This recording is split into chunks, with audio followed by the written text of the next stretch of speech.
Welcome to Hyperion Narrates. You're about to listen to a complete, unabridged audiobook, read by warm narration, scored with cinematic visuals, and structured for deep listening. Sleep timer recommended. Press play. The Picture of Dorian Gray by Oscar Wilde. The Preface. The artist is the creator of beautiful things. To reveal art and conceal the artist is art's aim. The critic is he who can translate into another manner or a new material his impression of beautiful things. The highest as the lowest form of criticism is a mode of autobiography. Those who find ugly meanings in beautiful things are corrupt without being charming. This is a fault. Those who find beautiful meanings in beautiful things are the cultivated. For these there is hope. They are the elect to whom beautiful things mean only beauty. There is no such thing as a moral or an immoral book. Books are well written or badly written. That is all. The 19th century dislike of realism is the rage of Caliban seeing his own face in a glass. The 19th century dislike of romanticism is the rage of Caliban not seeing his own face in a glass. The moral life of man forms part of the subject matter of the artist, but the morality of art consists in the perfect use of an imperfect medium. No artist desires to prove anything. Even things that are true can be proved. No artist has ethical sympathies. An ethical sympathy in an artist is an unpardonable mannerism of style. No artist is ever morbid. The artist can express everything. Thought and language are to the artist instruments of an art. Vice and virtue are to the artist materials for an art. From the point of view of form, the type of all the arts is the art of the musician. From the point of view of feeling, the actor's craft is the type. All art is at once surface and symbol. Those who go beneath the surface do so at their peril. Those who read the symbol do so at their peril. It is the spectator, and not life, that art really mirrors. Diversity of opinion about a work of art shows that the work is new, complex, and vital. When critics disagree, the artist is in accord with himself. We can forgive a man for making a useful thing as long as he does not admire it. The only excuse for making a useless thing is that one admires it intensely. All art is quite useless. Oscar Wilde. Chapter 1. The studio was filled with the rich odor of roses, and when the light summer wind stirred amidst the trees of the garden, there came through the open door the heavy scent of the lilac, or the more delicate perfume of the pink flowering thorn.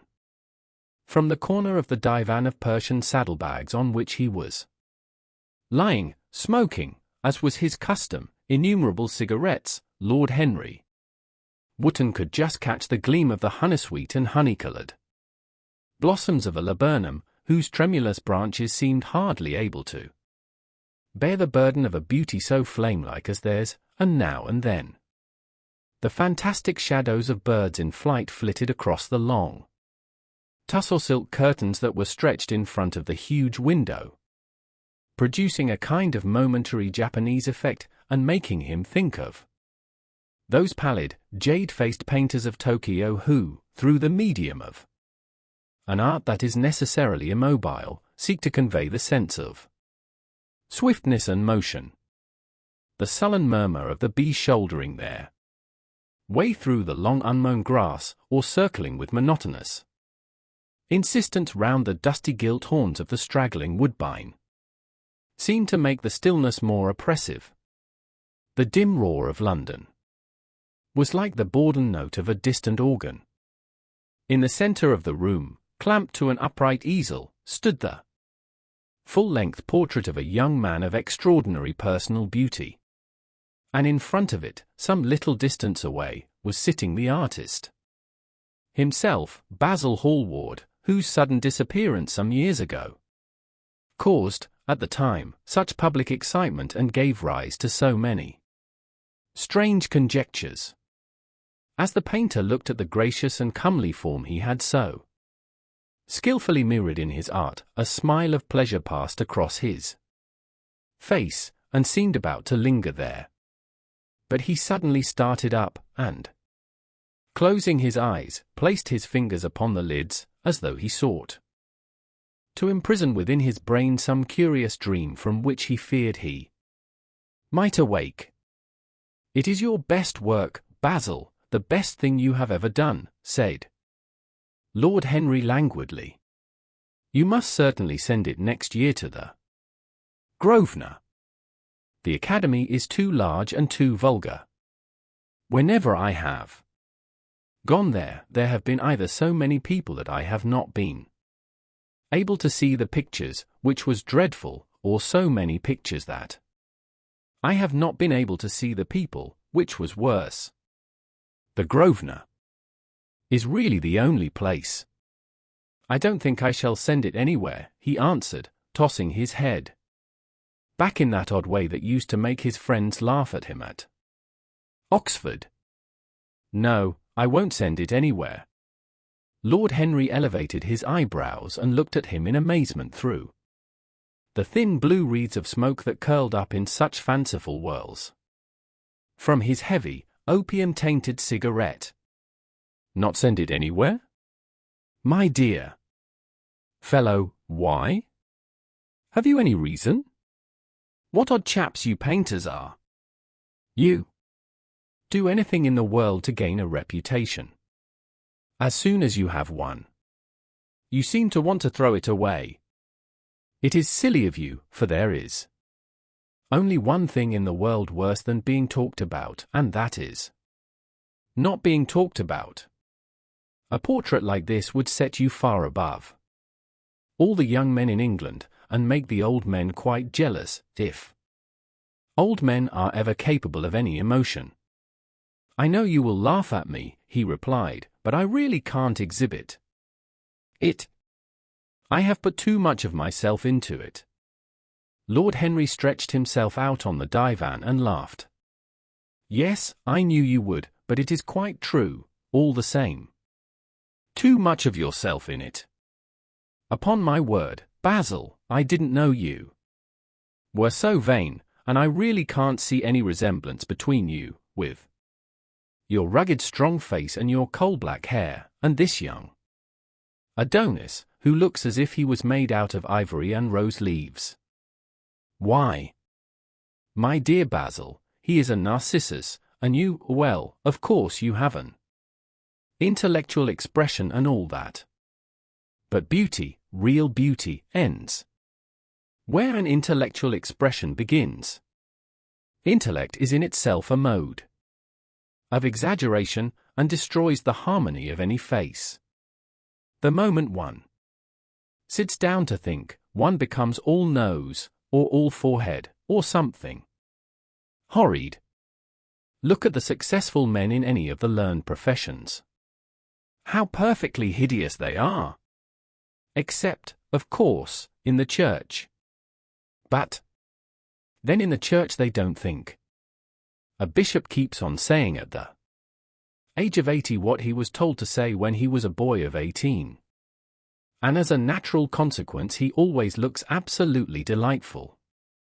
Your mysterious young friend, whose name you have never told me, but whose picture really fascinates me, never thinks, I feel quite sure of, that he is some brainless beautiful creature who should be always here in winter when we have no flowers to look at, and always here in summer when we want something to chill our intelligence.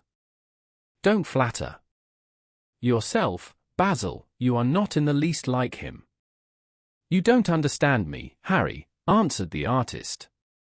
Of course I am not like him. I know that perfectly well.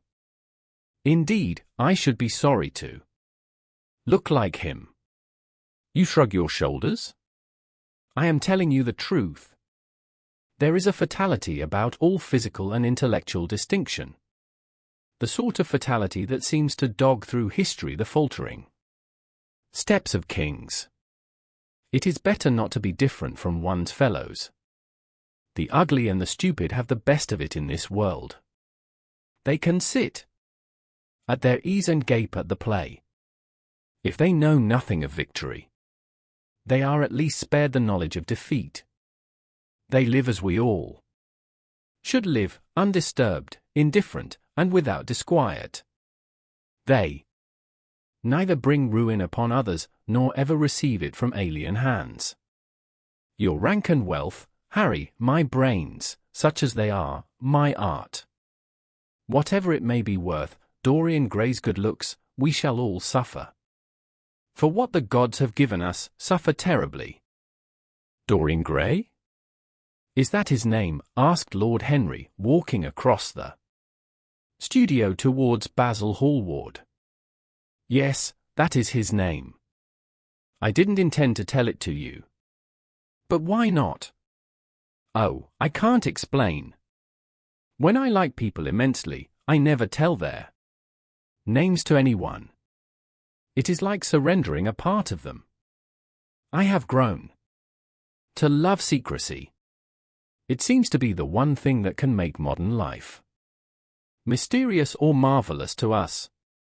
The commonest thing is delightful if one only hides it. When I leave town now, I never tell my people where I am going. If I did, I would lose all my pleasure. It is a silly habit, I dare say, but somehow it seems to bring a great deal of romance into one's life. I suppose you think me awfully foolish about it. Not at all, answered Lord Henry, not at all, my dear Basil. You seem to forget that I am married, and the one charm of marriage is that it makes a life of deception absolutely necessary for both parties. I never know where my wife is, and my wife never knows what I am doing.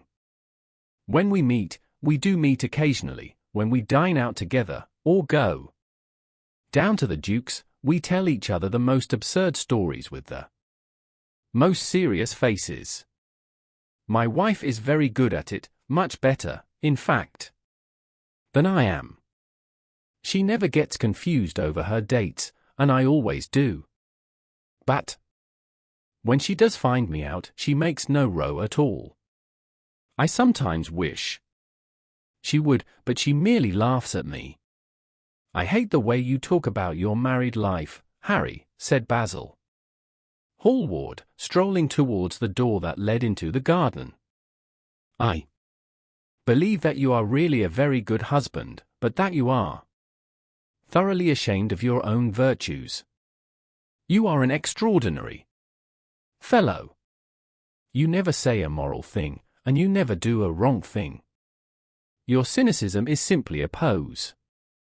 Being natural is simply a pose, and the most irritating pose I know, cried Lord Henry, laughing, and the two young men went out into the garden together and ensconced themselves on a long bamboo seat that stood in the shade of a tall laurel bush. The sunlight slipped over the polished leaves. In the grass, white daisies were tremulous. After a pause, Lord Henry pulled out his watch.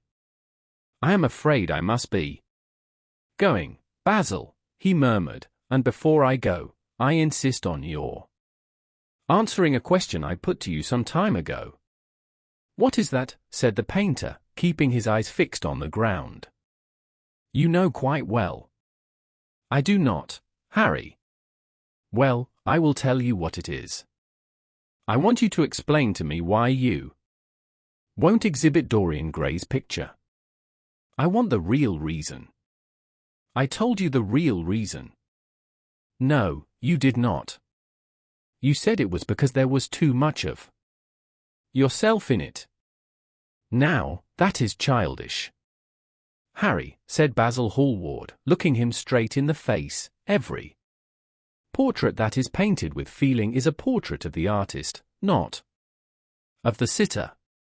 The sitter is merely the accident, the occasion. It is not he who is revealed by the painter, it is rather the painter who, on the colored canvas, reveals himself. The reason I will not exhibit this picture is that I am afraid that I have shown in it the secret of my own soul. Lord Henry laughed. And what is that? He asked. I will tell you, said Hallward, but an expression of perplexity came over his face. I am all expectation, Basil, continued his companion, glancing at him. Oh, there is really very little to tell, Harry, answered the painter. And I am afraid you will hardly understand it. Perhaps you will hardly believe it. Lord Henry smiled, and leaning down, plucked a pink-petal daisy from the grass and examined it. I am quite sure I shall understand it, he replied, gazing intently at the little golden, white-feathered disc. And as for believing things, I can believe anything, provided that it is quite incredible. The wind shook some blossoms from the trees, and the heavy lilac blooms, with their clustering stars, moved to and fro in the languid air.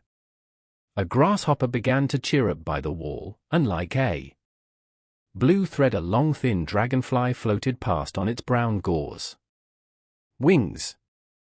Lord Henry felt as if he could hear Basil Hallward's heart beating, and wondered what was coming. The story is simply this, said the painter after some time. 2 months ago I went to a crush at Lady Brandon's. You know we poor artists have to show ourselves in society from time to time, just to remind the public that we are not savages. With an evening coat and a white tie, as you told me once, anybody, even a stockbroker, can gain a reputation for being civilized. Well, after I had been in the room about 10 minutes, talking to huge overdressed dowagers and tedious academicians, I suddenly became conscious that someone was looking at me. I turned halfway round and saw Dorian Gray for the first time. When our eyes met, I felt that I was growing pale. A curious sensation of terror came over me. I knew that I had come face to face with one whose mere personality was so fascinating that, if I allowed it to do so, it would absorb my whole nature, my whole soul, my very art itself. I did not want any external influence in my life. You know yourself, Harry, how independent I am by nature. I have always been my own master, had at least always been so, till I met Dorian Gray. Then, but I don't know how to explain it to you. Something seemed to tell me that I was on the verge of a terrible crisis in my life. I had a strange feeling that fate had in store for me exquisite joys and exquisite sorrows. I grew afraid and turned to quit the room. It was not conscience that made me do so, it was a sort of cowardice. I take no credit to myself for trying to escape. Conscience and cowardice are really the same things, Basil. Conscience is the trade name of the firm. That is all. I don't believe that, Harry, and I don't believe you do either. However, whatever was my motive, and it may have been pride, for I used to be very proud, I certainly struggled to the door. There, of course, I stumbled against Lady Brandon. You are not going to run away so soon, Mr. Hallward, she screamed out. You know her curiously shrill voice. Yes, she is a peacock in everything but beauty, said Lord Henry, pulling the daisy to bits with his long nervous fingers. I could not get rid of her. She brought me up to royalties and people, with stars and garters, and elderly ladies with gigantic tiaras and parrot noses. She spoke of me as her dearest friend. I had only met her once before, but she took it into her head to lionize me. I believe some picture of mine had made a great success at the time, at least had been chattered about in the penny newspapers, which is the 19th century standard of immortality. Suddenly I found myself face to face with the young man whose personality had so strangely stirred me. We were quite close, almost touching. Our eyes met again. It was reckless of me, but I asked Lady Brandon to introduce me to him. Perhaps it was not so reckless, after all. It was simply inevitable. We would have spoken to each other without any introduction. I am sure of that. Dorian told me so afterwards. He, too, felt that we were destined to know each other. And how did Lady Brandon describe this wonderful young man? Asked his companion. I know she goes in for giving a rapid précis of all her guests. I remember her bringing me up to a truculent and red-faced old gentleman covered all over with orders and ribbons, and hissing into my ear, in a tragic whisper which must have been perfectly audible to everybody in the room, the most astounding details. I simply fled. I like to find out people for myself. But Lady Brandon treats her guests exactly as an auctioneer treats his goods. She either explains them entirely away or tells one everything about them except what one wants to know. Poor Lady Brandon. You are hard on her, Harry, said Hallward listlessly. My dear fellow, she tried to found a salon, and only succeeded in opening a restaurant. How could I admire her? But tell me, what did she say about Mr. Dorian Gray? Oh, something like, charming boy, poor dear mother and I absolutely inseparable. Quite forget what he does, afraid he doesn't do anything. Oh, yes, plays the piano, or is it the violin, dear Mr. Gray? Neither of us could help laughing, and we became friends at once. Laughter is not at all a bad beginning for a friendship, and it is far the best ending for one, said the young lord, plucking another daisy. Hallward shook his head. You don't understand what friendship is, Harry, he murmured, or what enmity is, for that matter. You like every one, that is to say, you are indifferent to every one. How horribly unjust of you, cried Lord Henry, tilting his hat back and looking up at the little clouds that, like ravelled skeins of glossy white silk, were drifting across the hollow turquoise of the summer sky. Yes, horribly unjust of you. I make a great difference between people. I choose my friends for their good looks, my acquaintances for their good characters, and my enemies for their good intellects. A man cannot be too careful in the choice of his enemies. I have not got one who is a fool. They are all men of some intellectual power, and consequently they all appreciate me. Is that very vain of me? I think it is rather vain. I should think it was, Harry. But according to your category I must be merely an acquaintance. My dear old Basil, you are much more than an acquaintance, and much less than a friend. A sort of brother, I suppose. Oh, brothers! I don't care for brothers. My elder brother won't die, and my younger brothers seem never to do anything else. Harry, exclaimed Hallward, frowning. My dear fellow, I am not quite serious. But I can't help detesting my relations. I suppose it comes from the fact that none of us can stand other people having the same faults as ourselves. I quite sympathize with the rage of the English democracy against what they call the vices of the upper orders. The masses feel that drunkenness, stupidity, and immorality should be their own special property, and that if any one of us makes an ass of himself, he is poaching on their preserves. When poor Southwark got into the divorce court, their indignation was quite magnificent. And yet I don't suppose that 10% of the proletariat live correctly. I don't agree with a single word that you have said, and, what is more, Harry, I feel sure you don't either. Lord Henry stroked his pointed brown beard and tapped the toe of his patent leather boot with a tasselled ebony cane. How English you are, Basil! That is the second time you have made that observation.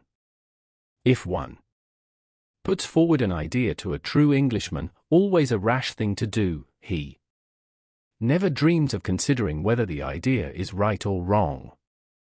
The only thing he considers of any importance is whether one believes it oneself. Now, the value of an idea has nothing whatsoever to do with the sincerity of the man who expresses it. Indeed, the probabilities are that the more insincere the man is, the more purely intellectual will the idea be, as in that case it will not be colored by either his wants, his desires, or his prejudices. However, I don't propose to discuss politics, sociology, or metaphysics with you. I like persons better than principles, and I like persons with no principles better than anything else in the world. Tell me more about Mr. Dorian Gray. How often do you see him? Every day. I couldn't be happy if I didn't see him every day. He is absolutely necessary to me. How extraordinary! I thought you would never care for anything but your art. He is all my art to me now, said the painter gravely. I sometimes think, Harry, that there are only two eras of any importance in the world's history. The first is the appearance of a new medium for art, and the second is the appearance of a new personality for art also. What the invention of oil painting was to the Venetians, the face of Antinous was to late Greek sculpture, and the face of Dorian Gray will some day be to me. It is not merely that I paint from him, draw from him, sketch from him. Of course, I have done all that. But he is much more to me than a model or a sitter. I won't tell you that I am dissatisfied with what I have done of him, or that his beauty is such that art cannot express it. There is nothing that art cannot express. And I know that the work I have done, since I met Dorian Gray, is good. Work is the best work of my life. But in some curious way, I wonder, will you understand me? His personality has suggested to me an entirely new manner in art, an entirely new mode of style. I see things differently, I think of them differently. I can now recreate life in a way that was hidden from me before. A dream of form in days of thought. Who is it who says that? I forget, but it is what Dorian Gray has been to me. The merely visible presence of this lad, for he seems to me little more than a lad, though he is really over 20, his merely visible presence, I wonder, can you realize all that that means? Unconsciously he defines for me the lines of a fresh school, a school that is to have in it all the passion of the romantic spirit, all the perfection of the spirit that is Greek, the harmony of soul and body, how much that is. We in our madness have separated the two, and have invented a realism that is vulgar, an ideality that is void. Harry, If you only knew what Dorian Gray is to me. You remember that landscape of mine, for which Agnew offered me such a huge price, but which I would not part with. It is one of the best things I have ever done. And why is it so? Because, while I was painting it, Dorian Gray sat beside me. Some subtle influence passed from him to me, and for the first time in my life I saw in the plain woodland the wonder I had always looked for and always missed. Basil, this is extraordinary. I must see Dorian Gray. Hallward got up from the seat and walked up and down the garden. After some time he came back. Harry, he said, Dorian Gray is to me simply a motive in art. You might see nothing in him. I see everything in him. He is never more present in my work than when no image of him is there. He is a suggestion, as I have said, of a new manner. I find him in the curves of certain lines, in the loveliness and subtleties of certain colors. That is all. Then why won't you exhibit his portrait? Asked Lord Henry. Because, without intending it, I have put into it some expression of all this curious artistic idolatry, of which, of course, I have never cared to speak to him. He knows nothing about it. He shall never know anything about it. But the world might guess it, and I will not bare my soul to their shallow prying eyes. My heart shall never be put under their microscope. There is too much of myself in the thing, Harry, too much of myself. Poets are not so scrupulous as you are. They know how useful passion is for publication. Nowadays a broken heart will run to many editions. I hate them for it, cried Hallward. An artist should create beautiful things, but should put nothing of his own life into them. We live in an age when men treat art as if it were meant to be a form of autobiography. We have lost the abstract sense of beauty. Some day I will show the world what it is, and for that reason the world shall never see my portrait of Dorian Gray. I think you are wrong, Basil, but I won't argue with you. It is only the intellectually lost who ever argue. Tell me, is Dorian Gray very fond of you? The painter considered for a few moments. He likes me, he answered. After a pause, I know he likes me. Of course I flatter him dreadfully. I find a strange pleasure in saying things to him that I know I shall be sorry for having said. As a rule, he is charming to me, and we sit in the studio and talk of 1,000 things. Now and then, however, he is horribly thoughtless, and seems to take a real delight in giving me pain. Then I feel, Harry, that I have given away my whole soul to some one who treats it as if it were a flower to put in his coat, a bit of decoration to charm his vanity, an ornament for a summer's day. Days in summer, Basil, are apt to linger, murmured Lord Henry. Perhaps you will tire sooner than he will. It is a sad thing to think of, but there is no doubt that genius lasts longer than beauty. That accounts for the fact that we all take such pains to overeducate ourselves. In the wild struggle for existence, we want to have something that endures, and so we fill our minds with rubbish and facts, in the silly hope of keeping our place.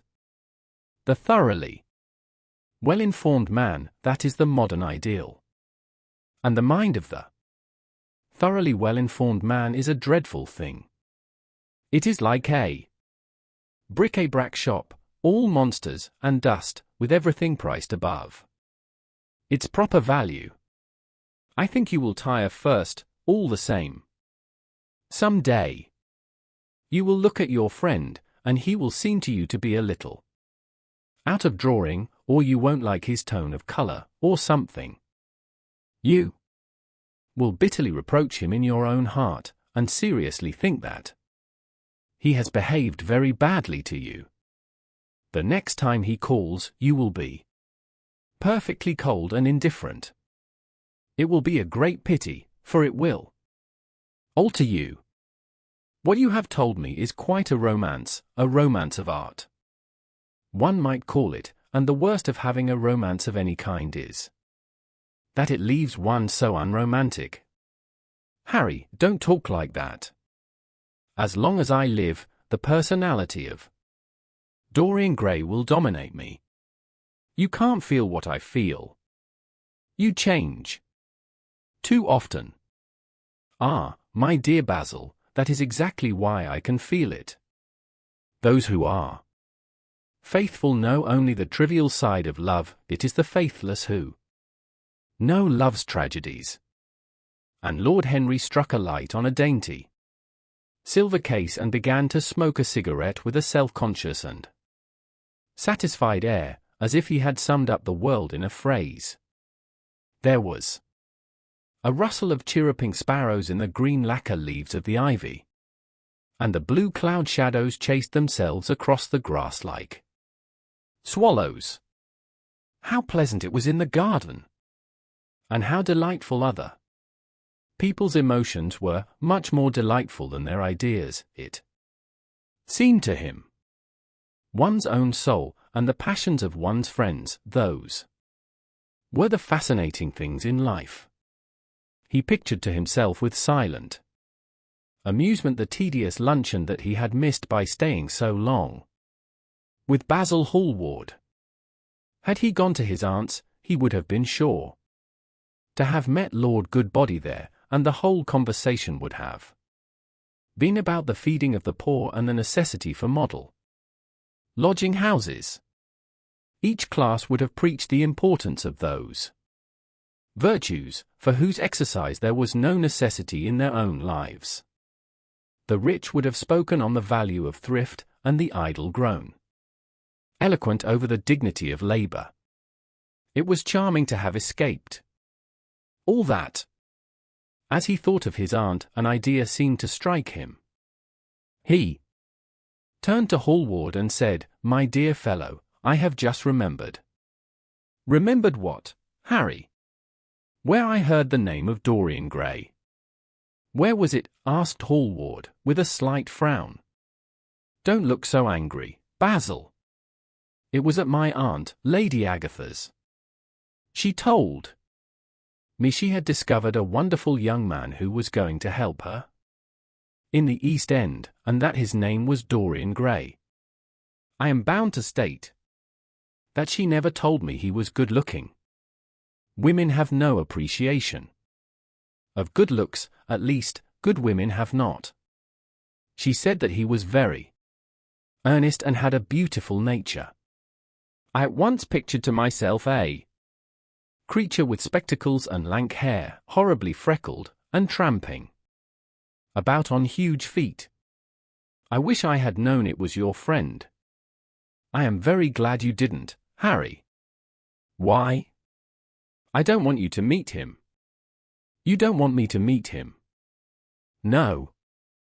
"Mr. Dorian Gray is in the studio, sir," said the butler, coming into the garden. "You must introduce me now," cried Lord Henry, laughing. The painter turned to his servant, who stood blinking in the sunlight. "Ask Mr. Gray to wait, Parker, I shall be in a few moments." The man bowed and went up the walk. Then he looked at Lord Henry. "Dorian Gray is my dearest friend," he said. "He has a simple and a beautiful nature. Your aunt was quite right in what she said of him. Don't spoil him. Don't try to influence him. Your influence would be bad. The world is wide, and has many marvelous people in it. Don't take away from me the one person who gives to my art whatever charm it possesses. My life as an artist depends on him. Mind, Harry, I trust you." He spoke very slowly, and the words seemed wrung out of him almost against his will. "What nonsense you talk," said Lord Henry, smiling, and taking Hallward by the arm, he almost led him into the house. Chapter 2. As they entered they saw Dorian Gray. He was seated at the piano, with his back to them, turning over the pages of a volume of Schumann's Forest Scenes. "You must lend me these, Basil," he cried. "I want to learn them. They are perfectly charming." "That entirely depends on how you sit today, Dorian." "Oh, I am tired of sitting, and I don't want a life-sized portrait of myself," answered the lad, swinging round on the music stool in a wilful, petulant manner. When he caught sight of Lord Henry, a faint blush coloured his cheeks for a moment, and he started up. "I beg your pardon, Basil, but I didn't know you had any one with you. This is Lord Henry Wotton, Dorian, an old Oxford friend of mine. I have just been telling him what a capital city you were, and now you have spoiled everything." "You have not spoiled my pleasure in meeting you, Mr. Gray," said Lord Henry, stepping forward and extending his hand. "My aunt has often spoken to me about you. You are one of her favourites, and, I am afraid, one of her victims also." "I am in Lady Agatha's black books at present," answered Dorian with a funny look of penitence. "I promised to go to a club in Whitechapel with her last Tuesday, and I really forgot all about it. We were to have played a duet together, 3 duets, I believe. I don't know what she will say to me. I am far too frightened to call. Oh, I will make your peace with my aunt. She is quite devoted to you. And I don't think it really matters about your not being there." The audience probably thought it was a duet. When Aunt Agatha sits down to the piano, she makes quite enough noise for 2 people. "That is very horrid to her, and not very nice to me," answered Dorian, laughing. Lord Henry looked at him. Yes, he was certainly wonderfully handsome. With his finely curved scarlet lips, his frank blue eyes, his crisp gold hair. There was something in his face that made one trust him at once. All the candour of youth was there, as well as all youth's passionate purity. One felt that he had kept himself unspotted from the world. No wonder Basil Hallward worshipped him. "You are too charming to go in for philanthropy, Mr. Gray, are far too charming." And Lord Henry flung himself down on the divan and opened his cigarette case. The painter had been busy mixing his colours and getting his brushes ready. He was looking worried, and when he heard Lord Henry's last remark, he glanced at him, hesitated for a moment, and then said, "Harry, I want to finish this picture today. Would you think it awfully rude of me if I asked you to go away?" Lord Henry smiled and looked at Dorian Gray. "Am I to go, Mr. Gray?" he asked. "Oh, please don't, Lord Henry. I see that Basil is in one of his sulky moods, and I can't bear him when he sulks. Besides, I want you to tell me why I should not go in for philanthropy." "I don't know that I shall tell you that, Mr. Gray. It is so tedious a subject that one would have to talk seriously about it. But I certainly shall not run away, now that you have asked me to stop. You don't really mind, Basil, do you? You have often told me that you liked your sitters to have someone to chat to." Hallward bit his lip. "If Dorian wishes it, of course you must stay. Dorian's whims are laws to everybody, except himself." Lord Henry took up his hat and gloves. "You are very pressing, Basil. But I am afraid I must go. I have promised to meet a man at the Orleans. Goodbye, Mr. Gray. Come and see me some afternoon in Curzon Street. I am nearly always at home at 5 o'clock. Write to me when you are coming. I should be sorry to miss you." "Basil," cried Dorian Gray, "if Lord Henry Wotton goes, I shall go too. You never open your lips while you are painting, and it is horribly dull standing on a platform and trying to look pleasant. Ask him to stay. I insist upon it. Stay, Harry, to oblige Dorian, and to oblige me," said Hallward, gazing intently at his picture. "It is quite true, I never talk when I am working, and never listen either, and it must be dreadfully tedious for my unfortunate sitters. I beg you to stay. But what about my man at the Orleans?" The painter laughed. "I don't think there will be any difficulty about that. Sit down again, Harry. And now, Dorian, get up on the platform. And don't move about too much, or pay any attention to what Lord Henry says. He has a very bad influence over all his friends, with the single exception of myself."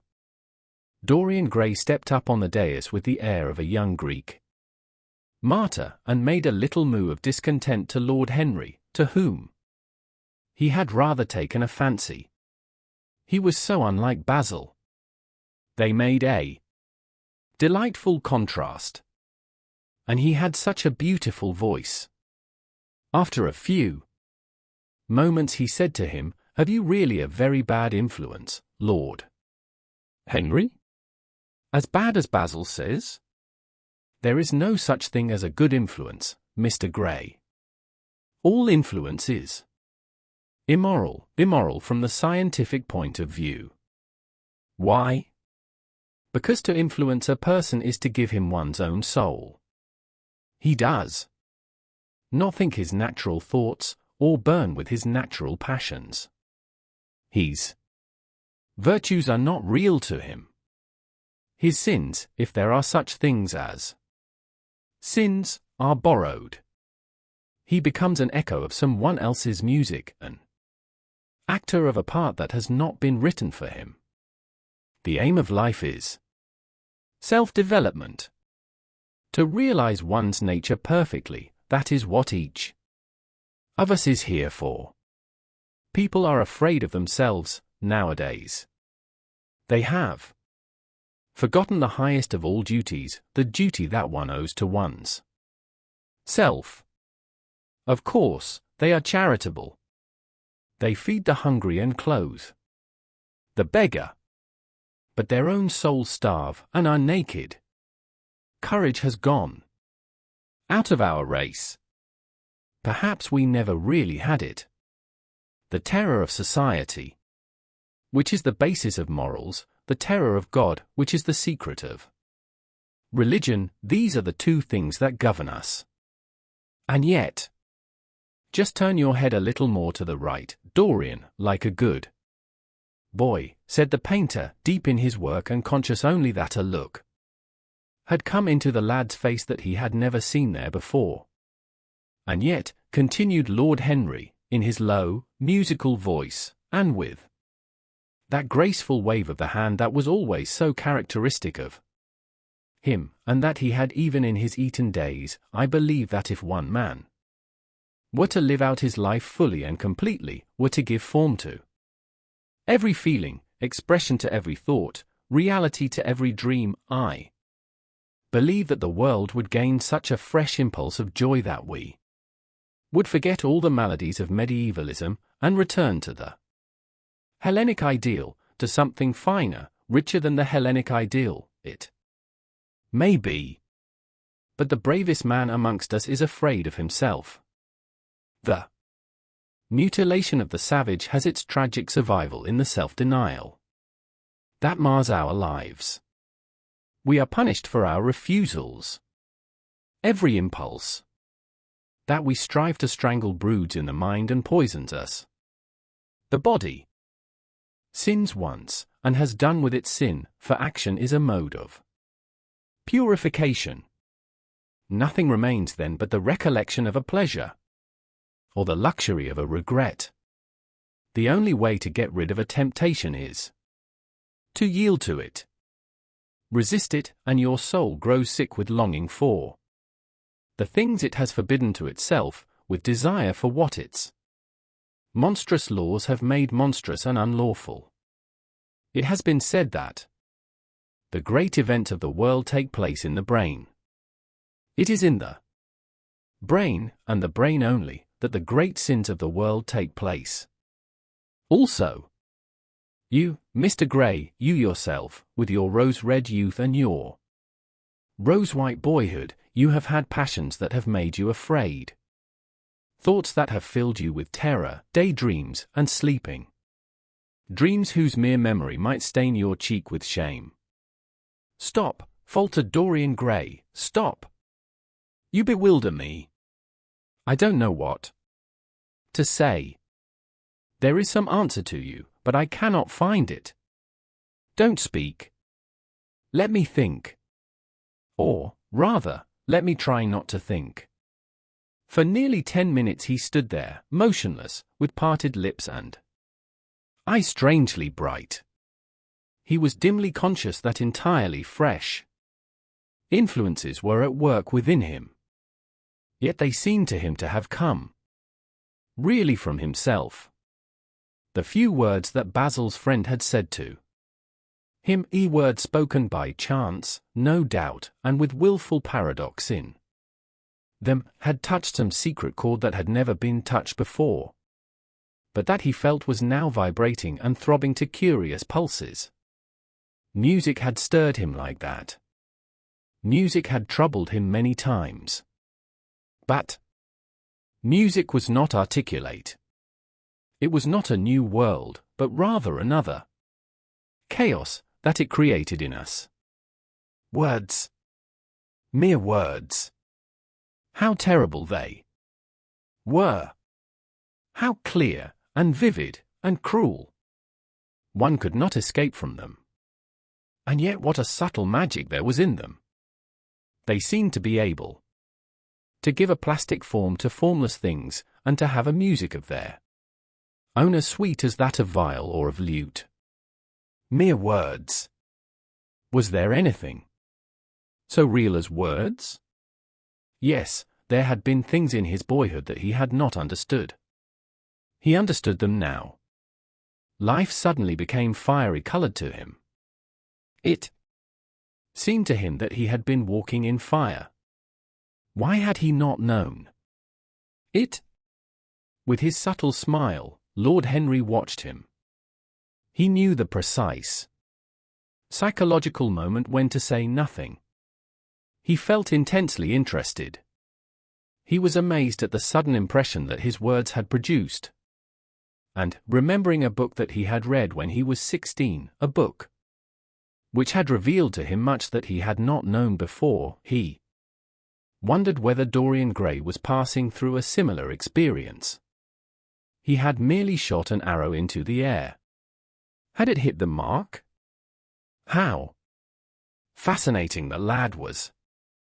Hallward painted away with that marvelous bold touch of his, that had the true refinement and perfect delicacy that in art, at any rate, comes only from strength. He was unconscious of the silence. "Basil, I am tired of standing," cried Dorian Gray suddenly. "I must go out and sit in the garden. The air is stifling here. My dear fellow, I am so sorry. When I am painting, I can't think of anything else. But you never sat better.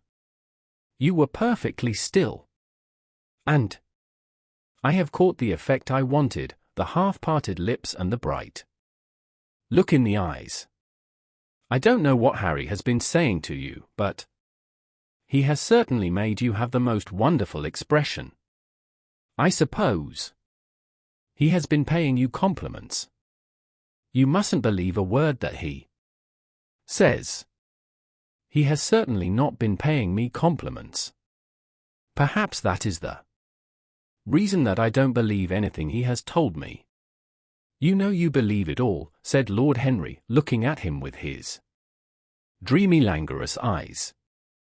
I will go out to the garden with you. It is horribly hot in the studio. Basil, let us have something iced to drink. Something with strawberries in it. Certainly, Harry.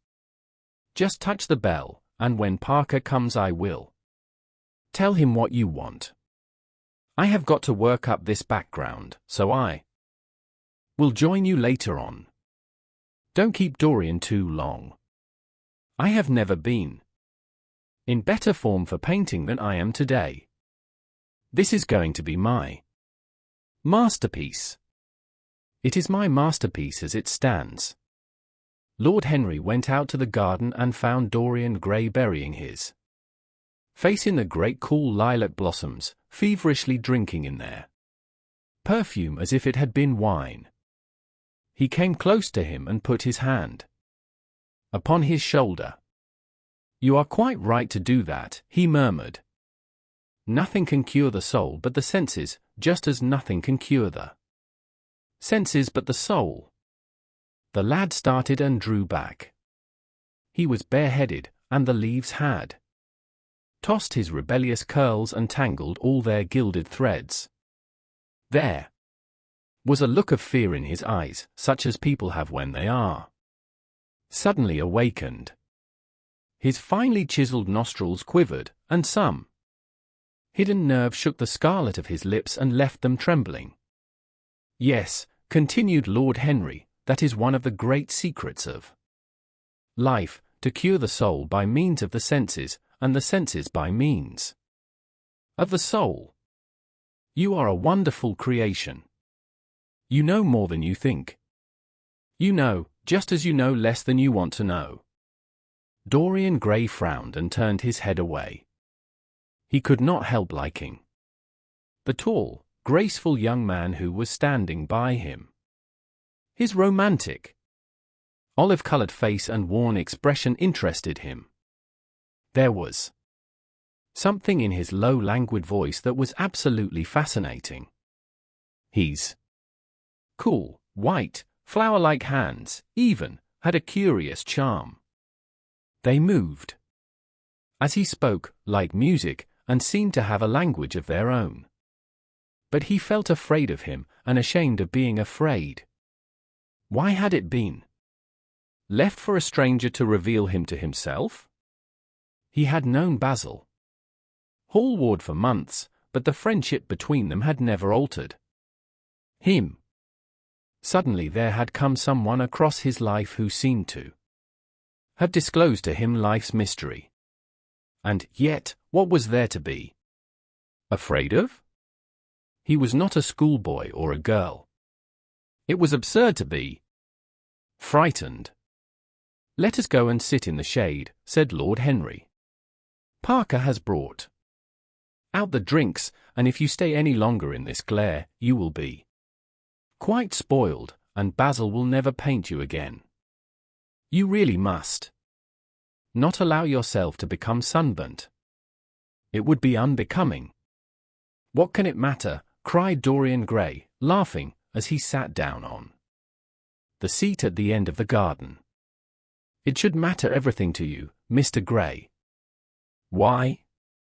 Because you have the most marvelous youth, and youth is the one thing worth having.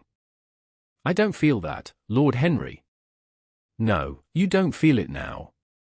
Some day, when you are old and wrinkled and ugly, when thought has seared your forehead with its lines, and passion branded your lips with its hideous fires, you will feel it, you will feel it terribly. Now, wherever you go, you charm the world. Will it always be so? You have a wonderfully beautiful face, Mr. Gray. Don't frown. You have. And beauty is a form of genius, is higher, indeed, than genius, as it needs no explanation. It is of the great facts of the world, like sunlight, or springtime, or the reflection in dark waters of that silver shell we call the moon. It cannot be questioned. It has its divine right of sovereignty. It makes princes of those who have it. You smile? Ah. When you have lost it you won't smile. People say sometimes that beauty is only superficial. That may be so, but at least it is not so superficial as thought is. To me, beauty is the wonder of wonders. It is only shallow people who do not judge by appearances. The true mystery of the world is the visible, not the invisible. Yes, Mr. Gray, the gods have been good to you. But what the gods give they quickly take away. You have only a few years in which to live really, perfectly, and fully. When your youth goes, your beauty will go with it, and then you will suddenly discover that there are no triumphs left for you, or have to content yourself with those mean triumphs that the memory of your past will make more bitter than defeats. Every month as it wanes brings you nearer to something dreadful. Time is jealous of you, and wars against your lilies and your roses. You will become sallow, and hollow-cheeked, and dull-eyed. You will suffer horribly. Ah! Realize your youth while you have it. Don't squander the gold of your days, listening to the tedious, trying to improve the hopeless failure, or giving away your life to the ignorant, the common, and the vulgar. These are the sickly aims, the false ideals of our age. Live the wonderful life that is in you. Let nothing be lost upon you. Be always searching for new sensations. Be afraid of nothing. A new hedonism, that is what our century wants. You might be its visible symbol. With your personality there is nothing you could not do. The world belongs to you for a season. The moment I met you I saw that you were quite unconscious of what you really are, of what you really might be. There was so much in you that charmed me, that I felt I must tell you something about yourself. I thought how tragic it would be if you were wasted. For there is such a little time. That your youth will last such a little time. The common hill flowers wither, but they blossom again. The laburnum will be as yellow next June as it is now. In a month there will be purple stars on the clematis, and year after year the green night of its leaves will hold its purple stars. But we never get back our youth. The pulse of joy that beats in us at 20 becomes sluggish. Our limbs fail, our senses rot. We degenerate into hideous puppets, haunted by the memory of the passions of which we were too much afraid, and the exquisite temptations that we had not the courage to yield to. Youth! Youth! There is absolutely nothing in the world but youth. Dorian Gray listened, open-eyed and wondering. The spray of lilac fell from his hand upon the gravel. A furry bee came and buzzed round it for a moment. Then it began to scramble all over the oval stellated globe of the tiny blossoms. He watched it with that strange interest in trivial things that we try to develop when things of high import make us afraid, or when we are stirred by some new emotion for which we cannot find expression, or when some thought that terrifies us lays sudden siege to the brain and calls on us to yield.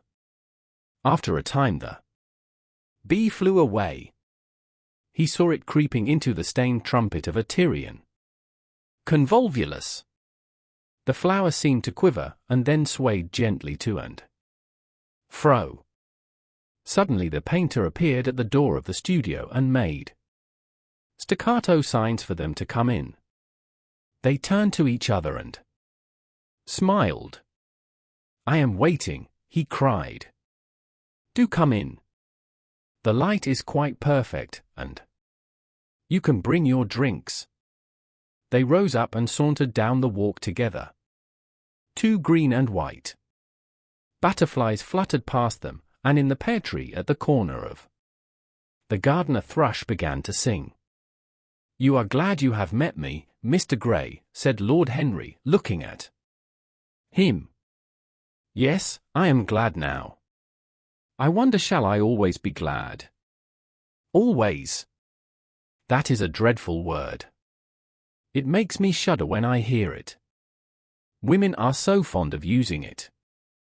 They spoil every romance by trying to make it last forever. It is a meaningless word, too. The only difference between a caprice and a lifelong passion is that the caprice lasts a little longer."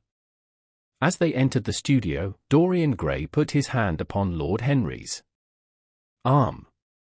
"In that case, let our friendship be a caprice," he murmured, flushing at his own boldness, then stepped up on the platform and resumed his pose. Lord Henry flung himself into a large wicker armchair and watched him. The sweep and dash of the brush on the canvas made the only sound that broke the stillness, except when, now and then, Hallward stepped back to look at his work from a distance.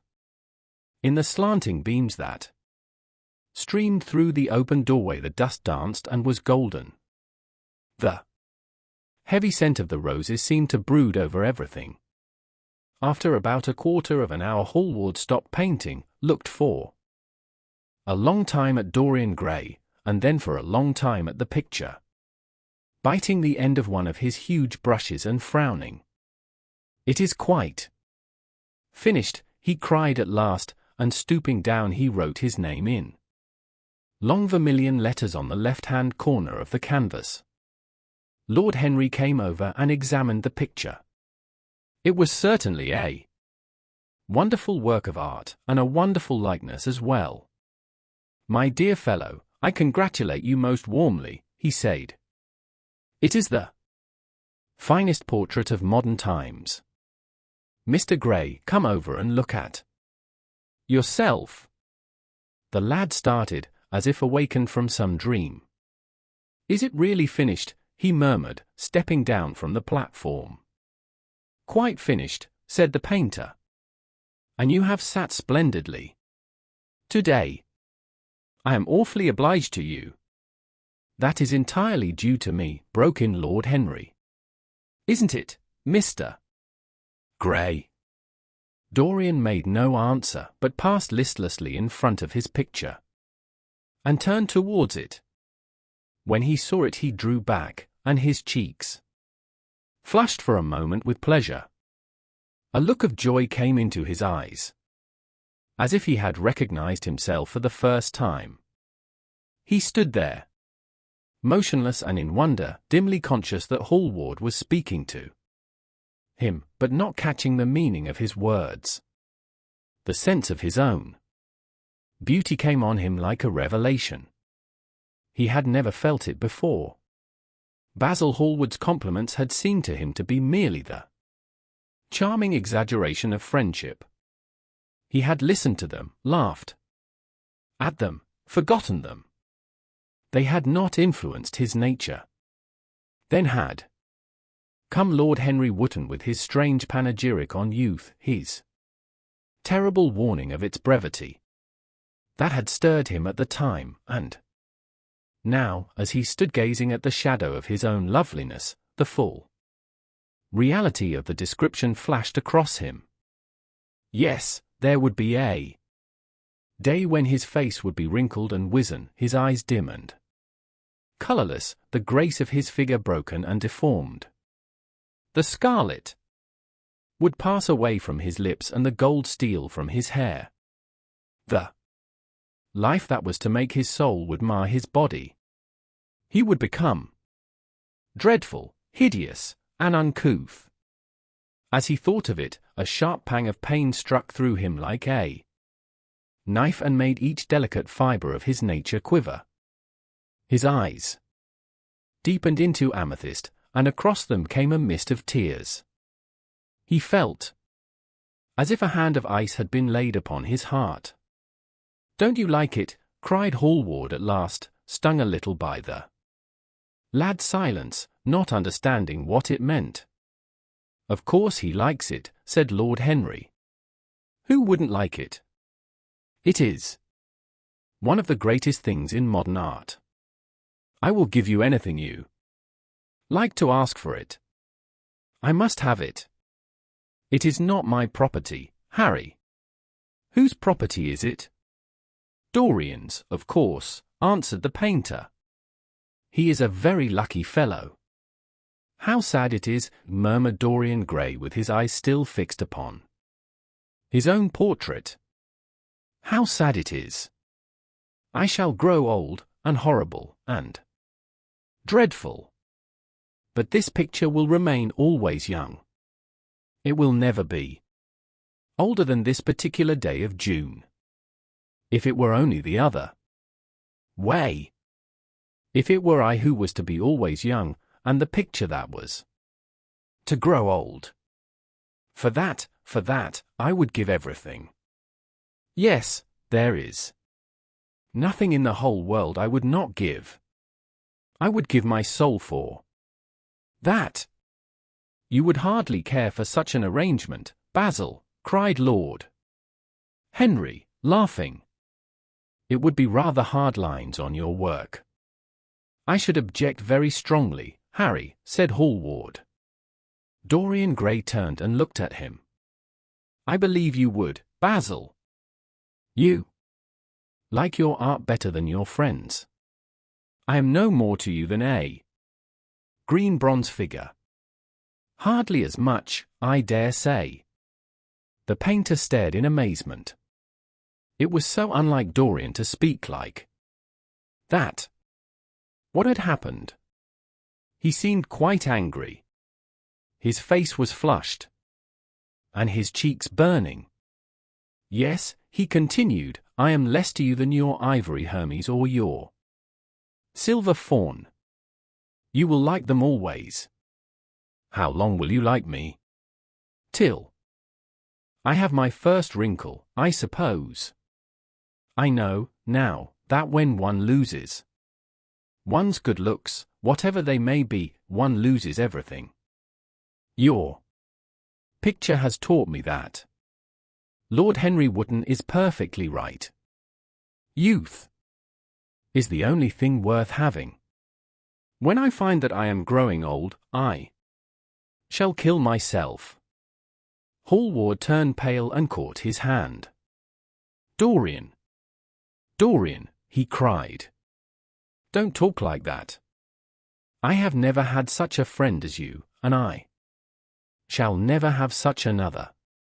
You are not jealous of material things? Are you who are finer than any of them? I am jealous of everything whose beauty does not die.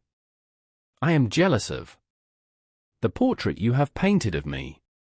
Why should it keep what I must lose? Every moment that passes takes something from me and gives something to it.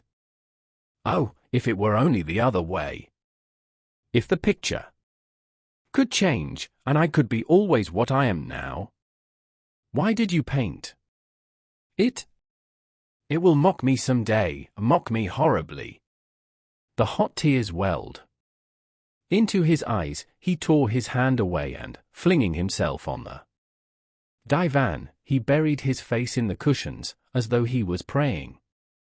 "This is your doing, Harry," said the painter bitterly. Lord Henry shrugged his shoulders. "It is the real Dorian Gray, that is all. It is not. If it is not, what have I to do with it?" "You should have gone away when I asked you," he muttered. "I stayed when you asked me," was Lord Henry's answer. Harry, I can't quarrel with my two best friends at once, but between you have made me hate the finest piece of work I have ever done, and I will destroy it. What is it but canvas and colour? I will not let it come across our 3 lives and mar them. Dorian Gray lifted his golden head from the pillow, and with pallid face and tear-stained eyes, looked at him as he walked over to the deal painting table that was set beneath the high curtained window. What was he doing there? His fingers were straying about among the litter of tin tubes and dry brushes, seeking for something. Yes, it was for the long palette knife, with its thin blade of lithe steel. He had found it at last. He was going to rip up the canvas. With a stifled sob the lad leaped from the couch, and, rushing over to Hallward, tore the knife out of his hand, and flung it to the end of the studio. "Don't, Basil, don't," he cried. "It would be murder." "I am glad you appreciate my work at last, Dorian," said the painter coldly when he had recovered from his surprise.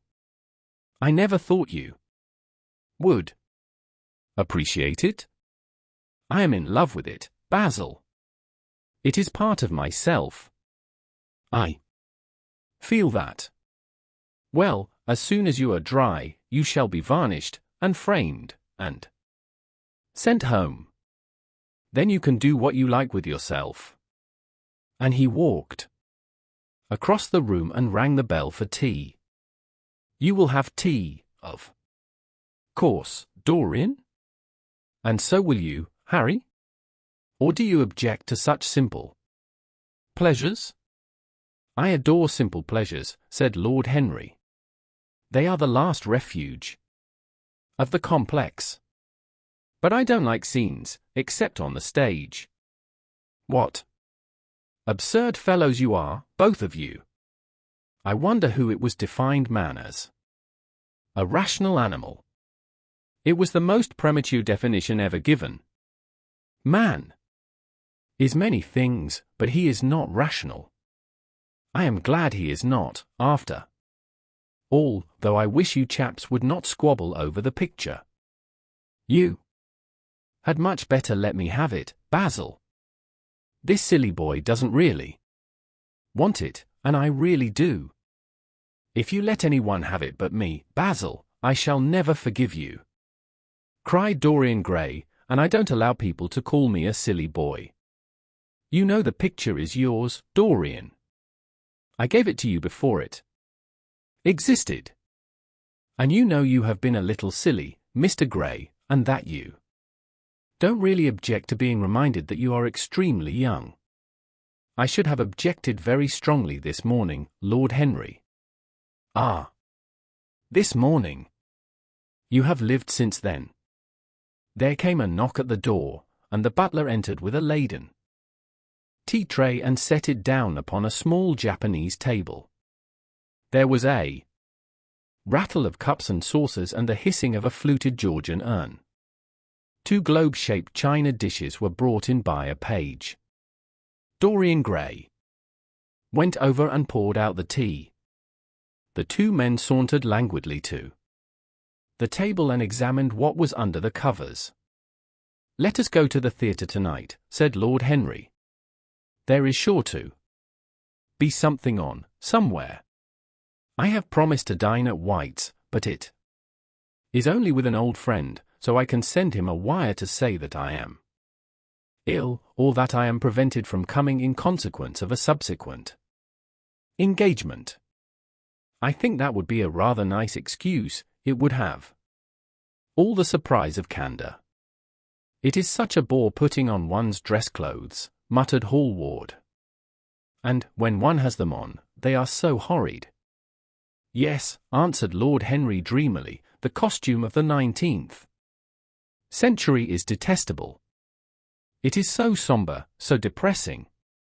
Sin is the only real color element left in modern life." "You really must not say things like that before Dorian, Harry." Before which Dorian? The one who is pouring out tea for us, or the one in the picture? Before either. I should like to come to the theatre with you, Lord Henry, said the lad. Then you shall come, and you will come, too, Basil, won't you? I can't, really. I would sooner not. I have a lot of work to do. Well, then, you and I will go alone, Mr. Gray. I should like that awfully. The painter bit his lip and walked over, cup in hand, to the picture. I shall stay with the real Dorian, he said, sadly. Is it the real Dorian? Cried the original of the portrait, strolling across to him. Am I really like that? Yes, you are just like that. How wonderful, Basil. At least you are like it in appearance. But it will never alter. Sighed Hallward. That is something. What a fuss people make about fidelity, exclaimed Lord Henry. Why? Even in love it is purely a question for physiology.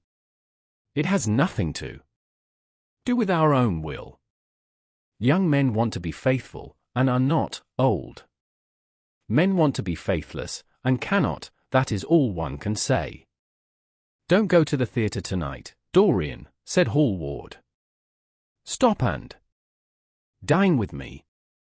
I can't, Basil. Why? Because I have promised Lord Henry Wotton to go with him. He won't like you the better for keeping your promises.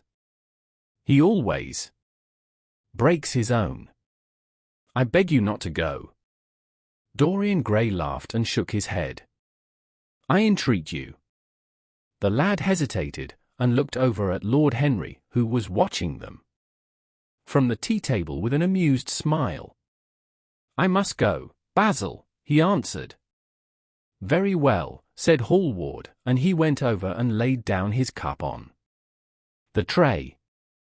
It is rather late, and, as you have to dress, you had better lose no time. Goodbye, Harry. Goodbye, Dorian. Come and see me soon. Come tomorrow. Certainly. You won't forget. No, of course not, cried Dorian. And Harry. Yes, Basil. Remember what I asked you when we were in the garden this morning. I have forgotten it. I trust you. I wish I could trust myself, said Lord Henry, laughing. Come, Mr. Gray, my hansom is outside, and I can drop you at your own place.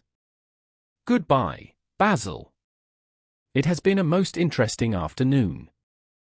As the door closed behind them, the painter flung himself down on a sofa, and a look of pain came into his face. Chapter 3. At 12:30 next day Lord Henry Wotton strolled from Curzon Street over to the Albany to call on his uncle, Lord Fermor, a genial, if somewhat rough-mannered old bachelor, whom the outside world called selfish because it derived no particular benefit from him, but who was considered generous by society as he fed the people who amused him. His father had been our ambassador at Madrid when Isabella was young and prim unthought of, but had retired from the diplomatic service in a capricious moment of annoyance on not being offered the embassy at Paris, a post to which he considered that he was fully entitled by reason of his birth, his indolence, the good English of his dispatches, and his inordinate passion for pleasure. The son, who had been his father's secretary, had resigned along with his chief, somewhat foolishly as was thought at the time, and on succeeding some months later to the title, had set himself to the serious study of the great aristocratic art of doing absolutely nothing. He had 2 large town houses, but preferred to live in chambers as it was less trouble, and took most of his meals at his club. He paid some attention to the management of his collieries in the Midland counties, excusing himself for this taint of industry on the ground that the one advantage of having coal was that it enabled a gentleman to afford the decency of burning wood on his own hearth. In politics he was a Tory, except when the Tories were in office, during which period he roundly abused them for being a pack of radicals. He was a hero to his valet, who bullied him, and a terror to most of his relations, whom he bullied in turn. Only England could have produced him, and he always said that the country was going to the dogs. His principles were out of date, but there was a good deal to be said for his prejudices. When Lord Henry entered the room, he found his uncle sitting in a rough shooting coat, smoking a cheroot and grumbling over the Times. "Well, Harry," said the old gentleman, "what brings you out so early? I thought you dandies never got up till 2, and were not visible till 5. Pure family affection, I assure you, Uncle George. I want to get something out of you." "Money, I suppose," said Lord Fermor, making a wry face. "Well, sit down and tell me all about it. Young people, nowadays, imagine that money is everything." "Yes," murmured Lord Henry, settling his buttonhole in his coat, "and when they grow older they know it. But I don't want money. It is only people who pay their bills who want that, Uncle George, and I never pay mine. Credit is the capital of a younger son, and one lives charmingly upon it. Besides, I always deal with Dartmoor's tradesmen, and consequently they never bother me. What I want is information, not useful information, of course, useless information. Well, I can tell you anything that is in an English blue book, Harry. Although those fellows nowadays write a lot of nonsense. When I was in the diplomatic, things were much better. But I hear they let them in now by examination. What can you expect?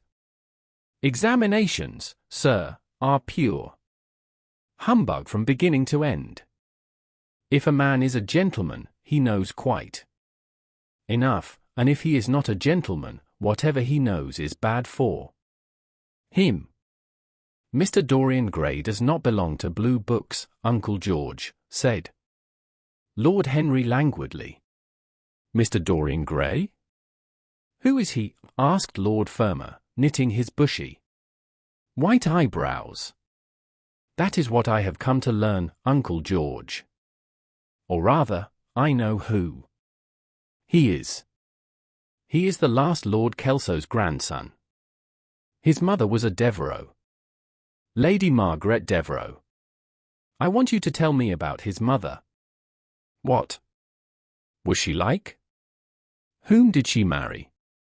You have known nearly everybody in your time, so you might have known her. I am very much interested in Mr. Gray at present. I have only just met him. Kelso's grandson, echoed the old gentleman. Kelso's grandson. Of course. I knew his mother intimately. I believe I was at her christening. She was an extraordinarily beautiful girl, Margaret Devereux, and made all the men frantic by running away with a penniless young fellow, a mere nobody, sir, a subaltern in a foot regiment, or something of that kind. Certainly. I remember the whole thing as if it happened yesterday. The poor chap was killed in a duel at Spa a few months after the marriage. There was an ugly story about it. They said Kelso got some rascally adventurer, some Belgian brute, to insult his son-in-law in public, paid him, sir, to do it, paid him, and that the fellow spitted his man as if he had been a pigeon. The thing was hushed up, but, egad, Kelso ate his chop alone at the club for some time afterwards. He brought his daughter back with him, I was told, and she never spoke to him again. Oh, yes, it was a bad business. The girl died, too, died within a year. So she left a son, did she? I had forgotten that. What sort of boy is he? If he is like his mother, he must be a good-looking chapter. He is very good-looking, assented Lord Henry. I hope he will fall into proper hands, continued the old man. He should have a pot of money waiting for him if Kelso did the right thing by him. His mother had money, too. All the Selby property came to her through her grandfather. Her grandfather hated Kelso, thought him a mean dog. He was, too. Came to Madrid once when I was there. Egad, I was ashamed of him. The Queen used to ask me about the English noble, who was always quarrelling with the cabman about their fares. They made quite a story of it. I didn't dare show my face at court for a month. I hope he treated his grandson better than he did the Jovies. I don't know, answered Lord Henry. I fancy that the boy will be well off. He is not of age yet. He has Selby, I know. He told me so. And his mother was very beautiful. Margaret Devereux was one of the loveliest creatures I ever saw. Harry, what on earth induced her to behave as she did, I never could understand. She could have married anybody she chose.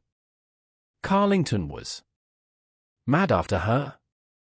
She was romantic, though. All the women of that family were. The men were a poor lot, but, egad, the women were wonderful. Carlington went on his knees to her. Told me so himself. She laughed at him, and there wasn't a girl in London at the time who wasn't after him. And by the way, Harry, talking about silly marriages, what is this humbug your father tells me about Dartmoor wanting to marry an American? Ain't English girls good enough for him? It is rather fashionable to marry Americans just now, Uncle George. I'll back English women against the world, Harry, said Lord Fermor, striking the table with his fist. The betting is on the Americans. They don't last, I am told, muttered his uncle.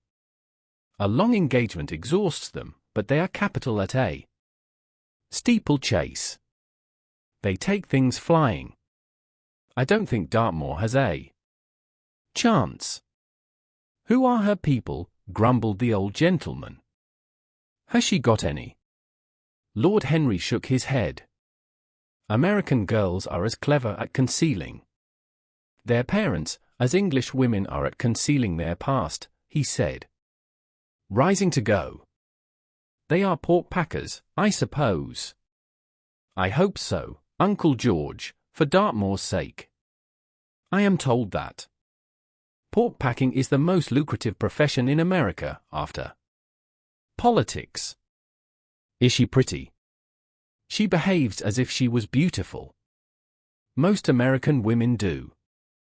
It is the secret of their charm.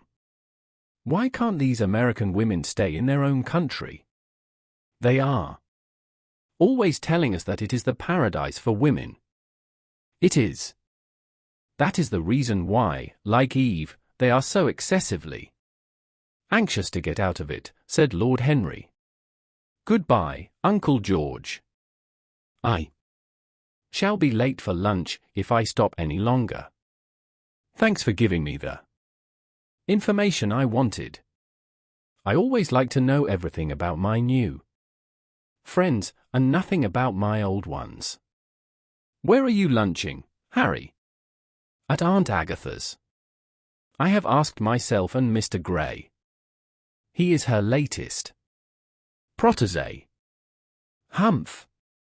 Tell your Aunt Agatha, Harry, not to bother me any more with her charity appeals.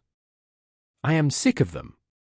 Why, the good woman thinks that I have nothing to do but to write checks for her silly fads. All right, Uncle George, I'll tell her, but it won't have any effect. Philanthropic people lose all sense of humanity. It is their distinguishing characteristic. The old gentleman growled approvingly and rang the bell for his servant. Lord Henry passed up the low arcade into Burlington Street and turned his steps in the direction of Berkeley Square. So that was the story of Dorian Gray's parentage. Crudely as it had been told to him, it had yet stirred him by its suggestion of a strange, almost modern romance. A beautiful woman risking everything for a mad passion. A few wild weeks of happiness cut short by a hideous, treacherous crime. Months of voiceless agony, and then a child born in pain. The mother snatched away by death, the boy left to solitude and the tyranny of an old and loveless man. Yes, it was an interesting background. It posed the lad, made him more perfect, as it were. Behind every exquisite thing that existed, there was something tragic. Worlds had to be in travail, that the meanest flower might blow. And how charming he had been at dinner the night before, as, with startled eyes and lips parted in frightened pleasure, he had sat opposite to him at the club, the red candleshade staining to a richer rose the wakening wonder of his face. Talking to him was like playing upon an exquisite violin. He answered to every touch and thrill of the bow. There was something terribly enthralling in the exercise of influence. No other activity was like it. To project one's soul into some gracious form, and let it tarry there for a moment, to hear one's own intellectual views echoed back to one with all the added music of passion and youth, to convey one's temperament into another as though it were a subtle fluid or a strange perfume, there was a real joy in that, perhaps the most satisfying joy left to us in an age so limited and vulgar as our own, an age grossly carnal in its pleasures, and grossly common in its aims. He was a marvellous type, too, this lad, whom by so curious a chance he had met in Basil's studio, or could be fashioned into a marvellous type, at any rate. Grace was his, and the white purity of boyhood, and beauty such as old Greek marbles kept for us. There was nothing that one could not do with him. He could be made a titan or a toy. What a pity it was that such beauty was destined to fade. And Basil? From a psychological point of view, how interesting he was. The new manner in art, the fresh mode of looking at life, suggested so strangely by the merely visible presence of one who was unconscious of it all, the silent spirit that dwelt in dim woodland, and walked unseen in open field, suddenly showing herself dryad-like and not afraid, because in his soul who sought for her there had been wakened that wonderful vision to which alone are wonderful things revealed, the mere shapes and patterns of things becoming, as it were, refined, and gaining a kind of symbolical value, as though they were themselves patterns of some other and more perfect form whose shadow they made real. How strange it all was.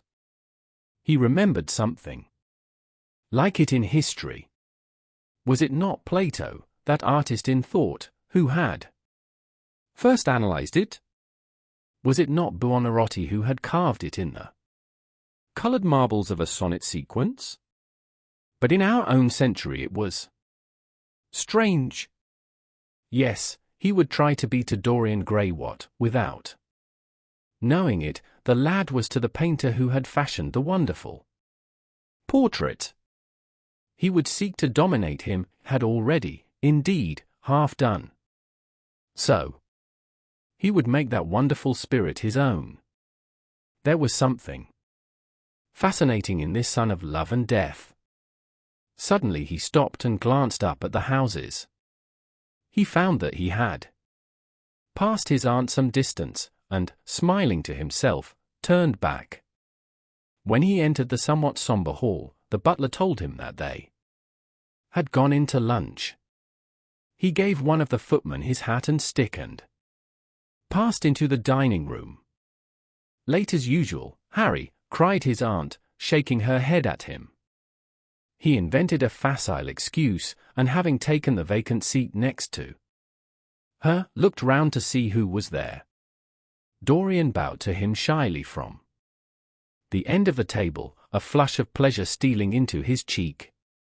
Opposite was the Duchess of Harley, a lady of admirable good nature and good temper, much liked by every one who knew her, and of those ample architectural proportions that in women who are not duchesses are described by contemporary historians as stoutness.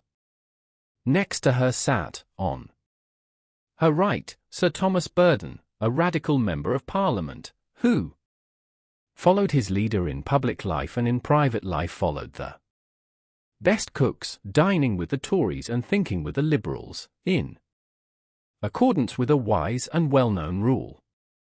The post on her left was occupied by Mr. Erskine of Treadley, an old gentleman of considerable charm and culture, who had fallen, however, into bad habits of silence, having, as he explained once to Lady Agatha, said everything that he had to say before he was 30.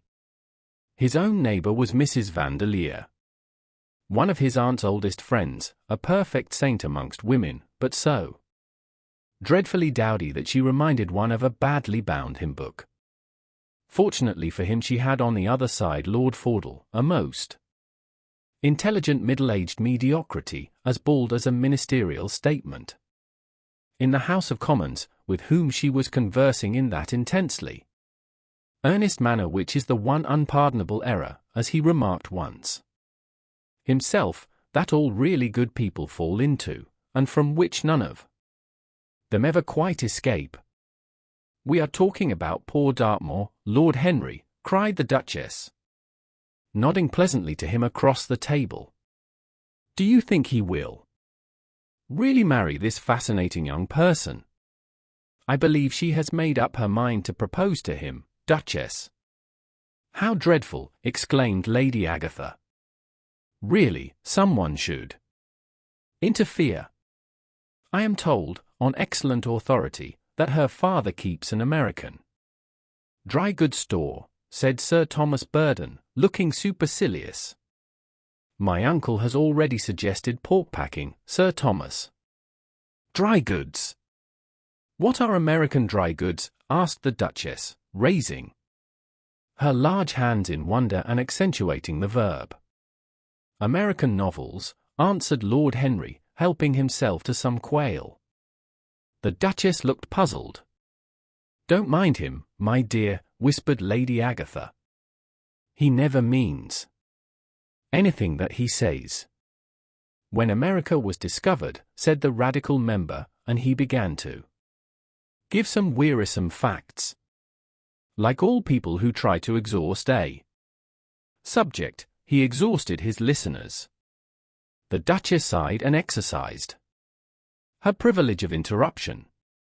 "I wish to goodness it never had been discovered at all," she exclaimed. "Really, our girls have no chance nowadays. It is most unfair." "Perhaps, after all, America never has been discovered," said Mr. Erskine. "I myself would say that it had merely been detected." "Oh, but I have seen specimens of the inhabitants," answered the Duchess vaguely. "I must confess that most of them are extremely pretty. And they dress well, too. They get all their dresses in Paris. I wish I could afford to do the same. They say that when good Americans die they go to Paris, chuckled Sir Thomas, who had a large wardrobe of Humour's cast-off clothes. Really? And where do bad Americans go to when they die? Inquired the Duchess. They go to America, murmured Lord Henry. Sir Thomas frowned. I am afraid that your nephew is prejudiced against that great country, he said to Lady Agatha. I have travelled all over it in cars provided by the directors, who, in such matters, are extremely civil. I assure you that it is an education to visit it. But must we really see Chicago in order to be educated? Asked Mr. Erskine plaintively. I don't feel up to the journey. Sir Thomas waved his hand. Mr. Erskine of Treadley has the world on his shelves. We practical men like to see things, not to read about them. The Americans are an extremely interesting people. They are absolutely reasonable. I think that is their distinguishing characteristic. Yes, Mr. Erskine, an absolutely reasonable people. I assure you there is no nonsense about the Americans. How dreadful, cried Lord Henry. I can stand brute force, but brute reason is quite unbearable. There is something unfair about its use. It is hitting below the intellect. I do not understand you, said Sir Thomas, growing rather red. I do, Lord Henry, murmured Mr. Erskine, with a smile. Paradoxes are all very well in their way, rejoined the baronet. Was that a paradox? Asked Mr. Erskine. I did not think so. Perhaps it was. Well, the way of paradoxes is the way of truth. To test reality, we must see it on the tight rope. When the verities become acrobats, we can judge them.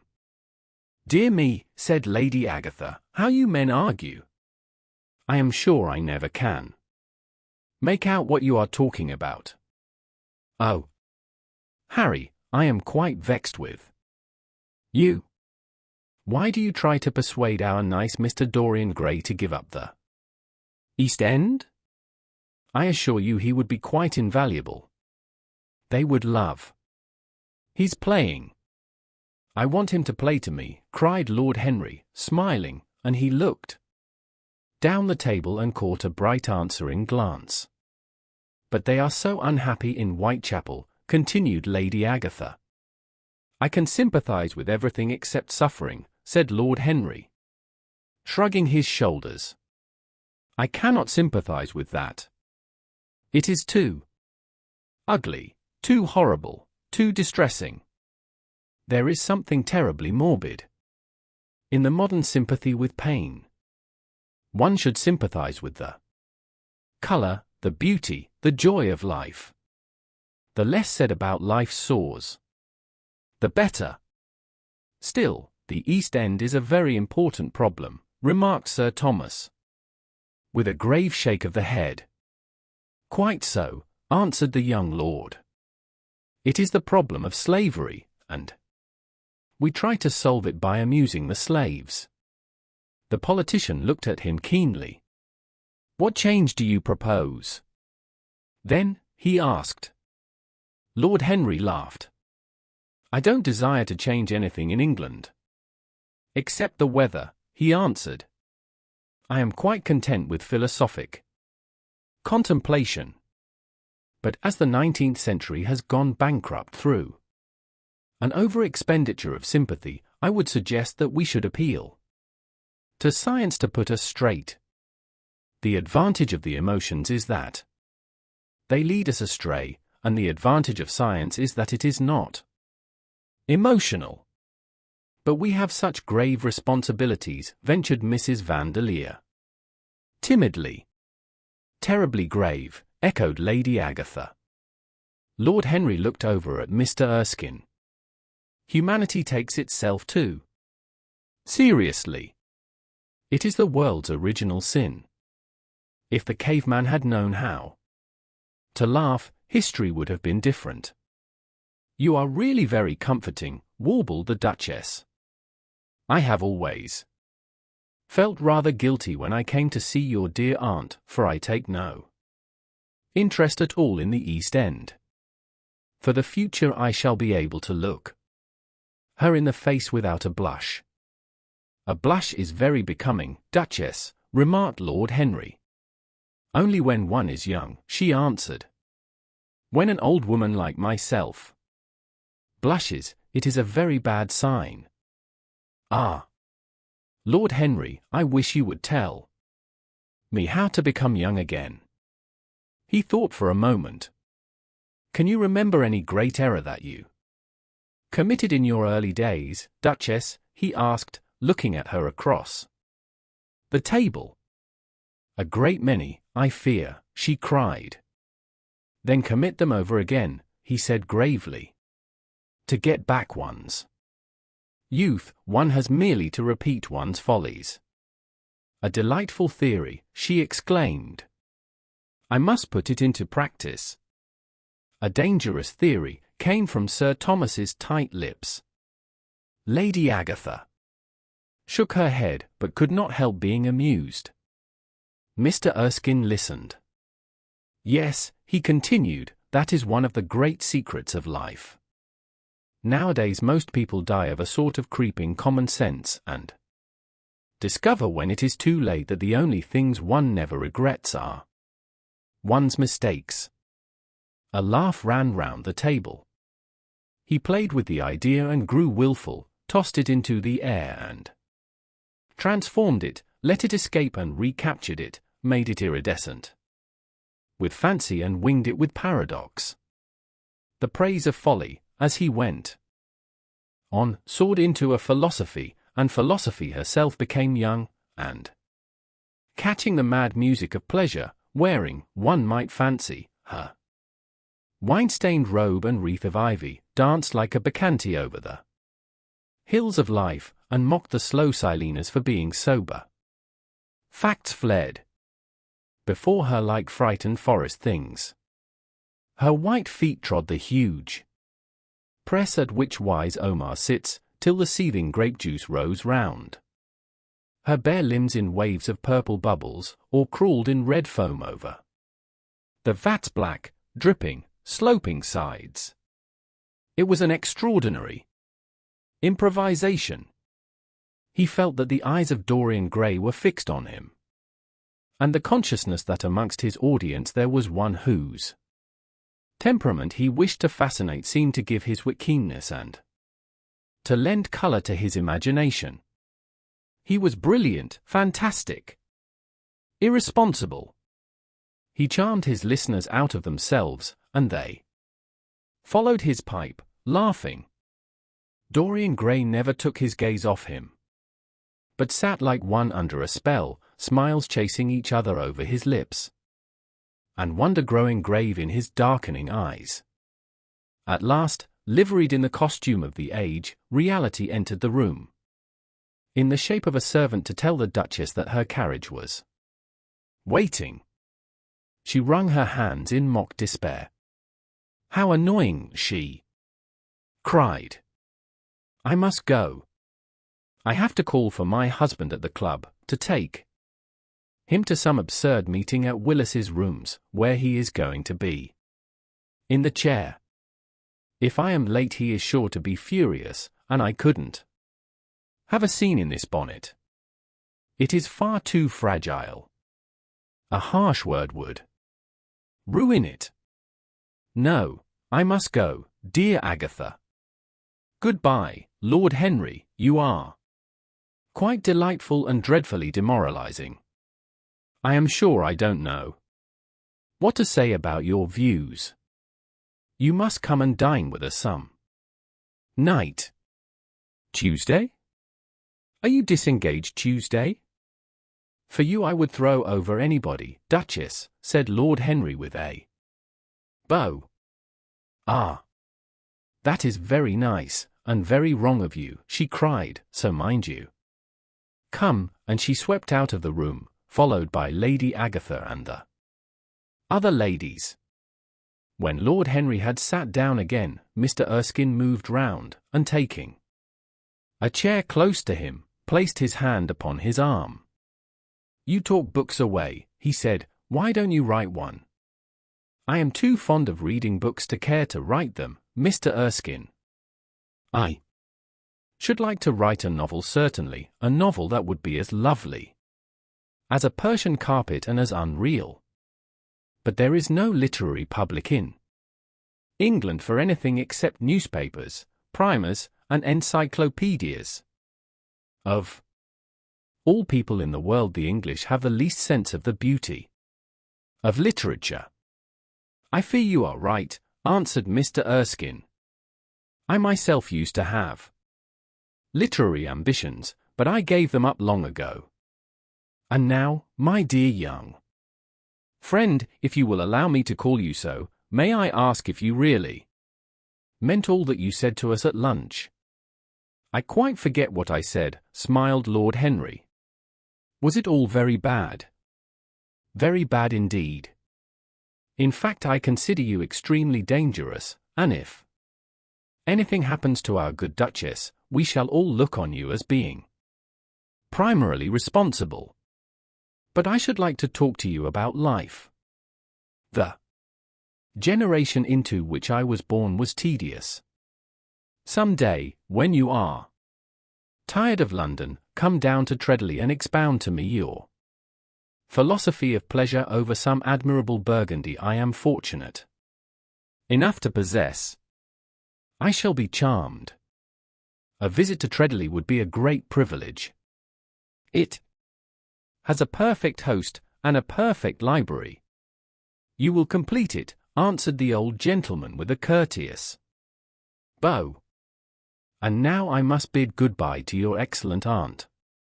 I am due at the Athenaeum. It is the hour when we sleep there. All of you, Mr. Erskine.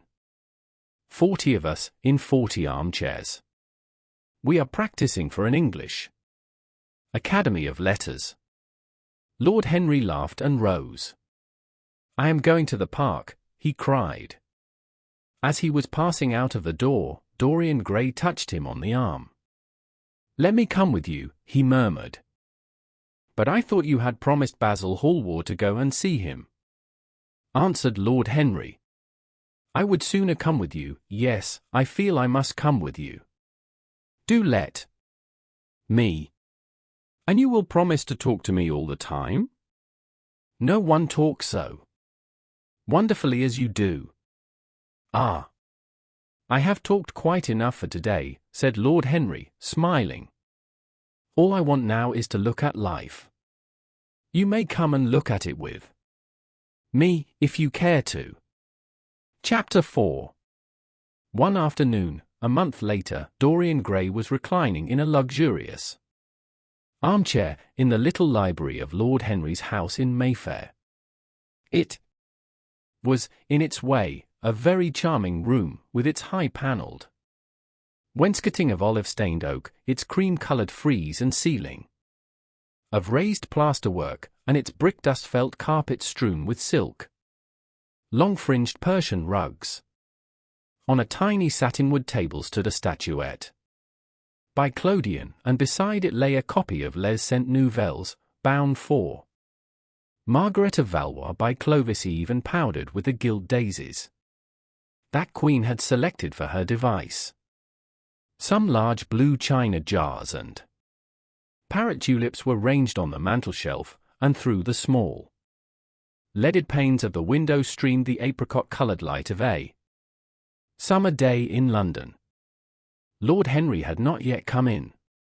He was always late on principle, his principle being that punctuality is the thief of time. So the lad was looking rather sulky, as with listless fingers he turned over the pages of an elaborately illustrated edition of Manon Lescaut that he had found in one of the bookcases. The formal monotonous ticking of the Louis Quatorze clock annoyed him. Once or twice he thought of going away. At last he heard a step outside, and the door opened. "How late you!" "Ah, Harry," he murmured. "I am afraid it is not Harry, Mr. Gray," answered a shrill voice. He glanced quickly round and rose to his feet. "I beg your pardon. I thought. You thought it was my husband. It is only his wife. You must let me introduce myself. I know you quite well by your photographs. I think my husband has got 17 of them." "Not 17, Lady Henry." "Well, 18, then. And I saw you with him the other night at the opera." She laughed nervously as she spoke, and watched him with her vague forget-me-not eyes. She was a curious woman, whose dresses always looked as if they had been designed in a rage and put on in a tempest.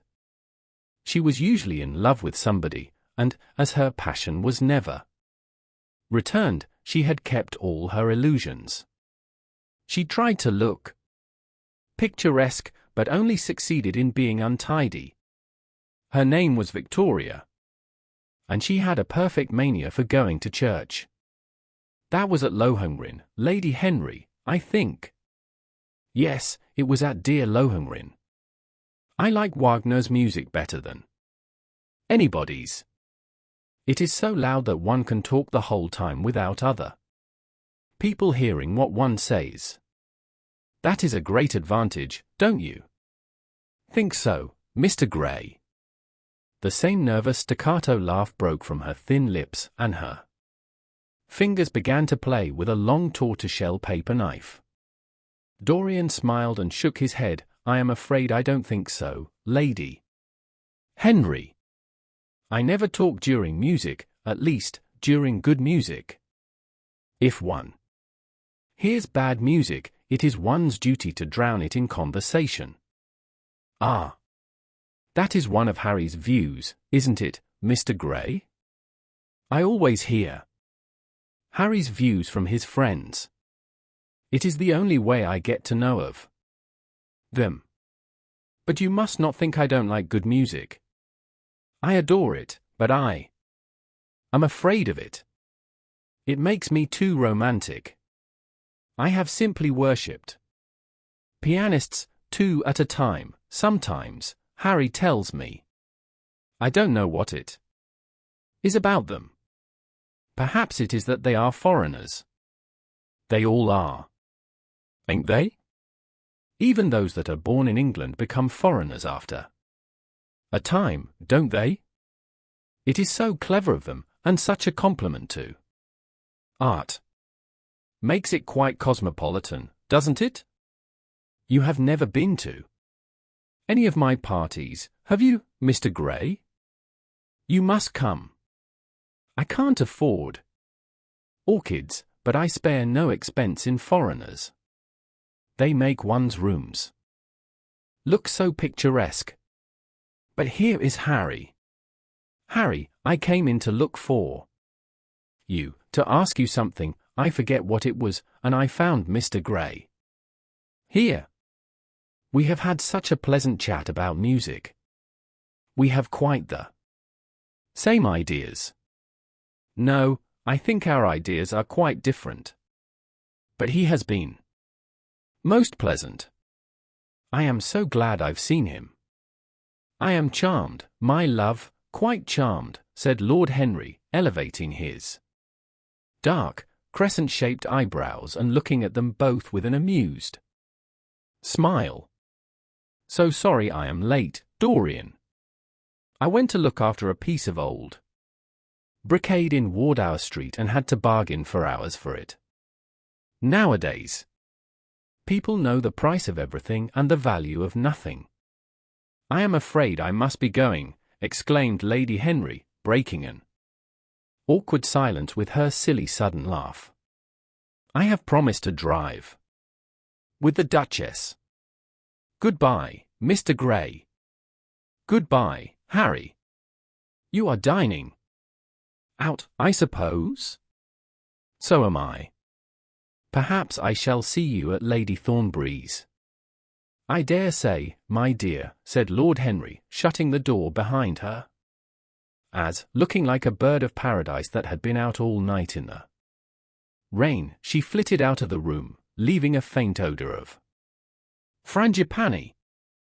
Then he lit a cigarette and flung himself down on the sofa. Never marry a woman with straw-coloured hair, Dorian, he said after a few puffs. Why, Harry? Because they are so sentimental. But I like sentimental people. Never marry at all, Dorian. Men marry because they are tired, women because they are curious, both are disappointed. I don't think I am likely to marry, Harry. I am too much in love. That is one of your aphorisms. I am putting it into practice, as I do everything that you say. Who are you in love with? Asked Lord Henry after a pause. With an actress, said Dorian Gray, blushing. Lord Henry shrugged his shoulders. That is a rather commonplace debut.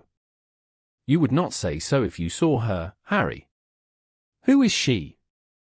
Her name is Sibyl Vane. Never heard of her. No one has. People will some day, however. She is a genius. My dear boy, no woman is a genius. Women are a decorative sex. They never have anything to say, but they say it charmingly. Women represent the triumph of matter over mind, just as men represent the triumph of mind over morals. Harry, how can you? My dear Dorian, it is quite true. I am analyzing women at present, so I ought to know. The subject is not so abstruse as I thought it was. I find that, ultimately, there are only two kinds of women, the plain and the colored.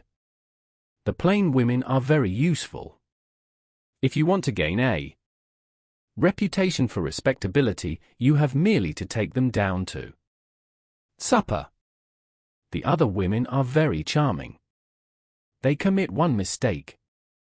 However, they paint in order to try and look young. Our grandmothers painted in order to try and talk brilliantly. Rouge and esprit used to go together. That is all over now.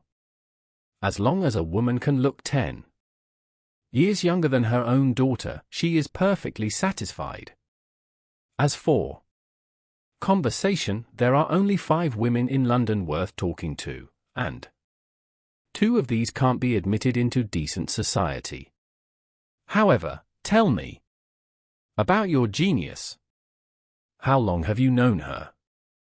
Ah, Harry, your views terrify me. Never mind that. How long have you known her? About 3 weeks.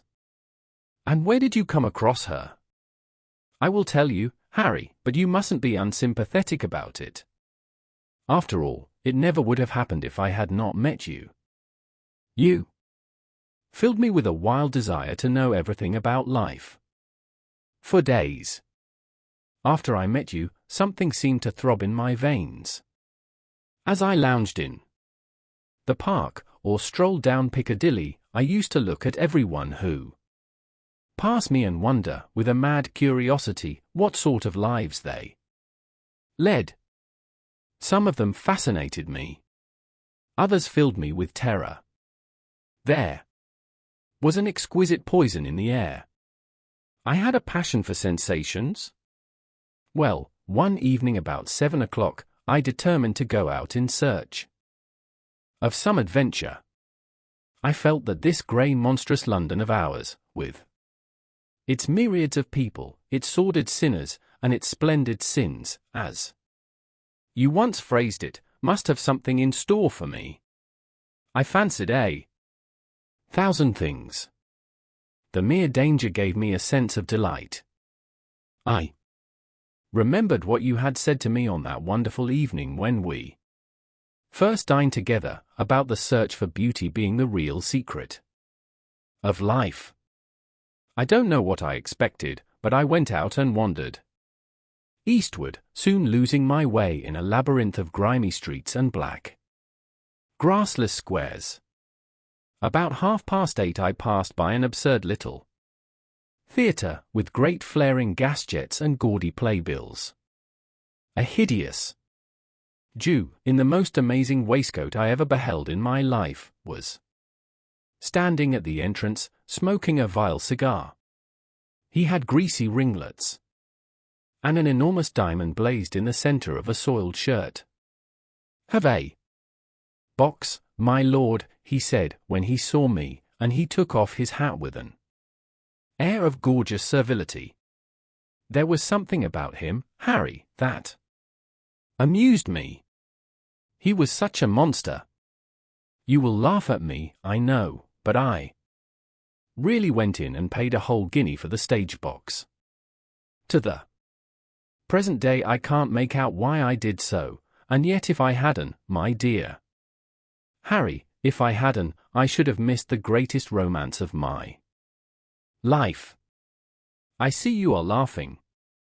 It is horrid of you. I am not laughing, Dorian, at least I am not laughing at you. But you should not say the greatest romance of your life. You should say the first romance of your life. You will always be loved, and you will always be in love with love. A grande passion is the privilege of people who have nothing to do. That is the one use of the idle classes of a country. Don't be afraid. There are exquisite things in store for you. This is merely the beginning. Do you think my nature so shallow? Cried Dorian Gray angrily. No, I think your nature so deep. How do you mean? My dear boy, the people who love only once in their lives are really the shallow people. What they call their loyalty, and their fidelity, I call either the lethargy of custom or their lack of imagination. Faithfulness is to the emotional life what consistency is to the life of the intellect, simply a confession of failure. Faithfulness. I must analyze it some day. The passion for property is in it. There are many things that we would throw away if we were not afraid that others might pick them up. But I don't want to interrupt you. Go on with your story. Well, I found myself seated in a horrid little private box, with a vulgar drop scene staring me in the face. I looked out from behind the curtain and surveyed the house. It was a tawdry affair, all cupids and cornucopias, like a third-rate wedding cake. The gallery and pit were fairly full, but the 2 rows of dingy stalls were quite empty, and there was hardly a person in what I suppose they called the dress circle. Women went about with oranges and ginger beer, and there was a terrible consumption of nuts going on. It must have been just like the palmy days of the British drama. Just like, I should fancy, and very depressing. I began to wonder what on earth I should do when I caught sight of the playbill. What do you think the play was, Harry? I should think the idiot boy was dumb but innocent. Our fathers used to like that sort of piece, I believe. The longer I live, Dorian, the more keenly I feel that whatever was good enough for our fathers is not good enough for us. In art, as in politics, les grands-pères ont toujours tort. This play was good enough for us, Harry. It was Romeo and Juliet. I must admit that I was rather annoyed at the idea of seeing Shakespeare done in such a wretched hole of a place. Still, I felt interested, in a sort of way. At any rate, I determined to wait for the first act. There was a dreadful orchestra, presided over by a young Hebrew who sat at a cracked piano, that nearly drove me away, but at last the drop scene was drawn up and the play began. Romeo was a stout elderly gentleman, with corked eyebrows, a husky tragedy voice, and a figure like a beer barrel. Mercutio was almost as bad. He was played by the low-comedian who had introduced gags of his own and was on most friendly terms with the pit. They were both as grotesque as the scenery, and that looked as if it had come out of a country booth. But Juliet. Harry, imagine a girl, hardly 17 years of age, with a little, flower-like face, a small Greek head with plaited coils of dark brown hair, eyes that were violet wells of passion, lips that were like the petals of a rose. She was the loveliest thing I had ever seen in my life. You said to me once that pathos left you unmoved, but that beauty, mere beauty, could fill your eyes with tears. I tell you, Harry, I could hardly see this girl for the mist of tears that came across me. And her voice, I never heard such a voice. It was very low at first, with deep mellow notes that seemed to fall singly upon one's ear. Then it became a little louder, and sounded like a flute or a distant hautboy. In the garden scene it had all the tremulous ecstasy that one hears just before dawn when nightingales are singing. There were moments later on when it had the wild passion of violins. You know how a voice can stir one. Your voice and the voice of Sibyl Vane are two things that I shall never forget.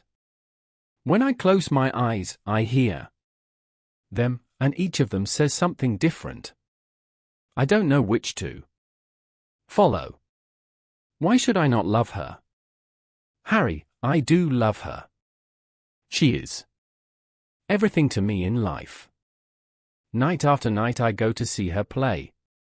One evening she is Rosalind, and the next evening she is Imogen.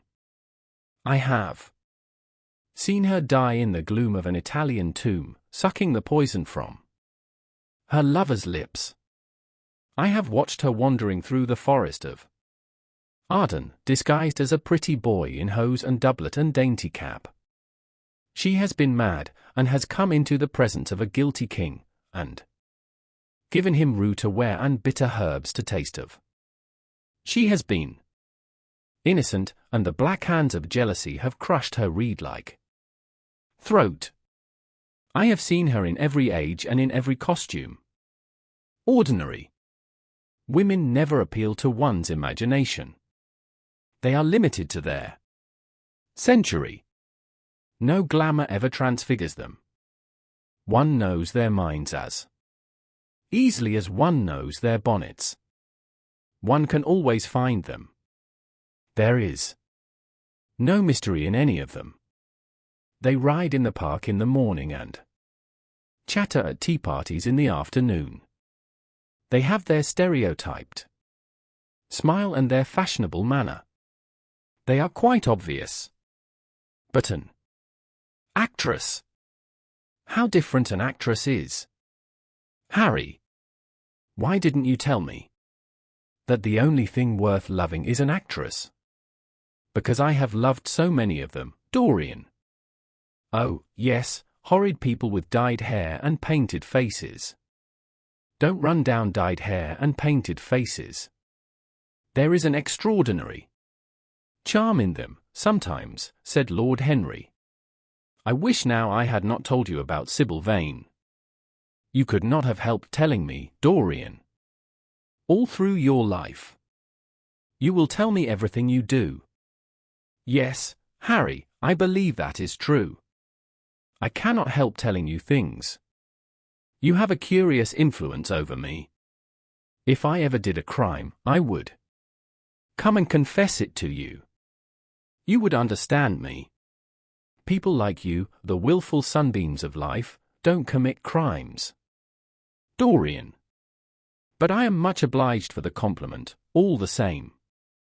And now, tell me, reach me the matches, like a good boy, thanks. What are your actual relations with Sibyl Vane?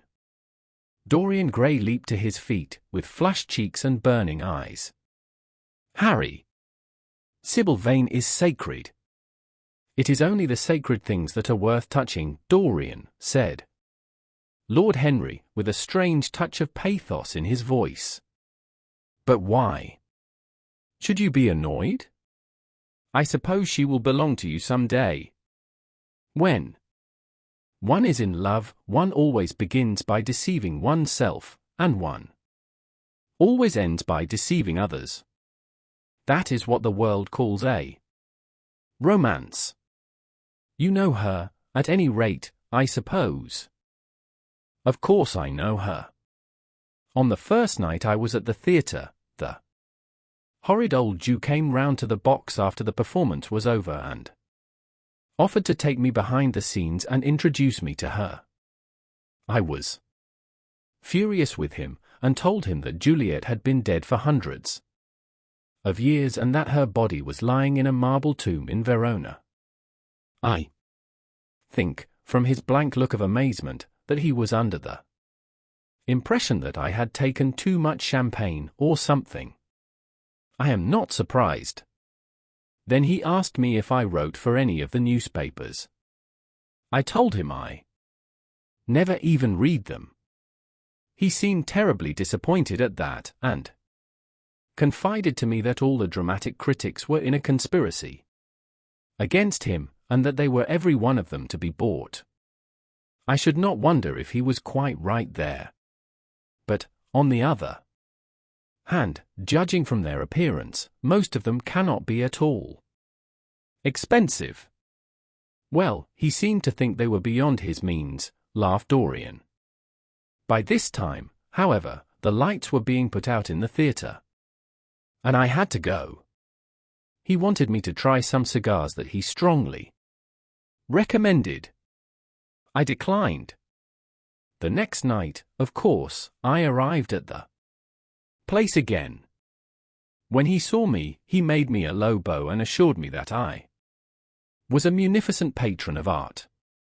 He was a most offensive brute, though. He had an extraordinary passion for Shakespeare. He told me once, with an air of pride, that his 5 bankruptcies were entirely due to the bard, as he insisted on calling him. He seemed to think it a distinction. It was a distinction, my dear Dorian, a great distinction. Most people become bankrupt through having invested too heavily in the prose of life. To have ruined oneself over poetry is an honor. But when did you first speak to Miss Sibyl Vane? The third night. She had been playing Rosalind. I could not help going round. I had thrown her some flowers, and she had looked at me, or at least I fancied that she had. The old Jew was persistent. He seemed determined to take me behind, so I consented. It was curious my not wanting to know her, wasn't it? No, I don't think so. My dear Harry, why? I will tell you some other time. Now I want to know about the girl. Sibyl? Oh, she was so shy and so gentle. There is something of a child about her. Her eyes opened wide in exquisite wonder when I told her what I thought of her performance, and she seemed quite unconscious of her power. I think we were both rather nervous. The old Jew stood grinning at the doorway of the dusty green room, making elaborate speeches about us both, while we stood looking at each other like children. He would insist on calling me a my lord, so I had to assure Sibyl that I was not anything of the kind. She said quite simply to me, "You look more like a prince. I must call you Prince Charming." Upon my word, Dorian, Miss Sibyl knows how to pay compliments. You don't understand her, Harry. She regarded me merely as a person in a play. She knows nothing of life. She lives with her mother, a faded, tired woman who played Lady Capulet in a sort of magenta dressing wrapper on the first night, and looks as if she had seen better days. I know that look. It depresses me, murmured Lord Henry, examining his rings. The Jew wanted to tell me her history, but I said it did not interest me. You were quite right. There is always something infinitely mean about other people's tragedies. Sibyl is the only thing I care about. What is it to me where she came from? From her little head to her little feet, she is absolutely and entirely divine. Every night of my life I go to see her act, and every night she is more marvelous. That is the reason, I suppose, that you never dine with me now. I thought you must have some curious romance on hand. You have, but it is not quite what I expected.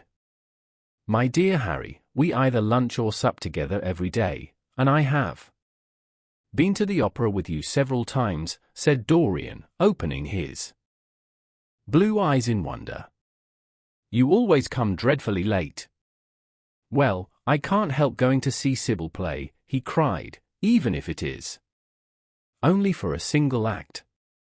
I get hungry for her presence, and when I think of the wonderful soul that is hidden away in that little ivory body, I am filled with awe. You can dine with me tonight, Dorian, can't you? He shook his head. Tonight she is Imogen, he answered, and tomorrow night she will be Juliet. When is she Sibyl Vane? Never. I congratulate you. How horrid you are. She is all the great heroines of the world in one. She is more than an individual. You laugh, but I tell you she has genius. I love her, and I must make her love me. You, who know all the secrets of life, tell me how to charm Sibyl Vane to love me. I want to make Romeo jealous. I want the dead lovers of the world to hear our laughter and grow sad. I want a breath of our passion to stir their dust into consciousness, to wake their ashes into pain. My God, Harry! How I worship her! He was walking up and down the room as he spoke. Hectic spots of red burned on his cheeks. He was terribly excited. Lord Henry watched him with a subtle sense of pleasure. How different he was now from the shy, frightened boy he had met in Basil Hallward's studio. His nature had developed like a flower, had borne blossoms of scarlet flame.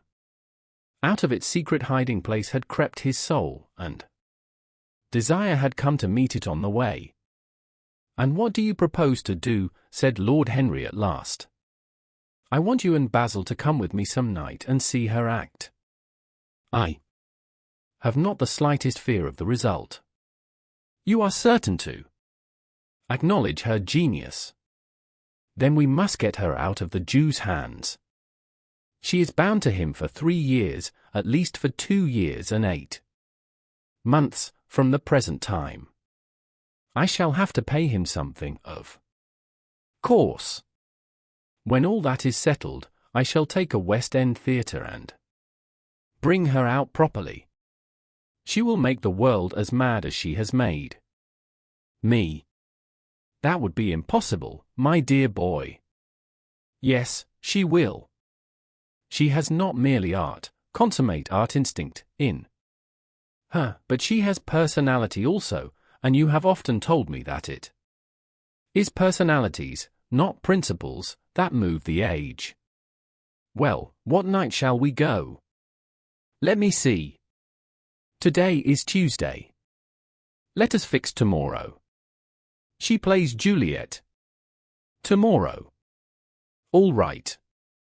The Bristol at 8 o'clock, and I will get Basil. Not 8, Harry, please. 6:30. We must be there before the curtain rises. You must see her in the first act, where she meets Romeo. 6:30. What an hour! It will be like having a meat tea, or reading an English novel. It must be 7. No gentleman dines before 7. Shall you see Basil between this and then? Or shall I write to him? Dear Basil, I have not laid eyes on him for a week. It is rather horrid of me, as he has sent me my portrait in the most wonderful frame, specially designed by himself, and, though I am a little jealous of the picture for being a whole month younger than I am, I must admit that I delight in it. Perhaps you had better write to him. I don't want to see him alone. He says things that annoy me. He gives me good advice. Lord Henry smiled. People are very fond of giving away what they need most themselves. It is what I call the depth of generosity. Oh, Basil is the best of fellows, but he seems to me to be just a bit of a Philistine. Since I have known you, Harry, I have discovered that Basil, my dear boy, puts everything that is charming in him into his work. The consequence is that he has nothing left for life but his prejudices, his principles, and his common sense. The only artists I have ever known who are personally delightful are bad artists. Good artists exist simply in what they make, and consequently are perfectly uninteresting in what they are. A great poet, a really great poet, is the most unpoetical of all creatures. But inferior poets are absolutely fascinating. The worse their rhymes are, the more picturesque they look. The mere fact of having published a book of second-rate sonnets makes a man quite irresistible. He lives the poetry that he cannot write. The others write the poetry that they dare not realize. I wonder, is that really so, Harry? Said Dorian Gray, putting some perfume on his handkerchief out of a large, gold-topped bottle that stood on the table. It must be, if you say it. And now I am off. Imogen is waiting for me. Don't forget about tomorrow. Goodbye. As he left the room, Lord Henry's heavy eyelids drooped, and he began to think. Certainly few people had ever interested him so much as Dorian Gray, and yet the lad's mad adoration of someone else caused him not the slightest pang of annoyance or jealousy. He was pleased by it. It made him a more interesting study. He had been always enthralled by the methods of natural science, but the ordinary subject matter of that science had seemed to him trivial and of no import. And so he had begun by vivisecting himself, as he had ended by vivisecting others. Human life, that appeared to him the one thing worth investigating. Compared to it there was nothing else of any value. It was true that as one watched life in its curious crucible of pain and pleasure, one could not wear over one's face a mask of glass, nor keep the sulphurous fumes from troubling the brain and making the imagination turbid with monstrous fancies and misshapen dreams. There were poisons so subtle that to know their properties one had to sicken of them. There were maladies so strange that one had to pass through them if one sought to understand their nature. And yet, what a great reward one received! How wonderful the whole world became to one! To note the curious hard logic of passion and the emotional colored life of the intellect, to observe where they met and where they separated, at what point they were in unison, and at what point they were at discord, there was a delight in that. What matter what the cost was? One could never pay too high a price for any sensation. He was conscious, and the thought brought a gleam of pleasure into his brown agate eyes, that it was through certain words of his, musical words said with musical utterance, that Dorian Gray's soul had turned to this white girl and bowed in worship before her. To a large extent, the lad was his own creation. He had made him premature. That was something.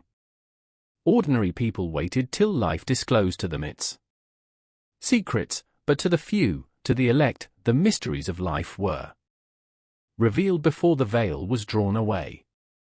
Sometimes this was the effect of art, and chiefly of the art of literature, which dealt immediately with the passions and the intellect. But now and then a complex personality took the place and assumed the office of art, was indeed, in its way, a real work of art, life having its elaborate masterpieces, just as poetry has, or sculpture, or painting. Yes, the lad was premature. He was gathering his harvest while it was yet spring. The pulse and passion of youth were in him, but he was becoming self-conscious. It was delightful to watch him. With his beautiful face and his beautiful soul, he was a thing to wonder at. It was no matter how it all ended, or was destined to end. He was like one of those gracious figures in a pageant or a play, whose joys seem to be remote from one, but whose sorrows stir one's sense of beauty, and whose wounds are like red roses. Soul and body, body and soul, how mysterious they were. There was animalism in the soul, and the body had its moments of spirituality. The senses could refine, and the intellect could degrade. Who could say where the fleshly impulse ceased, or the psychical impulse began? How shallow were the arbitrary definitions of ordinary psychologists?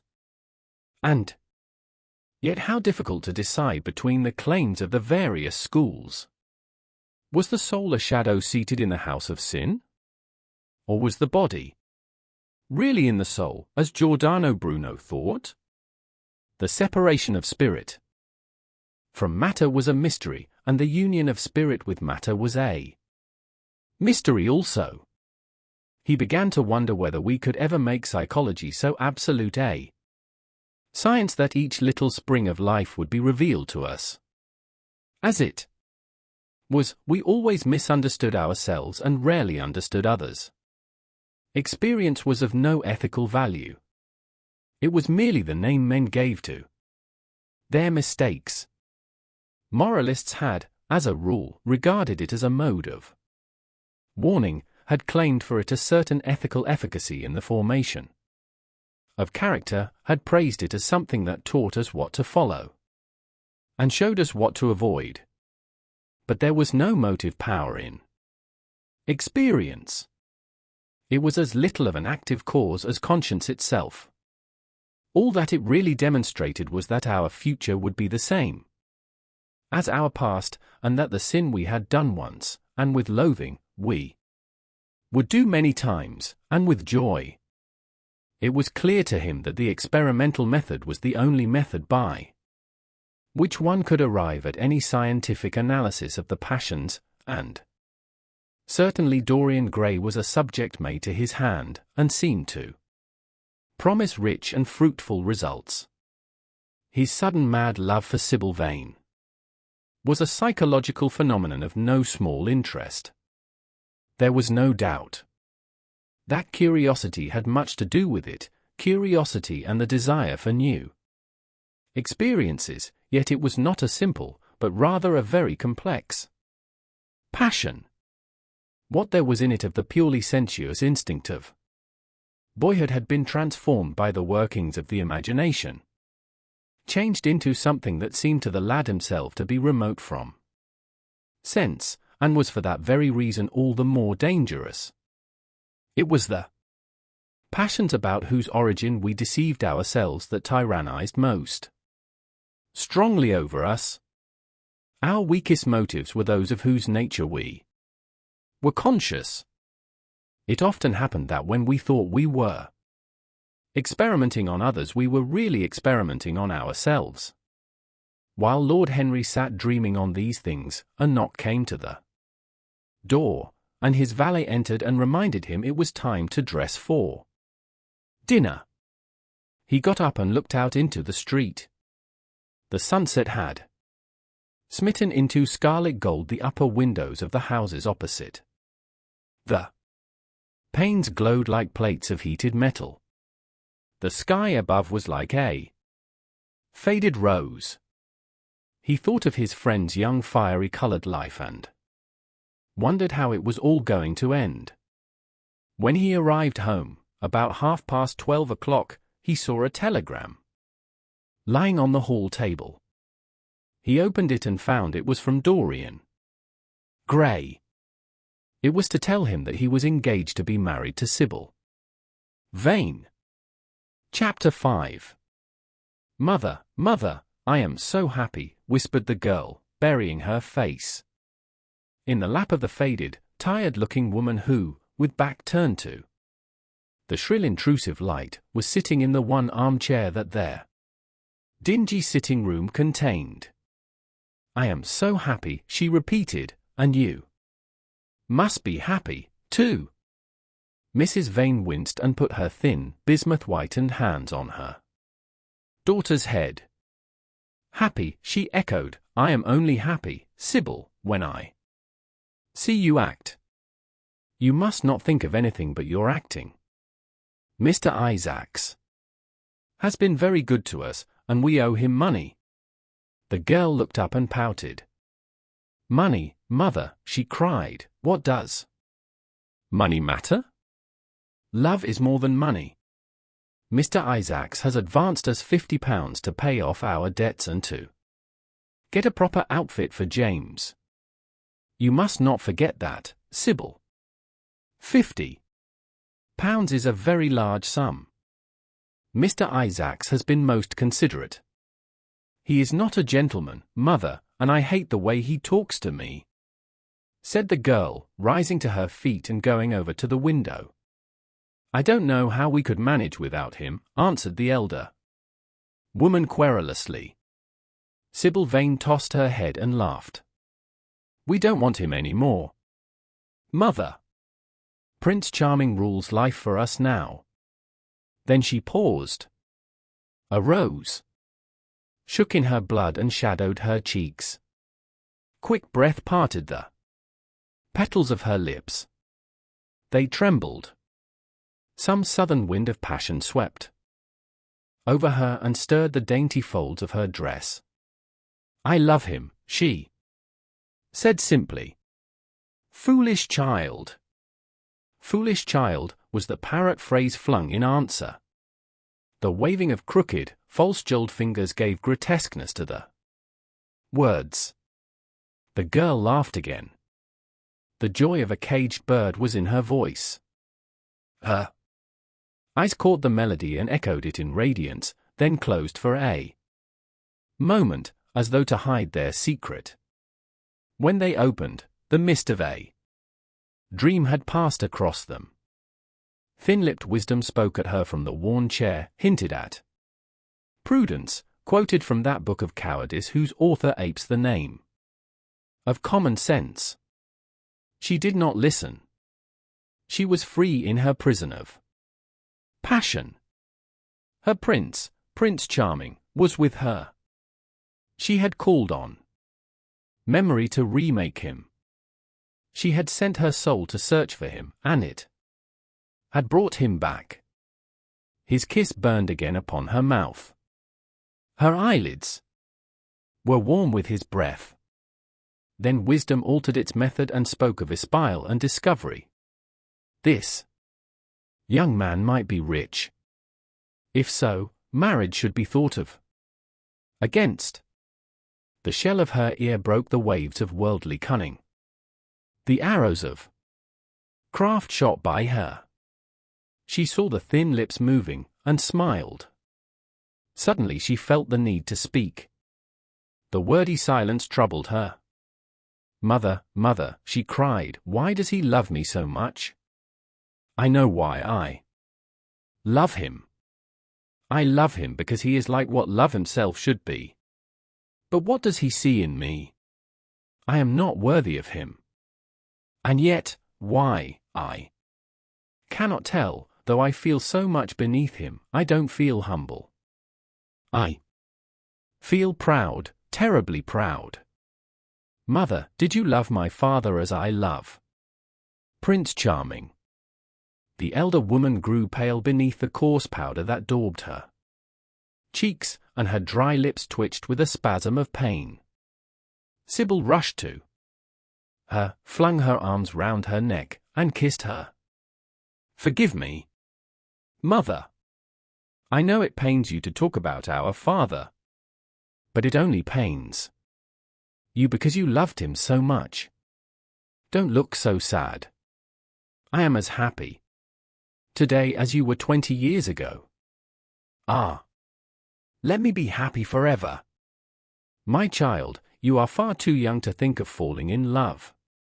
Besides, what do you know of this young man?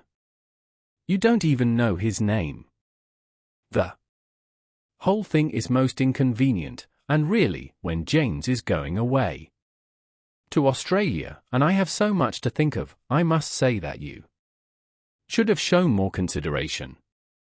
However, as I said before, if he is rich. Ah! Mother, mother, let me be happy."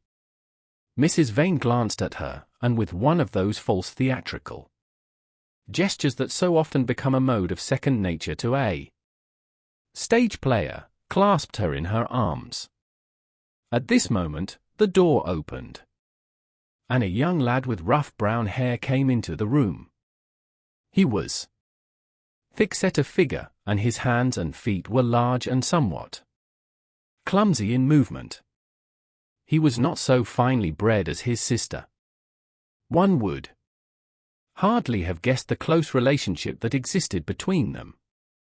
Mrs. Vane fixed her eyes on him and intensified her smile. She mentally elevated her son to the dignity of an audience. She felt sure that the tableau was interesting. "You might keep some of your kisses for me, Sibyl, I think," said the lad with a good-natured grumble. "Ah! But you don't like being kissed, Jim," she cried. "You are a dreadful old bear." And she ran across the room and hugged him. James Vane looked into his sister's face with tenderness. "I want you to come out with me for a walk, Sibyl. I don't suppose I shall ever see this horrid London again.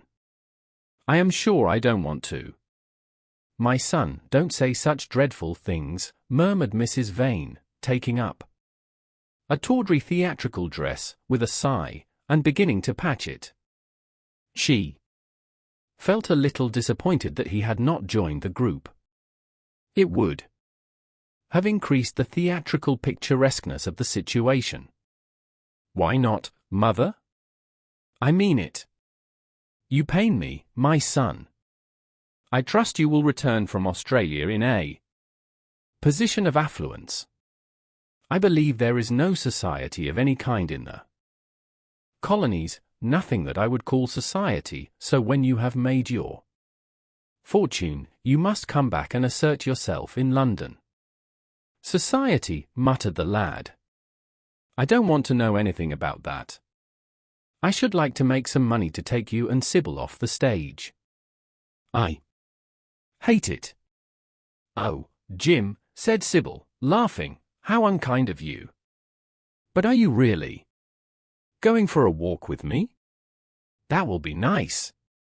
I was afraid you were going to say goodbye to some of your friends, to Tom Hardy, who gave you that hideous pipe, or Ned Langton, who makes fun of you for smoking.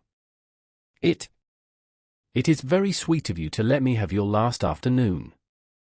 Where shall we go?" Let us go to the park.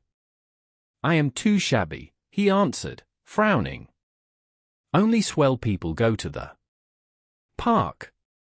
Nonsense, Jim, she whispered, stroking the sleeve of his coat. He hesitated for a moment. Very well, he said at last, but don't be too long dressing. She danced out of the door. One could hear her singing as she ran upstairs. Her little feet pattered overhead. He walked up and down the room 2 or 3 times. Then he turned to the still figure in the chair. Mother, are my things ready? He asked. Quite ready, James, she answered, keeping her eyes on her work. For some months past she had felt ill at ease when she was alone with this rough stern son of hers. Her shallow secret nature was troubled when their eyes met. She used to wonder if he suspected anything. The silence, for he made no other observation, became intolerable to her. She began to complain. Women defend themselves by attacking, just as they attack by sudden and strange surrenders. I hope you will be contented, James, with your seafaring life, she said. You must remember that it is your own choice. You might have entered a solicitor's office. Solicitors are a very respectable class, and in the country often dine with the best families. I hate offices, and I hate clerks, he replied. But you are quite right. I have chosen my own life. All I say is, watch over Sibyl. Don't let her come to any harm. Mother, you must watch over her. James, you really talk very strangely. Of course I watch over Sibyl. I hear a gentleman comes every night to the theatre and goes behind to talk to her. Is that right? What about that? You are speaking about things you don't understand, James. In the profession we are accustomed to receive a great deal of most gratifying attention. I myself used to receive many bouquets at one time. That was when acting was really understood. As for Sibyl, I do not know at present whether her attachment is serious or not. But there is no doubt that the young man in question is a perfect gentleman. He is always most polite to me. Besides, he has the appearance of being rich, and the flowers he sends are lovely. You don't know his name, though, said the lad harshly. No, answered his mother with a placid expression in her face. He has not yet revealed his real name. I think it is quite romantic of him. He is probably a member of the aristocracy. James Vane bit his lip. Watch over Sibyl, mother, he cried, watch over her. My son, you distress me very much. Sibyl is always under my special care. Of course, if this gentleman is wealthy, there is no reason why she should not contract an alliance with him. I trust he is one of the aristocracy. He has all the appearance of it, I must say. It might be a most brilliant marriage for Sibyl. They would make a charming couple. His good looks are really quite remarkable, everybody notices them. The lad muttered something to himself and drummed on the window pane with his coarse fingers. He had just turned round to say something when the door opened and Sibyl ran in. How serious you both are, she cried. What is the matter? Nothing, he answered. I suppose one must be serious sometimes. Goodbye, mother, I will have my dinner at 5 o'clock. Everything is packed, except my shirts, so you need not trouble. Goodbye, my son, she answered with a bow of strained stateliness. She was extremely annoyed at the tone he had adopted with her, and there was something in his look that had made her feel afraid. "Kiss me, mother," said the girl. Her flower-like lips touched the withered cheek and warmed its frost. "My child! My child!" cried Mrs. Vane, looking up to the ceiling in search of an imaginary gallery. "Come, Sibyl," said her brother impatiently. He hated his mother's affectations. They went out into the flickering, wind-blown sunlight and strolled down the dreary Euston Road. The passers-by glanced in wonder at the sullen heavy youth who, in coarse, ill-fitting clothes, was in the company of such a graceful, refined-looking girl. He was like a common gardener walking with a rose. Jim frowned from time to time when he caught the inquisitive glance of some stranger. He had that dislike of being stared at, which comes on geniuses late in life and never leaves the commonplace. Sibyl, however, was quite unconscious of the effect she was producing. Her love was trembling in laughter on her lips. She was thinking of Prince Charming. And, that she might think of him all the more, she did not talk of him, but prattled on about the ship in which Jim was going to sail, about the gold he was certain to find, about the wonderful heiress whose life he was to save from the wicked, red-shirted bushrangers. For he was not to remain a sailor, or a supercargo, or whatever he was going to be. Oh, no! A sailor's existence was dreadful. Fancy being cooped up in a horrid ship, with the hoarse, hump-backed waves trying to get in, and a black wind blowing the masts down and tearing the sails into long, screaming ribbons. He was to leave the vessel at Melbourne, bid a polite goodbye to the captain, and go off at once to the goldfields. Before a week was over he was to come across a large nugget of pure gold, the largest nugget that had ever been discovered, and bring it down to the coast in a wagon guarded by 6 mounted policemen. The bushrangers were to attack them 3 times, and be defeated with immense slaughter. Or, no. He was not to go to the goldfields at all. They were horrid places, where men got intoxicated, and shot each other in bar-rooms, and used bad language. He was to be a nice sheep farmer. And one evening, as he was riding home, he was to see the beautiful heiress being carried off by a robber on a black horse, and give chase and rescue her.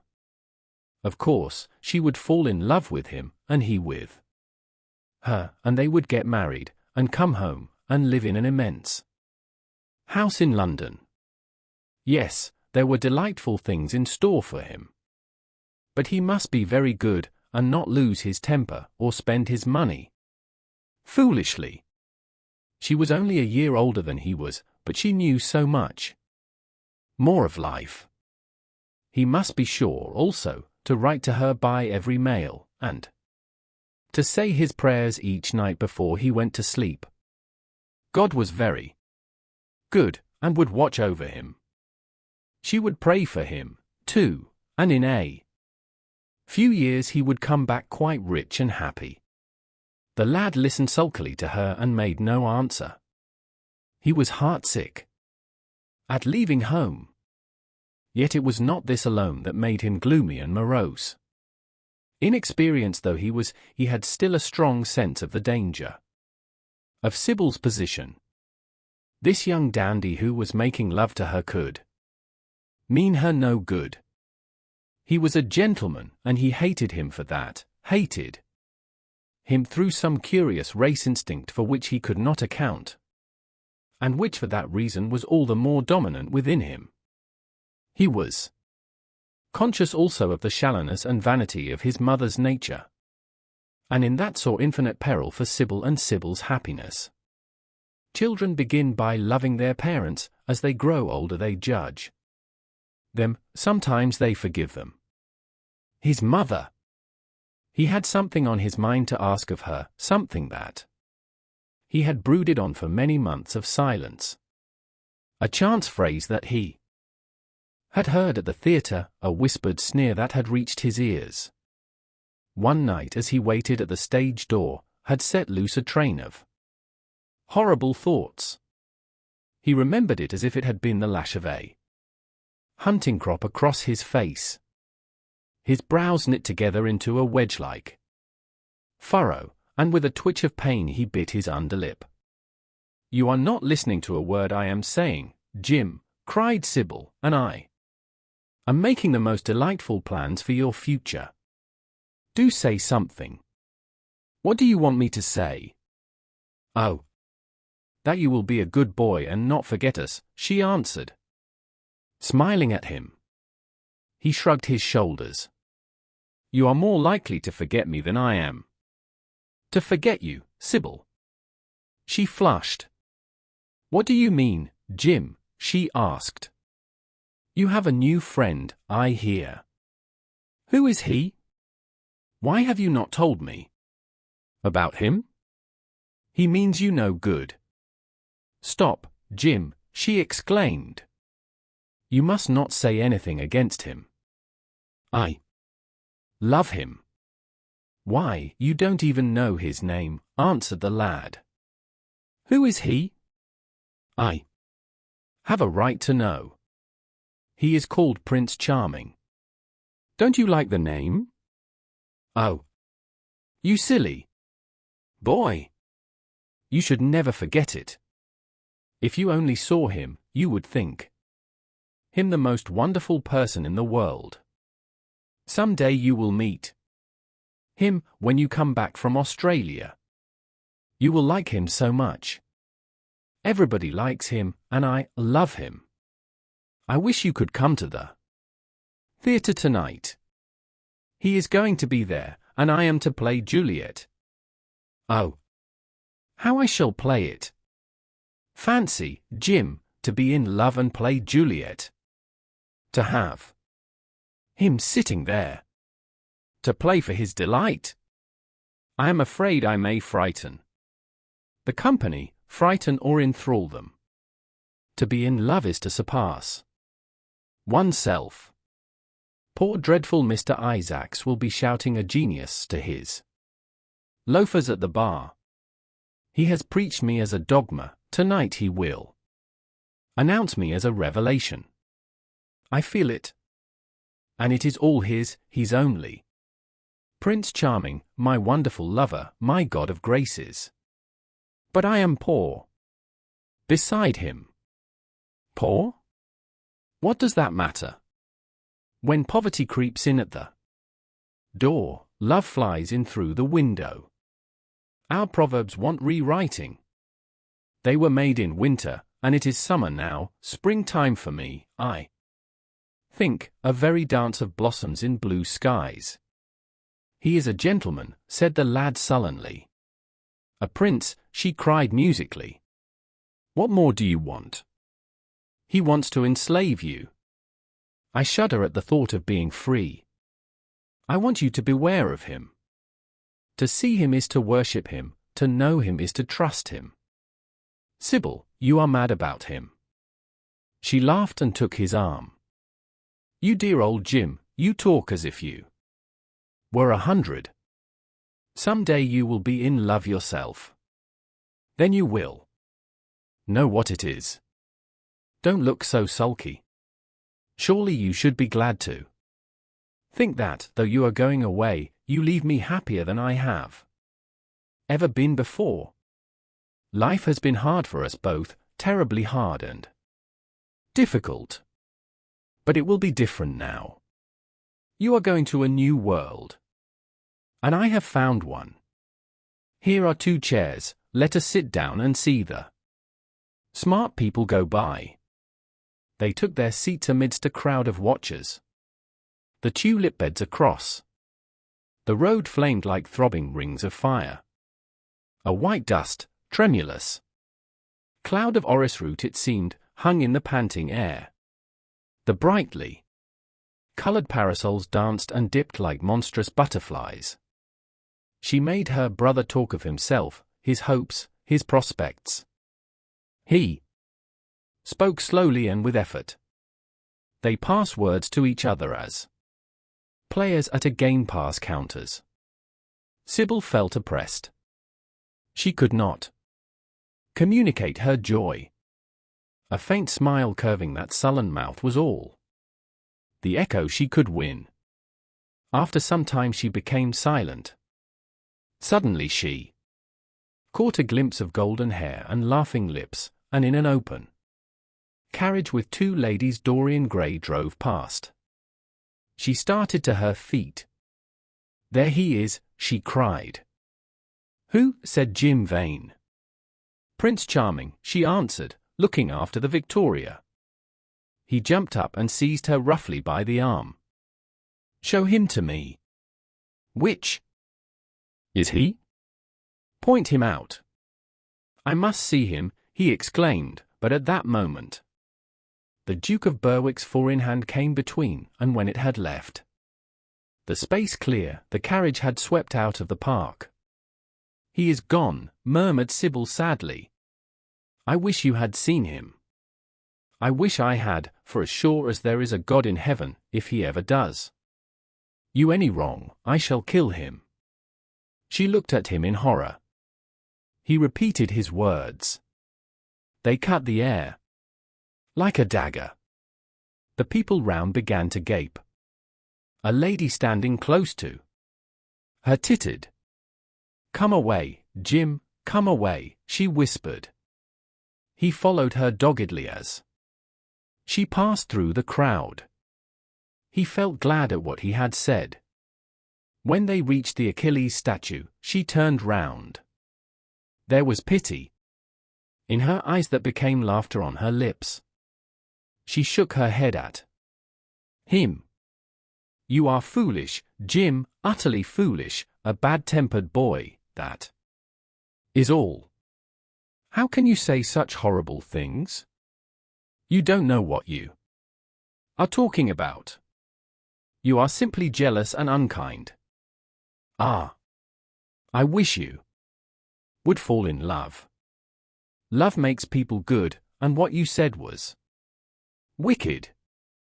"I am 16, he answered, "and I know what I am about. Mother is no help to you. She doesn't understand how to look after you. I wish now that I was not going to Australia at all. I have a great mind to chuck the whole thing up. I would if my articles hadn't been signed." "Oh, don't be so serious, Jim. You are like one of the heroes of those silly melodramas Mother used to be so fond of acting in. I am not going to quarrel with you. I have seen him, and oh, to see him is perfect happiness. We won't quarrel. I know you would never harm anyone I love, would you?" "Not as long as you love him, I suppose," was the sullen answer. "I shall love him forever," she cried. "And he? Forever, too. He had better." She shrank from him. Then she laughed and put her hand on his arm. He was merely a boy. At the Marble Arch they hailed an omnibus, which left them close to their shabby home in the Euston Road. It was after 5 o'clock, and Sibyl had to lie down for a couple of hours before acting. Jim insisted that she should do so. He said that he would sooner part with her when their mother was not present. She would be sure to make a scene, and he detested scenes of every kind. In Sibyl's own room they parted. There was jealousy in the lad's heart, and a fierce murderous hatred of the stranger who, as it seemed to him, had come between them. Yet, when her arms were flung round his neck, and her fingers strayed through his hair, he softened and kissed her with real affection. There were tears in his eyes as he went downstairs. His mother was waiting for him below. She grumbled at his unpunctuality, as he entered. He made no answer, but sat down to his meager meal. The flies buzzed round the table and crawled over the stained cloth. Through the rumble of omnibuses and the clatter of street cabs, he could hear the droning voice devouring each minute that was left to him. After some time, he thrust away his plate and put his head in his hands. He felt that he had a right to know. It should have been told to him before, if it was as he suspected. Leaden with fear, his mother watched him. Words dropped mechanically from her lips. A tattered lace handkerchief twitched in her fingers. When the clock struck 6, he got up and went to the door. Then he turned back and looked at her. Their eyes met. In hers he saw a wild appeal for mercy. It enraged him. "Mother, I have something to ask you," he said. Her eyes wandered vaguely about the room. She made no answer. "Tell me the truth." "I have a right to know. Were you married to my father?" She heaved a deep sigh. It was a sigh of relief. The terrible moment. The moment that night and day, for weeks and months, she had dreaded, had come at last, and yet she felt no terror. Indeed, in some measure, it was a disappointment to her. The vulgar directness of the question called for a direct answer. The situation had not been gradually led up to. It was crude. It reminded her of a bad rehearsal. "No," she answered, wondering at the harsh simplicity of life. "My father was a scoundrel then," he cried, the lad, clenching his fists. She shook her head. "I knew he was not free. We loved each other very much. If he had lived, he would have made provision for us. Don't speak against him, my son. He was your father, and a gentleman. Indeed, he was highly connected." An oath broke from his lips. "I don't care for myself," he exclaimed. "But don't let Sibyl. It is a gentleman, isn't it, who is in love with her, or says he is? Highly connected, too, I suppose." For a moment a hideous sense of humiliation came over the woman. Her head drooped. She wiped her eyes with shaking hands. "Sibyl has a mother," she murmured. "I had none." The lad was touched. He went towards her, and stooping down, he kissed her. "I am sorry if I have pained you by asking about my father," he said, "but I could not help it. I must go now. Goodbye. Don't forget that you will have only one child now to look after, and believe me, that if this man wrongs my sister, I will find out who he is, track him down, and kill him like a dog. I swear it." The exaggerated folly of the threat, the passionate gesture that accompanied it, the mad melodramatic words, made life seem more vivid to her. She was familiar with the atmosphere. She breathed more freely. And for the first time for many months she really admired her son. She would have liked to have continued the scene on the same emotional scale, but he cut her short. Trunks had to be carried down and mufflers looked for. The lodging-house drudge bustled in and out. There was the bargaining with the cabman. The moment was lost in vulgar details. It was with a renewed feeling of disappointment that she waved the tattered lace handkerchief from the window as her son drove away. She was conscious that a great opportunity had been wasted. She consoled herself by telling Sibyl how desolate she felt her life would be now. that she had only one child to look after. She remembered the phrase. It had pleased her. Of the threat she said nothing. It was vividly and dramatically expressed. She felt that they would all laugh at it some day. Chapter 6. I suppose you have heard the news, Basil, said Lord Henry that evening as Hallward was shown into a little private room at the Bristol, where dinner had been laid for 3. No, Harry, answered the artist, giving his hat and coat to the bowing waiter. What is it? Nothing about politics, I hope. They don't interest me. There is hardly a single person in the House of Commons worth painting, though many of them would be the better for a little whitewashing. Dorian Gray is engaged to be married, said Lord Henry, watching him. As he spoke, Hallward started and then frowned. Dorian engaged to be married, he cried.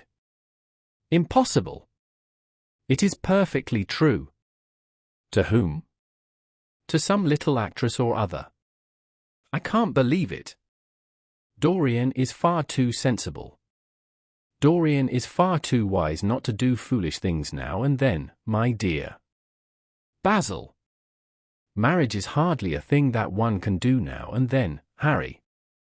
Except in America, rejoined Lord Henry languidly. But I didn't say he was married. I said he was engaged to be married. There is a great difference. I have a distinct remembrance of being married, but I have no recollection at all of being engaged. I am inclined to think that I never was engaged. But think of Dorian's birth, and position, and wealth. It would be absurd for him to marry so much beneath him. If you want to make him marry this girl, tell him that, Basil. He is sure to do it, then. Whenever a man does a thoroughly stupid thing, it is always from the noblest motives. I hope the girl is good, Harry. I don't want to see Dorian tied to some vile creature who might degrade his nature and ruin his intellect. Oh, she is better than good, she is beautiful, murmured Lord Henry, sipping a glass of vermouth and orange bitters.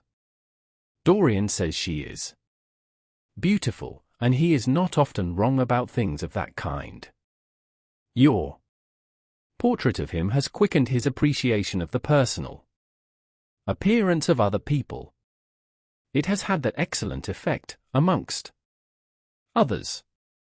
We are to see her tonight, if that boy doesn't forget his appointment. Are you serious? Quite serious, Basil. I should be miserable if I thought I should ever be more serious than I am at the present moment. But do you approve of it, Harry? Asked the painter, walking up and down the room and biting his lip. You can't approve of it, possibly. It is some silly infatuation. I never approve, or disapprove, of anything now. It is an absurd attitude to take towards life. We are not sent into the world to air our moral prejudices. I never take any notice of what common people say, and I never interfere with what charming people do. If a personality fascinates me, whatever mode of expression that personality selects is absolutely delightful to me. Dorian Gray falls in love with a beautiful girl who acts Juliet and proposes to marry her. Why not? If he wedded Messalina, he would be none the less interesting. You know, I am not a champion of marriage. The real drawback to marriage is that it makes one unselfish. And unselfish people are colorless. They lack individuality. Still, there are certain temperaments that marriage makes more complex. They retain their egotism, and add to it many other egos. they are forced to have more than one life. They become more highly organized, and to be highly organized is, I should fancy, the object of man's existence. Besides, every experience is of value, and whatever one may say against marriage, it is certainly an experience.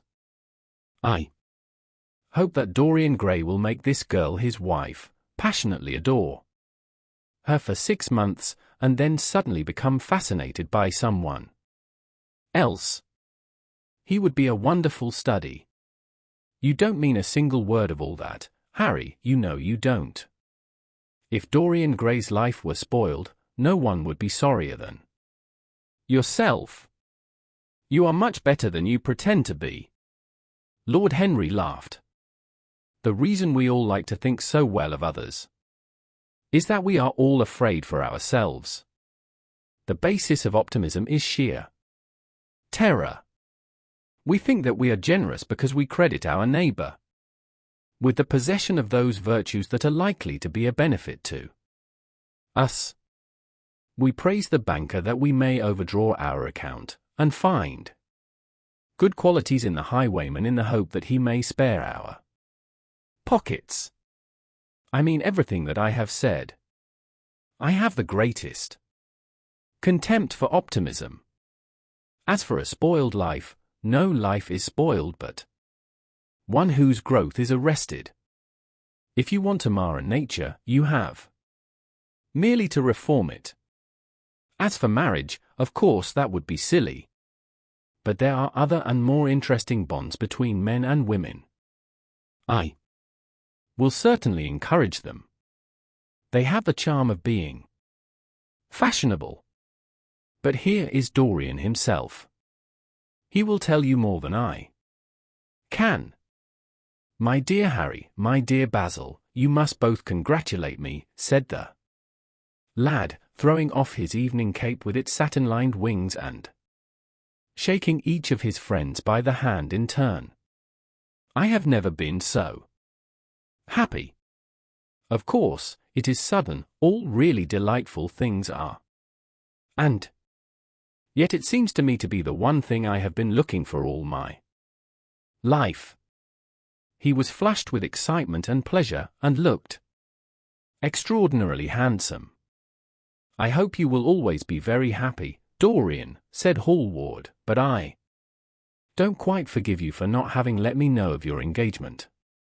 You let Harry know. And I don't forgive you for being late for dinner, broke in Lord Henry, putting his hand on the lad's shoulder and smiling as he spoke.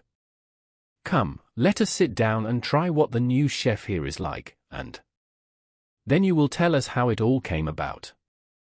There is really not much to tell, cried Dorian as they took their seats at the small round table. What happened was simply this. After I left you yesterday evening, Harry, I dressed, had some dinner at that little Italian restaurant in Rupert Street you introduced me to, and went down at 8 o'clock to the theatre. Sibyl was playing Rosalind. Of course, the scenery was dreadful and the Orlando absurd. But Sibyl, you should have seen her. When she came on in her boy's clothes, she was perfectly wonderful. She wore a moss-colored velvet jerkin with cinnamon sleeves, slim, brown, cross-gartered hose, a dainty little green cap with a hawk's feather caught in a jewel, and a hooded cloak lined with dull red. She had never seemed to me more exquisite. She had all the delicate grace of that Tanagra figurine that you have in your studio, Basil. Her hair clustered round her face like dark leaves round a pale rose. As for her acting, well, you shall see her tonight. She is simply a born artist. I sat in the dingy box absolutely enthralled. I forgot that I was in London and in the 19th century.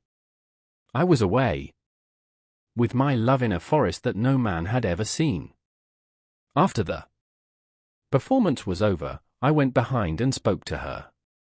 As we were Sitting together, suddenly there came into her eyes a look that I had never seen there before. My lips moved towards hers. We kissed each other. I can't describe to you what I felt at that moment. It seemed to me that all my life had been narrowed to one perfect point of rose-colored joy. She trembled all over and shook like a white narcissus. Then she flung herself on her knees and kissed my hands. I feel that I should not tell you all this, but I can't help it. Of course, our engagement is a dead secret. She has not even told her own mother. I don't know what my guardians will say. Lord Radley is sure to be furious. I don't care. I shall be of age in less than a year, and then I can do what I like. I have been right, Basil, haven't I, to take my love out of poetry and to find my wife in Shakespeare's plays? Lips that Shakespeare taught to speak have whispered their secret in my ear. I have had the arms of Rosalind around me, and kissed Juliet on the mouth. Yes, Dorian, I suppose you were right, said Hallward slowly. Have you seen her today? Asked Lord Henry. Dorian Gray shook his head.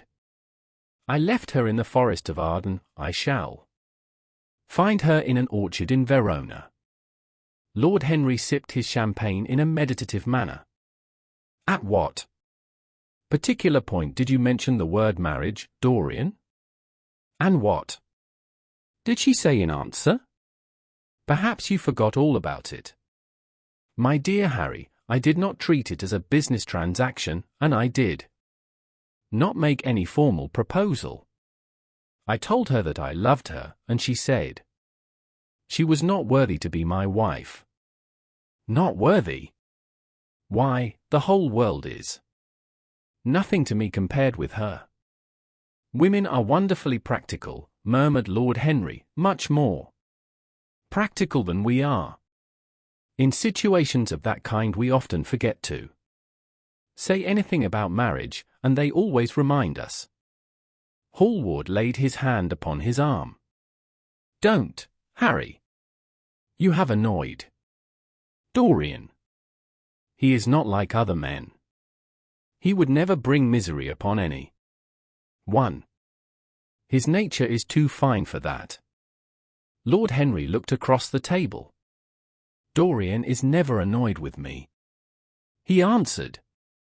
I asked the question for the best reason possible, for the only reason, indeed, that excuses one for asking any question, simple curiosity.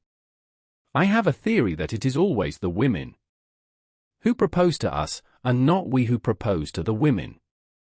Except, of course, in middle-class life. But then the middle classes are not modern. Dorian Gray laughed, and tossed his head.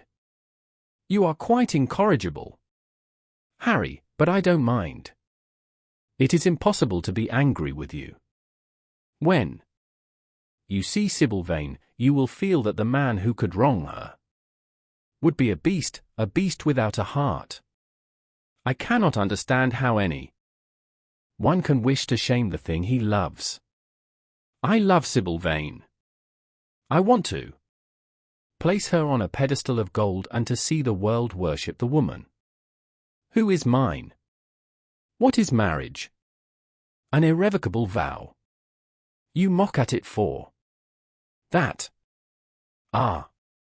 Don't mock. It is an irrevocable vow that I want to take. Her trust makes me faithful, her belief makes me good. When I am with her, I regret all that you have taught me. I become different from what you have known me to be. I am changed, and the mere touch of Sibyl Vane's hand makes me forget you and all your wrong, fascinating, poisonous, delightful theories. And those up? Asked Lord Henry, helping himself to some salad. Oh, your theories about life, your theories about love, your theories about pleasure. All your theories, in fact, Harry. Pleasure is the only thing worth having a theory about, he answered, in his slow melodious voice. But I am afraid I cannot claim my theory as my own. It belongs to nature, not to me. Pleasure is nature's test, her sign of approval. When we are happy, we are always good, but when we're good, we are not always happy. Ah! But what do you mean by good? Cried Basil Hallward. Yes, echoed Dorian, leaning back in his chair and looking at Lord Henry over the heavy clusters of purple-lipped irises that stood in the center of the table. What do you mean by good, Harry? To be good is to be in harmony with oneself, he replied, touching the thin stem of his glass with his pale, fine-pointed fingers. Discord is to be forced to be in harmony with others. One's own life, that is the important thing. As for the lives of one's neighbors, if one wishes to be a prig or a Puritan, one can flaunt one's moral views about them, but they are not one's concern. Besides, individualism has really the higher aim. Modern morality consists in accepting the standard of one's age. I consider that for any man of culture to accept the standard of his age is a form of the grossest immorality. But, surely, if one lives merely for oneself, Harry, one pays a terrible price for doing so, suggested the painter. Yes, we are overcharged for everything nowadays. I should fancy that the real tragedy of the poor is that they can afford nothing but self-denial. Beautiful sins, like beautiful things, are the privilege of the rich. One has to pay in other ways but money. What sort of ways, Basil? Oh, I should fancy in remorse, in suffering, in the consciousness of degradation. Lord Henry shrugged his shoulders. My dear fellow, medieval art is charming, but medieval emotions are out of date. One can use them in fiction, of course. But then the only things that one can use in fiction are the things that one has ceased to use in fact. Believe me, no civilized man ever regrets a pleasure, and no uncivilized man ever knows what a pleasure is. I know what pleasure is, cried Dorian Gray. It is to adore some one. That is certainly better than being adored, he answered, toying with some fruits. Being adored is a nuisance.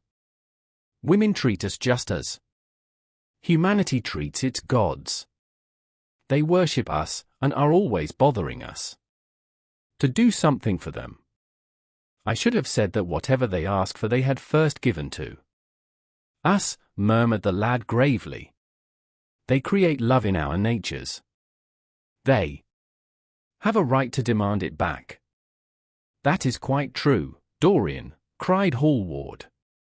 Nothing is ever quite true, said Lord Henry. This is, interrupted Dorian. You must admit, Harry, that women give to men the very gold of their lives. Possibly, he sighed, but they invariably want it back in such very small change. That is the worry. Women, as some witty Frenchman once put it, inspire us with the desire to do masterpieces and always prevent us from carrying them out. Harry, you are dreadful. I don't know why I like you so much. You will always like me, Dorian, he replied. Will you have some coffee, you fellows? Waiter, bring coffee, and fine champagne, and some cigarettes. No, don't mind the cigarettes, I have some. Basil, I can't allow you to smoke cigars. You must have a cigarette. A cigarette? is the perfect type of a perfect pleasure. It is exquisite, and it leaves one unsatisfied. What more can one want? Yes, Dorian, you will always be fond of me. I represent to you all the sins you have never had the courage to commit. What nonsense you talk, Harry, cried the lad, taking a light from a fire-breathing silver dragon that the waiter had placed on the table. Let us go down to the theatre. When Sibyl comes on the stage you will have a new ideal of life. She will represent something to you that you have never known. I have known everything, said Lord Henry, with a tired look in his eyes, but I am always ready for a new emotion. I am afraid, however, that, for me at any rate, there is no such thing. Still, your wonderful girl may thrill me. I love acting. It is so much more real than life. Let us go. Dorian, you will come with me. I am so sorry, Basil, but there is only room for 2 in the brougham.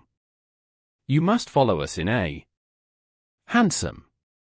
They got up and put on their coats, sipping their coffee standing.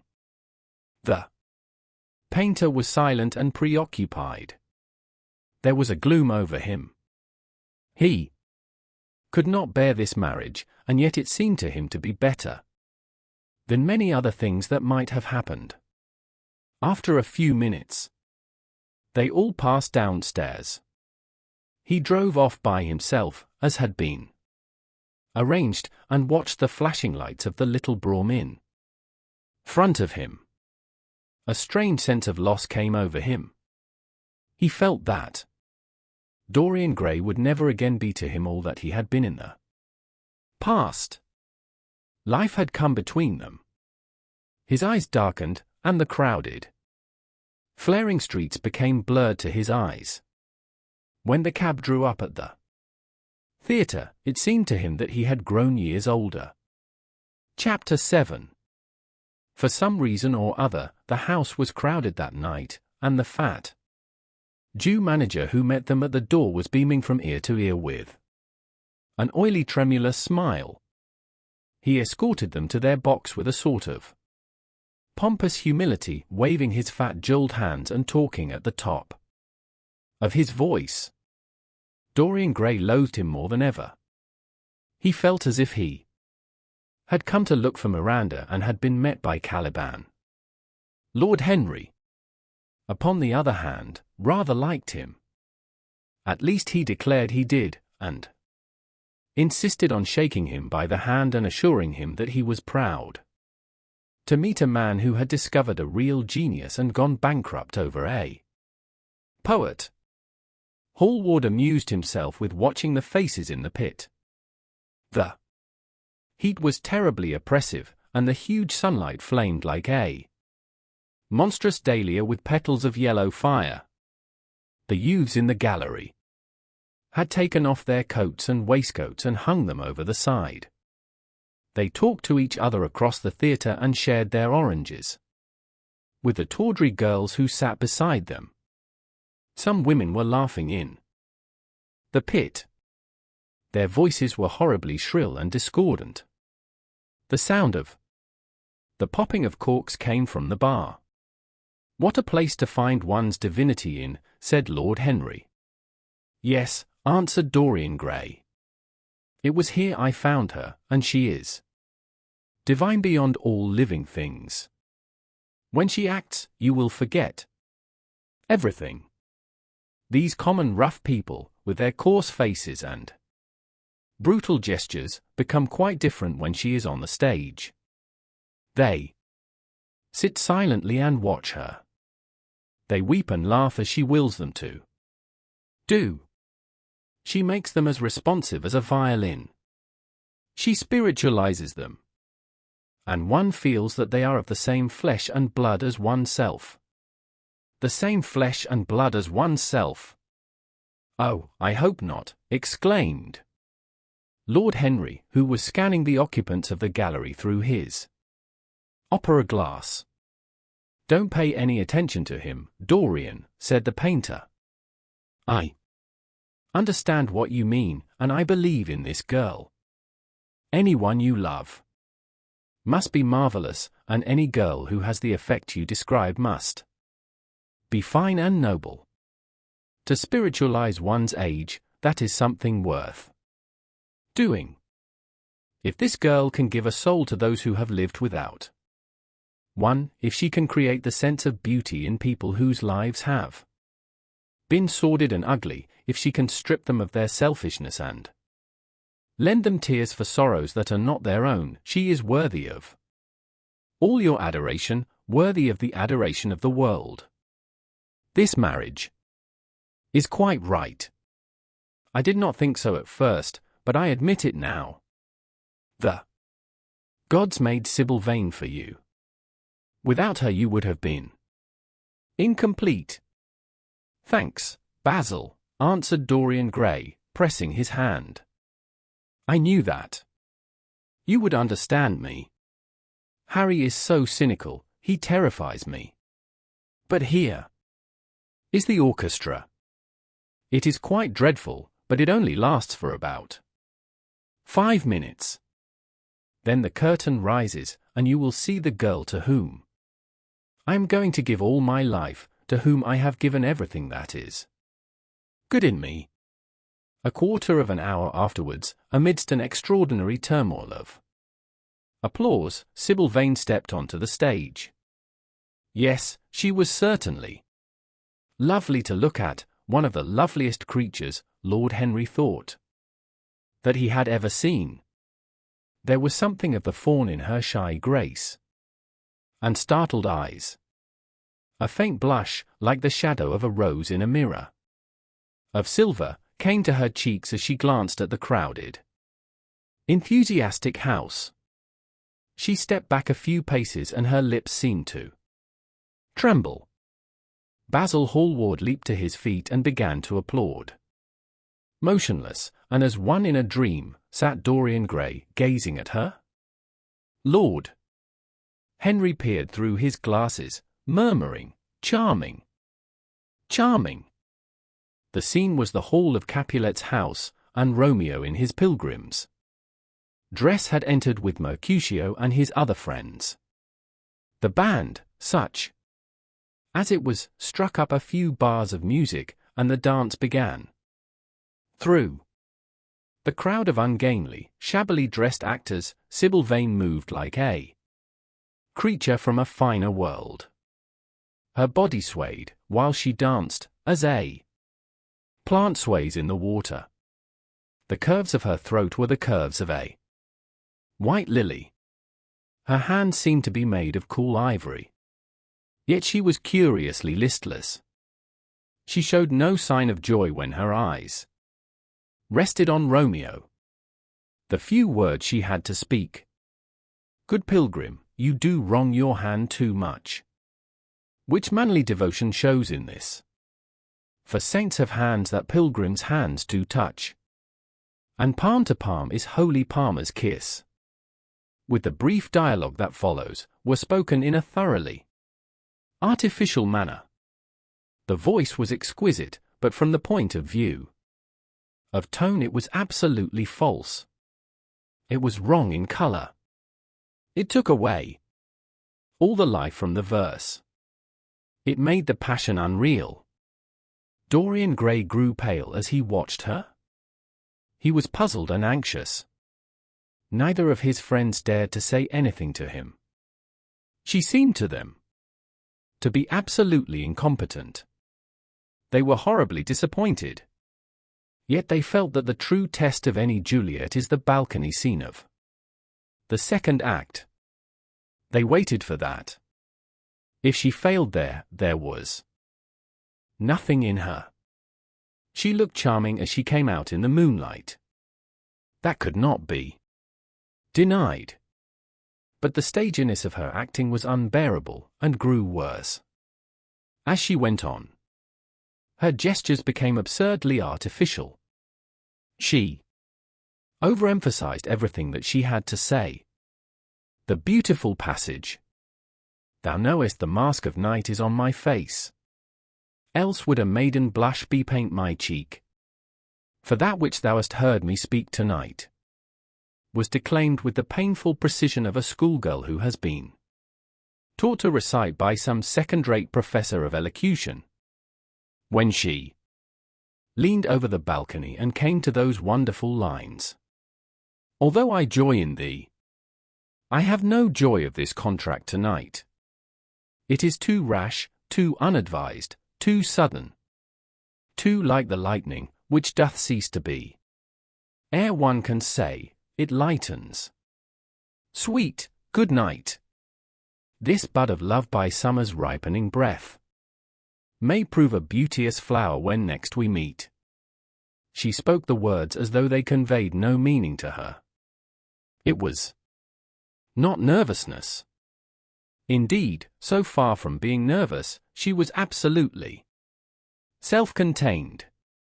It was simply bad art. She was a complete failure. Even the common uneducated audience of the pit and gallery lost their interest in the play. They got restless and began to talk loudly and to whistle. The Jew manager, who was standing at the back of the dress circle, stamped and swore with rage. The only person unmoved was the girl herself.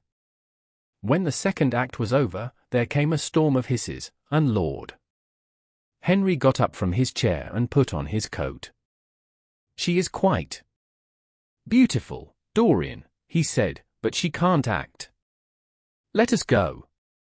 "I am going to see the play through," answered the lad, in a hard, bitter voice. "I am awfully sorry that I have made you waste an evening, Harry. I apologize to you both." "My dear Dorian, I should think Miss Vane was ill," interrupted Hallward. "We will come some other night." "I wish she were ill," he rejoined. "But she seems to me to be simply callous and cold. She has entirely altered. Last night she was a great artist. This evening she is merely a commonplace mediocre actress. Don't talk like that about anyone you love, Dorian. Love is a more wonderful thing than art." "They are both simply forms of imitation," remarked Lord Henry. "But do let us go. Dorian, you must not stay here any longer. It is not good for one's morals to see bad acting. Besides, I don't suppose you will want your wife to act, so what does it matter if she plays Juliet like a wooden doll? She is very lovely, and if she knows as little about life as she does about acting, she will be a delightful experience. There are only two kinds of people who are really fascinating: people who know absolutely everything, and people who know absolutely nothing. Good heavens, my dear boy, don't look so tragic. The secret of remaining young is never to have an emotion that is unbecoming. Come to the club with Basil and myself. We will smoke cigarettes and drink to the beauty of Sibyl Vane. She is beautiful. What more can you want?" "Go away, Harry," cried the lad. "I want to be alone." "Basil, you must go." "Ah, can't you see that my heart is breaking?" The hot tears came to his eyes. His lips trembled, and rushing to the back of the box, he leaned up against the wall, hiding his face in his hands. "Let us go, Basil," said Lord Henry with a strange tenderness in his voice, and the two young men passed out together. A few moments afterwards the footlights flared up and the curtain rose. On the third act, Dorian Gray went back to his seat. He looked pale and proud and indifferent. The play dragged on and seemed interminable. Half of the audience went out, tramping in heavy boots and laughing. The whole thing was a fiasco. The last act was played. To almost empty benches. The curtain went down on a titter and some groans. As soon as it was over, Dorian Gray rushed behind the scenes into the green room. The girl was standing there alone, with a look of triumph on her face. Her eyes were lit with an exquisite fire. There was a radiance about her. Her parted lips were smiling over some secret of their own. When he entered, she looked at him, and an expression of infinite joy came over her. "How badly I acted tonight, Dorian," she cried. "Horribly," he answered, gazing at her in amazement. "Horribly. It was dreadful. Are you ill? You have no idea what it was. You have no idea what I suffered." The girl smiled. "Dorian," she answered, lingering over his name with long-drawn music in her voice, as though it were sweeter than honey to the red petals of her mouth. "Dorian, you should have understood. But you understand now, don't you?" "Understand what?" he asked, angrily. "Why I was so bad tonight. Why I shall always be bad. Why I shall never act well again." He shrugged his shoulders. "You are ill, I suppose. When you are ill, you shouldn't act. You make yourself ridiculous. My friends were bored. I was bored." She seemed not to listen to him. She was transfigured with joy. An ecstasy of happiness dominated her. "Dorian, Dorian," she cried, "before I knew you, acting was the one reality of my life. It was only in the theatre that I lived. I thought that it was all true. I was Rosalind one night and Portia the other. The joy of Beatrice was my joy, and the sorrows of Cordelia were mine. Also, I believed in everything. The common people who acted with me seemed to me to be godlike. The painted scenes were my world. I knew nothing but shadows, and I thought them real. You came, oh, my beautiful love, and you freed my soul from prison. You taught me what reality really is. Tonight, for the first time in my life, I saw through the hollowness, the sham, the silliness of the empty pageant in which I had always played. Tonight, for the first time, I became conscious that the Romeo was hideous, and old, and painted, that the moonlight in the orchard was false, that the scenery was vulgar, and that the words I had to speak were unreal, were not my words, were not what I wanted to say. You had brought me something higher, something of which all art is but a reflection. You had made me understand what love really is. My love. My love. Prince Charming. Prince of life. I have grown sick of shadows. You are more to me than all art can ever be. What have I to do with the puppets of a play? When I came on tonight, I could not understand how it was that everything had gone from me. I thought that I was going to be wonderful. I found that I could do nothing. Suddenly, it dawned on my soul what it all meant. The knowledge was exquisite to me. I heard them hissing, and I smiled. What could they know of love such as ours? Take me away, Dorian, take me away with you, where we can be quite alone. I hate the stage. I might mimic a passion that I do not feel, but I cannot mimic one that burns me like fire. Oh, Dorian. Dorian, you understand now what it signifies?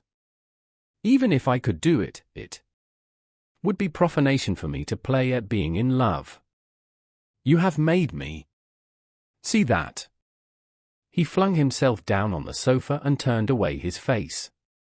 You have killed my love, he muttered. She looked at him in wonder and laughed.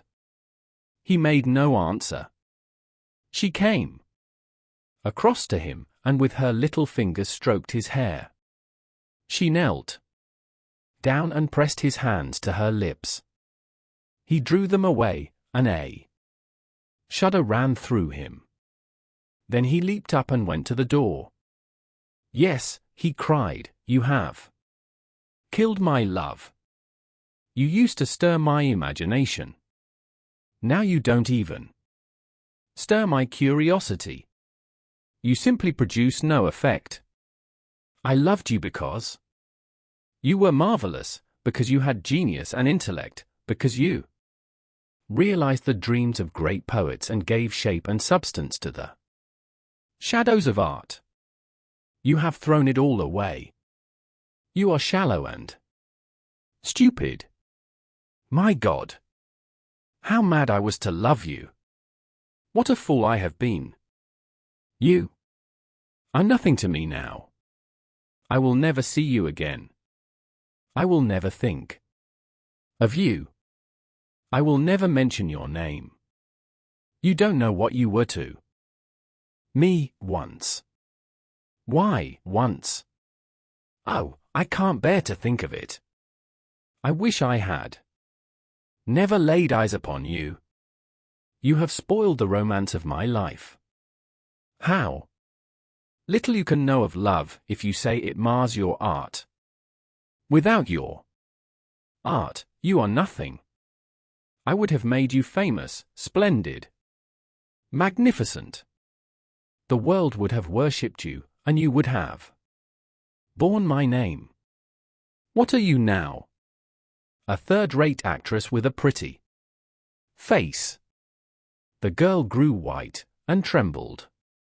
She clenched her hands together, and her voice seemed to catch in her throat. You are not serious, Dorian, she murmured. You are acting.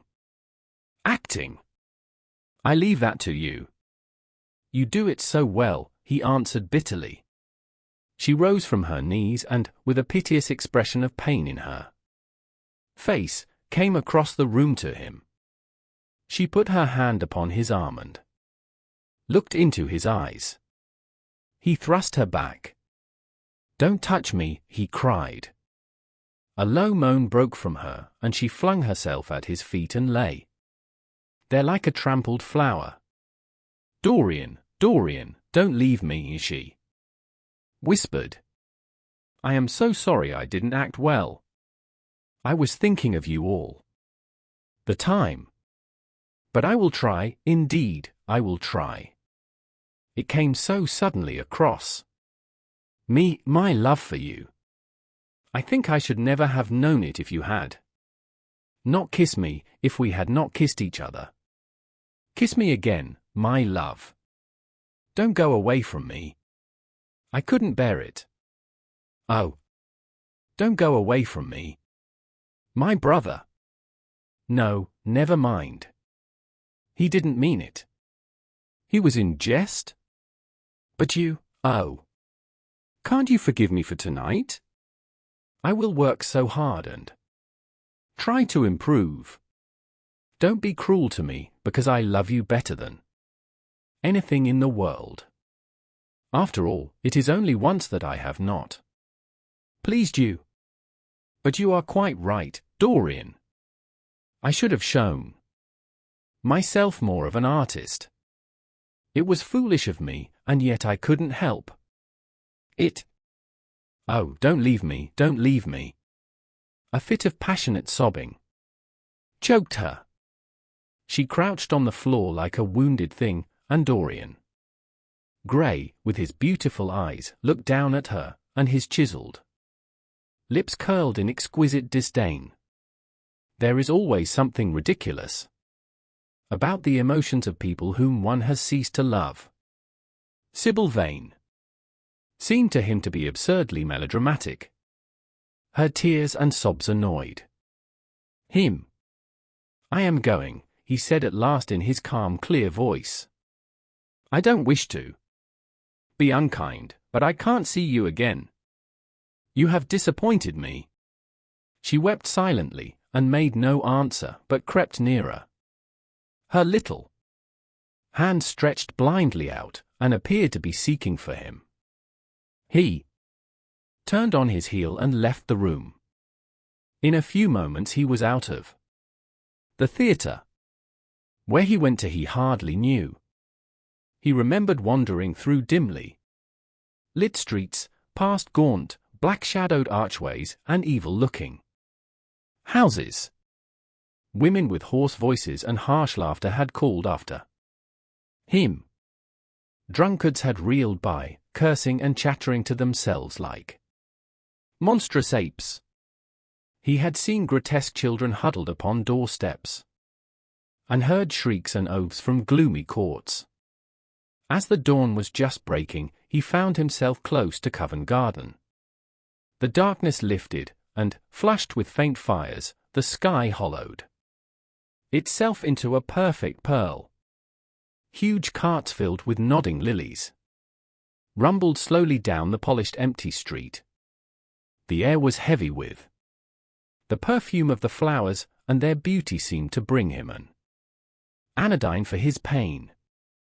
He followed into the market and watched the men unloading their wagons. A white smart carter offered him some cherries. He thanked him, wondered why he refused to accept any money for them, and began to eat them listlessly. They had been plucked at midnight, and the coldness of the moon had entered into them. A long line of boys carrying crates of striped tulips, and of yellow and red roses, defiled in front of him, threading their way through the huge jade-green piles of vegetables. Under the portico, with its grey sun-bleached pillars, loitered a troop of draggled bare-headed girls, waiting for the auction to be over. Others crowded round the swinging doors of the coffee-house in the piazza. The heavy cart horses slipped and stamped upon the rough stones, shaking their bells and trappings. Some of the drivers were lying asleep on a pile of sacks. Iris-necked and pink-footed, the pigeons ran about picking up seeds. After a little while, he hailed a hansom and drove home. For a few moments he loitered upon the doorstep, looking round at the silent square, with its blank, close-shuttered windows and its staring blinds. The sky was pure opal now, and the roofs of the houses glistened like silver against it. From some chimney opposite a thin wreath of smoke was rising. It curled, a violet riband, through the nacre-coloured air. In the huge gilt Venetian lantern, spoil of some doge's barge, that hung from the ceiling of the great, oak-panelled hall of entrance, lights were still burning from 3 flickering jets, thin blue petals. Of flame they seemed, rimmed with white fire. He turned them out and, having thrown his hat and cape on the table, passed through the library towards the door of his bedroom, a large octagonal chamber on the ground floor that, in his newborn feeling for luxury, he had just had decorated for himself and hung with some curious Renaissance tapestries that had been discovered stored in a disused attic at Selby Royal. As he was turning the handle of the door, his eye fell upon the portrait Basil Hallward had painted of him. He started back as if in surprise. Then he went on into his own room, looking somewhat puzzled. After he had taken the buttonhole out of his coat, he seemed to hesitate. Finally, he came back, went over to the picture, and examined it. In the dim arrested light that struggled through the cream-colored silk blinds, the face appeared to him to be a little changed. The expression looked different. One would have said that there was a touch of cruelty in the mouth. It was certainly strange. He turned round and, walking to the window, drew up the blind. The bright dawn flooded the room and swept the fantastic shadows into dusky corners, where they lay shuddering.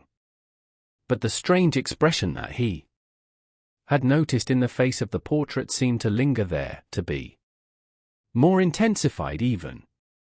The quivering ardent sunlight showed him the lines of cruelty round the mouth as clearly as if he had been looking into a mirror after he had done some dreadful thing. He winced and, taking up from the table an oval glass framed in ivory Cupid's, one of Lord Henry's many presents to him, glanced hurriedly into its polished depths. No line like that warped his red lips. What did it mean? He rubbed his eyes, and came close to the picture and examined it again. There were no signs of any change when he looked into the actual painting, and yet there was no doubt that the whole expression had altered. It was not a mere fancy of his own. The thing was horribly apparent. He threw himself into a chair and began to think. Suddenly there flashed across his mind what he had said in Basil Hallward's studio the day the picture had been finished. Yes, he remembered it perfectly.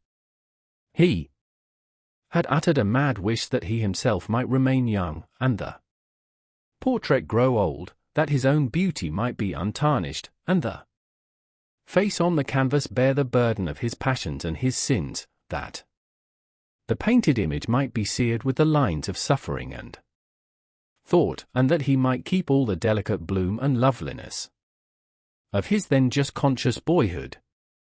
Surely his wish had not been fulfilled? Such things were impossible. It seemed monstrous even to think of them. And yet, there was the picture before him, with the touch of cruelty in the mouth. Cruelty! Had he been cruel? It was the girl's fault, not his. He had dreamed of her as a great artist, had given his love to her because he had thought her great. Then she had disappointed him. She had been shallow and unworthy. And yet, a feeling of infinite regret came over him as he thought of her lying at his feet sobbing like a little child. He remembered with what callousness he had watched her. Why had he been made like that? Why had such a soul been given to him? But he had suffered also. During the 3 terrible hours that the play had lasted, he had lived centuries of pain, eon upon eon of torture. His life was well worth hers. She had marred him for a moment, if he had wounded her for an age. Besides, women were better suited to bear sorrow than men. They lived on their emotions. They only thought of their emotions. When they took lovers, it was merely to have someone with whom they could have scenes. Lord Henry had told him that, and Lord Henry knew what women were. Why should he trouble about Sibyl Vane? She was nothing to him now. But the picture? What was he to say of that? It held the secret of his life, and told his story. It had taught him to love his own beauty. Would it teach him to loathe his own soul? Would he ever look at it again? No, it was merely an illusion wrought on the troubled senses. The horrible night that he had passed had left phantoms behind it. Suddenly, there had fallen upon his brain that tiny scarlet speck that makes men mad. The picture had not changed. It was folly to think so. Yet it was watching him, with its beautiful marred face and its cruel smile. Its bright hair gleamed in the early sunlight. Its blue eyes met his own. A sense of infinite pity, not for himself, but for the painted image of himself, came over him. It had altered already, and would alter more. Its gold would wither into grey. Its red and white roses would die. For every sin that he committed, a stain would fleck and wreck its fairness. But he would not sin. The picture, changed or unchanged, would be to him the visible emblem of conscience. He would resist temptation.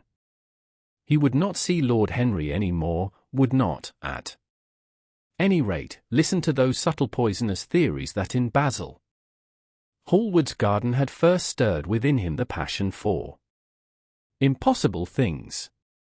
He would go back to Sibyl Vane, make her amends, marry her, try to love her again. Yes, it was his duty to do so. She must have suffered more than he had. Poor child! He had been selfish and cruel to her. The fascination that she had exercised over him would return. They would be happy together. His life with her would be beautiful and pure. He got up from his chair and drew a large screen right in front of the portrait, shuddering as he glanced at it. How horrible, he murmured to himself, and he walked across to the window and opened it. When he stepped out onto the grass, he drew a deep breath. The fresh morning air seemed to drive away all his somber passions. He thought only of Sibyl. A faint echo of his love came back to him. He repeated her name over and over again. The birds that were singing in the dew-drenched garden seemed to be telling the flowers about her. Chapter 8. It was long past noon when he awoke. His valet had crept several times on tiptoe into the room to see if he was stirring, and had wondered what made his young master sleep so late. Finally his bell sounded, and Victor came in softly with a cup of tea and a pile of letters on a small tray of old Sevres china, and drew back the olive satin curtains with their shimmering blue lining that hung in front of the three tall windows. "Monsieur has well slept this morning," he said, smiling. "What o'clock is it, Victor?" asked Dorian Gray drowsily. 1 hour and a quarter, monsieur." How late it was! He sat up, and having sipped some tea, turned over his letters.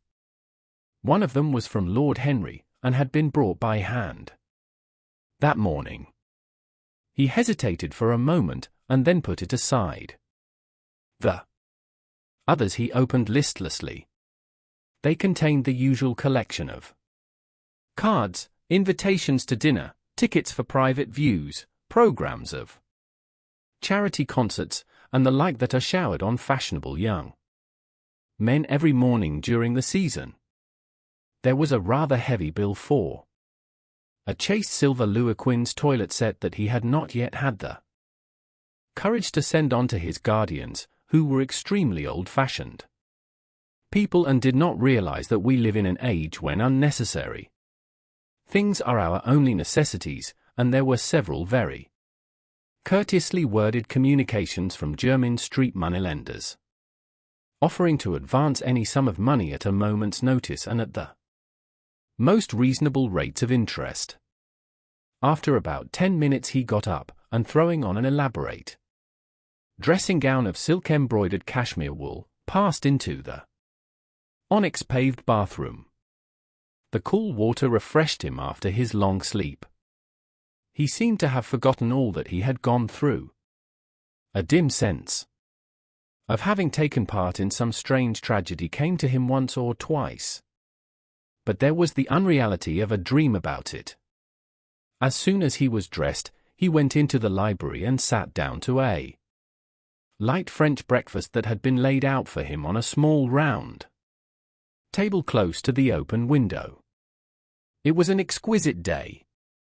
The warm air seemed laden with spices. A bee flew in and buzzed round the blue dragon bowl that, filled with sulphur-yellow roses, stood before him. He felt perfectly happy. Suddenly his eye fell on the screen that he had placed in front of the portrait, and he started. "Too cold for monsieur?" asked his valet, putting an omelette on the table. I shut the window.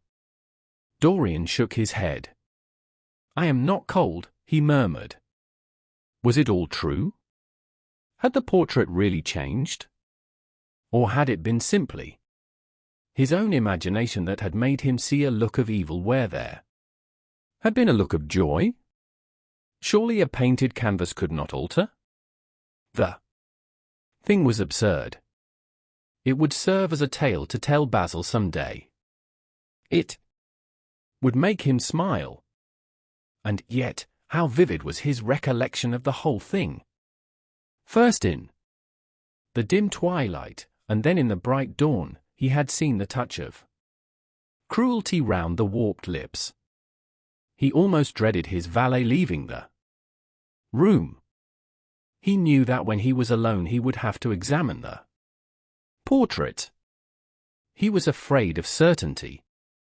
When the coffee and cigarettes had been brought and the man turned to go, he felt a wild desire to tell him to remain. As the door was closing behind him, he called him back. The man stood waiting for his orders. Dorian looked at him for a moment. "I am not at home to anyone, Victor," he said with a sigh. The man bowed and retired. Then he rose from the table, lit a cigarette, and flung himself down on a luxuriously cushioned couch that stood facing the screen. The screen was an old one, of gilt Spanish leather, stamped and wrought with a rather florid Louis Quatorze pattern. He scanned it curiously, wondering if ever before it had concealed the secret of a man's life. Should he move it aside, after all? Why not let it stay there? What was the use of knowing? If the thing was true, it was terrible. If it was not true, why trouble about it? But what if, by some fate or deadlier chance, eyes other than his spied behind and saw the horrible change? What should he do if Basil Hallward came and asked to look at his own picture? Basil would be sure to do that. No, the thing had to be examined, and at once. Anything would be better than this dreadful state of doubt. He got up and locked both doors. At least he would be alone when he looked upon the mask of his shame. Then he drew the screen aside and saw himself face to face. It was perfectly true. The portrait had altered. As he often remembered afterwards, and always with no small wonder, he found himself at first gazing at the portrait with a feeling of almost scientific interest. That such a change should have taken place was incredible to him. And yet it was a fact. Was there some subtle affinity between the chemical atoms that shaped themselves into form and color on the canvas and the soul that was within him? Could it be that what that soul thought, they realized, that what it dreamed, they made true? Or was there some other, more terrible reason? He shuddered and felt afraid, and, going back to the couch, lay there, gazing at the picture in sickened horror. One thing, however, he felt that it had done for him. It had made him conscious how unjust, how cruel he had been to Sibyl Vane. It was not too late to make reparation for that. She could still be his wife. His unreal and selfish love would yield to some higher influence, would be transformed into some nobler passion, and the portrait that Basil Hallward had painted of him would be a guide to him through life, would be to him what holiness is to some, and conscience to others, and the fear of God to us all. There were opiates for remorse, drugs that could lull the moral sense to sleep. But here was a visible symbol of the degradation of sin. Here was an ever-present sign of the ruin men brought upon their souls. 3 o'clock struck, and 4, and the half-hour rang its double chime, but Dorian Gray did not stir. He was trying to gather up the scarlet threads of life and to weave them into a pattern, to find his way through the sanguine labyrinth of passion through which he was wandering. He did not know what to do, or what to think. Finally, he went over to the table and wrote a passionate letter to the girl he had loved, imploring her forgiveness and accusing himself of madness. He covered page after page with wild words of sorrow and wilder words of pain. There is a luxury in self-reproach. When we blame ourselves, we feel that no one else has a right to blame us. It is the confession, not the priest, that gives us absolution. When Dorian had finished the letter, he felt that he had been forgiven. Suddenly there came a knock to the door, and he heard Lord Henry's voice outside. "My dear boy, I must see you. Let me in at once. I can't bear your shutting yourself up like this." He made no answer at first, but remained quite still. The knocking still continued and grew louder. Yes, it was better to let Lord Henry in, and to explain to him the new life he was going to lead, to quarrel with him if it became necessary to quarrel, to part if parting was inevitable. He jumped up, drew the screen hastily across the picture, and unlocked the door. "I am so sorry for it all, Dorian," said Lord Henry as he entered. "But you must not think too much about it." "Do you mean about Sibyl Vane?" asked the lad. "Yes, of course," answered Lord Henry, sinking into a chair and slowly pulling off his yellow gloves. "It is dreadful, from one point of view. But it was not your fault. Tell me, did you go behind and see her after the play was over?" "Yes. I felt sure you had." "Did you make a scene with her?" "I was brutal, Harry, perfectly brutal. But it is all right now. I am not sorry for anything that has happened. It has taught me to know myself better." "Ah, Dorian, I am so glad you take it in that way. I was afraid I would find you plunged in remorse and tearing that nice curly hair of yours." "I have got through all that," said Dorian, shaking his head and smiling. "I am perfectly happy now. I know what conscience is, to begin with. It is not what you told me it was. It is the divinest thing in us. Don't sneer at it, Harry, any more, at least not before me.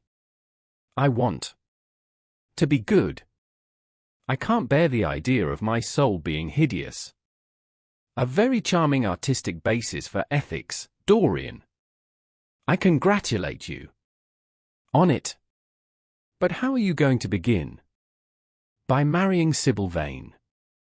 "Marrying Sibyl Vane," cried Lord Henry, standing up and looking at him in perplexed amazement.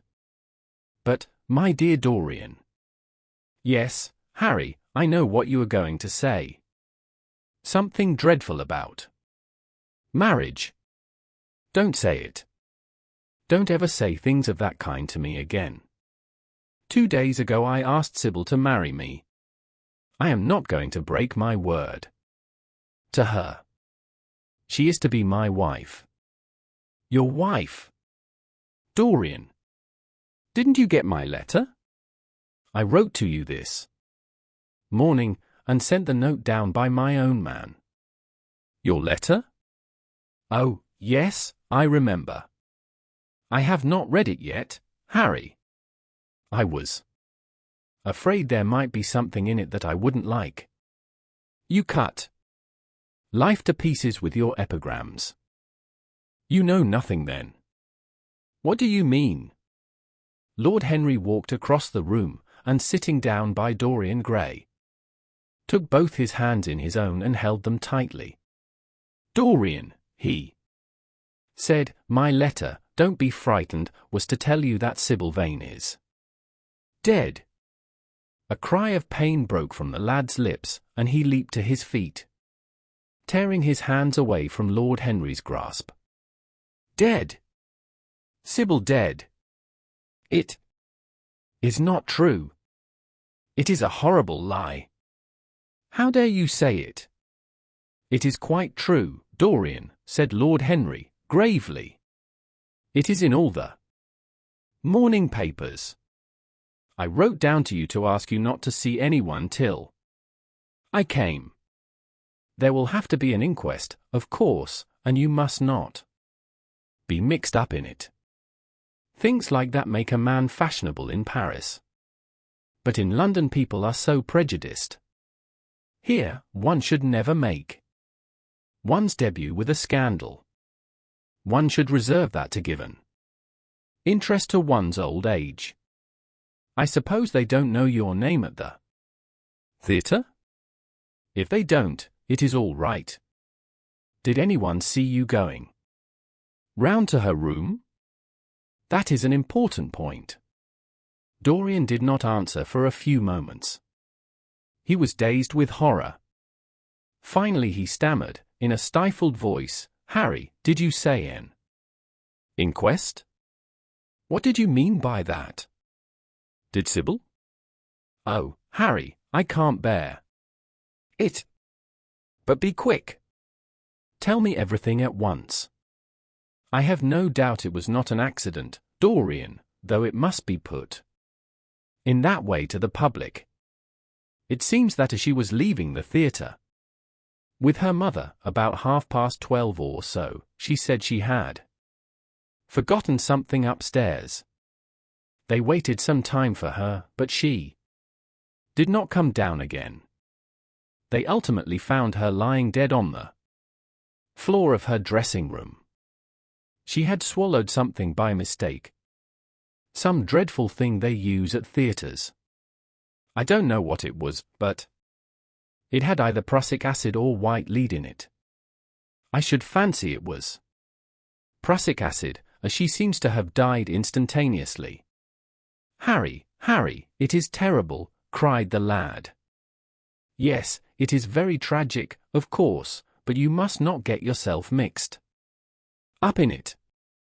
I see by the Standard that she was 17. I should have thought she was almost younger than that. She looked such a child, and seemed to know so little about acting. Dorian, you mustn't let this thing get on your nerves.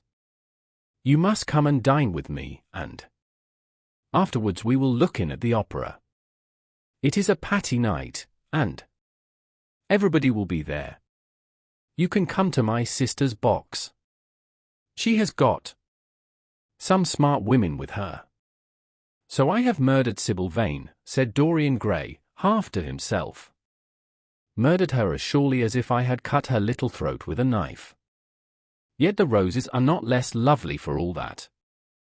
The birds sing just as happily in my garden. And tonight I am to dine with you, and then go on to the opera, and sup somewhere, I suppose, afterwards. How extraordinarily dramatic life is. If I had read all this in a book, Harry, I think I would have wept over it. Somehow, now that it has happened actually, and to me, it seems far too wonderful for tears. Here is the first passionate love letter I have ever written in my life. Strange that my first passionate love letter should have been addressed to a dead girl. Can they feel, I wonder, those white silent people we call the dead? Sibyl. Can she feel, or know, or listen? Oh, Harry, how I loved her once. It seems years ago to me now. She was everything to me. Then came that dreadful night. Was it really only last night, when she played so badly, and my heart almost broke? She explained it all to me. It was terribly pathetic. But I was not moved a bit. I thought her shallow. Suddenly something happened that made me afraid. I can't tell you what it was, but it was terrible. I said I would go back to her. I felt I had done wrong. And now she is dead. My God! My God! Harry, what shall I do? You don't know the danger I am in. And there is nothing to keep me straight. She would have done that for me. She had no right to kill herself. It was selfish of her. My dear Dorian, answered Lord Henry, taking a cigarette from his case and producing a gold latten matchbox, the only way a woman can ever reform a man is by boring him so completely that he loses all possible interest in life. If you had married this girl, you would have been wretched. Of course, you would have treated her kindly. One can always be kind to people about whom one cares nothing. But she would have soon found out that you were absolutely indifferent to her. And when a woman finds that out about her husband, she either becomes dreadfully dowdy or wears very smart bonnets that some other woman's husband has to pay for.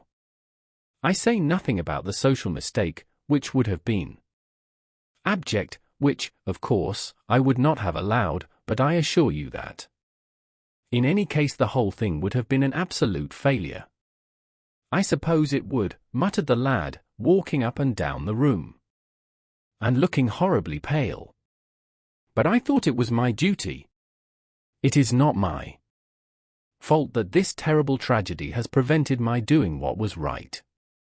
I remember your saying once that there is a fatality about good resolutions, that they are always made too late. Mine certainly were. Good resolutions are useless attempts to interfere with scientific laws. Their origin is pure vanity. Their result is absolutely nil. They give us, now and then, some of those luxurious sterile emotions that have a certain charm for the weak. That is all that can be said for them. They are simply checks that men draw on a bank where they have no account. Harry, cried Dorian Gray, coming over and sitting down beside him. Why is it that I cannot feel this tragedy as much as I want to? I don't think I am heartless. Do you? You have done too many foolish things during the last fortnight to be entitled to give yourself that name, Dorian, answered Lord Henry with his sweet melancholy smile. The lad frowned. I don't like that explanation, Harry, he rejoined. But I am glad you don't think I am heartless. I am nothing of the kind. I know I am not. And yet I must admit that this thing that has happened does not affect me as it should.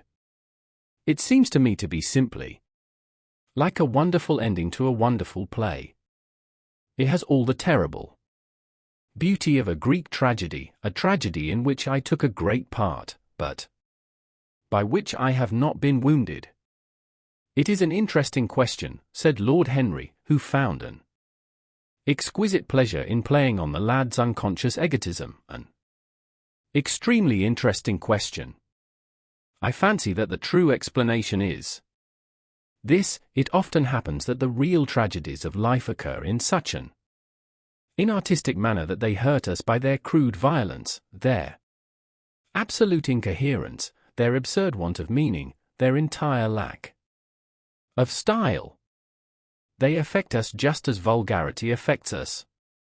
They give us an impression of sheer brute force, and we revolt against that. Sometimes. However, a tragedy that possesses artistic elements of beauty crosses our lives. If these elements of beauty are real, the whole thing simply appeals to our sense of dramatic effect. Suddenly we find that we are no longer the actors, but the spectators of the play. Or rather we are both. We watch ourselves, and the mere wonder of the spectacle enthralls us. In the present case, what is it that has really happened? Someone has killed herself for love of you. I wish that I had ever had such an experience. It would have made me in love with love for the rest of my life. The people who have adored me, there have not been very many, but there have been some, have always insisted on living on, long after I had ceased to care for them, or they to care for me. They have become stout and tedious, and when I meet them, they go in at once for reminiscences. That awful memory of woman. What a fearful thing it is! And what an utter intellectual stagnation it reveals! One should absorb the color of life, but one should never remember its details. Details are always vulgar. I must sow poppies in my garden, sighed Dorian. There is no necessity, rejoined his companion. Life has always poppies in her hands. Of course, now and then things linger. I once wore nothing but violets all through one season, as a form of artistic mourning for a romance that would not die. Ultimately, however, it did die. I forget what killed it. I think it was her proposing to sacrifice the whole world for me. That is always a dreadful moment. It fills one with the terror of eternity. Well, would you believe it, a week ago, at Lady Hampshire's, I found myself seated at dinner next the lady in question, and she insisted on going over the whole thing again, and digging up the past, and raking up the future. I had buried my romance in a bed of asphodel. She dragged it out again and assured me that I had spoiled her life. I am bound to state that she ate an enormous dinner, so I did not feel any anxiety. But what a lack of taste she showed. The one charm of the past is that it is the past. But women never know when the curtain has fallen. They always want a sixth act. And as soon as the interest of the play is entirely over, they propose to continue it. If they were allowed their own way, every comedy would have a tragic ending, and every tragedy would culminate in a farce. They are charmingly artificial, but they have no sense of art. You are more fortunate than I am. I assure you, Dorian, that not one of the women I have known would have done for me what Sibyl Vane did for you. Ordinary women always console themselves. Some of them do it by going in for sentimental colors. Never trust a woman who wears mauve, whatever her age may be, or a woman over 35 who is fond of pink ribbons. It always means that they have a history. Others find a great consolation in suddenly discovering the good qualities of their husbands. They flaunt their conjugal felicity in one's face, as if it were the most fascinating of sins. Religion consoles some. Its mysteries have all the charm of a flirtation, a woman once told me, and I can quite understand it. Besides, nothing makes one so vain as being told that one is a sinner. Conscience makes egotists of us all. Yes. There is really no end to the consolations that women find in modern life. Indeed, I have not mentioned the most important one. What is that, Harry? Said the lad listlessly. Oh, the obvious consolation. taking someone else's admirer when one loses one's own. In good society that always whitewashes a woman. But really, Dorian, how different Sibyl Vane must have been from all the women one meets. There is something to me quite beautiful about her. Death. I am glad I am living in a century when such wonders happen. They make one believe in the reality of the things we all play with, such as romance, passion, and love. I was terribly cruel to her. You forget that. I am afraid that women appreciate cruelty, downright cruelty, more than anything else. They have wonderfully primitive instincts. We have emancipated them, but they remain slaves looking for their masters, all the same. They love being dominated. I am sure you were splendid. I have never seen you really and absolutely angry, but I can fancy how delightful you looked. And, after all, you said something to me the day before yesterday that seemed to me at the time to be merely fanciful, but that I see now was absolutely true, and it holds the key to everything. What was that, Harry? You said to me that Sibyl Vane represented to you all the heroines of romance, that she was Desdemona one night, and Ophelia the other, that if she died as Juliet, she came to life as Imogen. She will never come to life again now, muttered the lad, burying his face in his hands. No, she will never come to life. She has played her last part.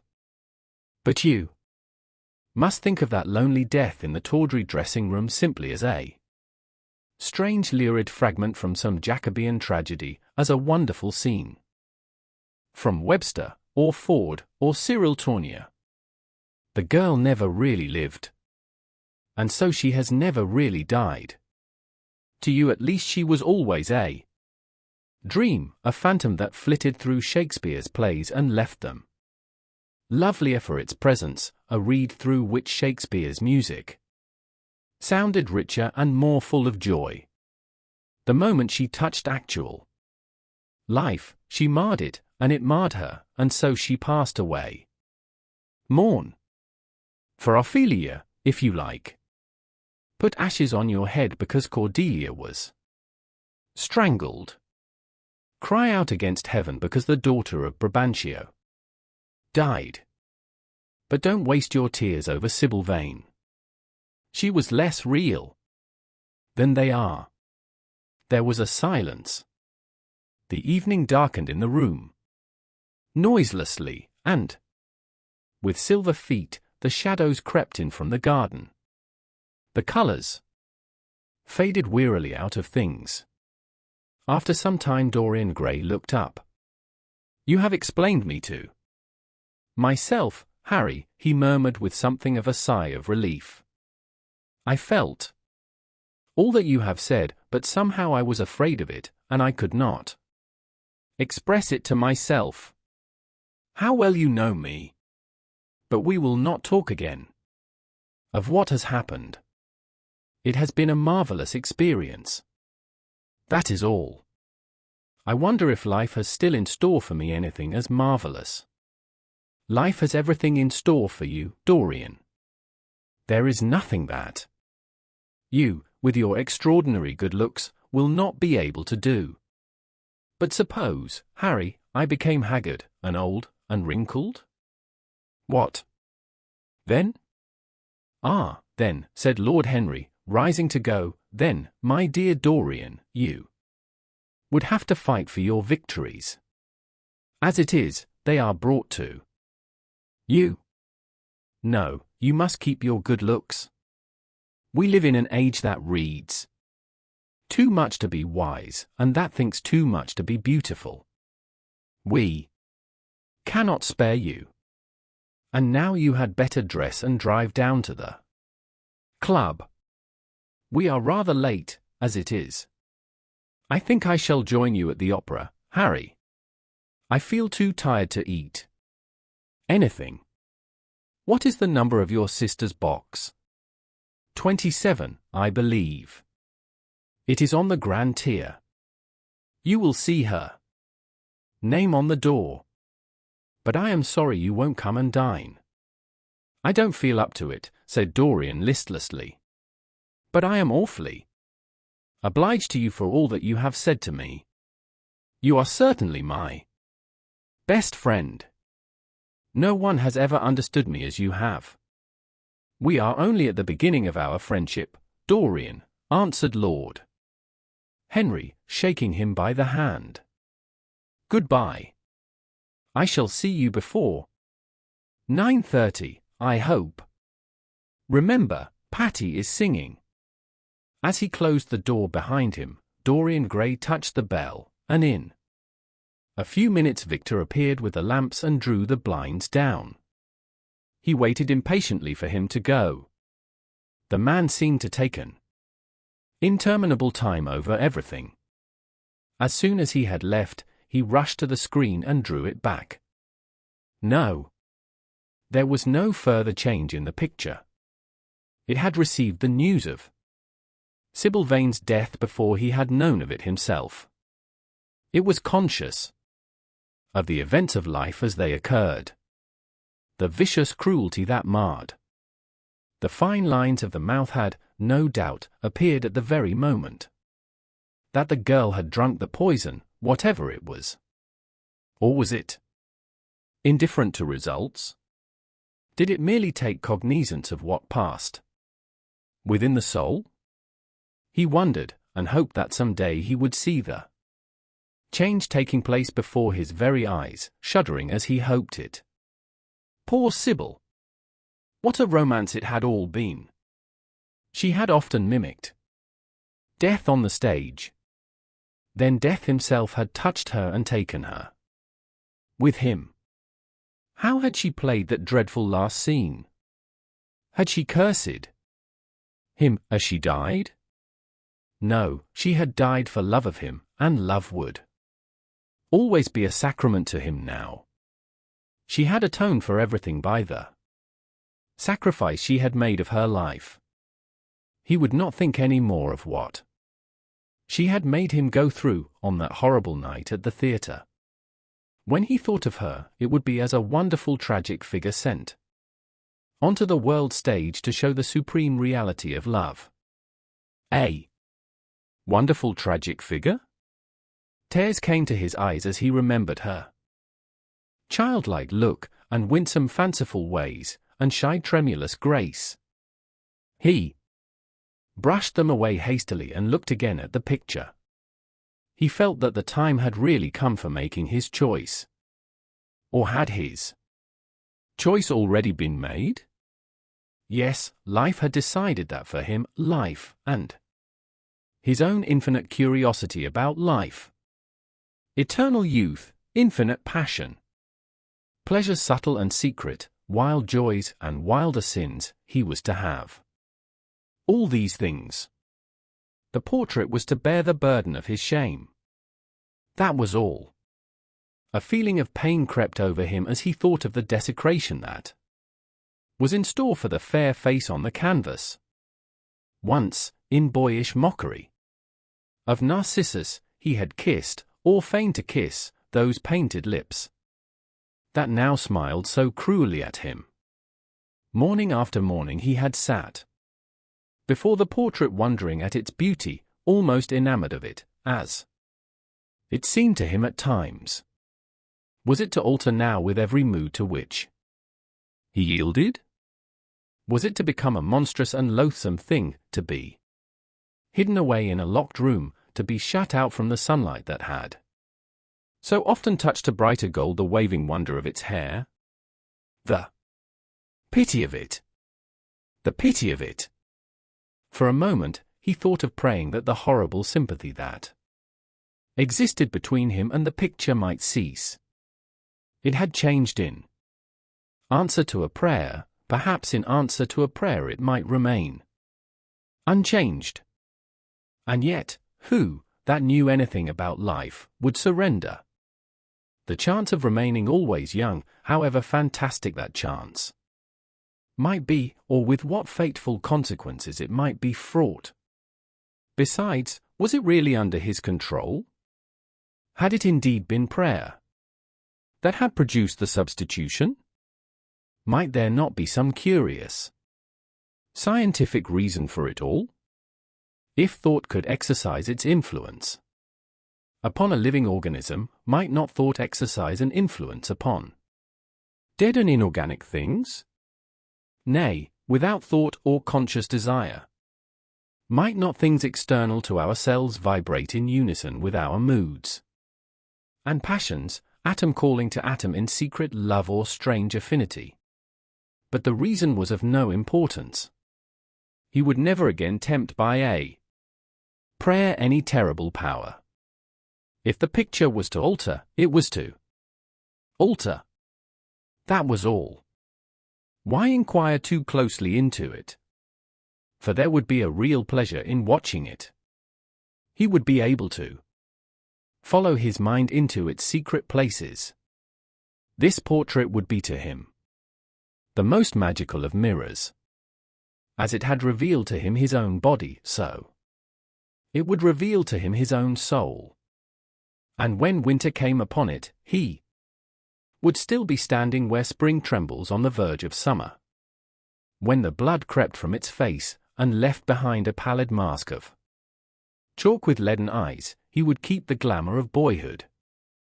Not one blossom of his loveliness would ever fade. Not one pulse of his life would ever weaken. Like the gods of the Greeks, he would be strong, and fleet, and joyous. What did it matter what happened to the colored image on the canvas? He would be safe. That was everything. He drew the screen back into its former place in front of the picture, smiling as he did so, and passed into his bedroom, where his valet was already waiting for him. An hour later he was at the opera, and Lord Henry was leaning over his chair. Chapter 9. As he was sitting at breakfast next morning, Basil Hallward was shown into the room. "I am so glad I have found you, Dorian," he said gravely. "I called last night, and they told me you were at the opera. Of course, I knew that was impossible. But I wish you had left word where you had really gone to. I passed a dreadful evening, half afraid that one tragedy might be followed by another. I think you might have telegraphed for me when you heard of it first. I read of it quite by chance in a late edition of the Globe that I picked up at the club. I came here at once and was miserable at not finding you. I can't tell you how heartbroken I am about the whole thing. I know what you must suffer. But where were you?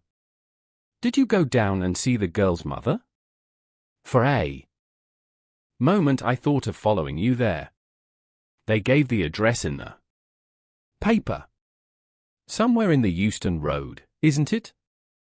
But I was afraid of intruding upon a sorrow that I could not lighten. Poor woman! What a state she must be in.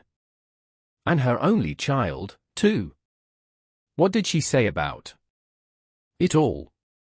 "My dear Basil, how do I know?" murmured Dorian Gray, sipping some pale yellow wine from a delicate, gold-beaded bubble of Venetian glass, and looking dreadfully bored. "I was at the opera. You should have come on there. I met Lady Gwendolen, Harry's sister, for the first time. We were in her box. She is perfectly charming, and Patty sang divinely. Don't talk about horrid subjects. If one doesn't talk about a thing, it has never happened. It is simply expression, as Harry says, that gives reality to things. I may mention that she was not the woman's only child. There is a son, a charming fellow, I believe. But he is not on the stage. he is a sailor, or something. And now, tell me about yourself and what you are painting. You went to the opera, said Hallward, speaking very slowly and with a strained touch of pain in his voice. You went to the opera while Sibyl Vane was lying dead in some sordid lodging? You can talk to me of other women being charming, and of Patty singing divinely, before the girl you loved has even the quiet of a grave to sleep in. Why, man, there are horrors in store for that little white body of hers. Stop, Basil! I won't hear it, cried Dorian, leaping to his feet. You must not tell me about things. What is done is done. What is past is past. You call yesterday the past. What has the actual lapse of time got to do with it? It is only shallow people who require years to get rid of an emotion. A man who is master of himself can end a sorrow as easily as he can invent a pleasure. I don't want to be at the mercy of my emotions. I want to use them, to enjoy them, and to dominate them. Dorian, this is horrible. Something has changed you completely. You look exactly the same wonderful boy who, day after day, used to come down to my studio to sit for his picture. But you were simple, natural, and affectionate then. You were the most unspoiled creature in the whole world. Now, I don't know what has come over you. You talk as if you had no heart, no pity in you. It is all Harry's influence. I see that. The lad flushed up and, going to the window, looked out for a few moments on the green, flickering, sun-lashed garden. I owe a great deal to Harry, Basil, he said at last, more than I owe to you. You only taught me to be vain. Well, I am punished for that, Dorian, or shall be some day. I don't know what you mean, Basil, he exclaimed, turning round. I don't know what you want. What do you want? I want the Dorian Gray I used to paint, said the artist sadly. Basil, said the lad, going over to him and putting his hand on his shoulder, you have come too late. Yesterday, when I heard that Sibyl Vane had killed herself. Killed herself? Good heavens! Is there no doubt about that? Cried Hallward, looking up at him with an expression of horror. My dear Basil, surely you don't think it was a vulgar accident? Of course she killed herself. The elder man buried his face in his hands. How fearful, he muttered. And a shudder ran through him. No, said Dorian Gray, there is nothing fearful about it. It is one of the great romantic tragedies of the age. As a rule, people who act lead the most commonplace lives. They are good husbands, or faithful wives, or something tedious.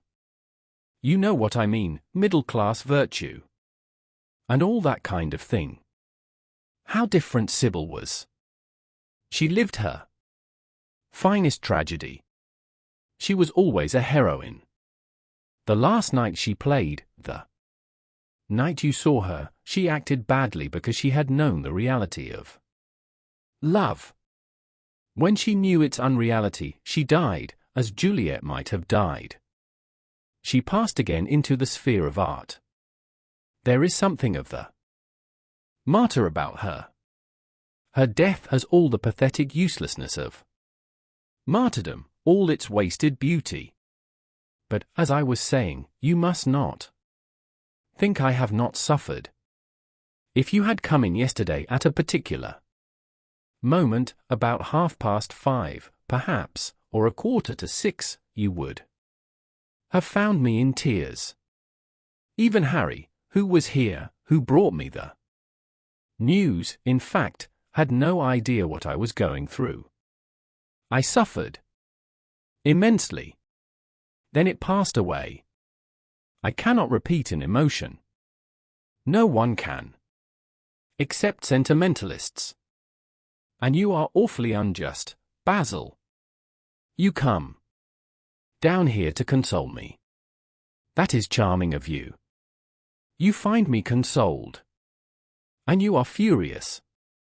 How like a sympathetic person. You remind me of a story Harry told me about a certain philanthropist who spent 20 years of his life in trying to get some grievance redressed, or some unjust law altered. I forget exactly what it was. Finally he succeeded. And nothing could exceed his disappointment. He had absolutely nothing to do, almost died of ennui, and became a confirmed misanthrope. And besides, my dear old Basil, if you really want to console me, teach me rather to forget what has happened, or to see it from a proper artistic point of view. Was it not Gautier who used to write about _la consolation des arts _? I remember picking up a little vellum-covered book in your studio one day and chancing on that delightful phrase. Well, I am not like that young man you told me of when we were down at Marlow together, the young man who used to say that yellow satin could console one for all the miseries of life. I love beautiful things that one can touch and handle.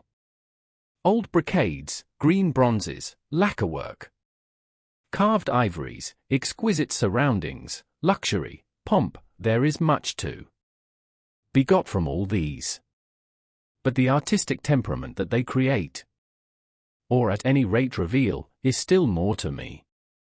To become the spectator of one's own life, as Harry says, is to escape the suffering of life. I know you are surprised at my talking to you like this. You have not realized how I have developed. I was a schoolboy when you knew me. I am a man now. I have new passions, new thoughts, new ideas.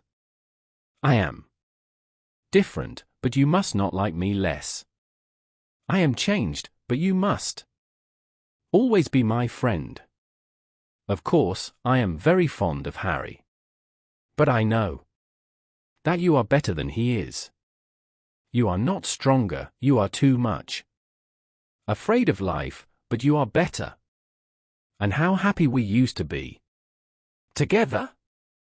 Don't leave me, Basil, and don't quarrel with me. I am what I am. There is nothing more to be said. The painter felt strangely moved. The lad was infinitely dear to him, and his personality had been the great turning point in his art. He could not bear the idea of reproaching him any more. After all, his indifference was probably merely a mood that would pass away. There was so much in him that was good, so much in him that was noble. Well, Dorian, he said at length, with a sad smile, I won't speak to you again about this horrible thing, after today. I only trust your name won't be mentioned in connection with it. The inquest is to take place this afternoon. Have they summoned you? Dorian shook his head, and a look of annoyance passed over his face at the mention of the word inquest. There was something so crude and vulgar about everything of the kind. They don't know my name, he answered. But surely she did. Only my Christian name, and that I am quite sure she never mentioned to anyone. She told me once that they were all rather curious to learn who I was, and that she invariably told them my name was Prince. Charming. It was pretty of her. You must do me a drawing of Sibyl. Basil. I should like to have something more of her than the memory of a few kisses and some broken pathetic words. I will try and do something, Dorian, if it would please you. But you must come and sit to me yourself again. I can't get on without you. I can never sit to you again, Basil.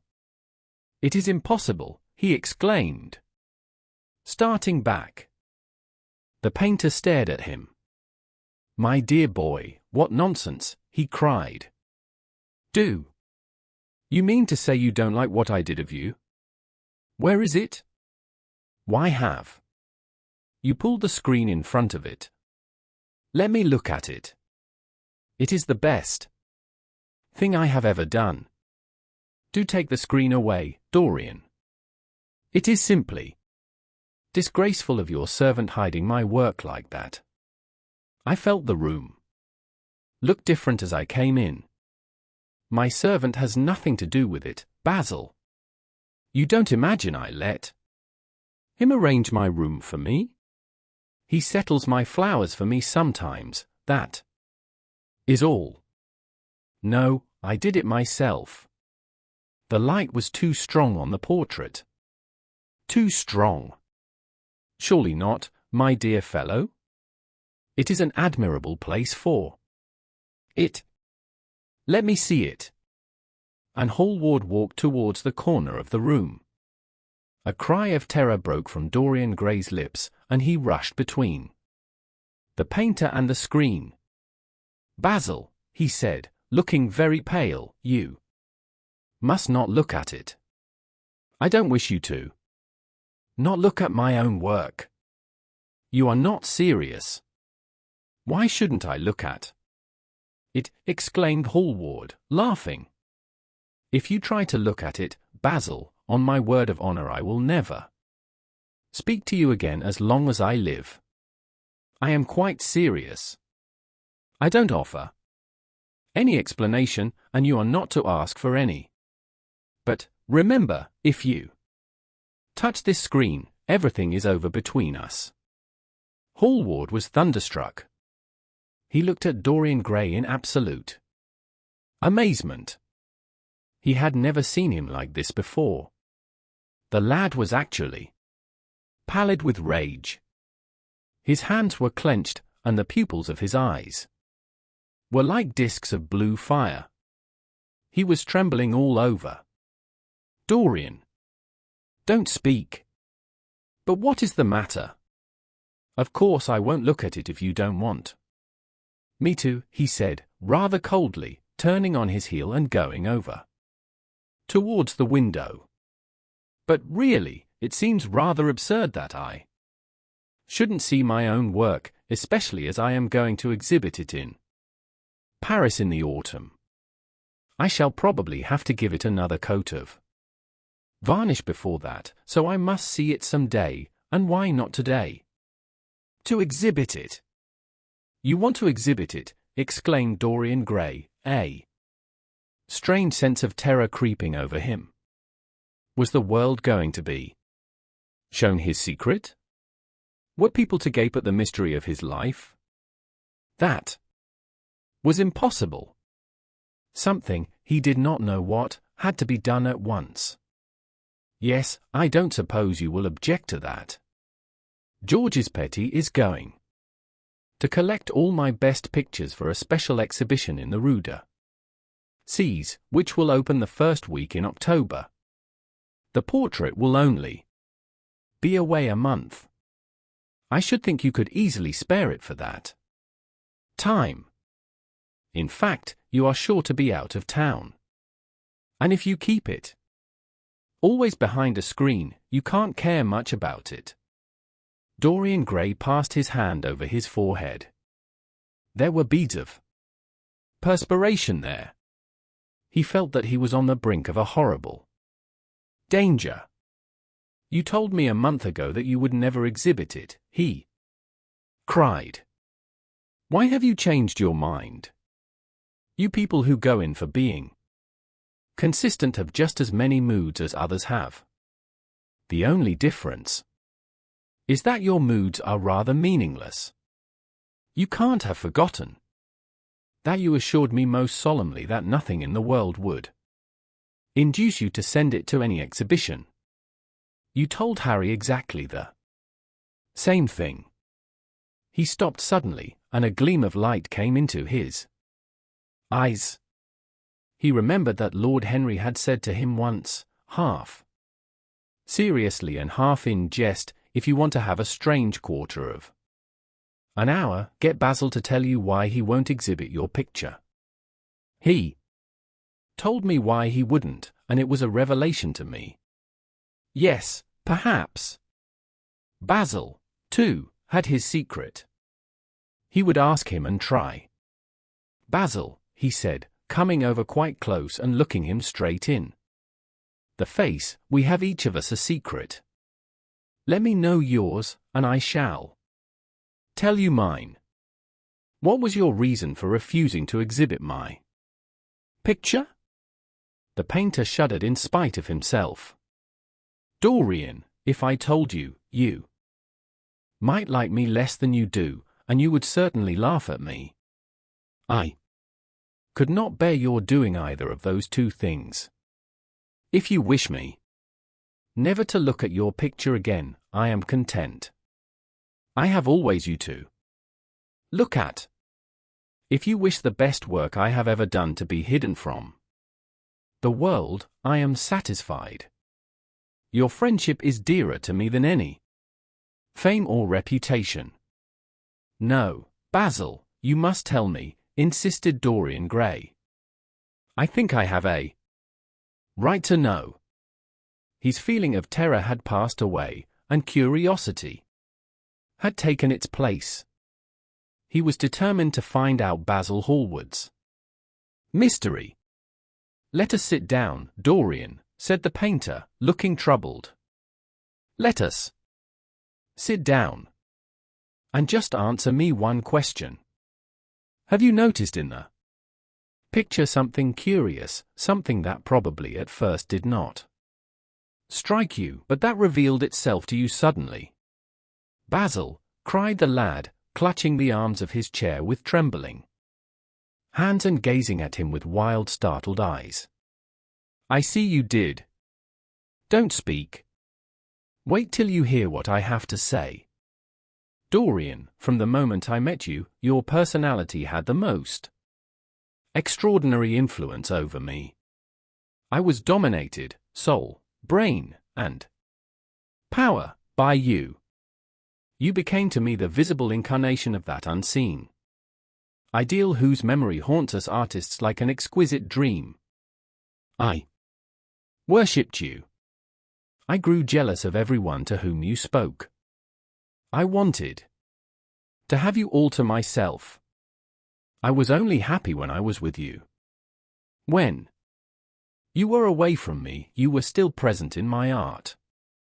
Of course, I never let you know anything about this. It would have been impossible. You would not have understood it. I hardly understood it myself. I only knew that I had seen perfection face to face, and that the world had become wonderful to my eyes, too wonderful, perhaps, for in such mad worships there is peril, the peril of losing them, no less than the peril of keeping them. Weeks and weeks went on, and I grew more and more absorbed in you. Then came a new development. I had drawn you as Paris in dainty armor, and as Adonis with huntsman's cloak and polished boar spear. Crowned with heavy lotus blossoms you had sat on the prow of Adrian's barge, gazing across the green turbid Nile. You had leaned over the still pool of some Greek woodland and seen in the water's silent silver the marvel of your own face. And it had all been what art should be, unconscious, ideal, and remote. One day, a fatal day.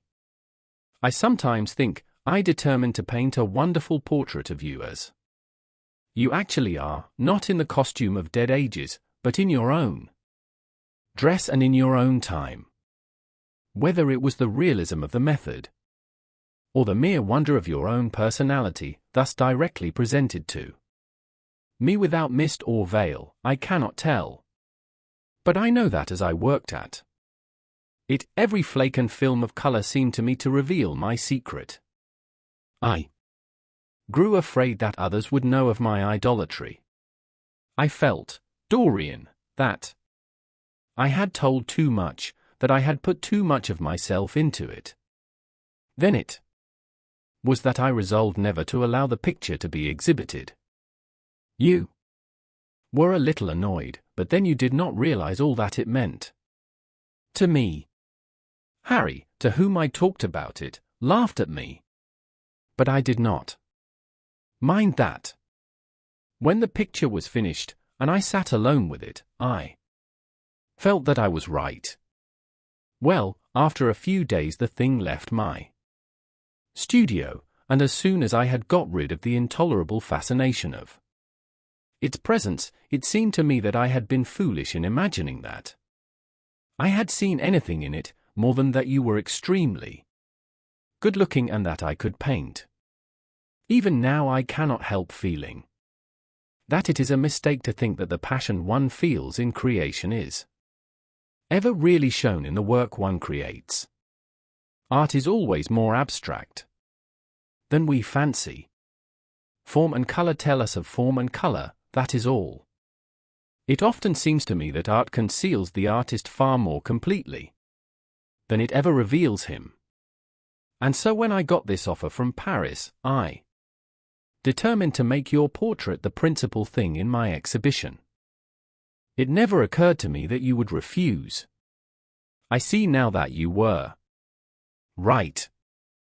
The picture cannot be shown. You must not be angry with me, Dorian, for what I have told you. As I said to Harry once, you are made to be worshipped. Dorian Gray drew a long breath. The color came back to his cheeks, and a smile played about his lips. The peril was over. He was safe for the time.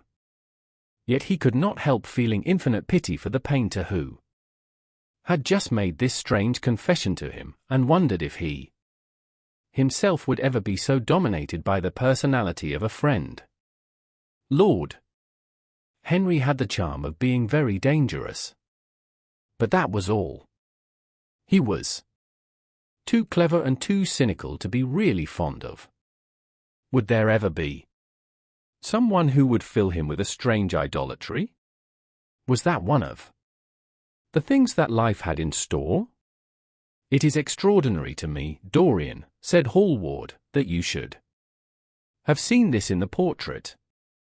Did you really see it? I saw something in it, he answered, something that seemed to me very curious. Well, you don't mind my looking at the thing now? Dorian shook his head. You must not ask me that, Basil. I could not possibly let you stand in front of that picture. You will some day, surely. Never. Well, perhaps you are right. And now goodbye, Dorian. You have been the one person in my life who has really influenced my art. Whatever I have done that is good, I owe to you. Ah. You don't know what it cost me to tell you all that I have told you. My dear Basil, said Dorian, what have you told me? Simply that you felt that you admired me too much.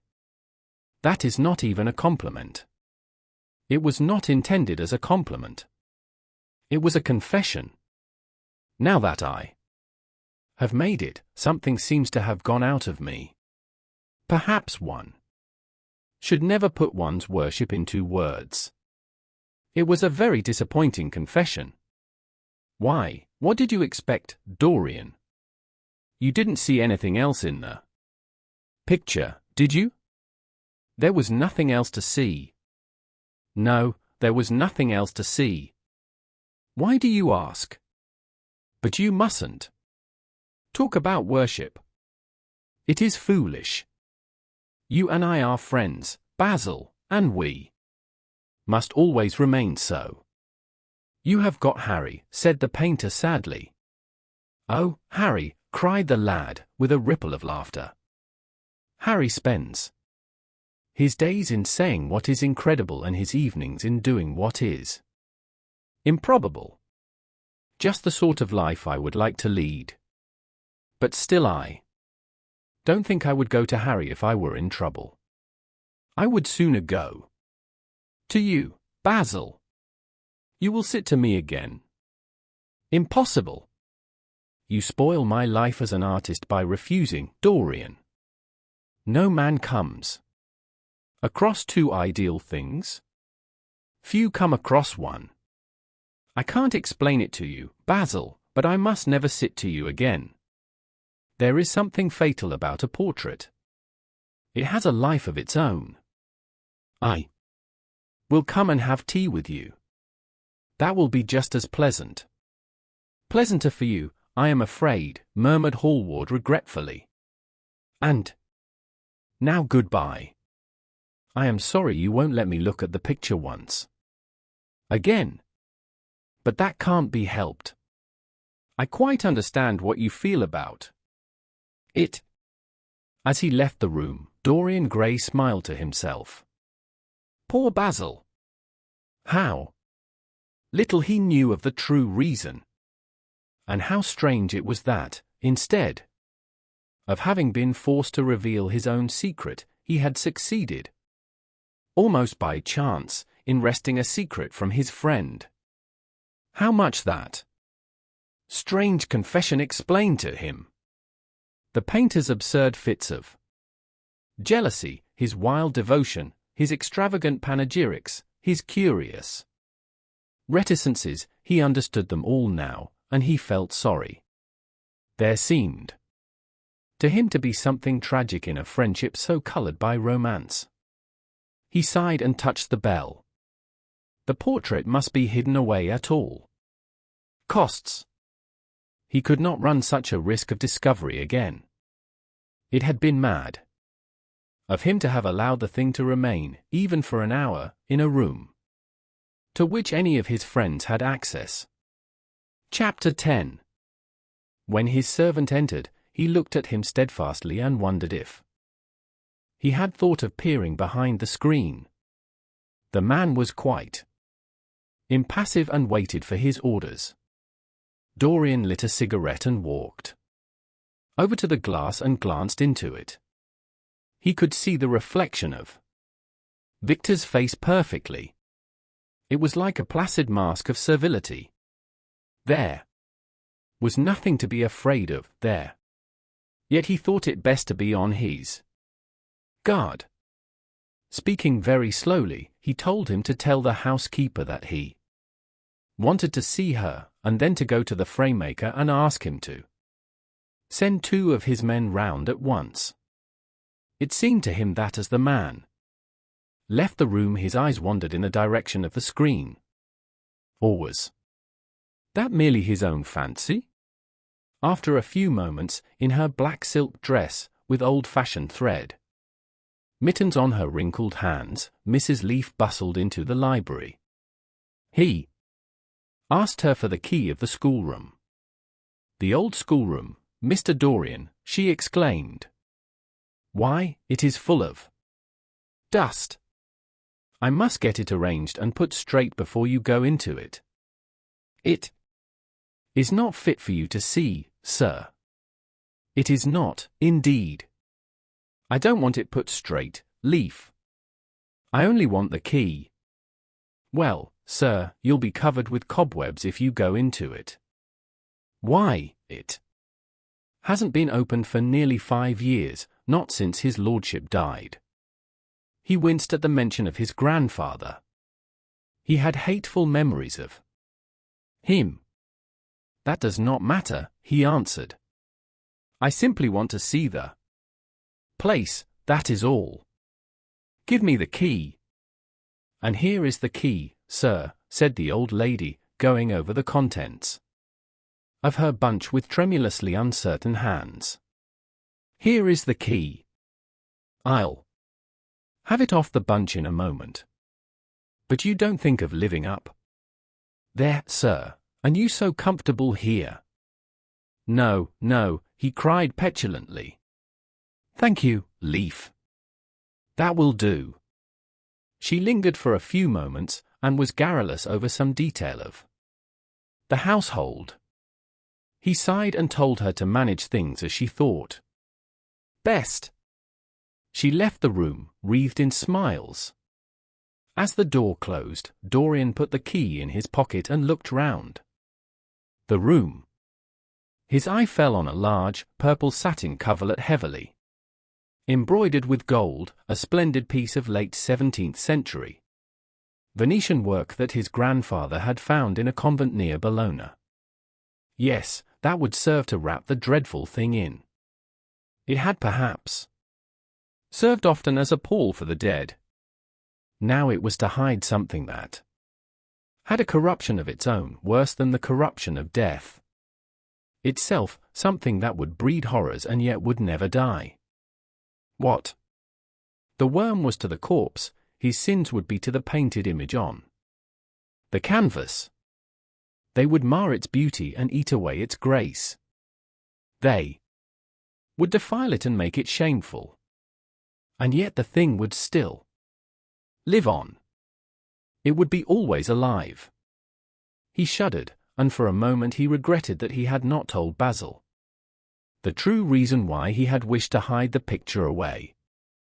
Basil would have helped him to resist Lord Henry's influence and the still more poisonous influences that came from his own temperament. The love that he bore him, for it was really love, had nothing in it that was not noble and intellectual. It was not that mere physical admiration of beauty that is born of the senses and that dies when the senses tire. It was such love as Michelangelo had known, and Montaigne, and Winckelmann, and Shakespeare himself. Yes, Basil could have saved him. But it was too late now. The past could always be annihilated. Regret, denial, or forgetfulness could do that. But the future was inevitable.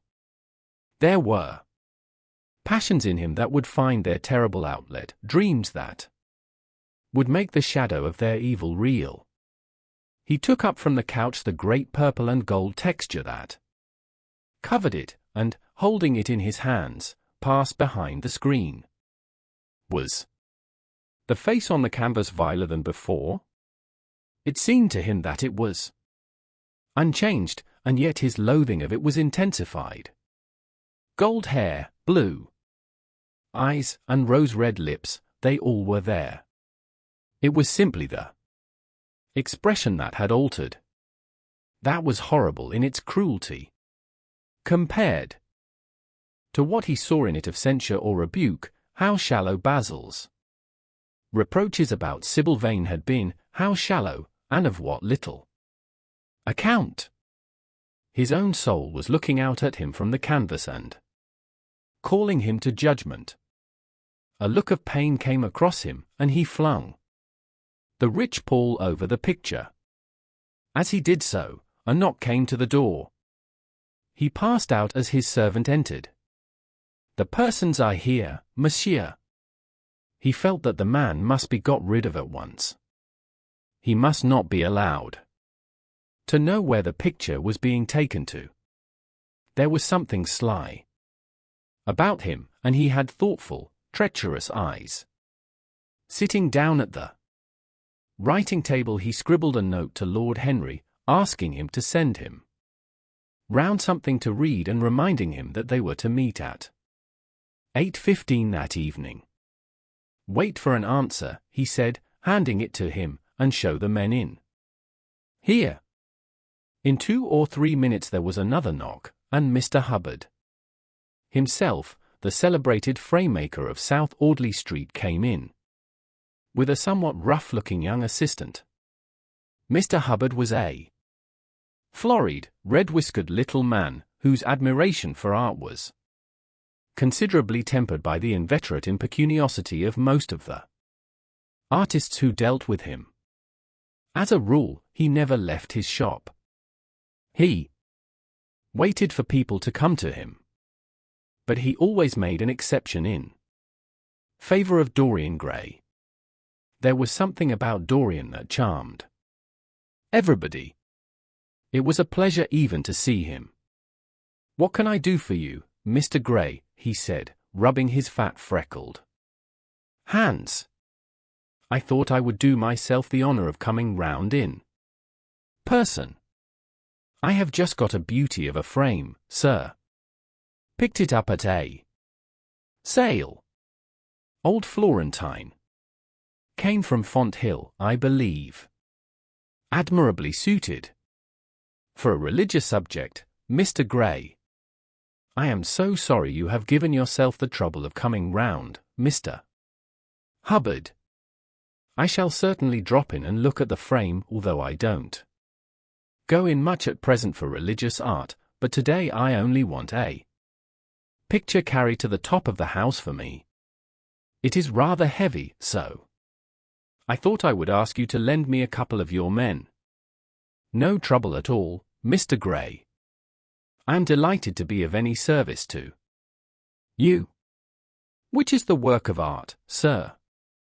"This," replied Dorian, moving the screen back. "Can you move it? Covering and all, just as it is? I don't want it to get scratched going. Upstairs."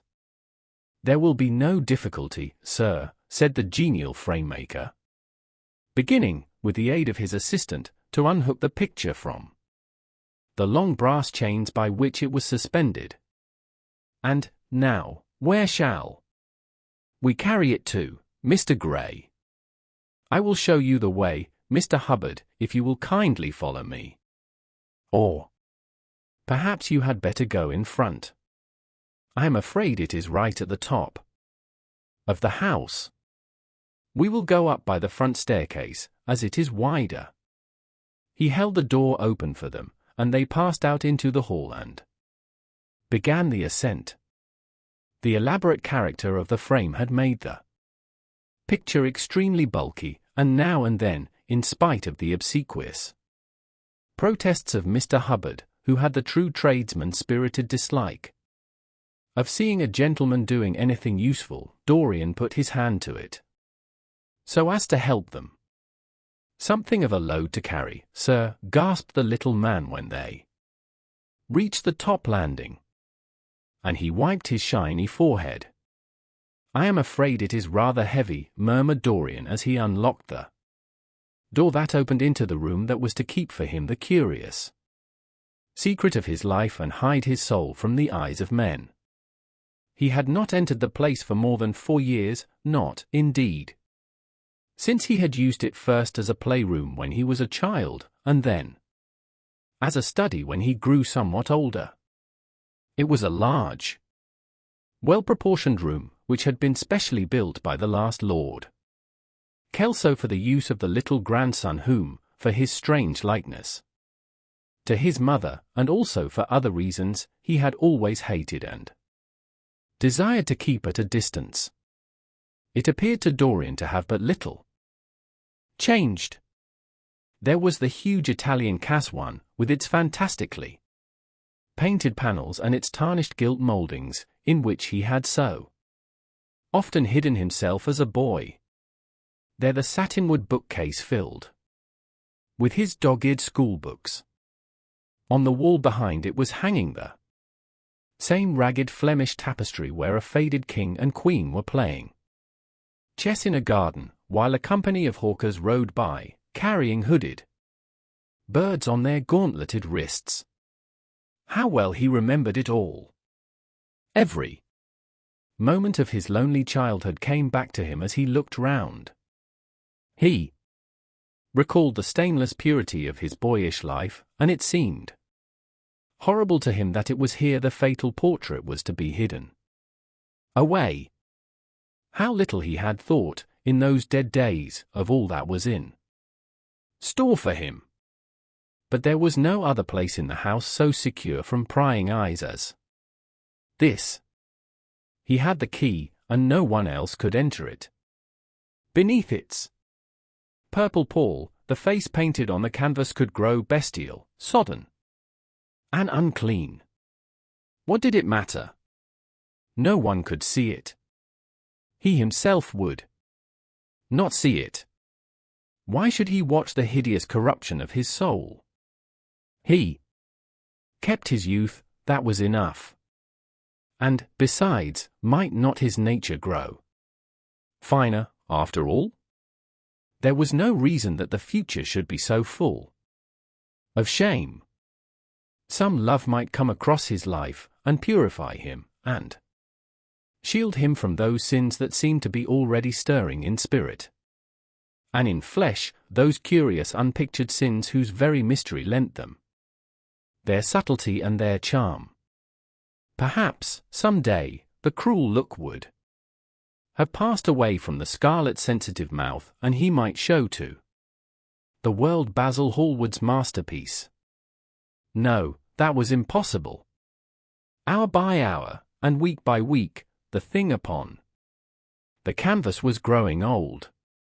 It might escape the hideousness of sin, but the hideousness of age was in store for it. The cheeks would become hollow or flaccid. Yellow crow's feet would creep round the fading eyes and make them horrible. The hair would lose its brightness, the mouth would gape or droop, would be foolish or gross, as the mouths of old men are. There would be the wrinkled throat, the cold, blue-veined hands, the twisted body, that he remembered in the grandfather who had been so stern to him in his boyhood. The picture had to be concealed. There was no help for it. "Bring it in, Mr. Hubbard, please," he said, wearily, turning round. I'm sorry I kept you so long. I was thinking of something else." "Always glad to have a rest, Mr. Gray," answered the framemaker, who was still gasping for breath. "Where shall we put it, sir?" "Oh, anywhere. Here, this will do. I don't want to have it hung up. Just lean it against the wall." "Thanks. Might one look at the work of art, sir?" Dorian started. "It would not interest you, Mr. Hubbard," he said, keeping his eye on the man. He felt ready to leap upon him and fling him to the ground if he dared to lift the gorgeous hanging that concealed the secret of his life. "I shan't trouble you any more now. I am much obliged for your kindness in coming round." Not at all, Mr. Gray. Ever ready to do anything for you, sir." And Mr. Hubbard tramped downstairs, followed by the assistant, who glanced back at Dorian with a look of shy wonder in his rough, uncomely face. He had never seen anyone so marvelous. When the sound of their footsteps had died away, Dorian locked the door and put the key in his pocket. He felt safe now. No one would ever look upon the horrible thing. No eye but his would ever see his shame. On reaching the library, he found that it was just after 5 o'clock, and that the tea had been already brought up on a little table of dark, perfumed wood thickly encrusted with nacre, a present from Lady Radley, his guardian's wife, a pretty professional invalid, who had spent the preceding winter in Cairo, was lying a note from Lord Henry, and beside it was a book bound in yellow paper, the cover slightly torn and the edges soiled. A copy of the 3rd edition of the St. James's Gazette had been placed on the tea tray. It was evident that Victor had returned.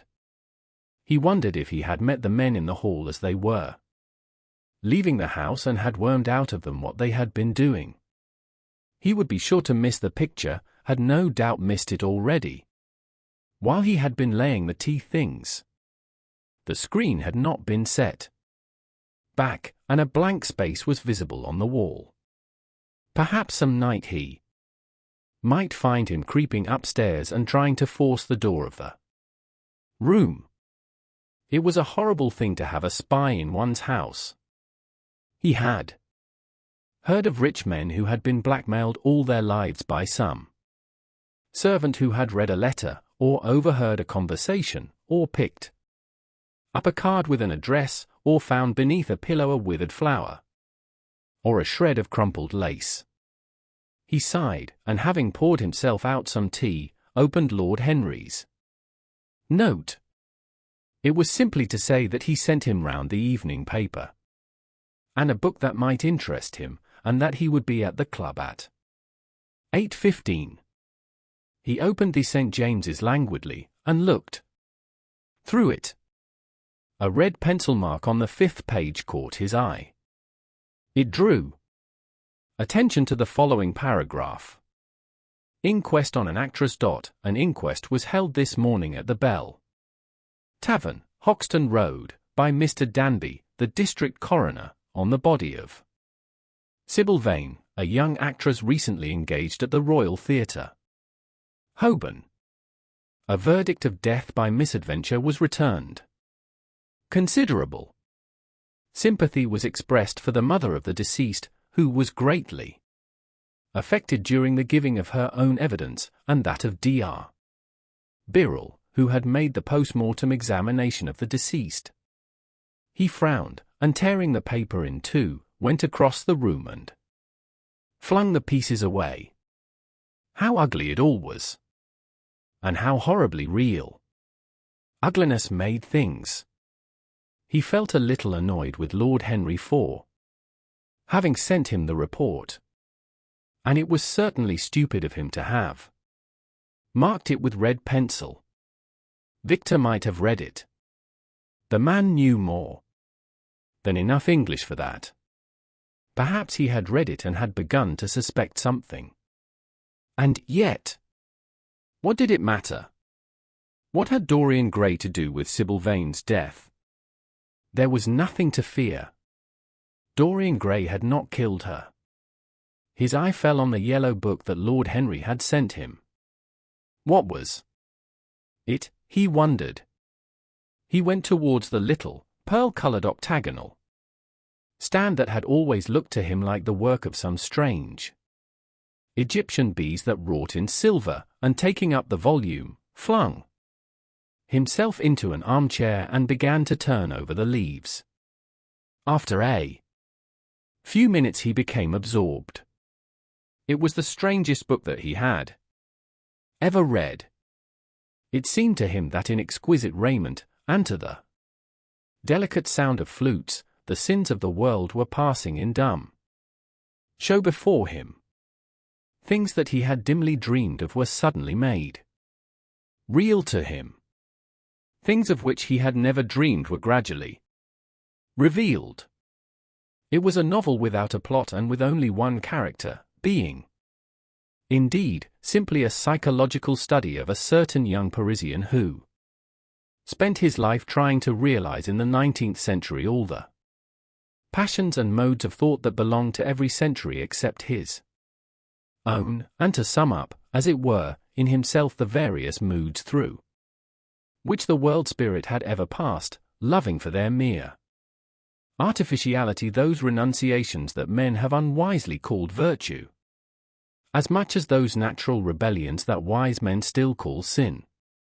The style in which it was written was that curious jewelled style, vivid and obscure at once, full of argot and of archaisms, of technical expressions and of elaborate paraphrases, that characterizes the work of some of the finest artists of the French school of symbolists. There were in it metaphors as monstrous as orchids and as subtle in color. The life of the senses was described in the terms of mystical philosophy. One hardly knew at times whether one was reading the spiritual ecstasies of some medieval saint or the morbid confessions of a modern sinner. It was a poisonous book. The heavy odor of incense seemed to cling about its pages and to trouble the brain. The mere cadence of the sentences, the subtle monotony of their music, so full as it was of complex refrains and movements elaborately repeated, produced in the mind of the lad, as he passed from chapter to chapter, A form of reverie, a malady of dreaming, that made him unconscious of the falling day and creeping shadows. Cloudless, and pierced by one solitary star, a copper-green sky gleamed through the windows. He read on by its wan light till he could read no more. Then, after his valet had reminded him several times of the lateness of the hour, he got up, and going into the next room, placed the book on the little Florentine table that always stood at his bedside and began to dress for dinner. It was almost 9 o'clock before he reached the club, where he found Lord Henry sitting alone, in the morning room, looking very much bored. "I am so sorry, Harry," he cried, "but really it is entirely your fault. That book you sent me so fascinated me that I forgot how the time was going." "Yes, I thought you would like it," replied his host, rising from his chair. "I didn't say I liked it, Harry. I said it fascinated me. There is a great difference." "Ah, you have discovered that," murmured Lord Henry. And they passed into the dining room. Chapter 11. For years, Dorian Gray could not free himself from the influence of this book. Or perhaps it would be more accurate to say that he never sought to free himself from it. He procured from Paris no less than 9 large paper copies of the first edition, and had them bound in different colors, so that they might suit his various moods and the changing fancies of a nature over which he seemed, at times, to have almost entirely lost control.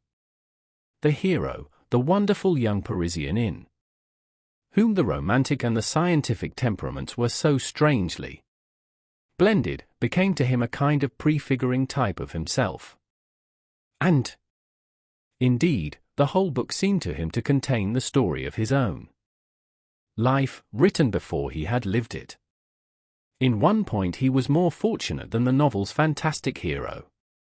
He never knew, never, indeed, had any cause to know, that somewhat grotesque dread of mirrors, and polished metal surfaces, and still water which came upon the young Parisian so early in his life, and was occasioned by the sudden decay of a beau that had once, apparently, been so remarkable. It was with an almost cruel joy, and perhaps in nearly every joy, as certainly in every pleasure, cruelty has its place, that he used to read the latter part of the book, with its really tragic, if somewhat overemphasized, account of the sorrow and despair of one who had himself lost what in others, and the world, he had most dearly valued. For the wonderful beauty that had so fascinated Basil Hallward, and many others besides him, seemed never to leave him. Even those who had heard the most evil things against him, and from time to time strange rumors about his mode of life crept through London and became the chatter of the clubs, could not believe anything to his dishonor when they saw him. He had always the look of one who had kept himself unspotted from the world.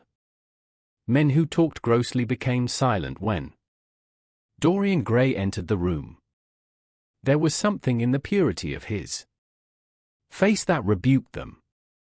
His mere presence seemed to recall to them the memory of the innocence that they had tarnished. They wondered how one so charming and graceful as he was could have escaped the stain of an age that was at once sordid and sensual. Often, on returning home from one of those mysterious and prolonged absences that gave rise to such strange conjecture among those who were his friends, or thought that they were so, he himself would creep upstairs to the locked room, open the door with the key that never left him now, and stand, with a mirror, in front of the portrait that Basil Hallward had painted of him, looking now at the evil and aging face on the canvas, and now at the fair young face that laughed back at him from the polished glass. the very sharpness of the contrast used to quicken his sense of pleasure. He grew more and more enamored of his own beauty, more and more interested in the corruption of his own soul. He would examine with minute care, and sometimes with a monstrous and terrible delight, the hideous lines that seared the wrinkling forehead, or crawled around the heavy sensual mouth, wondering sometimes which were the more horrible, the signs of sin or the signs of age.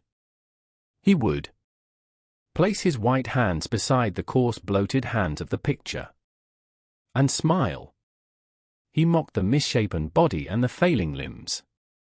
There were moments, indeed, at night, when, lying sleepless in his own delicately scented chamber, or in the sordid room of the little ill-famed tavern near the docks which, under an assumed name and in disguise, it was his habit to frequent, he would think of the ruin he had brought upon his soul with a pity that was all the more poignant because it was purely selfish.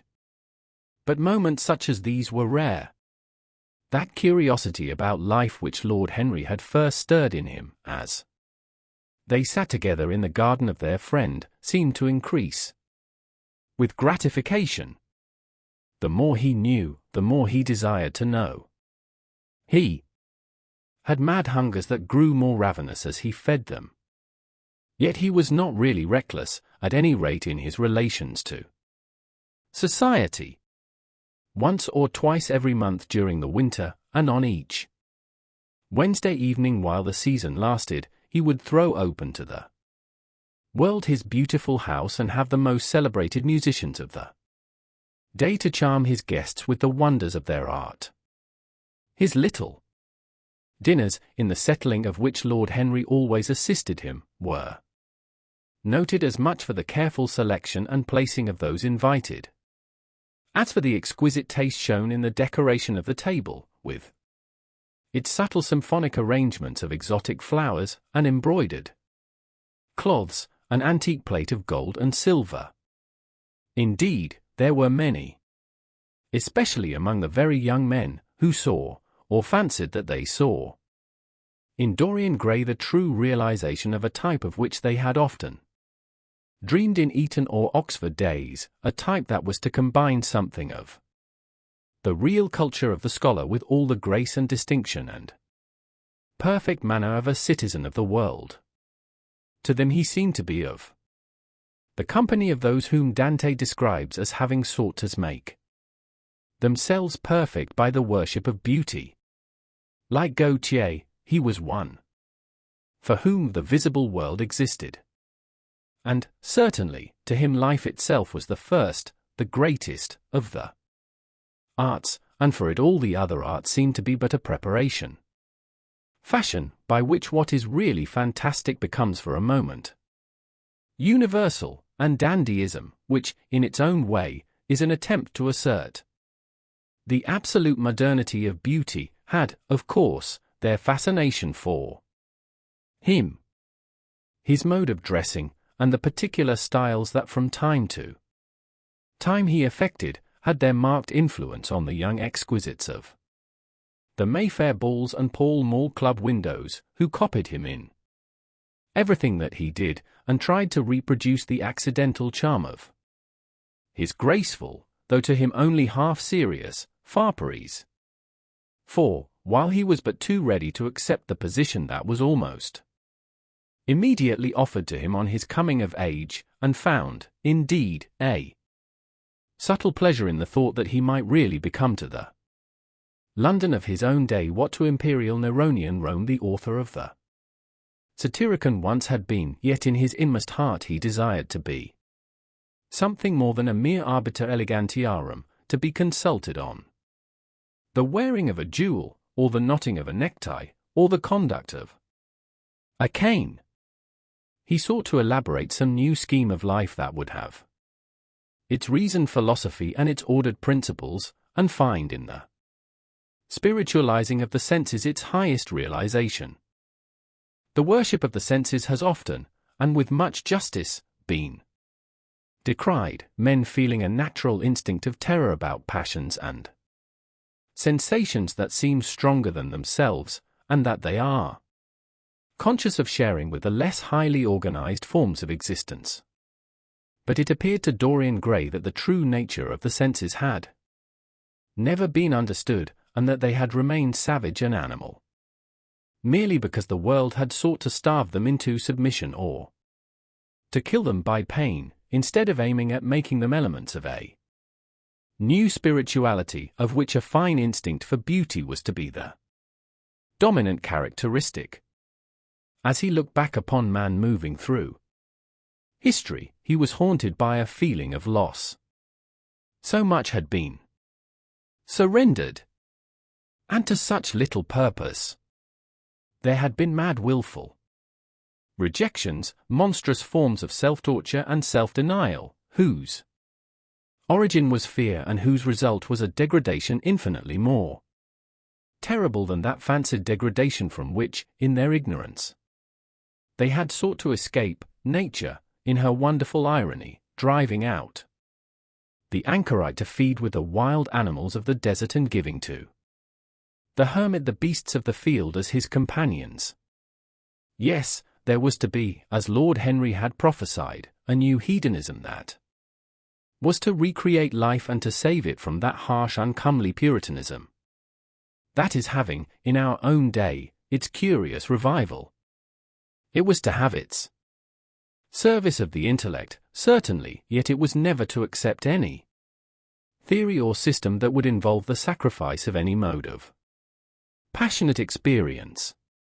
Its aim, indeed, was to be experience itself, and not the fruits of experience, sweet or bitter as they might be, of the asceticism that deadens the senses, as of the vulgar profligacy that dulls them. It was to know nothing, but it was to teach man to concentrate himself upon the moments of a life that is itself but a moment. There are few of us who have not sometimes wakened before dawn, either after one of those dreamless nights that make us almost enamored of death, or one of those nights of horror and misshapen joy, when through the chambers of the brain sweep phantoms more terrible than reality itself, an instinct with that vivid life that lurks in all grotesques, and that lends to Gothic art its enduring vitality, this art being, one might fancy, especially the art of those whose minds have been troubled with the malady of reverie. Gradually white fingers creep through the curtains, and they appear to tremble. In black fantastic shapes, dumb shadows crawl into the corners of the room and crouch there. Outside, there is the stirring of birds among the leaves, or the sound of men going forth to their work, or the sigh and sob of the wind coming down from the hills and wandering round the silent house, as though it feared to wake the sleepers and yet must needs call forth sleep from her purple cave. Veil after veil of thin dusky gauze is lifted, and by degrees the forms and colors of things are restored to them, and we watch the dawn remaking the world in its antique pattern. The WAN mirrors get back their mimic life. The flameless tapers stand where we had left them, and beside them lies the half-cut book that we had been studying, or the wired flower that we had worn at the ball, or the letter that we had been afraid to read, or that we had read too often. Nothing seems to us changed. Out of the unreal shadows of the night comes back the real life that we had known. We have to resume it where we had left off, and there steals over us a terrible sense of the necessity for the continuance of energy in the same wearisome round of stereotyped habits, or a wild longing, it may be, that our eyelids might open some morning upon a world that had been refashioned anew in the darkness for our pleasure, a world in which things would have fresh shapes and colors, and be changed, or have other secrets, a world in which the past would have little or no place, or survive, at any rate, in no conscious form of obligation or regret, the remembrance even of joy having its bitterness and the memories of pleasure their pain. It was the creation of such worlds as these that seemed to Dorian Gray to be the true object, or amongst the true objects, of life, and in his search for sensations that would be at once new and delightful, and possess that element of strangeness that is so essential to romance, he would often adopt certain modes of thought that he knew to be really alien to his nature, abandon himself to their subtle influences, and then, having, as it were, caught their color and satisfied his intellectual curiosity, leave them with that curious indifference that is not incompatible with a real ardor of temperament, and that, indeed, according to certain modern psychologists, is often a condition of it. It was rumored of him once that he was about to join the Roman Catholic communion, and certainly the Roman ritual had always a great attraction for him. The daily sacrifice, more awful really than all the sacrifices of the antique world, stirred him as much by its superb rejection of the evidence of the senses as by the primitive simplicity of its elements and the eternal pathos of the human tragedy that it sought to symbolize. He loved to kneel down on the cold marble pavement and watch the priest, in his stiff-flowered dalmatic, slowly and with white hands moving aside the veil of the tabernacle, or raising aloft the jeweled, lantern-shaped monstrance with that pallid wafer that at times, one would fain think, is indeed the Pony Celestis, the bread of angels, or, robed in the garments of the Passion of Christ, breaking the host into the chalice and smiting his breast for his sins. The fuming censers that the grave boys, in their lace and scarlet, tossed into the air like grey gilt flowers had their subtle fascination for him. As he passed out, he used to look with wonder at the black confessionals and long to sit in the dim shadow of one of them and listen to men and women whispering through the worn grating the true story of their lives. But he never fell into the error of arresting his intellectual development by any formal acceptance of creed or system, or of mistaking for a house in which to live, and in that is but suitable for the sojourn of a night, or for a few hours of a night in which there are no stars and the moon is in travail. Mysticism, with its marvelous power of making common things strange to us, and the subtle antinomianism that always seems to accompany it, moved him for a season, and for a season he inclined to the materialistic doctrines of the Darwinismus movement in Germany, and found a curious pleasure in tracing the thoughts and passions of men to some pearly cell in the brain, or some white nerve in the body, delighting in the conception of the absolute dependence of the spirit on certain physical conditions, morbid or healthy, normal or diseased. Yet, as has been said of him before, no theory of life seemed to him to be of any importance compared with life itself. He felt keenly conscious of how barren all intellectual speculation is when separated from action and experiment. He knew that the senses, no less than the soul, have their spiritual mysteries to reveal. And so he would now study perfumes and the secrets of their manufacture, distilling heavily scented oils and burning odorous gums. From the East, he saw that there was no mood of the mind that had not its counterpart in the sensuous life, and set himself to discover their true relations, wondering what there was in frankincense that made one mystical, and in ambergris that stirred one's passions, and in violets that woke the memory of dead romances, and in musk that troubled the brain, and in champak that stained the imagination, and seeking often to elaborate a real psychology of perfumes, and to estimate the several influences of sweet-smelling roots and scented, pollen-laden flowers, of aromatic balms and of dark and fragrant woods, of spikenard, that sickens, of hovenia, that makes men mad, and of aloes, that are said to be able to expel melancholy from the soul.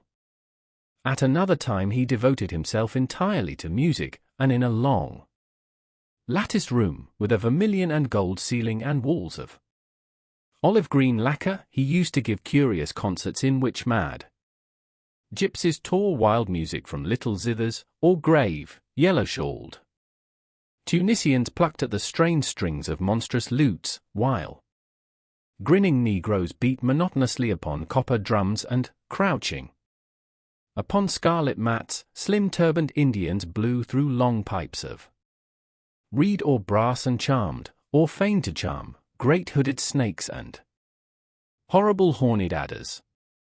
The harsh intervals and shrill discords of barbaric music stirred him at times when Schubert's grace, and Chopin's beautiful sorrows, and the mighty harmonies of Beethoven himself, fell unheeded on his ear. He collected together from all parts of the world the strangest instruments that could be found, either in the tombs of dead nations or among the few savage tribes that have survived contact with Western civilizations, and loved to touch and try them. He had the mysterious Jura Paris of the Rio Negro Indians, that women are not allowed to look at and that even youths may not see till they have been subjected to fasting and scourging, and the earthen jars of the Peruvians that have the shrill cries of birds, and flutes of human bones such as Alfonso de Ovalle heard in Chile, and the sonorous green jaspers that are found near Cusco and give forth a note of singular sweetness. He had painted gourds filled with pebbles that rattled when they were shaken, the long clarin of the Mexicans, into which the performer does not blow, but through which he inhales the air, the harsh cheer of the Amazon tribes, that is sounded by the sentinels who sit all day long in high trees, and can be heard, it is said, at a distance of 3 leagues, the teponaztli, that has 2 vibrating tongues of wood and is beaten with sticks that are smeared with an elastic gum obtained from the milky juice of plants, the yotl bells of the Aztecs, that are hung in clusters like grapes, and a huge cylindrical drum, covered with the skins of great serpents, like the one that Benal Diaz saw when he went with Cortés into the Mexican temple, and of whose doleful sound he has left us so vivid a description. The fantastic character of these instruments fascinated him, and he felt a curious delight in the thought that art, like nature, has her monsters, things of bestial shape and with hideous voices. Yet, after some time, he wearied of them, and would sit in his box at the opera, either alone or with Lord Henry, listening in rapt pleasure to Tannhäuser and seeing in the prelude to that great work of art a presentation of the tragedy of his own soul. On one occasion he took up the study of jewels, and appeared at a costume ball as de Joy's, Admiral of France, in a dress covered with 560 pearls. This taste enthralled him for years, and, indeed, may be said never to have left him. He would often spend a whole day settling and resettling in their cases the various stones that he had collected, such as the olive-green chrysoberyl that turns red by lamplight, the cymophane with its wire-like line of silver, the pistachio-colored peridot, rose-pink and wine-yellow topazes, carbuncles of fiery scarlet with tremulous, 4-rayed stars, flame-red, cinnamon stones, orange and violet spinels, and amethysts with their alternate layers of ruby and sapphire. He loved the red gold of the sunstone, and the moonstone's pearly whiteness, and the broken rainbow of the milky opal. He procured from Amsterdam 3 emeralds of extraordinary size and richness of color, and had a turquoise _ de la Ville Roche _ that was the envy of all the connoisseurs. He discovered wonderful stories, also, about jewels in Alfonso's Clericalis disciplina, a serpent was mentioned with eyes of real jacinth, and in the romantic history of Alexander, the conqueror of Emathia, was said to have found in the Vale of Jordan snakes with collars of real emeralds growing on their backs. There was a gem in the brain of the dragon, Philostratus told us, and by the exhibition of golden letters and a scarlet robe the monster could be thrown into a magical sleep and slain. According to the great alchemist, Pierre de Boniface, the diamond rendered a man invisible, and the agate of India made him eloquent. The carnelian appeased anger, and the hyacinth provoked sleep, and the amethyst drove away the fumes of wine. The garnet cast out demons, and the hydropicus deprived the moon of her color. The selenite waxed and waned with the moon, and the malocious that discovers thieves could be affected only by the blood of kids. Leonardus Camillus had seen a white stone taken from the brain of a newly killed toad. That was a certain antidote against poison. The bezer that was found in the heart of the Arabian deer was a charm that could cure the plague. In the nests of Arabian birds was the aspilates that, according to Democritus, kept the wearer from any danger by fire. The king of Ceylon rode through his city with a large ruby in his hand as the ceremony of his coronation. The gate of the palace of John the priest was made of sardius, with the horn of the horned snake inwrought, so that no man might bring poison within. Over the gable were 2 golden apples, in which were 2 carbuncles, so that the gold might shine by day and the carbuncles by night. In Lodge's strange romance Sir Marguerite of America, it was stated that in the chamber of the queen one could behold all the chaste ladies of the world, enchased out of silver, looking through fair mirrors of chrysolites, carbuncles, sapphires, and green emeralds. Marco Polo had seen the inhabitants of Zipangu place rose-colored pearls in the mouths of the dead. A sea monster had been enamored of the pearl that the diver brought to King Perozes, and had slain the thief, and mourned for 7 moons over its loss. When the Huns lured the king into the great pit, he flung it away. Procopius tells the story, nor was it ever found again, though the Emperor Anastasius offered 500 weight of gold pieces for it. The king of Malabar had shown to a certain Venetian a rosary of 304 pearls, one for every god that he worshipped. When the Duke de Valentinois, son of Alexander VI, visited Louis XII of France, his horse was loaded with gold leaves, according to Brantome, and his cap had double rows of rubies that threw out a great light. Charles of England had ridden in stirrups hung with 421 diamonds. Richard II had a coat, valued at 30,000 marks, which was covered with balas rubies. Hall described Henry VIII, on his way to the Tower previous to his coronation, as wearing a jacket of raised gold, the placard embroidered with diamonds, and other rich stones, and a great borderike about his neck of large balasses. The favourites of James I wore earrings of emeralds set in gold filigrane. Edward II gave to Piers Gaveston a suit of red gold armour studded with jacinths, a collar of gold roses set with turquoise stones, and a skullcap parseam with pearls. Henry II wore jewelled gloves reaching to the elbow, and had a hawk glove sewn with 12 rubies and 52 great orients. The ducal hat of Charles the Rash, the last Duke of Burgundy of his race, was hung with pear-shaped pearls and studded with sapphires. How exquisite life had once been! How gorgeous in its pomp and decoration! Even to read of the luxury of the dead was wonderful. Then he turned his attention to embroideries and to the tapestries that performed the office of frescoes in the chill rooms of the northern nations of Europe.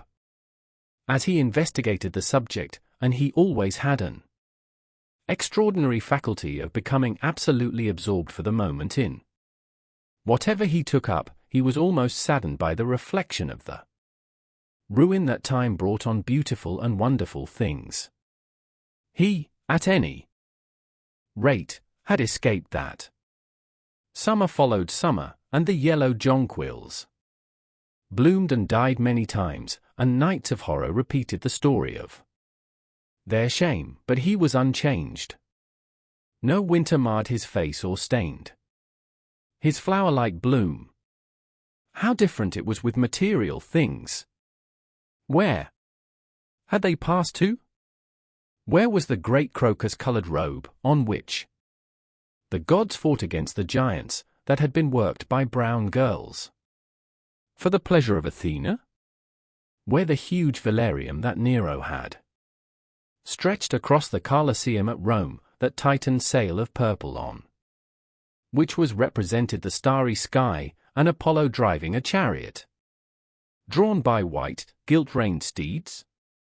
He longed to see the curious table napkins wrought for the priest of the sun, on which were displayed all the dainties and viands that could be wanted for a feast. The mortuary cloth of King Chilperic, with its 300 golden bees, the fantastic robes that excited the indignation of the Bishop of Pontus and were figured with lions, panthers, bears, dogs, forests, rocks, hunters, all, in fact, that a painter can copy from nature, and the coat that Charles of Orleans once wore, on the sleeves of which were embroidered the verses of a song beginning Madam J. Sways tout. Joy's the musical accompaniment of the words being wrought in gold thread, and each note, of square shape in those days, formed with 4 pearls. He read of the room that was prepared at the palace at Rheims for the use of Queen Joan of Burgundy, and was decorated with 1,321 parrots, made in broidery, and blazoned with the king's arms, and 561 butterflies, whose wings were similarly ornamented with the arms of the queen, the whole worked in gold. Catherine de Medicis had a mourning bed made for her of black velvet powdered with crescents and suns.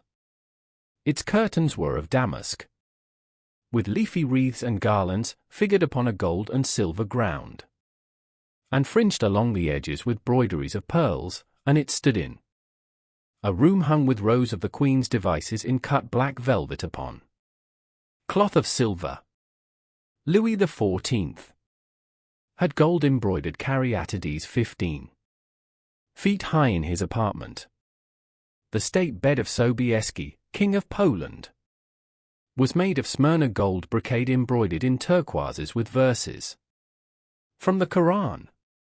Its supports were of silver gilt, beautifully chased, and profusely set with enameled and jeweled medallions. It had been taken from the Turkish camp before Vienna, and the standard of Mohammed had stood beneath the tremulous gilt of its canopy. And so, for a whole year, he sought to accumulate the most exquisite specimens that he could find of textile and embroidered work, getting the dainty Delhi muslins, finely wrought with gold thread palmates and stitched over with iridescent beetles' wings, the Dhaka gauzes, that from their transparency are known in the East as woven air, and running water, and evening dew, strange figured cloths from Java, elaborate yellow Chinese hangings, books bound in tawny satins or fair blue silks and wrought with fleur-de-lis, birds and images, veils of laces worked in Hungary point, Sicilian brocades and stiff Spanish velvets, Georgian work, with its gilt coins, and Japanese fukusas, with their green-toned golds and their marvelously plumaged birds. He had a special passion, also, for ecclesiastical vestments, as indeed he had for everything connected with the service of the church. In the long cedar chests that lined the west gallery of his house, he had stored away many rare and beautiful specimens of what is really the raiment of the bride of Christ, who must wear purple and jewels and fine linen that she may hide the pallid macerated body that is worn by the suffering that she seeks for and wounded by self-inflicted pain. He possessed a gorgeous cope of crimson silk and gold thread damask, figured with a repeating pattern of golden pomegranate set in six-petaled formal blossoms, beyond which on either side was the pineapple device wrought in seed pearls. The orphreys were divided into panels representing scenes from the life of the Virgin, and the coronation of the Virgin was figured in colored silks upon the hood. This was Italian work of the 15th century. Another cope was of green velvet, embroidered with heart-shaped groups of acanthus leaves, from which spread long-stemmed white blossoms, the details of which were picked out with silver thread and colored crystals. The morse bore a seraph's head in gold thread raised work. The orphreys were woven in a diaper of red and gold silk, and were starred with medallions of many saints and martyrs, among whom was Saint Sebastian. He had chasubles, also, of amber-colored silk, and blue silk and gold brocade, and yellow silk damask and cloth of gold, figured with representations of the Passion and Crucifixion of Christ, and embroidered with lions and peacocks and other emblems, dalmatics of white satin and pink silk damask, decorated with tulips and dolphins, and fleur-de-lis, altar frontals of crimson velvet and blue linen, and many corporals, chalice veils, and sudaria. In the mystic offices to which such things were put, there was something that quickened his imagination. For these treasures, and everything that he collected in his lovely house, were to be to him means of forgetfulness, modes by which he could escape, for a season, from the fear that seemed to him at times to be almost too great to be borne. Upon the walls of the lonely locked room where he had spent so much of his boyhood, he had hung with his own hands the terrible portrait whose changing features showed him the real degradation of his life, and in front of it had draped the purple and gold pall as a curtain. For weeks he would not go there, would forget the hideous painted thing, and get back his light heart, his wonderful joyousness, his passionate absorption in mere existence. Then, suddenly, some night he would creep out of the house, go down to dreadful places near Blue Gate Fields, and stay there, day after day, until he was driven away. On his return he would sit in front of the picture, sometimes loathing it and himself, but filled, at other times, with that pride of individualism that is half the fascination of sin, and smiling with secret pleasure at the misshapen shadow that had to bear the burden that should have been his own. After a few years he could not endure to be long out of England, and gave up the villa that he had shared at Trouville with Lord Henry, as well as the little white-walled inn house at Algiers where they had more than once spent the winter. He hated to be separated from the picture. That was such a part of his life, and was also afraid that during his absence someone might gain access to the room, in spite of the elaborate bars that he had caused to be placed upon the door. He was quite conscious that this would tell them nothing. It was true that the portrait still preserved, under all the foulness and ugliness of the face, its marked likeness to himself, but what could they learn from that? He would laugh at anyone who tried to taunt him. He had not painted it. What was it to him how vile and full of shame it looked? Even if he told them, would they believe it? Yet he was afraid. Sometimes when he was down at his great house in Nottinghamshire, entertaining the fashionable young men of his own rank, who were his chief companions, and astounding the county by the wanton luxury and gorgeous splendor of his mode of life, he would suddenly leave his guests and rush back to town to see that the door had not been tampered with and that the picture was still there. What if it should be stolen? The mere thought made him cold with horror. Surely the world would know his secret then. Perhaps the world already suspected it. For, while he fascinated many, there were not a few who distrusted him. He was very nearly blackballed at a West End club of which his birth and social position fully entitled him to become a member, and it was said that on one occasion, when he was brought by a friend into the smoking room of the Churchill, the Duke of Berwick and another gentleman got up in a marked manner and went out. Curious stories became current about him after he had passed his 25th year. It was rumored that he had been seen brawling with foreign sailors in a low den in the distant parts of Whitechapel, and that he consorted with thieves and coiners and knew the mysteries of their trade. His extraordinary absences became notorious, and, when he used to reappear again in society, men would whisper to each other in corners, or pass him with a sneer, or look at him with cold searching eyes, as though they were determined to discover his secret. Of such insolences and attempted slights he, of course, took no notice. And in the opinion of most people his frank debonair manner, his charming boyish smile, and the infinite grace of that wonderful youth that seemed never to leave him, were in themselves a sufficient answer to the calumnies, for so they termed them, that were circulated about him. It was remarked, however, that some of those who had been most intimate with him appeared, after a time, to shun him.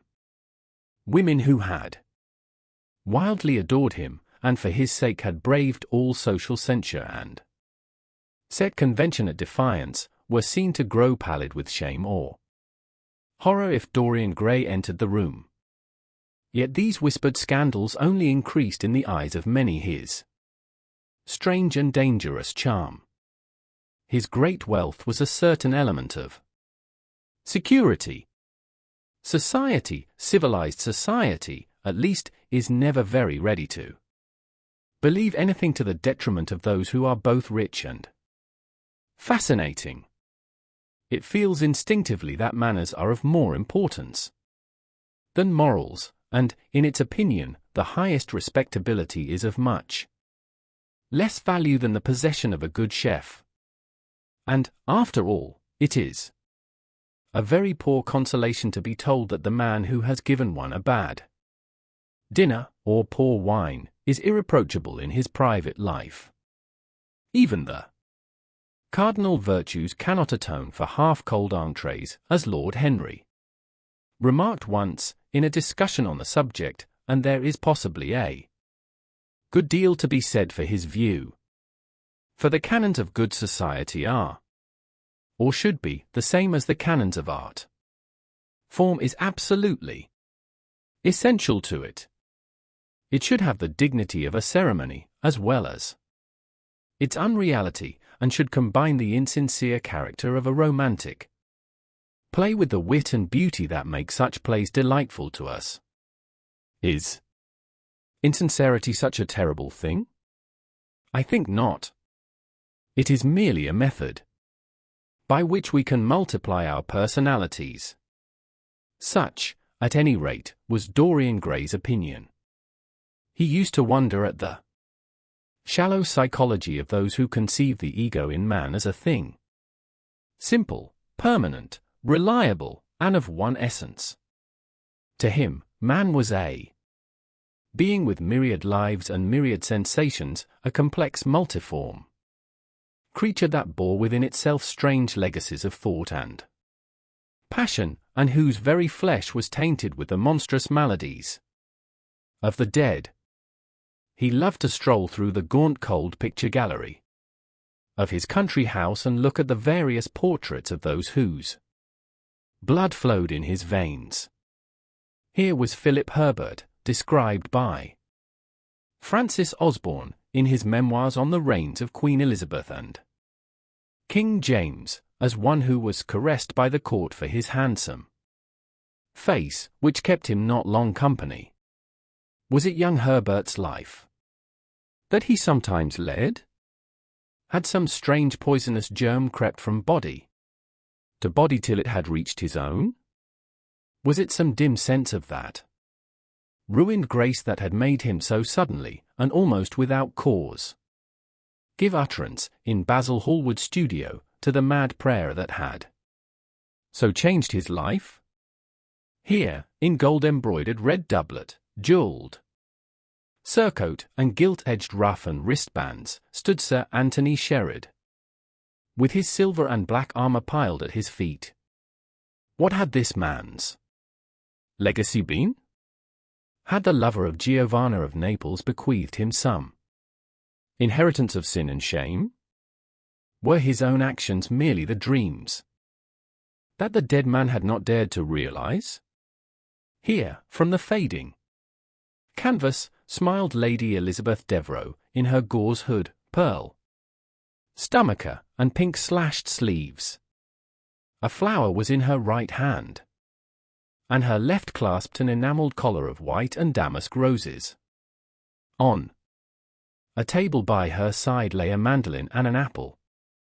There were large green rosettes upon her little pointed shoes. He knew her life, and the strange stories that were told about her lovers. Had he something of her temperament in him? These oval, heavy-lidded eyes seemed to look curiously at him. What of George Willoughby, with his powdered hair and fantastic patches? How evil he looked! The face was saturnine and swarthy, and the sensual lips seemed to be twisted with disdain. Delicate lace ruffles fell over the lean yellow hands that were so overladen with rings. He had been a macaroni of the 18th century, and the friend, in his youth, of Lord Ferrers. What of the second Lord Beckenham, the companion of the Prince Regent in his wildest days, and one of the witnesses at the secret marriage with Mrs. Fitzherbert? How proud and handsome he was, with his chestnut curls and insolent pose! What passions had he bequeathed? The world had looked upon him as infamous. He had led the orgies at Carlton House. The star of the garter glittered upon his breast. Beside him hung the portrait of his wife, a pallid, thin-lipped woman in black. Her blood, also, stirred within him. How curious it all seemed! And his mother with her lady Hamilton face and her moist, wine-dashed lips, he knew what he had got from her. He had got from her his beauty, and his passion for the beauty of others. She laughed at him in her loose bacchanti dress. There were vine leaves in her hair. The purple spilled from the cup she was holding. The carnations of the painting had withered, but the eyes were still wonderful in their depth and brilliancy of color. They seemed to follow him wherever he went. Yet one had ancestors in literature as well as in one's own race. Nearer perhaps in type and temperament, many of them, and certainly with an influence of which one was more absolutely conscious. There were times when it appeared to Dorian Gray that the whole of history was merely the record of his own life, not as he had lived it in act and circumstance, but as his imagination had created it for him, as it had been in his brain and in his passions. He felt that he had known them all, those strange terrible figures that had passed across the stage of the world and made sin so marvelous and evil so full of subtlety. It seemed to him that in some mysterious way their lives had been his own.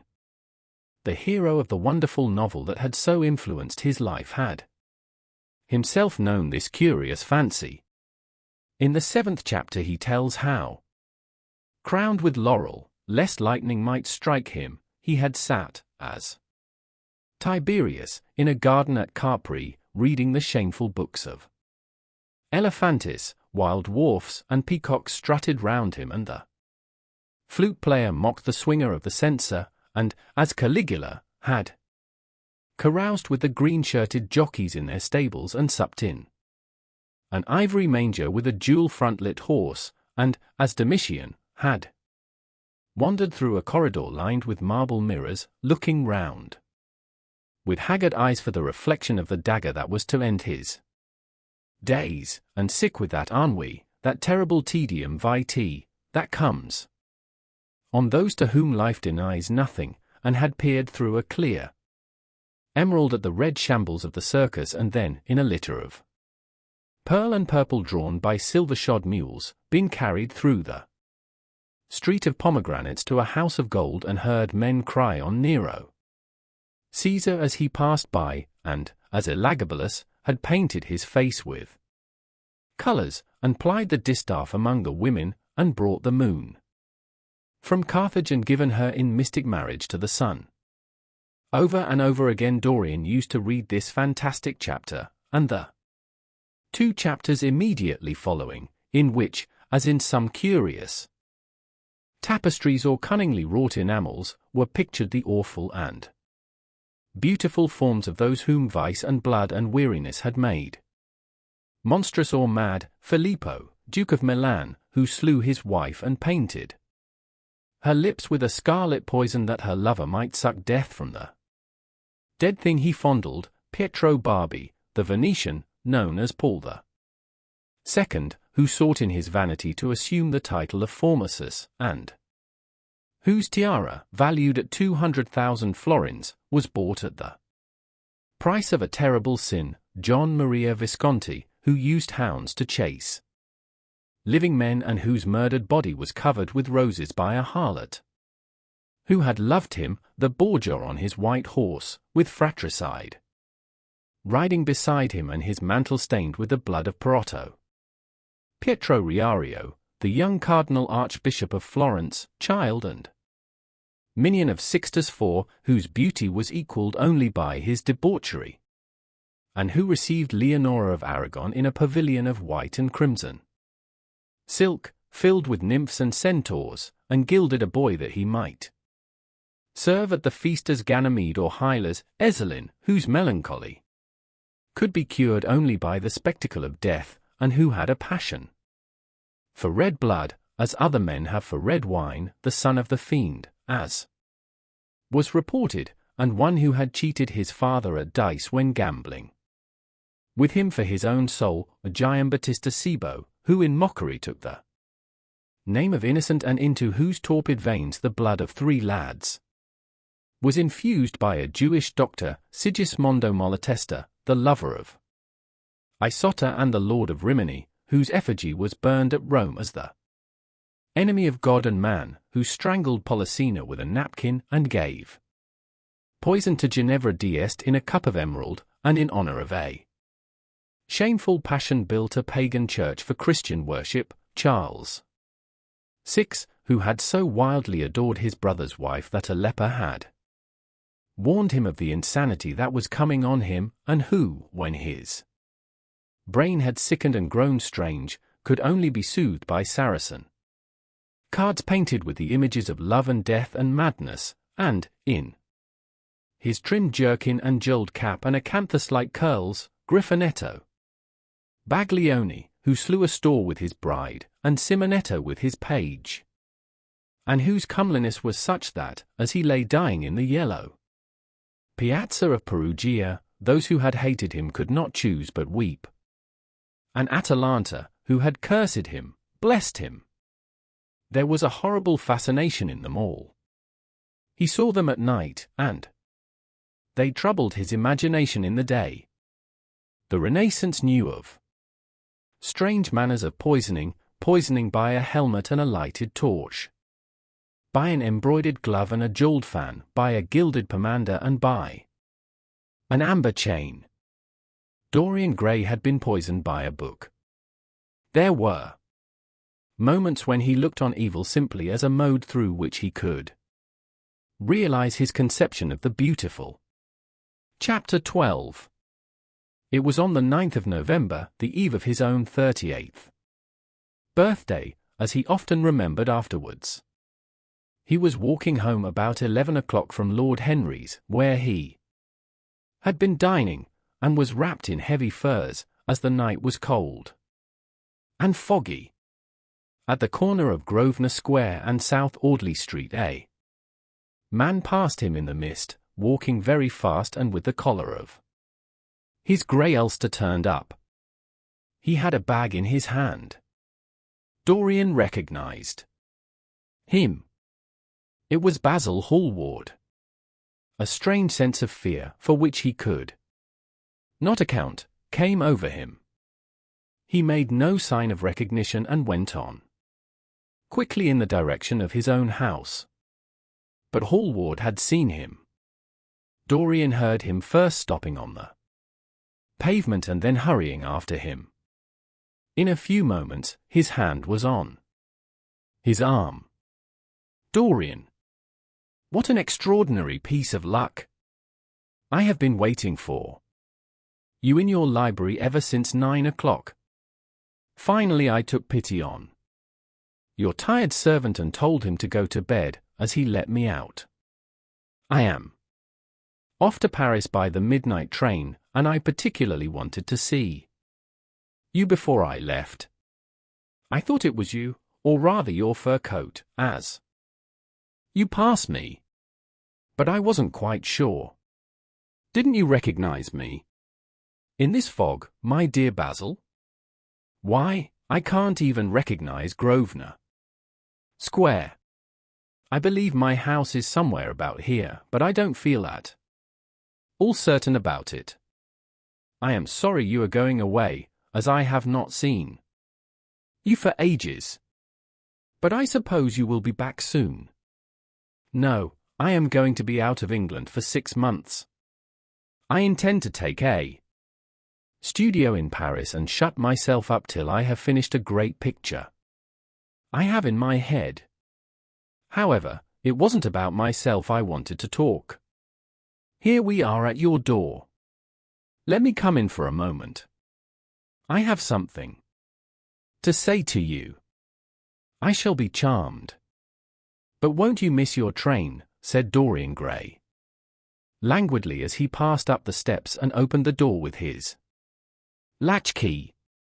The lamplight struggled out through the fog, and Hallward looked at his watch. I have heaps of time, he answered. The train doesn't go till 12:15, and it is only just 11. In fact, I was on my way to the club to look for you when I met you. You see, I shan't have any delay about luggage, as I have sent on my heavy things. All I have with me is in this bag, and I can easily get to Victoria in 20 minutes. Dorian looked at him and smiled. What a way for a fashionable painter to travel! A Gladstone bag and an ulster. Come in, or the fog will get into the house. And mind you don't talk about anything serious. Nothing is serious nowadays.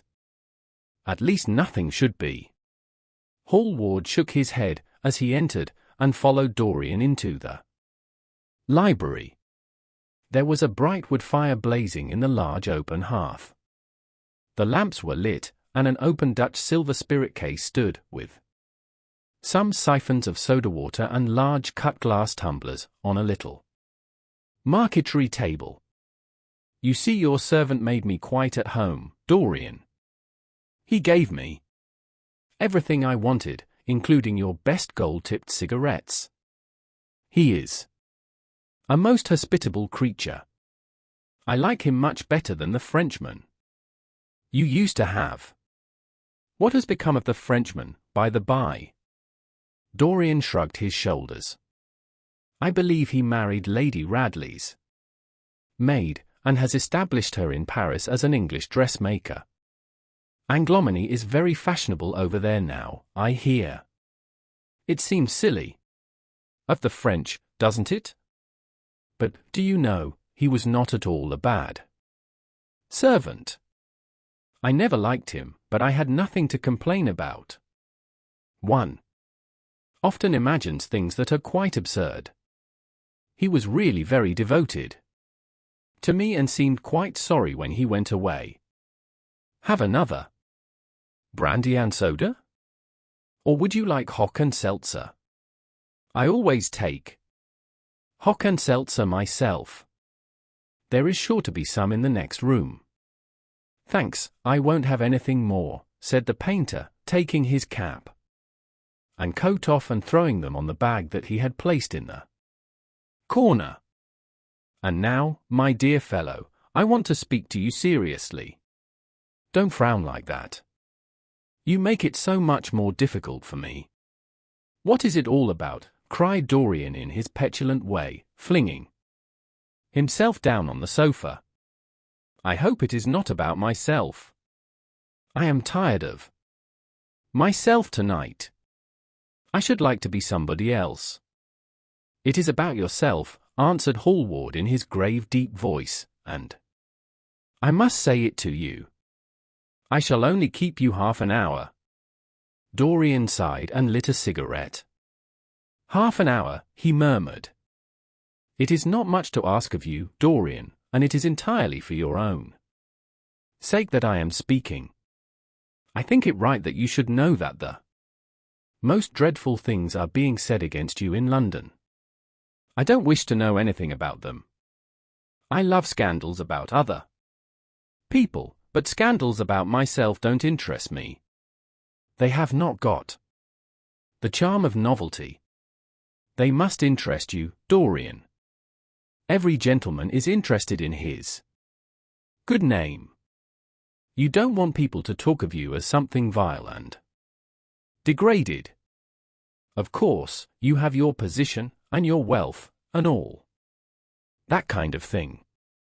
But position and wealth are not everything. Mind you, I don't believe these rumors at all. At least, I can't believe them when I see you. Sin is a thing that writes itself across a man's face. It cannot be concealed. People talk sometimes of secret vices. There are no such things. If a wretched man has a vice, it shows itself in the lines of his mouth, the droop of his eyelids, the moulding of his hands even. Somebody, I won't mention his name, but you know him, came to me last year to have his portrait done. I had never seen him before, and had never heard anything about him at the time, though I have heard a good deal since. He offered an extravagant price. I refused him. There was something in the shape of his fingers that I hated. I know now that I was quite right in what I fancied about him. His life is dreadful. But you, Dorian, with your pure, bright, innocent face, and your marvelous untroubled youth, I can't believe anything against you. And yet I see you very seldom, and you never come down to the studio now, and when I am away from you, and I hear all these hideous things that people are whispering about you, I don't know what to say. Why is it, Dorian, that a man like the Duke of Berwick leaves the room of a club when you enter it? Why is it that so many gentlemen in London will neither go to your house or invite you to theirs?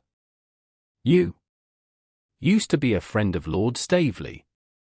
I met him at dinner last week. Your name happened to come up in conversation, in connection with the miniatures you have lent to the exhibition at the Dudley. Staveley curled his lip and said that you might have the most artistic tastes, but that you were a man whom no pure-minded girl should be allowed to know, and whom no chaste woman should sit in the same room with. I reminded him that I was a friend of yours, and asked him what he meant. He told me. He told me right out before everybody. It was horrible. Why? Is your friendship so fatal to young men? There was that wretched boy in the Guards who committed suicide. You were his great friend. There was Sir Henry Ashton, who had to leave England with a tarnished name. You and he were inseparable. What about Adrian Singleton and his dreadful end? What about Lord Kent's only son and his career? I met his father yesterday in St. James's Street. He seemed broken with shame and sorrow. What about the young Duke of Perth? What sort of life has he got now? What gentleman would associate with him? Stop, Basil. You are talking about things of which you know nothing, said Dorian Gray, biting his lip, and with a note of infinite contempt in his voice. You ask me why Berwick leaves a room when I enter it. It is because I know everything about his life, not because he knows anything about mine. With such blood as he has in his veins, how could his record be clean? You ask me about Henry Ashton and young Perth. Did I teach the one his vices, and the other his debauchery?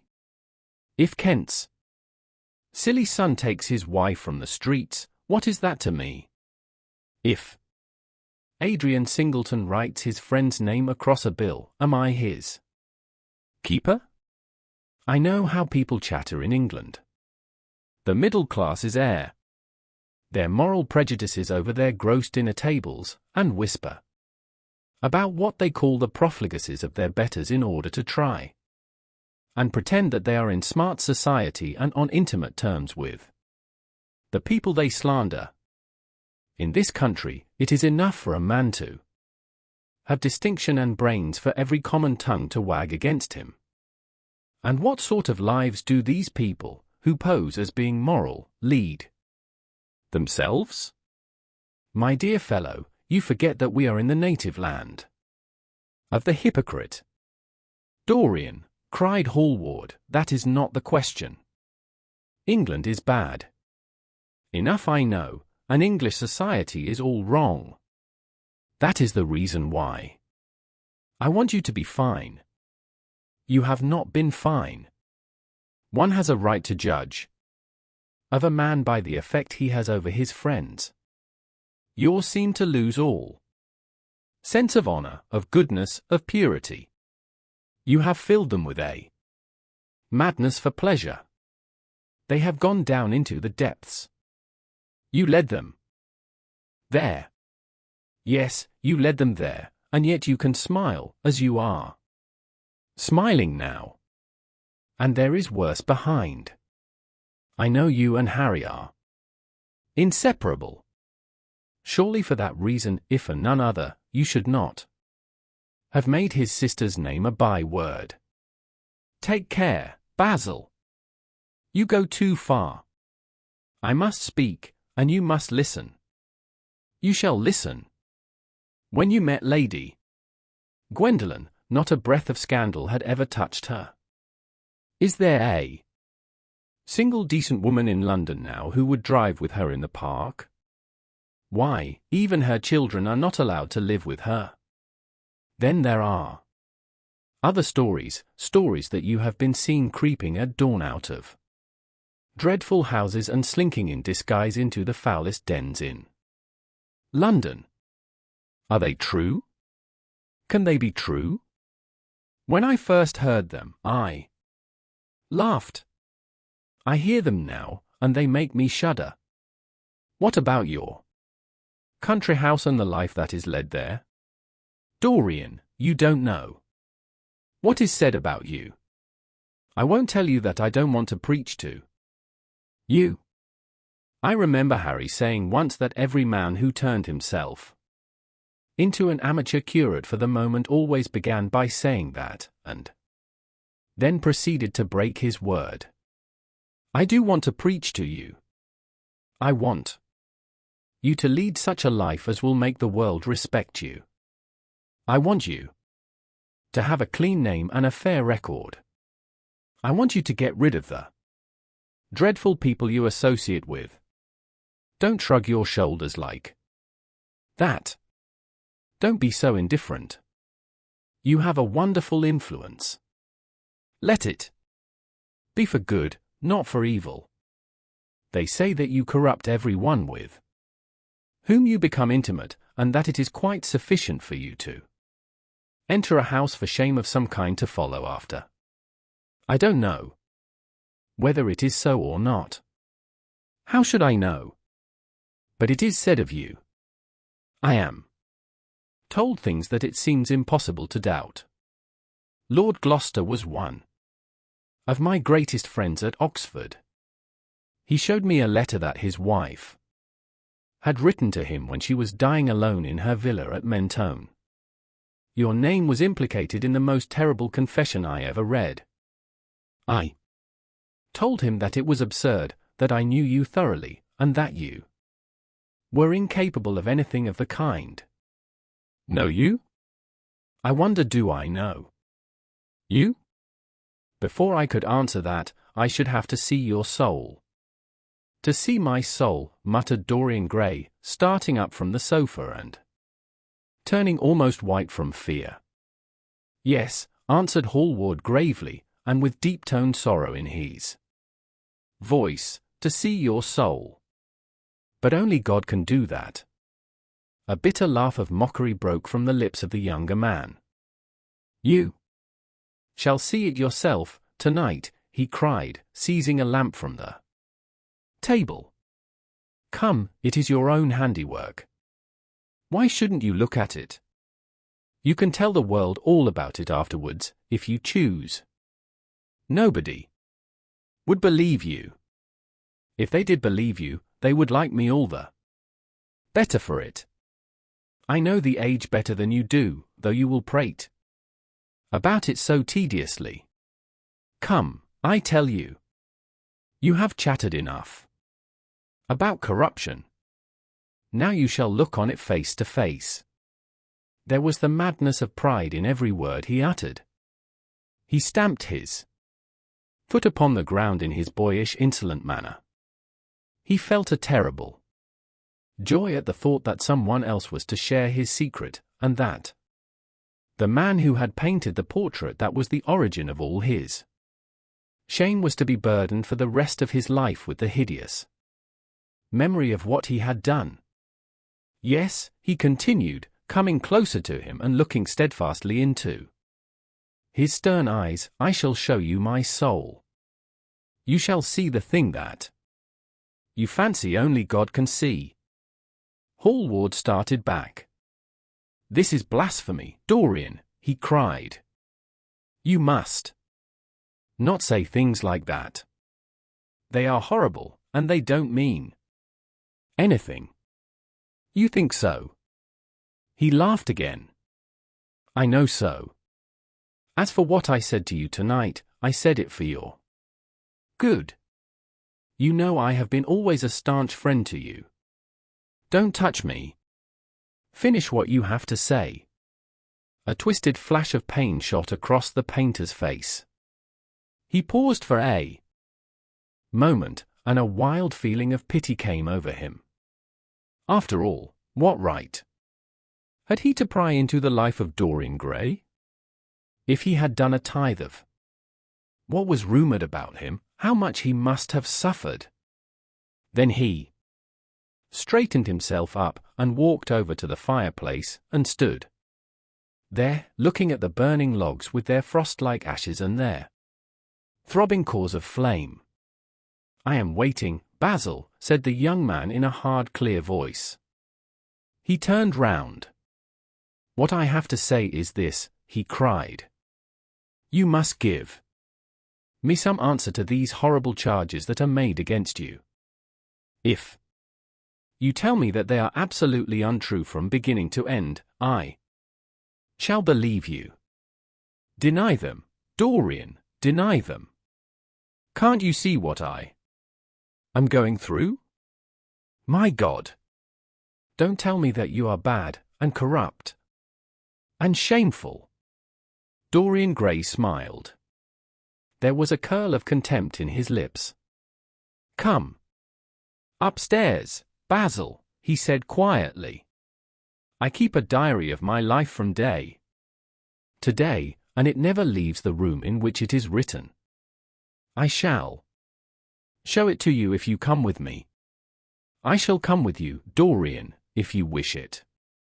I see I have missed my train. That makes no matter. I can go tomorrow.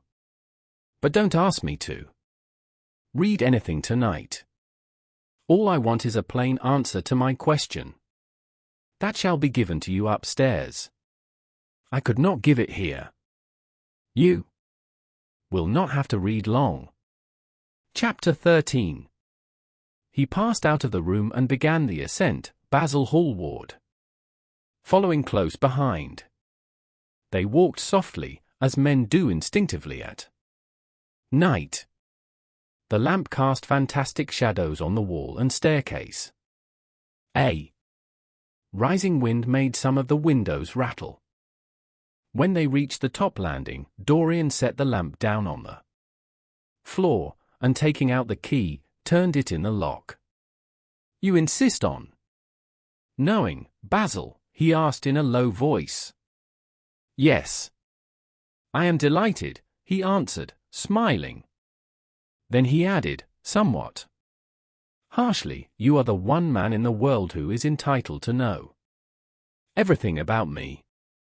You have had more to do with my life than you think, and, taking up the lamp, he opened the door and went in.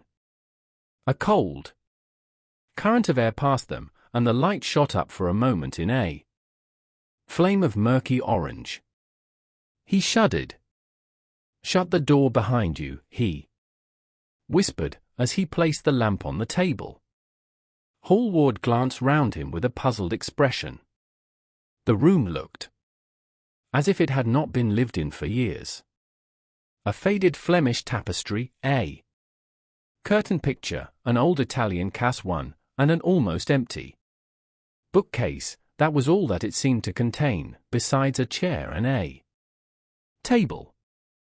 As Dorian Gray was lighting a half-burned candle that was standing on the mantelshelf, he saw that the whole place was covered with dust and that the carpet was in holes.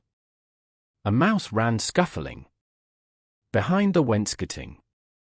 There was a damp odor of mildew. So you think that it is only God who sees the soul, Basil? Draw that curtain back, and you will see mine. The voice that spoke was cold and cruel. You are mad, Dorian, or playing a part, muttered Hallward, frowning. You won't? Then I must do it myself, said the young man, and he tore the curtain from its rod and flung it on the ground. An exclamation of horror broke from the painter's lips as he saw in the dim light the hideous face on the canvas grinning at him. There was something in its expression that filled him with disgust and loathing. Good heavens! It was Dorian Gray's own face that he was looking at. The horror, whatever it was, had not yet entirely spoiled that marvelous beauty. There was still some gold in the thinning hair and some scarlet on the sensual mouth. The sodden eyes had kept something of the loveliness of their blue, the noble curves had not yet completely passed away from chiseled nostrils and from plastic throat. Yes, it was Dorian himself. But who had done it? He seemed to recognize his own brushwork, and the frame was his own design. The idea was monstrous. Yet he felt afraid. He seized the lighted candle and held it to the picture. In the left-hand corner was his own name, traced in long letters of bright vermilion. It was some foul parody, some infamous ignoble satire. He had never done that. Still, it was his own picture.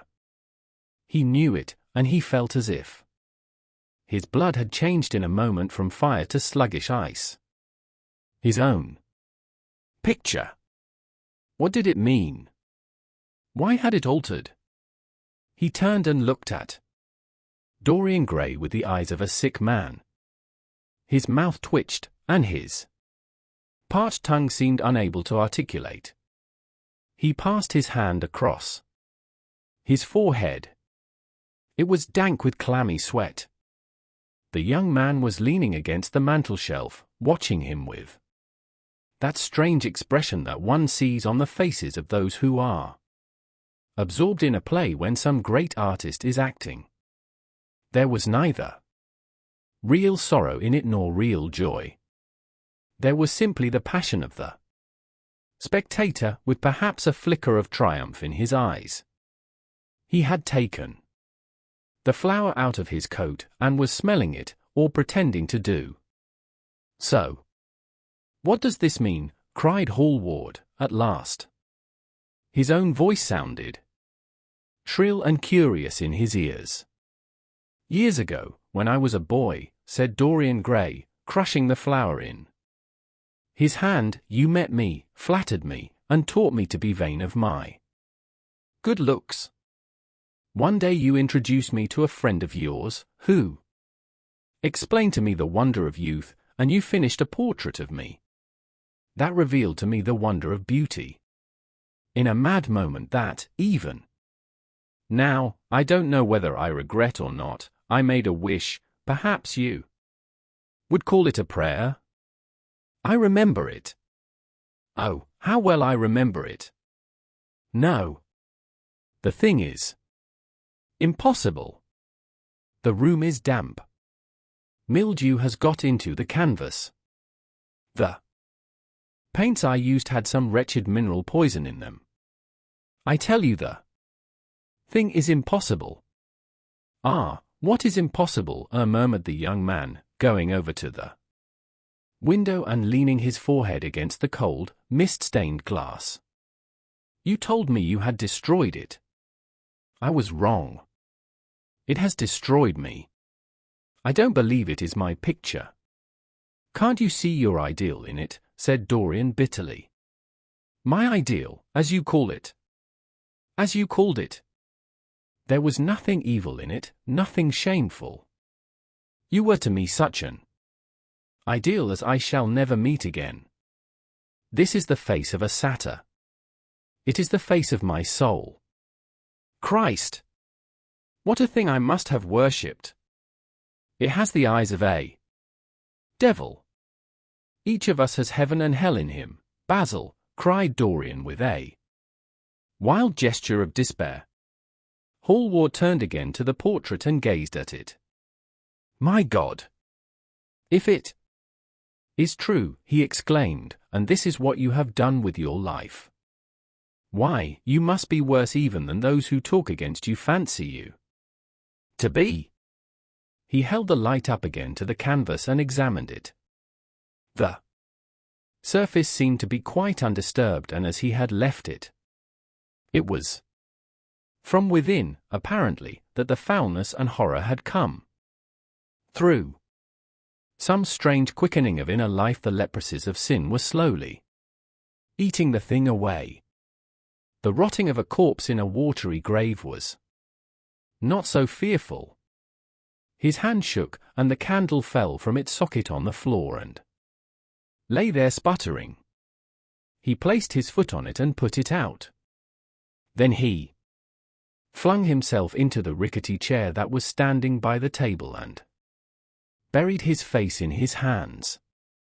"Good God, Dorian, what a lesson! What an awful lesson!" There was no answer, but he could hear the young man sobbing at the window. "Pray, Dorian, pray," he murmured. "What is it that one was taught to say in one's boyhood? Lead us not into temptation. Forgive us our sins. Wash away our iniquities. Let us say that together. The prayer of your pride has been answered. the prayer of your repentance will be answered. Also, I worshipped you too much. I am punished for it. You worshipped yourself too much. We are both punished. Dorian Gray turned slowly around and looked at him with tear-dimmed eyes. It is too late, Basil, he faltered. It is never too late, Dorian. Let us kneel down and try if we cannot remember a prayer. Isn't there a verse somewhere, though your sins be as scarlet, yet I will make them as white as snow? Those words mean nothing to me now. Hush. Don't say that. You have done enough evil in your life. My God! Don't you see that accursed thing leering at us?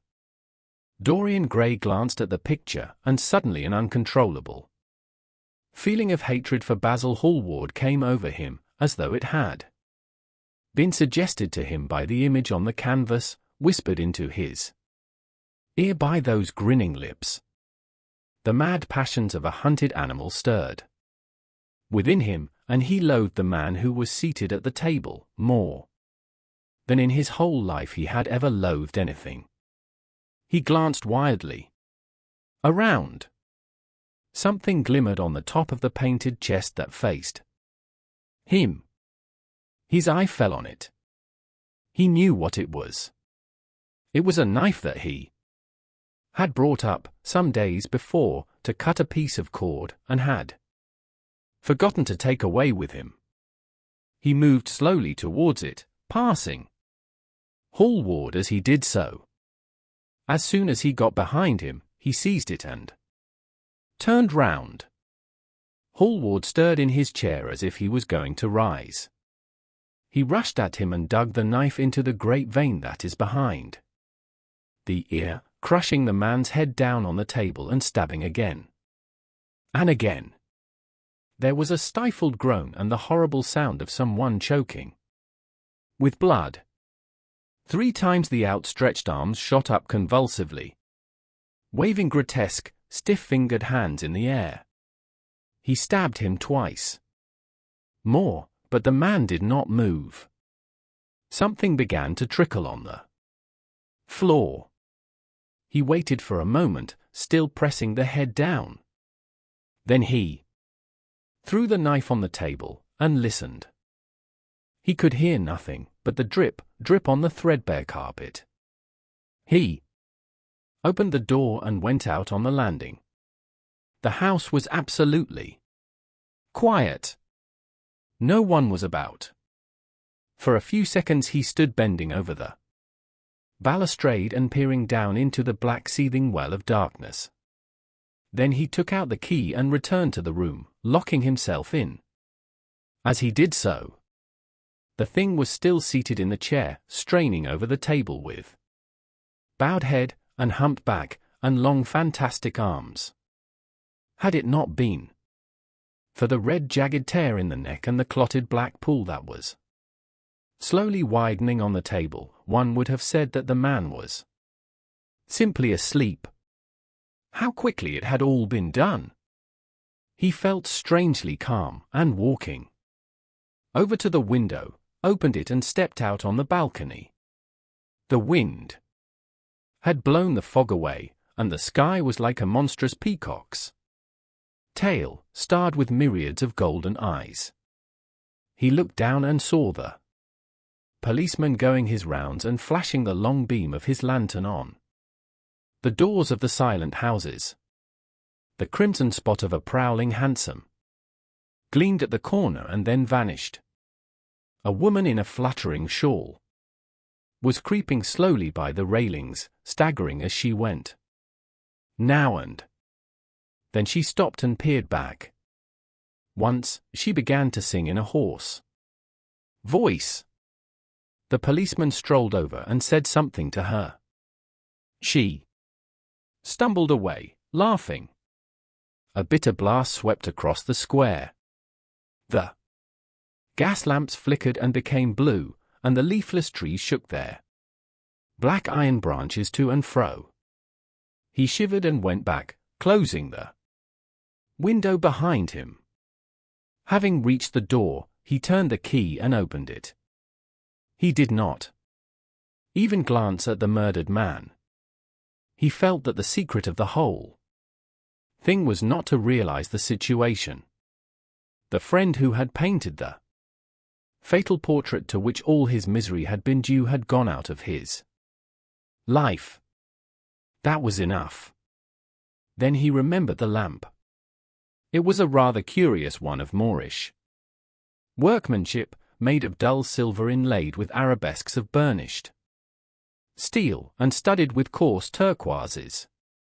Perhaps it might be missed by his servant, and questions would be asked. He hesitated for a moment, then he turned back and took it from the table.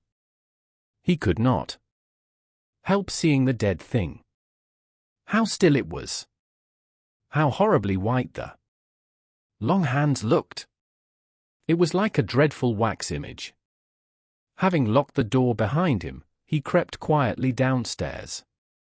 The woodwork creaked and seemed to cry out as if in pain. He stopped several times and waited. No, everything was still. It was merely the sound of his own footsteps. When he reached the library, he saw the bag and coat in the corner. They must be hidden away somewhere. He unlocked a secret press that was in the wainscoting, a press in which he kept his own curious disguises, and put them into it. He could easily burn them afterwards. Then he pulled out his watch. It was 20 minutes to 2. He sat down and began to think. Every year, every month, almost, men were strangled in England for what he had done. There had been a madness of murder in the air. Some red star had come too close to the earth.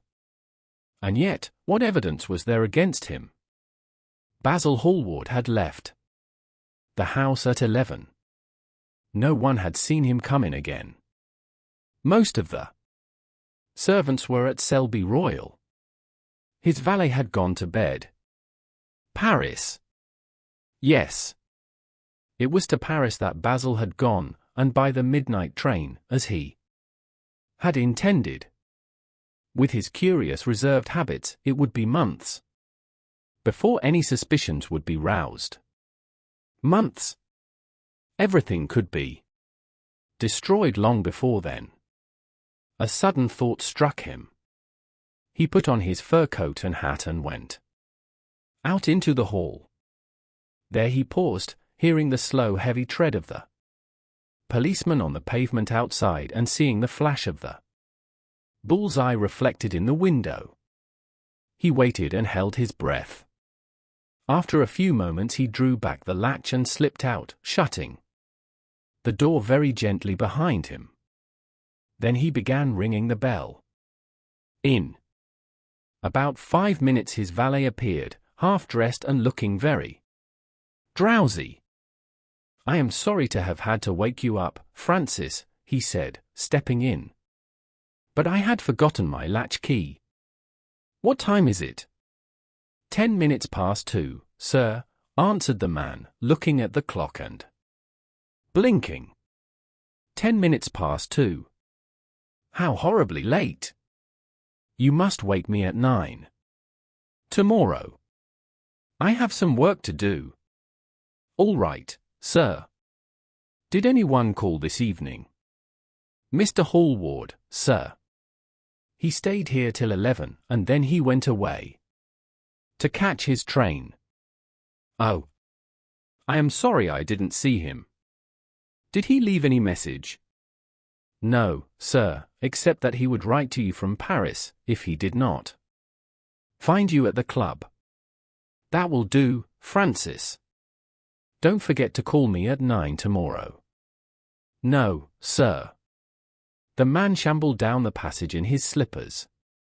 Dorian Gray threw his hat and coat upon the table and passed into the library.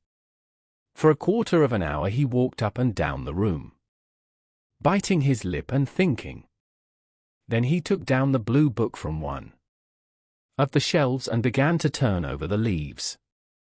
Alan Campbell, 152. Hertford Street, Mayfair. Yes, that was the man he wanted. Chapter 14.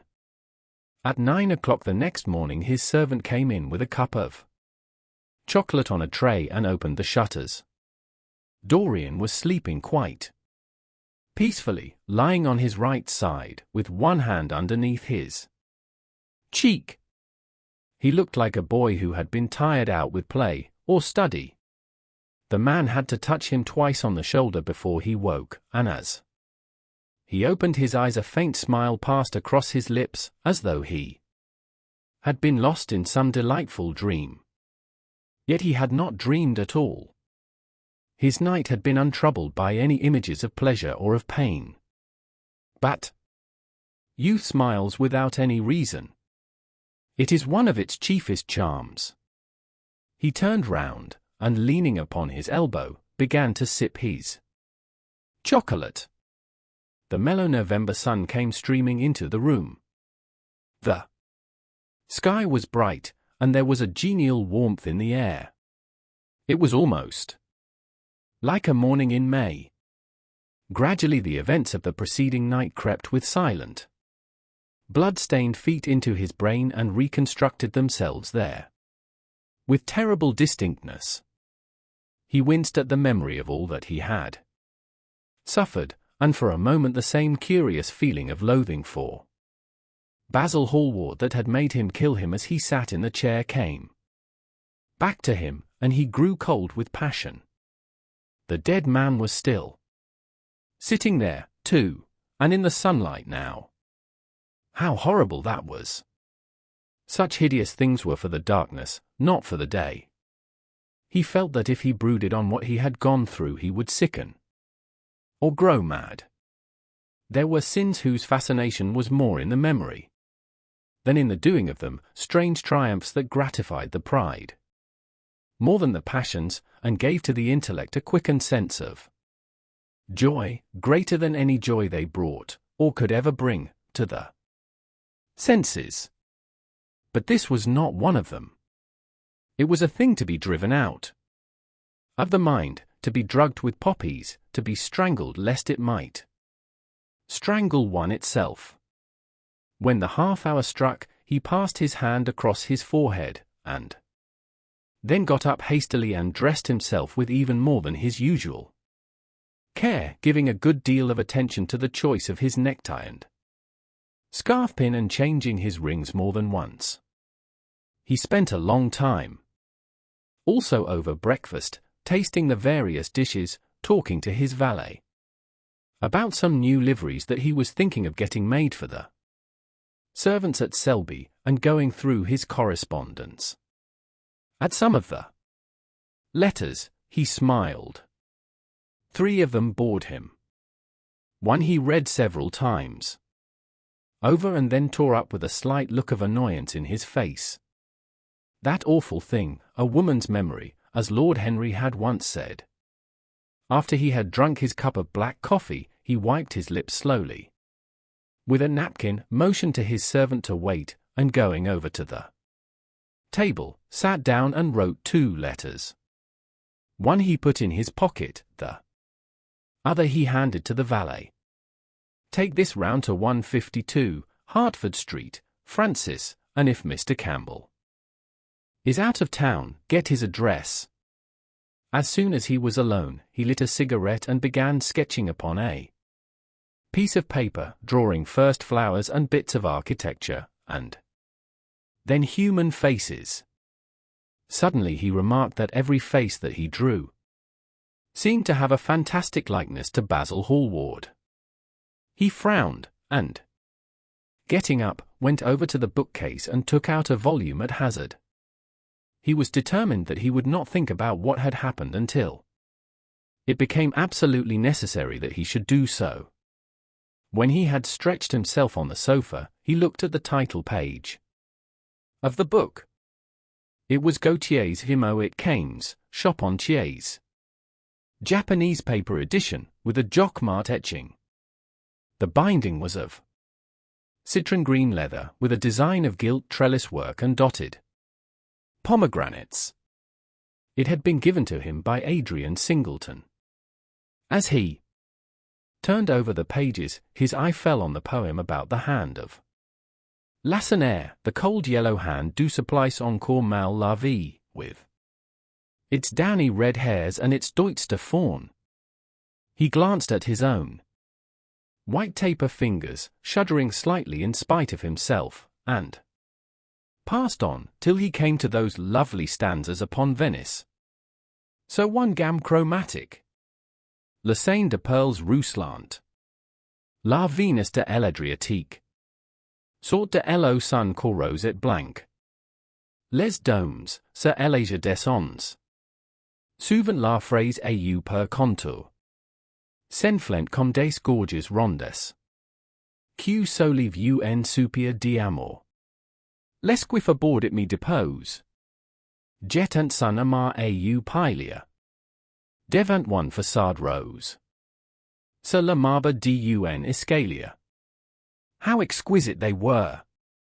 As one read them, one seemed to be floating down the green waterways of the pink and pearl city, seated in a black gondola with silver prow and trailing curtains. The mere lines looked to him like those straight lines of turquoise blue that follow one as one pushes out to the Lido. The sudden flashes of color reminded him of the gleam of the opal and iris-throated birds that flutter round the tall honeycombed campanile, or stalk, with such stately grace, through the dim, dust-stained arcades. Leaning back with half-closed eyes, he kept saying over and over to himself, Devant one façade rose. Sur la marbre d'un escalier. The whole of Venice was in those two lines. He remembered the autumn that he had passed there, and a wonderful love that had stirred him to mad, delightful follies. There was romance in every place. But Venice, like Oxford, had kept the background for romance, and, to the true romantic, background was everything, or almost everything. Basil had been with him part of the time, and had gone wild over Tintoret. Poor Basil! What a horrible way for a man to die! He sighed, and took up the volume again, and tried to forget. He read of the swallows that fly in and out of the little cafe at Smyrna, where the Hajis sit counting their amber beads and the turbaned merchants smoke their long tasseled pipes and talk gravely to each other. He read of the obelisk in the Place de la Concorde that weeps tears of granite in its lonely sunless exile and longs to be back by the hot, lotus-covered Nile, where there are sphinxes, and rose-red ibises, and white vultures with gilded claws, and crocodiles with small beryl eyes that crawl over the green steaming mud. He began to brood over those verses which, drawing music from kiss-stained marble, tell of that curious statue that Gautier compares to a contralto voice, the monster charmant that couches in the porphyry room of the Louvre. But after a time the book fell from his hand. He grew nervous, and a horrible fit of terror came over him. What if Alan Campbell should be out of England? Days would elapse before he could come back. Perhaps he might refuse to come. What could he do then? Every moment was of vital importance. They had been great friends once, 5 years before, almost inseparable. Indeed. Then the intimacy had come suddenly to an end. When they met in society now, it was only Dorian Gray who smiled. Alan Campbell never did. He was an extremely clever young man, though he had no real appreciation of the visible arts, and whatever little sense of the beauty of poetry he possessed he had gained entirely from Dorian. His dominant intellectual passion was for science. At Cambridge he had spent a great deal of his time working in the laboratory and had taken a good class in the natural science tripos of his year. Indeed, he was still devoted to the study of chemistry and had a laboratory of his own in which he used to shut himself up all day long, greatly to the annoyance of his mother, who had set her heart on his standing for Parliament and had a vague idea that a chemist was a person who made up prescriptions. He was an excellent musician, however, as well, and played both the violin and the piano better than most amateurs. In fact, it was music that had first brought him and Dorian Gray together, music and that indefinable attraction that Dorian seemed to be able to exercise whenever he wished, and, indeed, exercised often, without being conscious of it. They had met at Lady Berkshire's the night that Rubinstein played there, and after that used to be always seen together at the opera and wherever good music was going on. For 18 months their intimacy lasted. Campbell was always either at Selby Royal or in Grosvenor Square. To him, as to many others, Dorian Gray was the type of everything that is wonderful and fascinating in life. Whether or not a quarrel had taken place between them no one ever knew. But suddenly people remarked that they scarcely spoke when they met and that Campbell seemed always to go away early from any party at which Dorian Gray was present. He had changed, too, was strangely melancholy at times, appeared almost to dislike hearing music, and would never himself play, giving as his excuse, when he was called upon, that he was so absorbed in science that he had no time left in which to practice. And this was certainly true. Every day he seemed to become more interested in biology, and his name appeared once or twice in some of the scientific reviews in connection with certain curious experiments. This was the man Dorian Gray was waiting for. Every second he kept glancing at the clock. As the minutes went by he became horribly agitated. At last he got up and began to pace up and down the room, looking like a beautiful caged thing. He took long stealthy strides. His hands were curiously cold. The suspense became unbearable. Time seemed to him to be crawling with feet of lead, while he by monstrous winds was being swept towards the jagged edge of some black cleft of precipice. He knew what was waiting for him there, saw it, indeed, and, shuddering, crushed with dank hands his burning lids as though he would have robbed the very brain of sight and driven the eyeballs back into their cave. It was useless.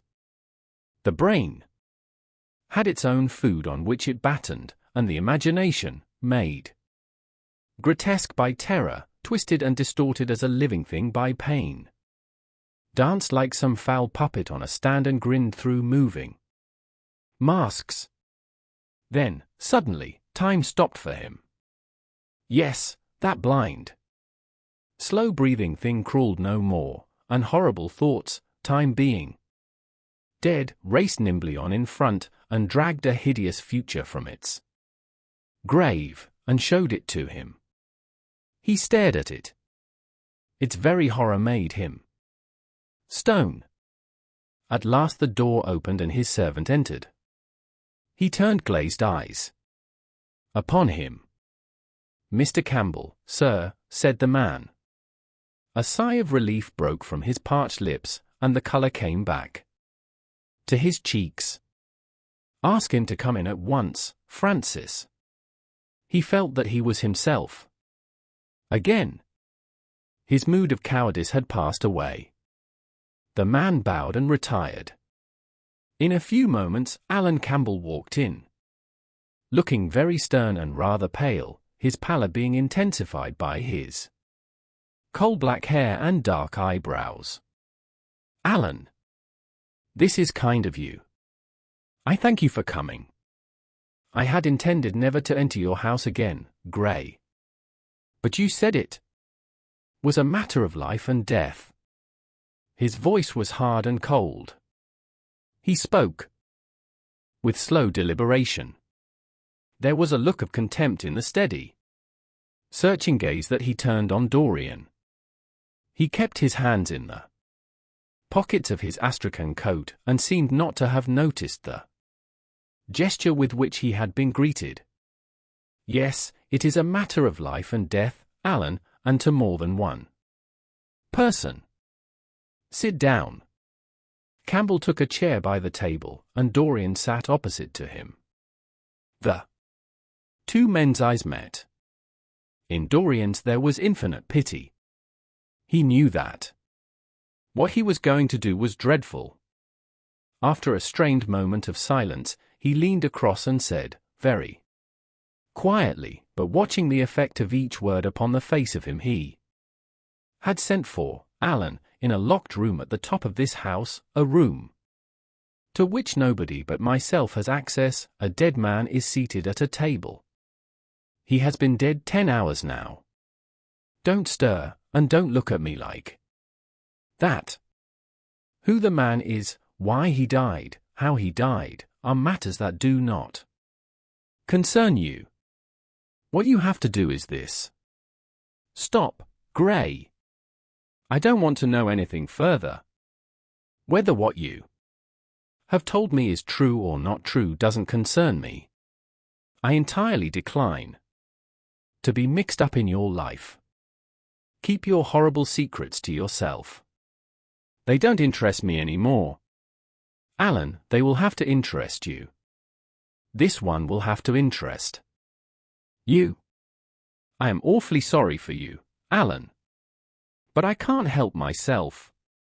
You are the one man who is able to save me. I am forced to bring you into the matter.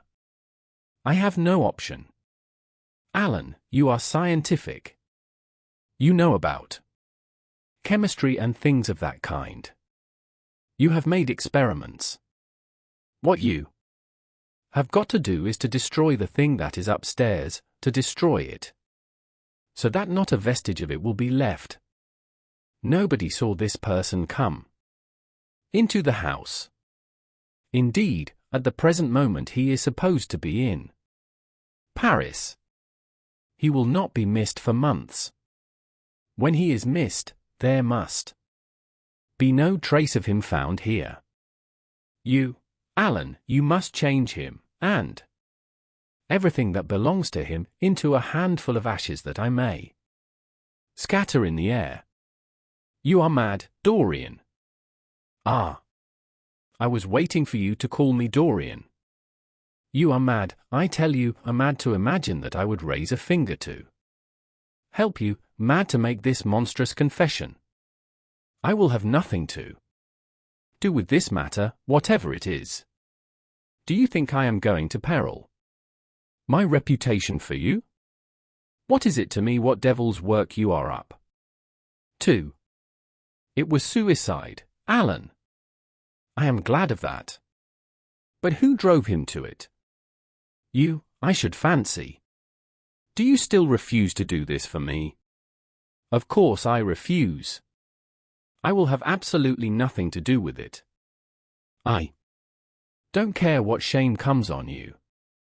You deserve it all. I should not be sorry to see you disgraced, publicly disgraced. How dare you ask me, of all men in the world, to mix myself up in this horror?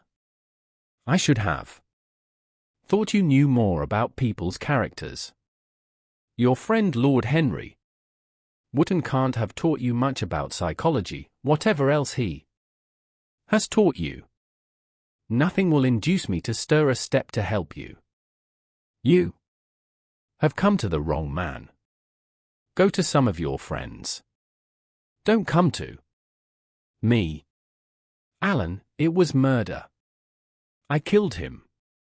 You don't know what he had made me suffer. Whatever my life is, he had more to do with the making or the marring of it than poor Harry has had. He may not have intended it, the result was the same. Murder! Good God, Dorian, is that what you have come to? I shall not inform upon you. It is not my business. Besides, without my stirring in the matter, you are certain to be arrested. Nobody ever commits a crime without doing something stupid. But I will have nothing to do with it. You must have something to do with it. Wait a moment, listen to me. Only listen, Alan. All I ask of you is to perform a certain scientific experiment. You go to hospitals and dead houses, and the horrors that you do there don't affect you. If in some hideous dissecting room or fetid laboratory you found this man lying on a leaden table with red gutters scooped out in it for the blood to flow through, you would simply look upon him as an admirable subject. You would not turn a hair. You would not believe that you were doing anything wrong. On the contrary, you would probably feel that you were benefiting the human race, or increasing the sum of knowledge in the world, or gratifying intellectual curiosity, or something of that kind. What I want you to do is merely what you have often done before. Indeed, to destroy a body must be far less horrible than what you are accustomed to work at. And, remember, it is the only piece of evidence against me. If it is discovered, I am lost, and it is sure to be discovered unless you help me. I have no desire to help you. You forget that. I am simply indifferent to the whole thing. It has nothing to do with me. Alan, I entreat you. Think of the position I am in. Just before you came, I almost fainted with terror. You may know terror yourself some day. No. Don't think of that. Look at the matter purely from the scientific point of view. You don't inquire where the dead things on which you experiment come from. Don't inquire now. I have told you too much as it is. But I beg of you to do this. We were friends once. Alan. Don't speak about those days, Dorian, they are dead. The dead linger sometimes. The man upstairs will not go away. He is sitting at the table with bowed head and outstretched arms. Alan. Alan. If you don't come to my assistance, I am ruined. Why, they will hang me, Alan. Don't you understand? They will hang me for what I have done. There is no good in prolonging this scene. I absolutely refuse to do anything in the matter. It is insane of you to ask me. You refuse. Yes. I entreat you, Alan. It is useless. The same look of pity came into Dorian Gray's eyes. Then he stretched out his hand, took a piece of paper, and wrote something on it. He read it over twice, folded it carefully, and pushed it across the table. Having done this, he got up and went over to the window. Campbell looked at him in surprise, and then took up the paper, and opened it. As he read it, his face became ghastly pale and he fell back in his chair. A horrible sense of sickness came over him. He felt as if his heart was beating itself to death in some empty hollow. After 2 or 3 minutes of terrible silence, Dorian turned round and came and stood behind him, putting his hand upon his shoulder. I am so sorry for you, Alan, he murmured, but you leave me no alternative. I have a letter written already. Here it is. You see the address. If you don't help me, I must send it. If you don't help me, I will send it. You know what the result will be. But you are going to help me. It is impossible for you to refuse now. I tried to spare you. You will do me the justice to admit that. You were stern, harsh, offensive.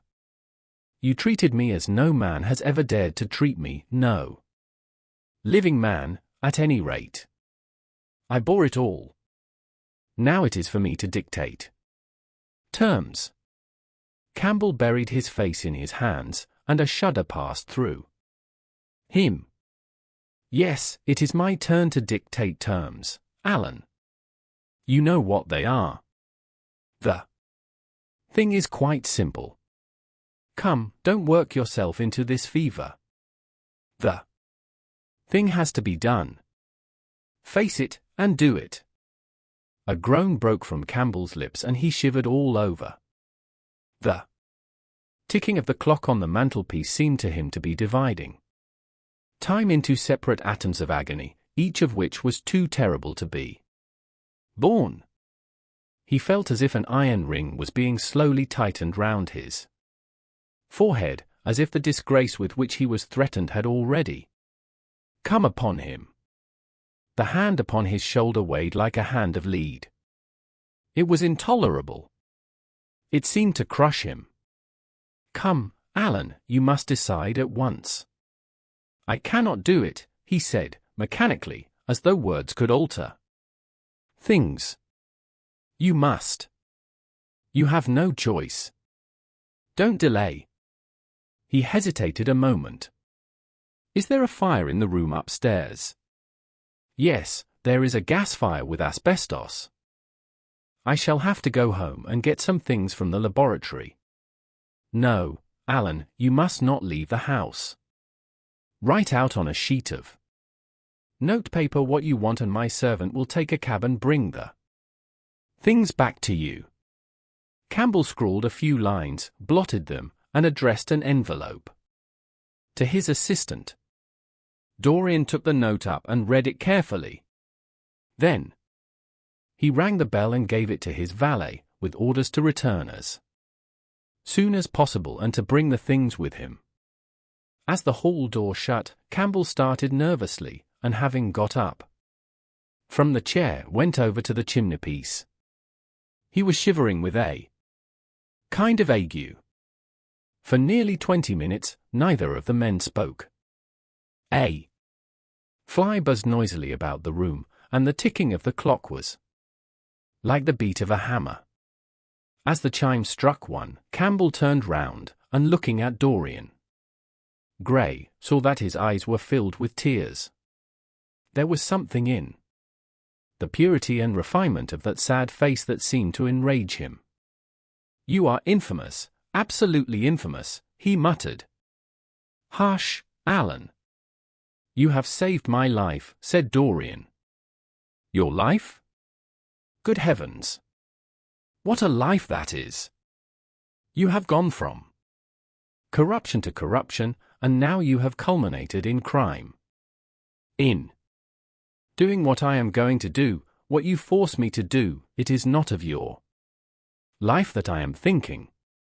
Ah, Alan, murmured Dorian with a sigh, I wish you had 1,000th part of the pity for me that I have for you. He turned away as he spoke and stood looking out at the garden. Campbell made no answer.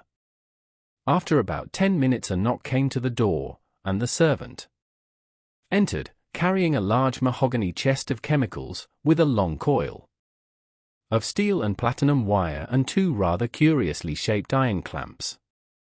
Shall I leave the things here, sir? He asked Campbell. Yes, said Dorian. And I am afraid, Francis, that I have another errand for you.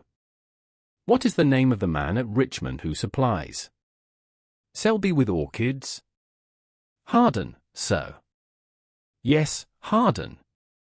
You must go down to Richmond at once, see Harden personally, and tell him to send twice as many orchids as I ordered, and to have as few white ones as possible.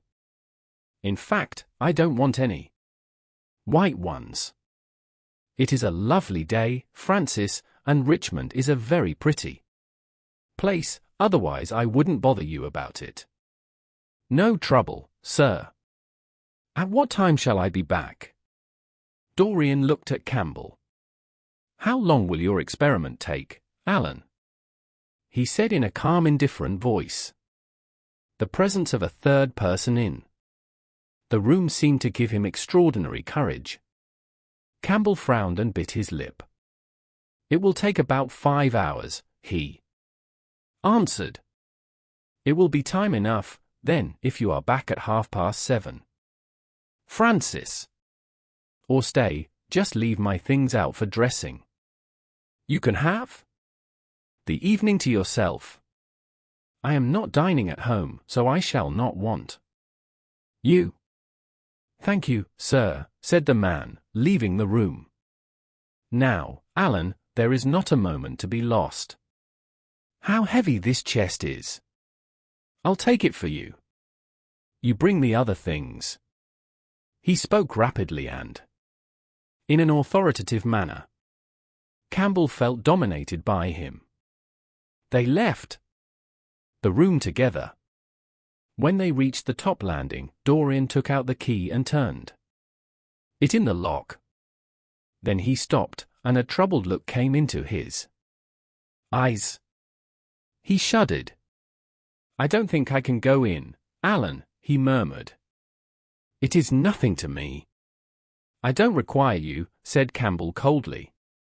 Dorian half opened the door. As he did so, he saw the face of his portrait leering in the sunlight. On the floor in front of it the torn curtain was lying.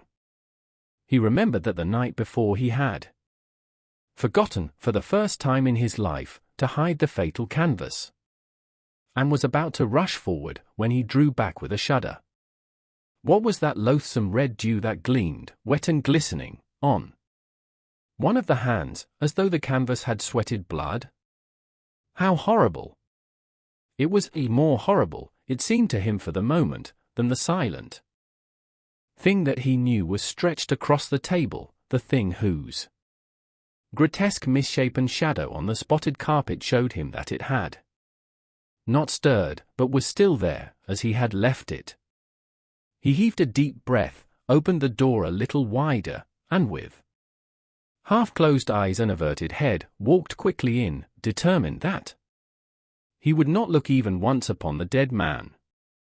Then, stooping down and taking up the gold and purple hanging, he flung it right over the picture. There he stopped, feeling afraid to turn round, and his eyes fixed themselves on the intricacies of the pattern before him.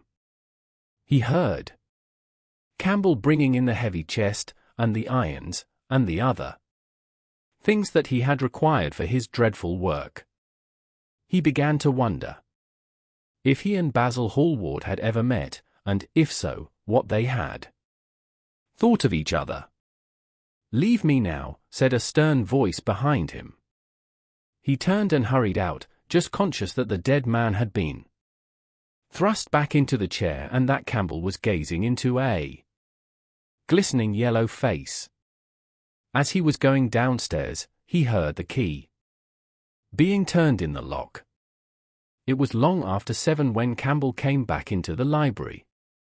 He was pale, but absolutely calm.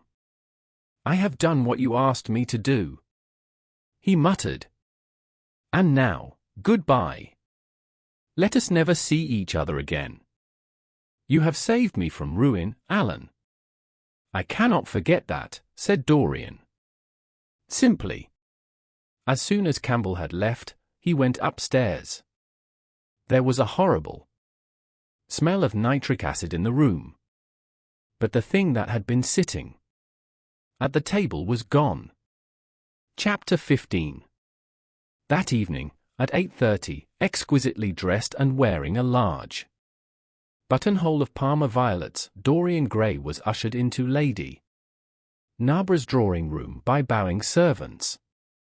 His forehead was throbbing with maddened nerves, and he felt wildly excited, but his manner as he bent over his hostess's hand was as easy and graceful as ever. Perhaps one never seems so much at one's ease as when one has to play a part. Certainly no one looking at Dorian Gray that night could have believed that he had passed through a tragedy as horrible as any tragedy of our age.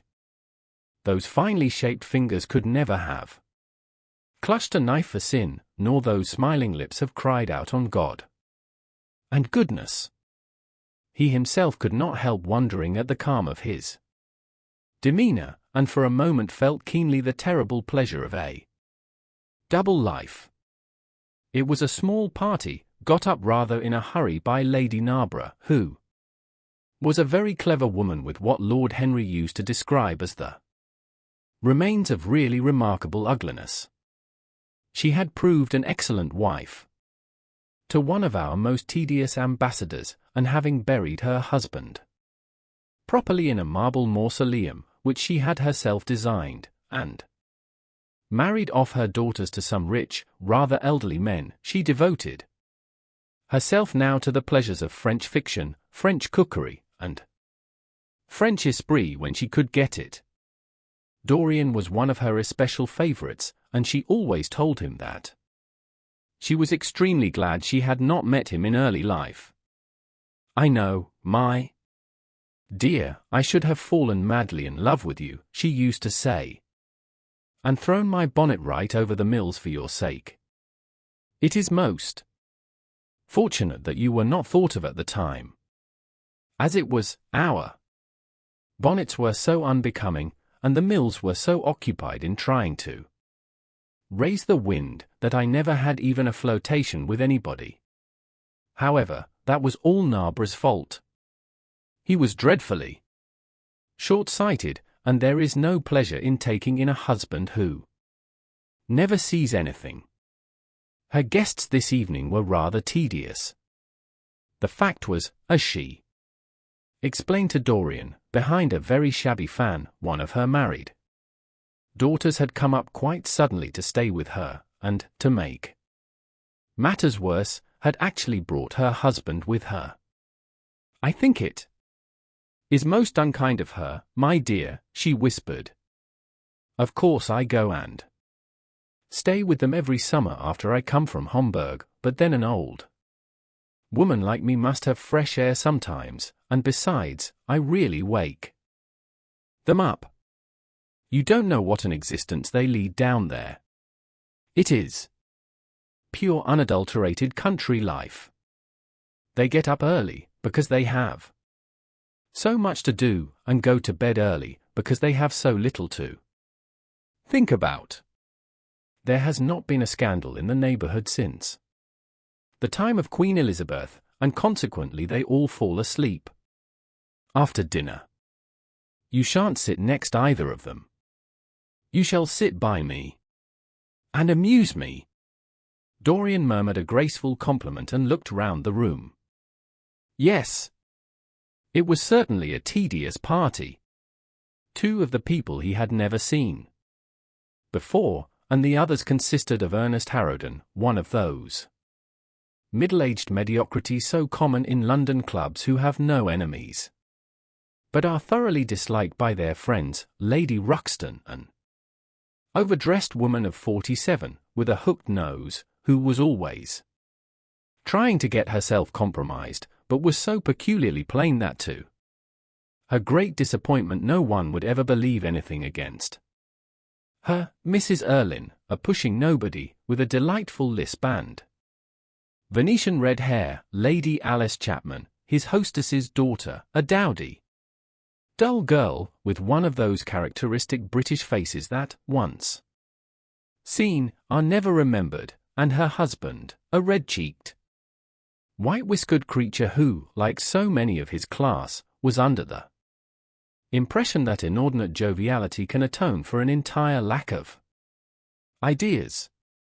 He was rather sorry he had come, till Lady Narborough, looking at the great ormolu gilt clock that sprawled in gaudy curves on the mauve-draped mantel-shelf, exclaimed, "How horrid of Henry Wotton to be so late!"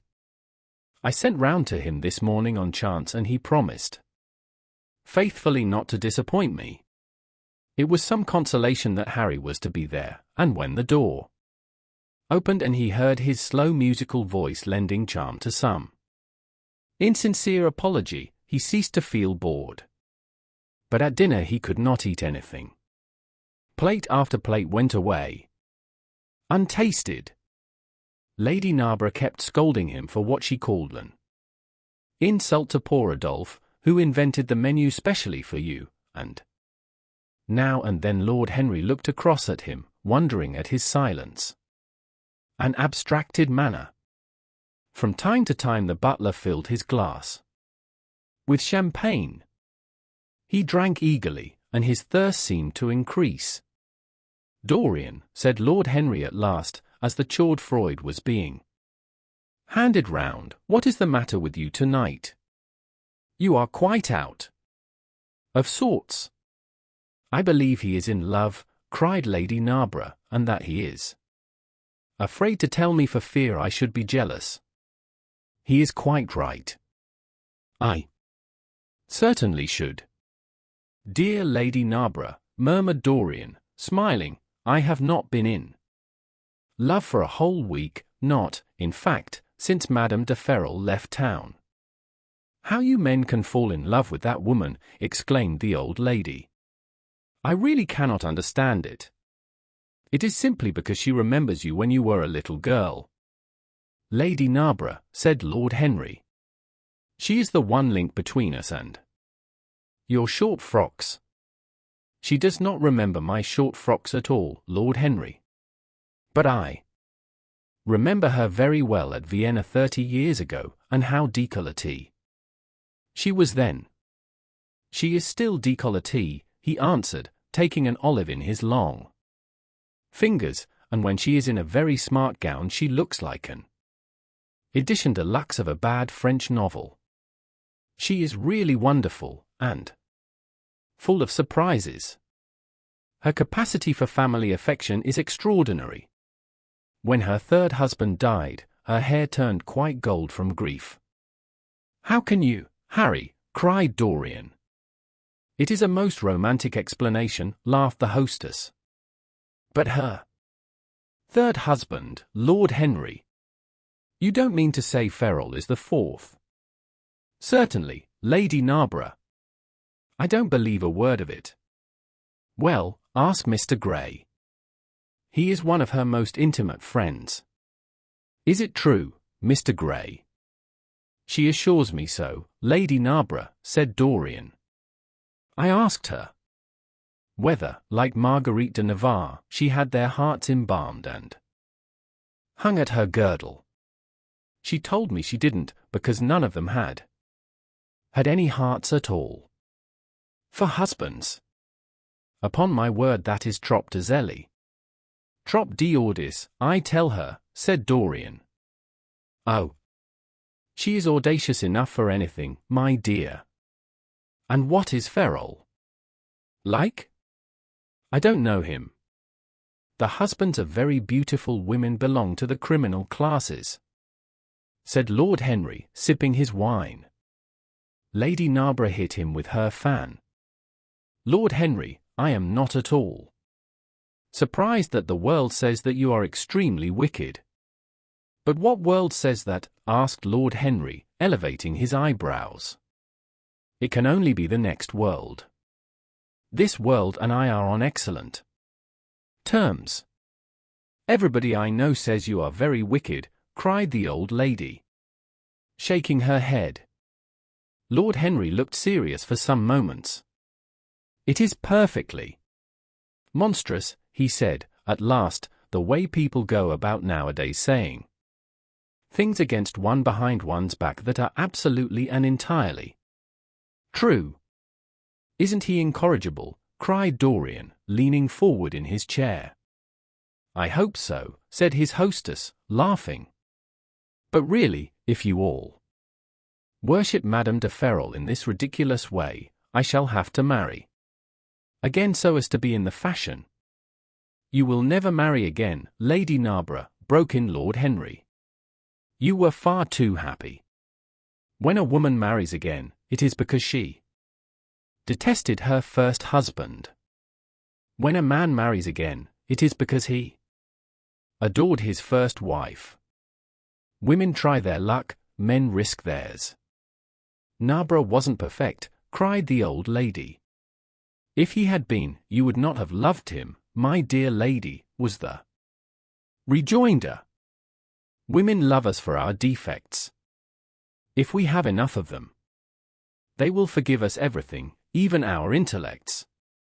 You will never ask me to dinner again after saying this, I am afraid, Lady Narborough. But it is quite true. Of course it is true, Lord Henry. If we women did not love you for your defects, where would you all be? Not one of you would ever be married. You would be a set of unfortunate bachelors. Not, however, that would alter you much. Nowadays all the married men live like bachelors, and all the bachelors like married men. Fin de siècle, murmured Lord Henry. Fin du globe, answered his hostess. I wish it were fin du globe, said Dorian with a sigh. Life is a great disappointment. Ah, my dear, cried Lady Narborough, putting on her gloves, don't tell me that you have exhausted life. When a man says that, one knows that life has exhausted him. Lord Henry is very wicked, and I sometimes wish that I had been, but you are made to be good, you look so good. I must find you a nice wife. Lord Henry, don't you think that Mr. Grey should get married? I am always telling him so, Lady Narborough, said Lord Henry with a bow. Well, we must look out for a suitable match for him. I shall go through Debrett carefully tonight and draw out a list of all the eligible young ladies. With their ages, Lady Narborough, asked Dorian. Of course, with their ages, slightly edited. But nothing must be done in a hurry. I want it to be what the Morning Post calls a suitable alliance, and I want you both to be happy. What nonsense people talk about happy marriages, exclaimed Lord Henry. A man can be happy with any woman as long as he does not love her. Ah! What a cynic you are, cried the old lady, pushing back her chair and nodding to Lady Ruxton. You must come and dine with me soon again. You are really an admirable tonic, much better than what Sir Andrew prescribes for me. You must tell me what people you would like to meet, though. I want it to be a delightful gathering. I like men who have a future and women who have a past, he answered. Or do you think that would make it a petticoat party? I fear so, she said, laughing, as she stood up. 1,000 pardons. My dear Lady Ruxton, she added, I didn't see you hadn't finished your cigarette. Never mind, Lady Narborough. I smoke a great deal too much. I am going to limit myself for the future. Pray don't, Lady Ruxton, said Lord Henry. Moderation is a fatal thing. Enough is as bad as a meal. More than enough is as good as a feast. Lady Ruxton glanced at him curiously. You must come and explain that to me some afternoon, Lord Henry. It sounds a fascinating theory, she murmured, as she swept out of the room. Now, mind you don't stay too long over your politics and scandal, cried Lady Narborough from the door. If you do, we are sure to squabble upstairs. The men laughed, and Mr. Chapman got up solemnly from the foot of the table and came up to the top. Dorian Gray changed his seat and went and sat by Lord Henry. Mr. Chapman began to talk in a loud voice about the situation in the House of Commons. He guffawed at his adversaries. The Word doctrinaire, word full of terror to the British mind, reappeared. From time to time between his explosions. An alliterative prefix served as an ornament of oratory. He hoisted the Union Jack on the pinnacles of thought. The inherited stupidity of the race, sound English common sense he jovially turned it, was shown to be the proper bulwark for society. A smile curved Lord Henry's lips, and he turned round and looked at Dorian. "Are you better, my dear fellow?" he asked. "You seemed rather out of sorts at dinner." "I am quite well, Harry. I am tired. That is all. You were charming last night. The little Duchess is quite devoted to you. She tells me she is going down to Selby. She has promised to come on the 20th. Is Monmouth to be there, too?" "Oh, yes, Harry. He bores me dreadfully, almost as much as he bores her. She is very clever, too clever for a woman. She lacks the indefinable charm of weakness. It is the feet of clay that make the gold of the image precious. Her feet are very pretty, but they are not feet of clay. White porcelain feet, if you like. They have been through the fire, and what fire does not destroy, it hardens. She has had experiences." "How long has she been married?" asked Dorian. "An eternity, she tells me.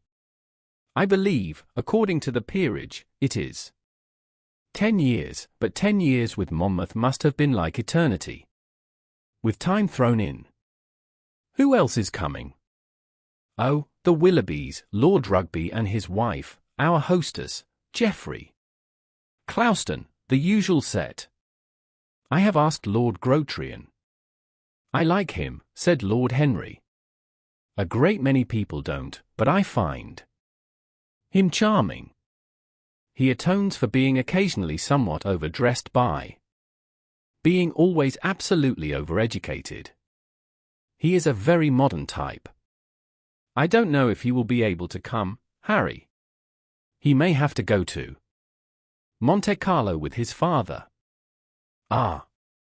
What a nuisance people's people are. Try and make him come. By the way, Dorian, you ran off very early last night. You left before 11. What did you do afterwards? Did you go straight home?" Dorian glanced at him hurriedly and frowned. "No, Harry," he said at last, "I did not get home till nearly 3. Did you go to the club?" "Yes," he answered. Then he bit his lip. "No, I don't mean that.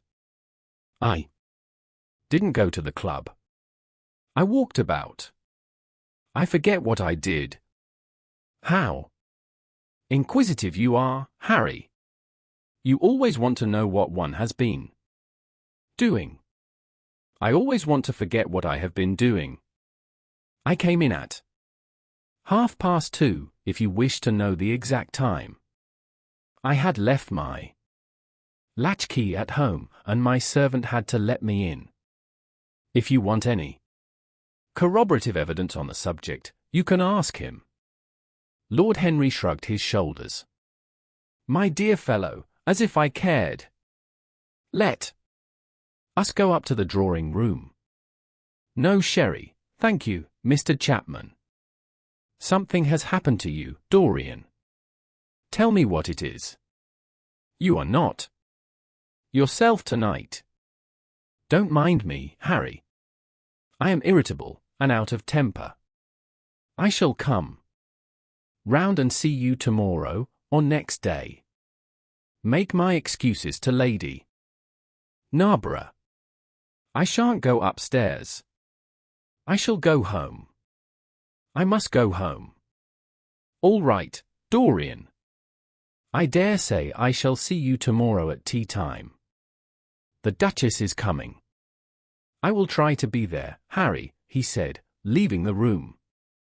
As he drove Back to his own house, he was conscious that the sense of terror he thought he had strangled had come back to him.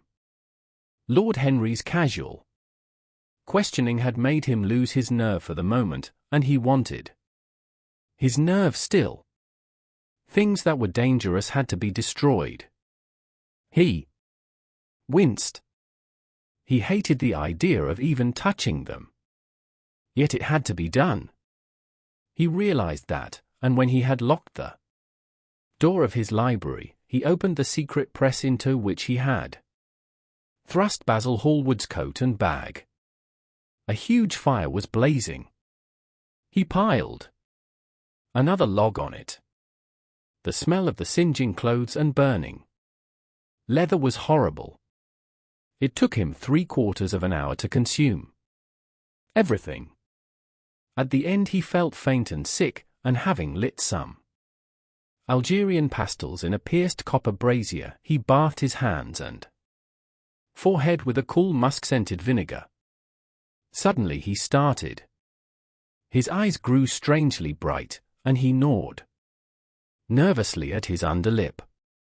Between two of the windows stood a large Florentine cabinet, made out of ebony and inlaid with ivory and blue lapis. He watched it as though it were a thing that could fascinate and make afraid, as though it held something that he longed for and yet almost loathed. His breath quickened. A mad craving came over him. He lit a cigarette and then threw it away. His eyelids drooped till the long fringed lashes almost touched his cheek. But he still watched the cabinet. At last he got up from the sofa on which he had been lying, went over to it, and having unlocked it, touched some hidden spring. A triangular drawer passed slowly out. His fingers moved instinctively towards it, dipped in, and closed on something. It was a small Chinese box of black and gold dust lacquer, elaborately wrought, the sides patterned with curved waves, and the silken cords hung with round crystals and tasseled in plaited metal threads. He opened it. Inside was a green paste, waxy in luster, the odor curiously heavy and persistent. He hesitated for some moments, with a strangely immobile smile upon his face. Then shivering, though the atmosphere of the room was terribly hot, he drew himself up and glanced at the clock. It was 20 minutes to 12. He put the box back, shutting the cabinet doors as he did so, and went into his bedroom. As midnight was striking bronze blows upon the dusky air, Dorian Gray, dressed commonly, and with a muffler wrapped round his throat, crept quietly out of his house. In Bond Street he found a hansom with a good horse. He hailed it and in a low voice gave the driver an address. The man shook his head. "It is too far for me," he muttered. "Here is a sovereign for you," said Dorian. "You shall have another if you drive fast." "All right, sir," answered the man, "you will be there in an hour," and after his fare had got in he turned his horse round and drove rapidly towards the river. Chapter 16. A cold rain began to fall, and the blurred street lamps looked ghastly in the dripping mist. The public houses were just closing, and dim men and women were clustering in broken groups round their doors. From some of the bars came the sound of horrible laughter. In others, drunkards brawled and screamed. Lying back in the hansom, with his hat pulled over his forehead, Dorian Gray watched with listless eyes the sordid shame of the great city, and now and then he repeated to himself the words that Lord Henry had said to him on the first day they had met, to cure the soul by means of the senses, and the senses by means of the soul. Yes, that was the secret. He had often tried it, and would try it again now. There were opium dens where one could buy oblivion, dens of horror where the memory of old sins could be destroyed by the madness of sins that were new. The moon hung low in the sky like a yellow skull. From time to time a huge misshapen cloud stretched a long arm across and hid it. The gas lamps grew fewer, and the streets more narrow and gloomy. Once the man lost his way and had to drive back half a mile. A steam rose from the horse as it splashed up the puddles. The side windows of the hansom were clogged with a grey flannel mist. To cure the soul by means of the senses, and the senses by means of the soul. How the words rang in his ears! His soul, certainly, was sick to death. Was it true that the senses could cure it? Innocent blood had been spilled. What could atone for that? Ah! For that there was no atonement, but though forgiveness was impossible, forgetfulness was possible still, and he was determined to forget, to stamp the thing out, to crush it as one would crush the adder that had stung one. Indeed, what right had Basil to have spoken to him as he had done? Who had made him a judge over others? He had said things that were dreadful, horrible, not to be endured. On and on plodded the hansom, going slower, it seemed to him, at each step. He thrust up the trap and called to the man to drive faster. The hideous hunger for opium began to gnaw at him. His throat burned and his delicate hands twitched nervously together. He struck at the horse madly with his stick. The driver laughed and whipped up. He laughed in answer, and the man was silent. The way seemed interminable, and the streets like the black web of some sprawling spider. The monotony became unbearable, and as the mist thickened, he felt afraid. Then they passed by lonely brickfields. The fog was lighter here, and he could see the strange, bottle-shaped kilns with their orange, fan-like tongues of fire. A dog barked as they went by, and far away in the darkness some wandering seagull screamed. The horse stumbled in a rut, then swerved aside and broke into a gallop. After some time they left the clay road and rattled again over rough paven streets. Most of the windows were dark, but now and then fantastic shadows were silhouetted against some lamplit blind. He watched them curiously. They moved like monstrous marionettes and made gestures like live things. He hated them. A dull rage was in his heart. As they turned a corner, a woman yelled something at them from an open door, and two men ran after the hansom for about 100 yards. The driver beat at them with his whip. It is said that passion makes one think in a circle. Certainly with hideous iteration the bitten lips of Dorian Gray shaped and reshaped those subtle words that dealt with soul and sense, till he had found in them the full expression, as it were, of his mood, and justified, by intellectual approval, passions that without such justification would still have dominated his temper. From cell to cell of his brain crept the one thought, and the wild desire to live, most terrible of all. Man's appetites quickened into force each trembling nerve and fibre. Ugliness that had once been hateful to him because it made things real became dear to him now for that very reason. Ugliness was the one reality. The coarse brawl, the loathsome den, the crude violence of disordered life, the very vileness of thief and outcast, were more vivid, in their intense actuality of impression, than all the gracious shapes of art, the dreamy shadows of song. They were what he needed for forgetfulness. In 3 days he would be free. Suddenly the man drew up with a jerk at the top of a dark lane. Over the low roofs and jagged chimney stacks of the houses rose the black masts of ships. Wreaths of white mist clung like ghostly sails to the yards.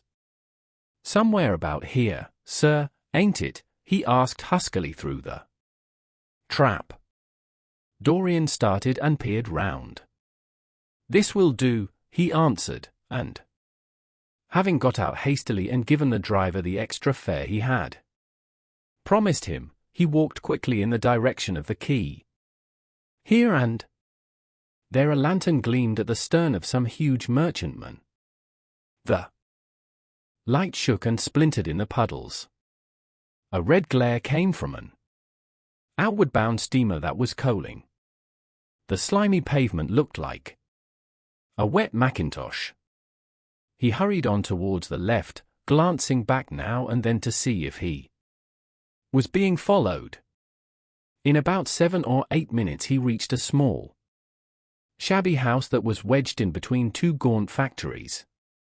In one of the top windows stood a lamp. He stopped and gave a peculiar knock. After a little time he heard steps in the passage and the chain being unhooked. The door opened quietly, and he went in without saying a word to the squat misshapen figure that flattened itself into the shadow as he passed. At the end of the hall hung a tattered green curtain that swayed and shook in the gusty wind which had followed him in from the street. He dragged it aside and entered a long low room which looked as if it had once been a third-rate dancing saloon. Shrill flaring gas jets, dulled and distorted in the fly-blown mirrors that faced them, were ranged round the walls. Greasy reflectors of ribbed tin backed them, making quivering discs of light. The floor was covered with ochre-coloured sawdust, trampled here and there into mud, and stained with dark rings of spilled liquor. Some Malays were crouching by a little charcoal stove, playing with bone counters and showing their white teeth as they chattered. In one corner, with his head buried in his arms, a sailor sprawled over a table, and by the tawdrily painted bar that ran across one complete side stood 2 haggard women, mocking an old man who was brushing the sleeves of his coat with an expression of disgust. "He thinks he's got red ants on him," laughed one of them, as Dorian passed by. The man looked at her in terror and began to whimper. At the end of the room there was a little staircase, leading to a darkened chamber. As Dorian hurried up its 3 rickety steps, the heavy odor of opium met him. He heaved a deep breath, and his nostrils quivered with pleasure. When he entered, a young man with smooth yellow hair, who was bending over a lamp lighting a long thin pipe, looked up at him and nodded in a hesitating manner. "You here, Adrian?" muttered Dorian. "Where else should I be?" he answered, listlessly. "None of the chaps will speak to me now. I thought you had left England. Darlington is not going to do anything. My brother paid the bill at last. George doesn't speak to me either. I don't care," he added, with a sigh. "As long as one has this stuff, one doesn't want friends. I think I have had too many friends." Dorian winced and looked round at the grotesque things that lay in such fantastic postures on the ragged mattresses. The twisted limbs, the gaping mouths, the staring lustreless eyes, fascinated him. He knew in what strange heavens they were suffering, and what dull hells were teaching them the secret of some new joy. They were better off than he was. He was prisoned in thought. Memory, like a horrible malady, was eating his soul away. From time to time he seemed to see the eyes of Basil Hallward looking at him. Yet he felt he could not stay. The presence of Adrian Singleton troubled him. He wanted to be where no one would know who he was. He wanted to escape from himself. "I am going on to the other place," he said after a pause. "On the wharf?" "Yes. That mad cat is sure to be there. They won't have her in this place." "Now." Dorian shrugged his shoulders. "I am sick of women who love one. Women who hate one are much more interesting. Besides, the stuff is better. Much the same. I like it better. Come and have something to drink." "I must have something." "I don't want anything," murmured the young man. "Never mind." Adrian Singleton rose up wearily and followed Dorian to the bar. A half-caste, in a ragged turban and a shabby ulster, grinned a hideous greeting as he thrust a bottle of brandy and 2 tumblers in front of them. The women sidled up and began to chatter. Dorian turned his back on them and said something in a low voice to Adrian Singleton. A crooked smile, like a Malay crease, writhed across the face of one of the women. "We are very proud tonight," she sneered. "For God's sake, don't talk to me," cried Dorian, stamping his foot on the ground. "What do you want? Money? Here it is. Don't ever talk to me again." 2 red sparks flashed for a moment in the woman's sodden eyes, then flickered out and left them dull and glazed. She tossed her head and raked the coins off the counter with greedy fingers. Her companion watched her enviously. "It's no use," sighed Adrian Singleton. "I don't care to go back." "What? Does it matter? I am quite happy here." "You will write to me if you want anything, won't you?" said Dorian. After a pause. "Perhaps." "Good night, then." "Good night," answered the young man, passing up the steps and wiping his parched mouth with a handkerchief. Dorian walked to the door with a look of pain in his face. As he drew the curtain aside, a hideous laugh broke from the painted lips of the woman who had taken his money. "There goes the devil's bargain," she hiccuped, in a hoarse voice. "Curse you," he answered, "don't call me that." She snapped her fingers. "Prince Charming is what you like to be called, ain't it?" she yelled after him. The drowsy sailor leaped to his feet as she spoke, and looked wildly round. The sound of the shutting of the hall door fell on his ear. He rushed out as if in pursuit. Dorian Gray hurried along the quay through the drizzling rain. His meeting with Adrian Singleton had strangely moved him, and he wondered if the ruin of that young life was really to be laid at his door, as Basil Hallward had said to him with such infamy of insult. He bit his lip, and for a few seconds his eyes grew sad. Yet, after all, what did it matter to him? One's days were too brief to take the burden of another's errors on one's shoulders. Each man lived his own life and paid his own price for living it. The only pity was one had to pay so often for a single fault. One had to pay over and over again, indeed. In her dealings with man, destiny never closed her accounts. There are moments, psychologists tell us, when the passion for sin, or for what the world calls sin, so dominates a nature that every fiber of the body, as every cell of the brain, seems to be instinct with fearful impulses. Men and women at such moments lose the freedom of their will. They move to their terrible end as automatons move. Choice is taken from them, and conscience is either killed, or, if it lives at all, lives but to give rebellion its fascination and disobedience its charm.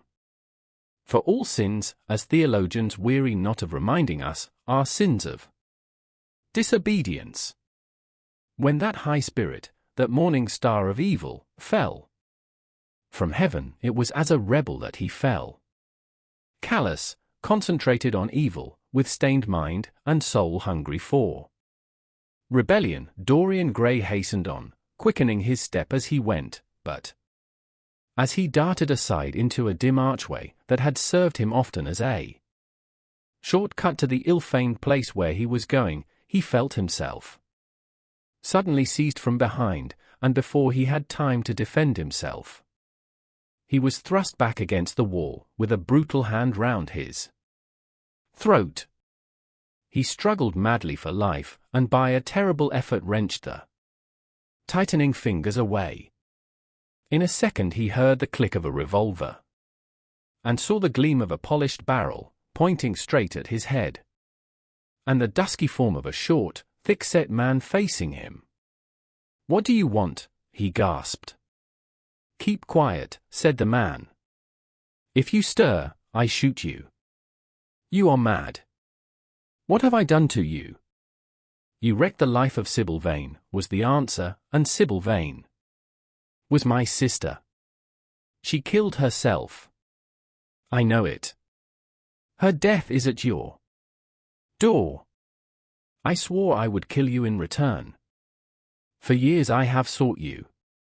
I had no clue, no trace. The two people who could have described you were dead. I knew nothing of you but the pet name she used to call you. I heard it tonight by chance. Make your peace with God, for tonight you are going to die." Dorian Gray grew sick with fear. "I never knew her," he stammered. "I never heard of her." "You are mad. You had better confess your sin, for as sure as I am James Vane, you are going to die." There was a horrible moment. Dorian did not know what to say or do. "Down on your knees," growled the man. "I give you 1 minute to make your peace, no more. I go on board tonight for India, and I must do my job first. 1 minute. That's all." Dorian's arms fell to his side. Paralyzed with terror, he did not know what to do. Suddenly a wild hope flashed across his brain. "Stop," he cried. "How long ago is it since your sister died? Quick, tell me." 18 years, said the man. "Why do you ask me? What do years matter?" 18 years, laughed Dorian Gray, with a touch of triumph in his voice. 18 years. Set me under the lamp and look at my face. James Vane hesitated for a moment, not understanding what was meant. Then he seized Dorian Gray and dragged him from the archway. Dim and wavering as was the wind-blown light, yet it served to show him the hideous error, as it seemed, into which he had fallen, for the face of the man he had sought to kill had all the bloom of boyhood, all the unstained purity of youth. He seemed little more than a lad of 20 summers, hardly older, if older indeed at all, than his sister had been when they had parted so many years ago. It was obvious that this was not the man who had destroyed her life. He loosened his hold and reeled back. "My God! My God!" he cried, "and I would have murdered you." Dorian Gray drew a long breath. "You have been on the brink of committing a terrible crime, my man," he said, looking at him sternly. "Let this be a warning to you not to take vengeance into your own hands." "Forgive me, sir," muttered James Vane. "I was deceived. A chance word. I heard in that damned den set me on the wrong track. You had better go home and put that pistol away, or you may get into Trouble, said Dorian, turning on his heel and going slowly down the street. James Vane stood on the pavement in horror. He was trembling from head to foot. After a little while, a black shadow that had been creeping along the dripping wall moved out into the light and came close to him. With stealthy footsteps, he felt a hand laid on his arm and looked round with a start. It was one of the women who had been drinking at the bar. "Why didn't you kill him?" she hissed out, putting haggard face quite close to his. "I knew you were following him when you rushed out from Daly's. You fool. You should have killed him. He has lots of money, and he's as bad. He is not the man I am looking for," he answered, "and I want no man's money. I want a man's life. The man whose life I want must be nearly 40 now. This one is little more than a boy. Thank God, I have not got his blood upon my hands." The woman gave a bitter laugh. "Little more than a boy," she sneered. "Why, man, it's nigh on 18 years since Prince Charming made me what I am." "You lie," cried James Vane. She raised her hand up to heaven. "Before God, I am telling the truth," she cried. "Before God. Strike me dumb if it ain't so. He is the worst one that comes here. They say he has sold himself to the devil for a pretty face. It's nigh on 18 years since I met him. He hasn't changed much since then. I have, though," she added, with a sickly leer. "You swear this?" "I swear it," came in hoarse echo from her flat mouth. "But don't give me away to him," she whined. "I am afraid of him. Let me have some money for my night's lodging." He broke from her with an oath and rushed to the corner of the street. But Dorian Gray had disappeared. When he looked back, the woman had vanished also. Chapter 17. A week later, Dorian Gray was sitting in the conservatory at Selby Royal, talking to the pretty Duchess of Monmouth, who, with her husband, a jaded-looking man of 60, was amongst his guests. It was tea time, and the mellow light of the huge, lace-covered lamp that stood on the table lit up the delicate china and hammered silver of the service at which the Duchess was presiding. Her white hands were moving daintily among the cups, and her full red lips were smiling at something that Dorian had whispered to her. Lord Henry was lying back in a silk-draped wicker chair, looking at them. On a peach-coloured divan sat Lady Narborough, pretending to listen to the Duke's description of the last Brazilian beetle that he had added to his collection. 3 young men in elaborate smoking suits were handing tea cakes to some of the women. The house party consisted of 12 people, and there were more expected to arrive on the next day. "What are you two talking about?" said Lord Henry, strolling over to the table and putting his cup down. "I hope Dorian has told you about my plan for rechristening everything, Gladys. It is a delightful idea." "But I don't want to be rechristened, Harry," rejoined the Duchess, looking up at him with her wonderful eyes. "I am quite satisfied with my own name, and I am sure Mr. Gray should be satisfied with his. My dear Gladys, I would not alter either name for the world. They are both perfect. I was thinking chiefly of flowers. Yesterday I cut an orchid for my buttonhole. It was a marvelous spotted thing, as effective as the 7 deadly sins. In a thoughtless moment I asked one of the gardeners what it was called.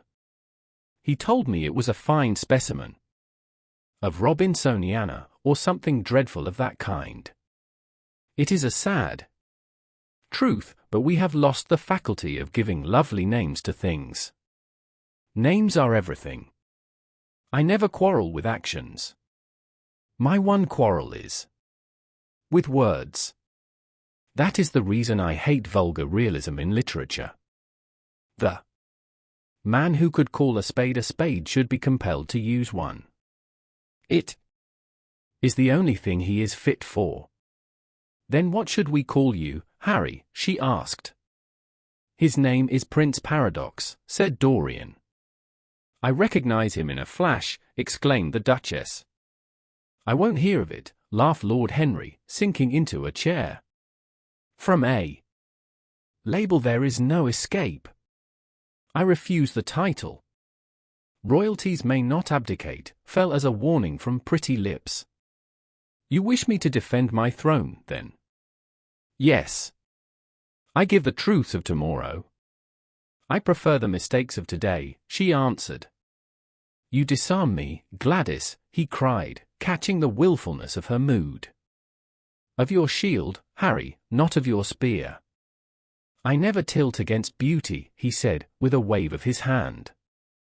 That is your error, Harry, believe me. You value beauty far too much. How can you say that? I admit that I think that it is better to be beautiful than to be good. But on the other hand, no one is more ready than I am to acknowledge that it is better to be good than to be ugly. Ugliness is one of the 7 deadly sins, then, cried the Duchess. What becomes of your simile about the orchid? Ugliness is one of the 7 deadly virtues, Gladys. You, as a good Tory, must not underrate them.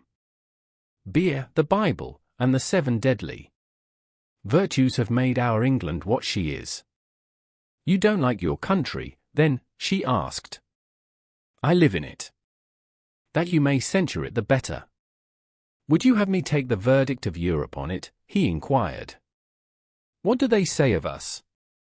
That Tartuffe has emigrated to England and opened a shop. Is that yours, Harry? I give it to you. I could not use it. It is too true. You need not be afraid. Our countrymen never recognize a description. They are practical. They are more cunning than practical. When they make up their ledger, they balance stupidity by wealth, and vice by hypocrisy. Still, we have done great things. Great things have been thrust on us, Gladys. We have carried their burden. Only as far as the stock exchange. She shook her head. I believe in the race, she cried. It represents the survival of the pushing. It has development. Decay fascinates me more. What of art? She asked. It is a malady. Love? An illusion? Religion? The fashionable substitute for belief. You are a skeptic. Never. Skepticism is the beginning of faith. What are you? To define is to limit. Give me a clue. Threads snap. You would lose your way in the labyrinth. You bewilder me. Let us talk of someone else. Our host is a delightful topic. Years ago he was christened Prince. Charming. Ah. Don't remind me of that, cried Dorian Gray. Our host is rather horrid this evening, answered the Duchess. Colouring. I believe he thinks that Monmouth married me on purely scientific principles as the best specimen he could find of a modern butterfly. Well, I hope he won't stick pins into you, Duchess, laughed Dorian. Oh. My maid does that already, Mr. Gray, when she is annoyed with me. And what does she get annoyed with you about, Duchess? For the most trivial things, Mr. Gray, I assure you. Usually because I come in at 10 minutes to 9 and tell her that I must be dressed by 8:30. How unreasonable of her. You should give her warning. I daren't, Mr. Gray. Why, she invents hats for me. You remember the one I wore at Lady Hillstone's garden party? You don't, but it is nice of you to pretend that you do. Well, she made it out of nothing. All good hats are made out of nothing. Like all good reputations, Gladys, interrupted Lord Henry. Every effect that one produces gives one an enemy. To be popular one must be a mediocrity. Not with women, said the Duchess, shaking her head, and women rule the world. I assure you we can't bear mediocrities. We women, as some one says, love with our ears, just as you men love with your eyes, if you ever love at all. It seems to me that we never do anything else, murmured Dorian. Ah. Then, you never really love, Mr. Grey, answered the Duchess with mock sadness. My dear Gladys, cried Lord Henry. How can you say that? Romance lives by repetition, and repetition converts an appetite into an art. Besides, each time that one loves is the only time one has ever loved. Difference of object does not alter singleness of passion.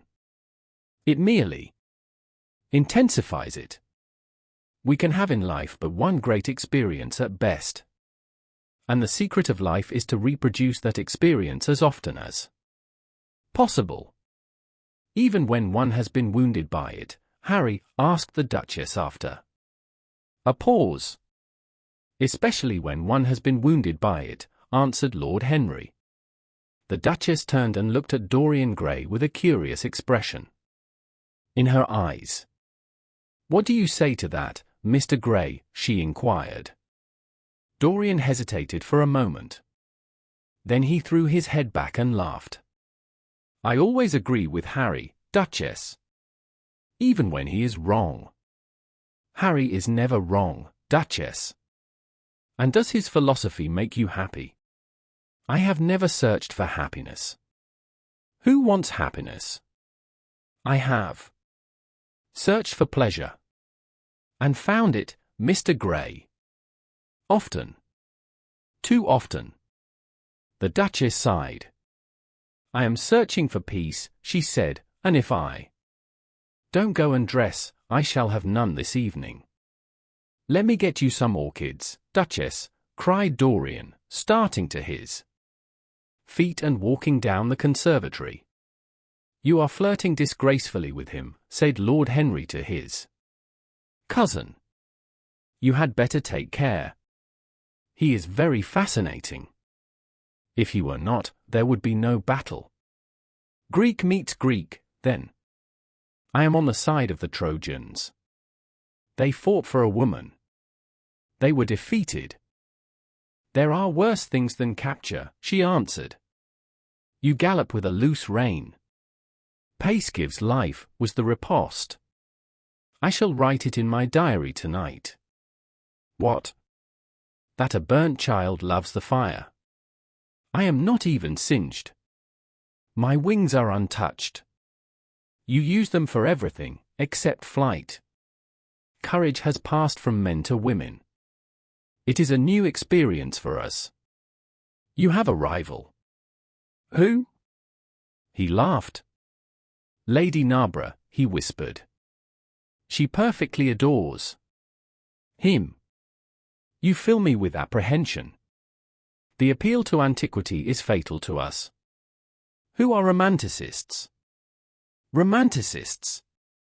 You have all the methods of science. Men have educated us, but not explained you. Describe us as a sex, was her challenge. Sphinxes without secrets. She looked at him, smiling. How long Mr. Gray is, she said. Let us go and help him. I have not yet told him the color of my frock. Ah. You must suit your frock to his flowers, Gladys. That would be a premature surrender. Romantic art begins with its climax. I must keep an opportunity for retreat. in the Parthian manner. They found safety in the desert. I could not do that. Women are not always allowed a choice, he answered, but hardly had he finished the sentence before from the far end of the conservatory came a stifled groan, followed by the dull sound of a heavy fall. Everybody started up. The Duchess stood motionless in horror, and with fear in his eyes. Lord Henry rushed through the flapping palms to find Dorian Gray lying face downwards on the tiled floor in a death-like swoon. He was carried at once into the blue drawing-room and laid upon one of the sofas. After a short time, he came to himself and looked round with a dazed expression. "What has happened?" he asked. "Oh, I remember. Am I safe here, Harry?" He began to tremble. "My dear Dorian," answered Lord Henry, "you merely fainted. That was all. You must have overtired yourself. You had better not come down to dinner. I will take your place." "No, I will come down," he said, struggling to his feet. "I would rather come down. I must not be alone." He went to his room and dressed.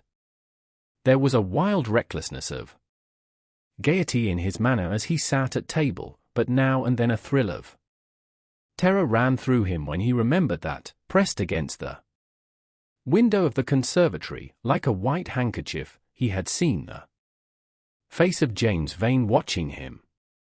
Chapter 18. The next day he did not leave the house, and, indeed, spent most of the time in his own room, sick with a wild terror of dying, and yet indifferent to life itself. The consciousness of being hunted, snared, tracked down, had begun to dominate him. If the tapestry did but tremble in the wind, he shook the dead leaves that were blown against. The leaded panes seemed to him like his own wasted resolutions and wild regrets. When he closed his eyes, he saw again the sailor's face peering through the mist-stained glass, and horror seemed once more to lay its hand upon his heart. But perhaps it had been only his fancy that had called vengeance out of the night and set the hideous shapes of punishment before him. Actual life was chaos, but there was something terribly logical in the imagination. It was the imagination that set remorse to dog the feet of sin. It was the imagination that made each crime bear its misshapen brood. In the common world of fact the wicked were not punished, nor the good rewarded. Success was given to the strong, failure thrust upon the weak. That was all. Besides, had any stranger been prowling round the house, he would have been seen by the servants or the keepers. Had any footmarks been found on the flower beds, the gardeners would have reported it. Yes, it had been merely fancy. Sibyl Vane's brother had not come back to kill him. He had sailed away in his ship to founder in some winter sea. From him, at any rate, he was safe. Why, the man did not know who he was, could not know who he was. The mask of youth had saved him. And yet if it had been merely an illusion, how terrible it was to think that conscience could raise such fearful phantoms, and give them visible form, and make them move before one. What sort of life would his be if, day and night, shadows of his crime were to peer at him from silent corners, to mock him from secret places, to whisper in his ear as he sat at the feast, to wake him with icy fingers as he lay asleep? As the thought crept through his brain, he grew pale with terror, and the air seemed to him to have become suddenly colder. Oh, in what a wild hour of madness he had killed his friend! How ghastly the mere Memory of the scene. He saw it all again. Each hideous detail came back to him with added horror. Out of the black cave of time, terrible and swathed in scarlet, rose the image of his sin. When Lord Henry came in at 6 o'clock, he found him crying as one whose heart will break. It was not till the third day that he ventured to go out. There was something in the clear, pine-scented air of that winter morning that seemed to bring him back his joyousness and his ardor for life. But it was not merely the physical conditions of environment that had caused the change.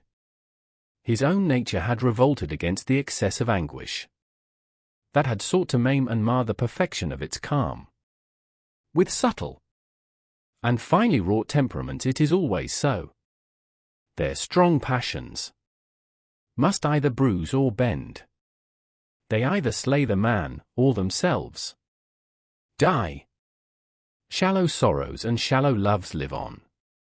The loves and sorrows that are great are destroyed by their own plenitude. Besides, he had convinced himself that he had been the victim of a terror-stricken imagination, and looked back now on his fears with something of pity, and not a little of contempt. After breakfast, he walked with the Duchess for an hour in the garden, and then drove across the park to join the shooting party. The crisp frost lay like salt upon the grass. The sky was an inverted cup of blue metal. A thin film of ice bordered the flat, reed-grown lake. At the corner of the pinewood he caught sight of Sir Geoffrey Clouston, the Duchess's brother, jerking 2 spent cartridges out of his gun. He jumped from the cart, and having told the groom to take the mare home, made his way towards his guest through the withered bracken and rough undergrowth. "Have you had good sport, Geoffrey?" he asked. "Not very good, Dorian. I think most of the birds have gone to the open. I dare say it will be better after lunch, when we get to new ground." Dorian strolled along by his side. The keen aromatic air, the brown and red lights that glimmered in the wood, the hoarse cries of the beaters ringing out from time to time, and the sharp snaps of the guns that followed, fascinated him and filled him with a sense of delightful freedom. He was dominated by the carelessness of happiness, by the high indifference of joy.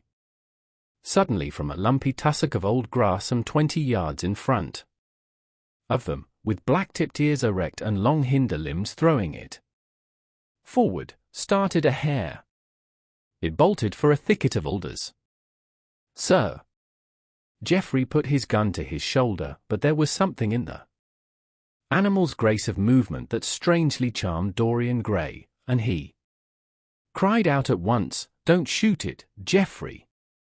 Let it live." "What nonsense, Dorian," laughed his companion, and as the hare bounded into the thicket, he fired. There were 2 cries heard, the cry of a hare in pain, which is dreadful, the cry of a man in agony, which is worse. "Good heavens! I have hit a beater," exclaimed Sir Geoffrey. "What an ass the man was to get in front of the guns." "Stop shooting there," he called out at the top of his voice. "A man is hurt." The headkeeper came running up with a stick in his hand. "Where, sir?" "Where is he?" he shouted. At the same time, the firing ceased along the line. "Here," answered Sir Geoffrey angrily, hurrying towards the thicket. "Why on earth don't you keep your men back? Spoiled my shooting for the day." Dorian watched them as they plunged into the alder clump, brushing the lithe swinging branches aside. In a few moments they emerged, dragging a body after them into the sunlight. He turned away in horror. It Seemed to him that misfortune followed wherever he went. He heard Sir Geoffrey ask if the man was really dead, and the affirmative answer of the keeper. The wood seemed to him to have become suddenly alive with faces. There was the trampling of myriad feet and the low buzz of voices. A great copper-breasted pheasant came beating through the boughs overhead. After a few moments, that were to him, in his perturbed state, like endless hours of pain, he felt a hand laid on his shoulder. He started and looked round. "Dorian," said Lord Henry, "I had better tell them that the shooting is stopped for today. It would not look well to go on." "I wish it were stopped forever, Harry," he answered bitterly. "The whole thing is hideous and cruel." "Is the man—" He could not finish the sentence. "I am afraid so," rejoined Lord Henry. "He got the whole charge of shot in his chest. He must have died almost instantaneously. Come, let us go home." They walked side by side in the direction of the avenue for nearly 50 yards without speaking. Then Dorian looked at Lord Henry and said, with a heavy sigh, "It is a bad omen, Harry, a very bad omen." "What is?" asked Lord Henry. "Oh, this accident, I suppose." "My dear fellow, it can't be helped. It was the man's own fault. Why did he get in front of the guns? Besides, it is nothing to us. It is rather awkward for Geoffrey, of course. It does not do to pepper beaters. It makes people think that one is a wild shot. And Geoffrey is not. He shoots very straight. But there is no use talking about the matter." Dorian shook his head. "It is a bad omen, Harry. I feel as if something horrible were going to happen to some of us. To myself, perhaps," he added, passing his hand over his eyes, with a gesture of pain. The elder man laughed. "The only horrible thing in the world is ennui, Dorian.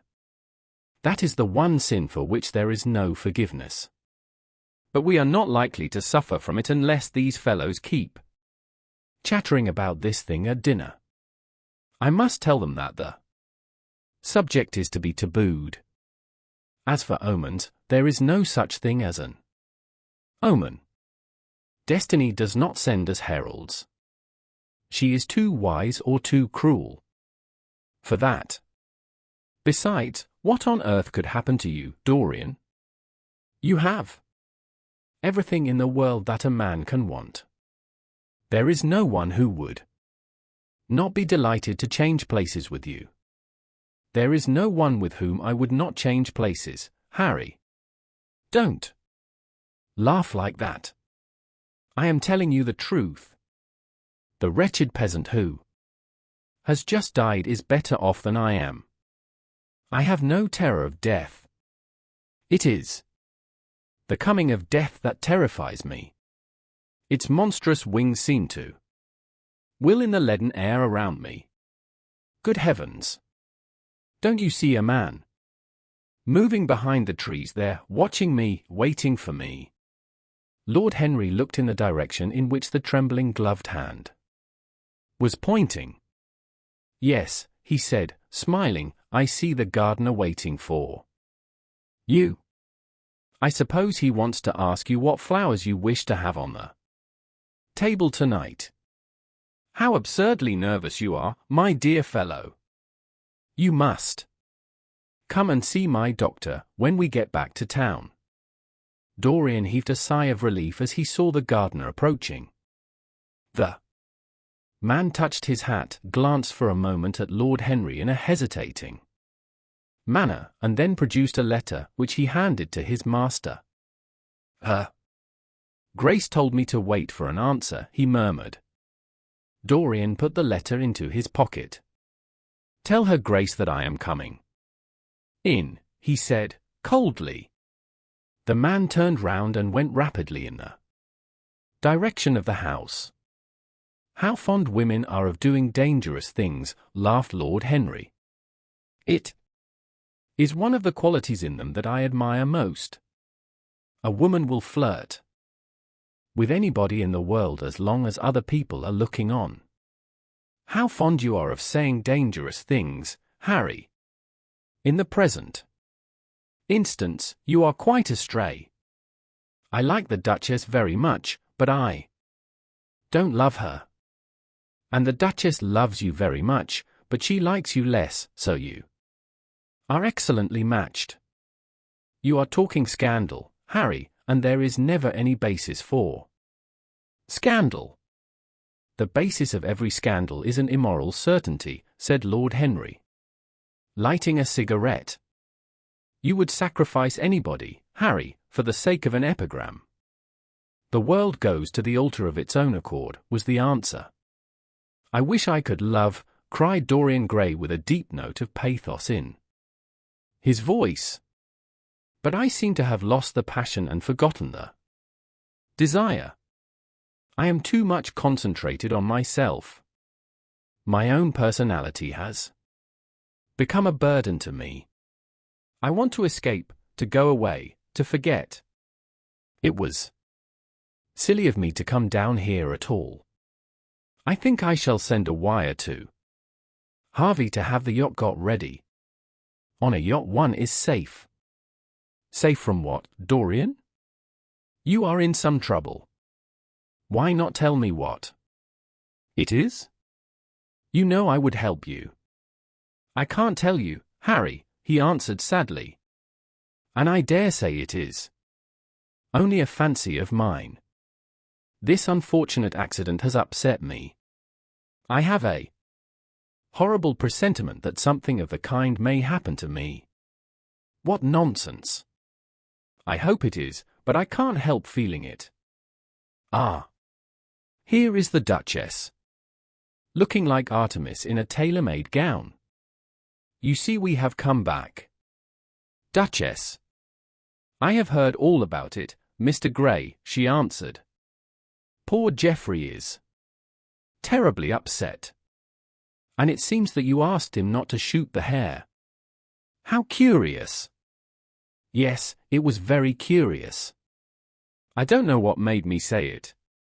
Some whim, I suppose. It looked the loveliest of little live things. But I am sorry they told you about the man. It is a hideous subject. It is an annoying subject, broke in Lord Henry. It has no psychological value at all. Now if Geoffrey had done the thing on purpose, how interesting he would be. I should like to know someone who had committed a real murder. How horrid of you, Harry, cried the Duchess. Isn't it, Mr. Gray? Harry, Mr. Gray is ill again. He is going to faint. Dorian drew himself up with an effort and smiled. It is nothing. Duchess, he murmured, my nerves are dreadfully out of order. That is all. I am afraid I walked too far this morning. I didn't hear what Harry said. Was it very bad? You must tell me some other time. I think I must go and lie down. You will excuse me, won't you? They had reached the great flight of steps that led from the conservatory onto the terrace. As the glass door closed behind Dorian, Lord Henry turned and looked at the Duchess with his slumberous eyes. Are you very much in love with him? He asked. She did not answer for some time, but stood gazing at the landscape. I wish I knew, she said at last. He shook his head. Knowledge would be fatal. It is the uncertainty that charms one. A mist makes things wonderful. One may lose one's way. Always end at the same point, my dear Gladys. What is that? Disillusion. It was my debut in life, she sighed. It came to you crowned. I am tired of strawberry leaves. They become you. Only in public. You would miss them, said Lord Henry. I will not part with a petal. Monmouth has ears. Old age is dull of hearing. Has he never been jealous? I wish he had been. He glanced about as if in search of something. What are you looking for? She inquired. The button from your foil, he answered. You have dropped it. She laughed. I have still the mask. It makes your eyes lovelier, was his reply. She laughed again. Her teeth showed like white seeds in a scarlet fruit. Upstairs, in his own room, Dorian Gray was lying on a sofa, with terror in every tingling fibre of his body. Life had suddenly become too hideous a burden for him to bear. The dreadful death of the unlucky beater, shot in the thicket like a wild animal, had seemed to him to prefigure death for himself also. He had nearly swooned at what Lord Henry had said in a chance mood of cynical jesting. At 5 o'clock he rang his bell for his servant and gave him orders to pack his things for the night express to town, and to have the brougham at the door by 8:30. He was determined not to sleep another night at Selby Royal. It was an ill-omened place. Death walked therein. The sunlight, the grass of the forest had been spotted with blood. Then he wrote a note to Lord Henry, telling him that he was going up to town to consult his doctor and asking him to entertain his guests in his absence. As he was putting it into the envelope, a knock came to the door, and his valet informed him that the head-keeper wished to see him. He frowned and bit his lip. Send him in, he muttered, after some moments' hesitation. As soon as the man entered, Dorian pulled his checkbook out of a drawer and spread it out before him. I suppose you have come about the unfortunate accident of this morning, Thornton, he said, taking up a pen. Yes, sir, answered the gamekeeper. Was the poor fellow married? Had he any people dependent on him? Asked Dorian, looking bored. If so, I should not like them to be left in want, and will send them any sum of money you may think necessary. We don't know who he is, sir. That is what I took the liberty of coming to you about. Don't know who he is, said Dorian, listlessly. What do you mean? Wasn't he one of your men? No, sir. Never saw him before. Seems like a sailor, sir. The pen dropped from Dorian Gray's hand, and he felt as if his heart had suddenly stopped beating. A sailor, he cried out. Did you say a sailor? Yes, sir. He looks as if he had been a sort of sailor, tattooed on both arms, and that kind of thing. Was there anything found on him? Said Dorian, leaning forward and looking at the man with startled eyes. Anything that would tell his name? Some money, sir, or not much, and a 6-shooter. There was no name of any kind. A decent-looking man, sir, but rough-like. A sort of sailor, we think. Dorian started to his feet. A terrible hope fluttered past him. He clutched at it madly. Where is the body? He exclaimed. Quick! I must see it at once. It is in an empty stable in the home farm, sir. The folk don't like to have that sort of thing in their houses. They say a corpse brings bad luck. The home farm. Go there at once and meet me. Tell one of the grooms to bring my horse round. No. Never mind. I'll go to the stables myself. It will save time. In less than a quarter of an hour, Dorian Gray was galloping down the long avenue as hard as he could go.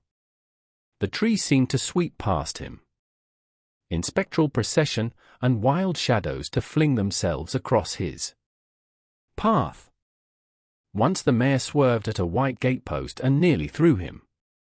He lashed her across the neck with his crop. She cleft the dusky air like an arrow. The stones flew from her hoofs. At last he reached the home farm. 2 men were loitering in the yard. He leaped from the saddle and threw the reins to one of them. In the farthest stable a light was glimmering. Something seemed to tell him that the body was there, and he hurried to the door and put his hand upon the latch. There he paused for a moment, feeling that he was on the brink of a discovery that would either make or mar his life. Then he thrust the door open and entered. On a heap of sacking in the far corner was lying the dead body of a man, dressed in a coarse shirt and a pair of blue trousers. A spotted handkerchief had been placed over the face. A coarse candle, stuck in a bottle, sputtered beside it. Dorian Gray shuddered. He felt that his could not be the hand to take the handkerchief away, and called out to one of the farm servants to come to him. Take that thing off the face. I wish to see it, he said, clutching at the doorpost for support. When the farm servant had done so, he stepped forward. A cry of joy broke from his lips. The man who had been shot in the thicket was James Vane. He stood there for some minutes looking at the dead body. As he rode home, his eyes were full of tears, for he knew he was safe. Chapter 19. There is no use your telling me that you are going to be good, cried Lord Henry, dipping his white fingers into a red copper bowl filled with rosewater. You are quite perfect. Pray, don't change. Dorian Gray shook his head. No, Harry, I have done too many dreadful things in my life. I am not going to do any more. I began my good actions yesterday. Where were you yesterday? In the country, Harry. I was staying at a little inn by myself. My dear boy, said Lord Henry, smiling, anybody can be good in the country. There are no temptations there. That is the reason why people who live out of town are so absolutely uncivilized. Civilization is not by any means an easy thing to attain to. There are only 2 ways by which man can reach it. One is by being cultured, the other by being corrupt. Country people have no opportunity of being either, so they stagnate. Culture and corruption, echoed Dorian. I have known something of both. It seems terrible to me now that they should ever be found together. For I have a new ideal, Harry. I am going to alter.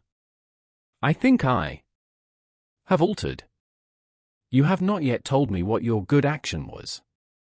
Or did you say you had done more than one? Asked his companion as he spilled into his plate a little crimson pyramid of seeded strawberries and, through a perforated, shell-shaped spoon, snowed white sugar upon them.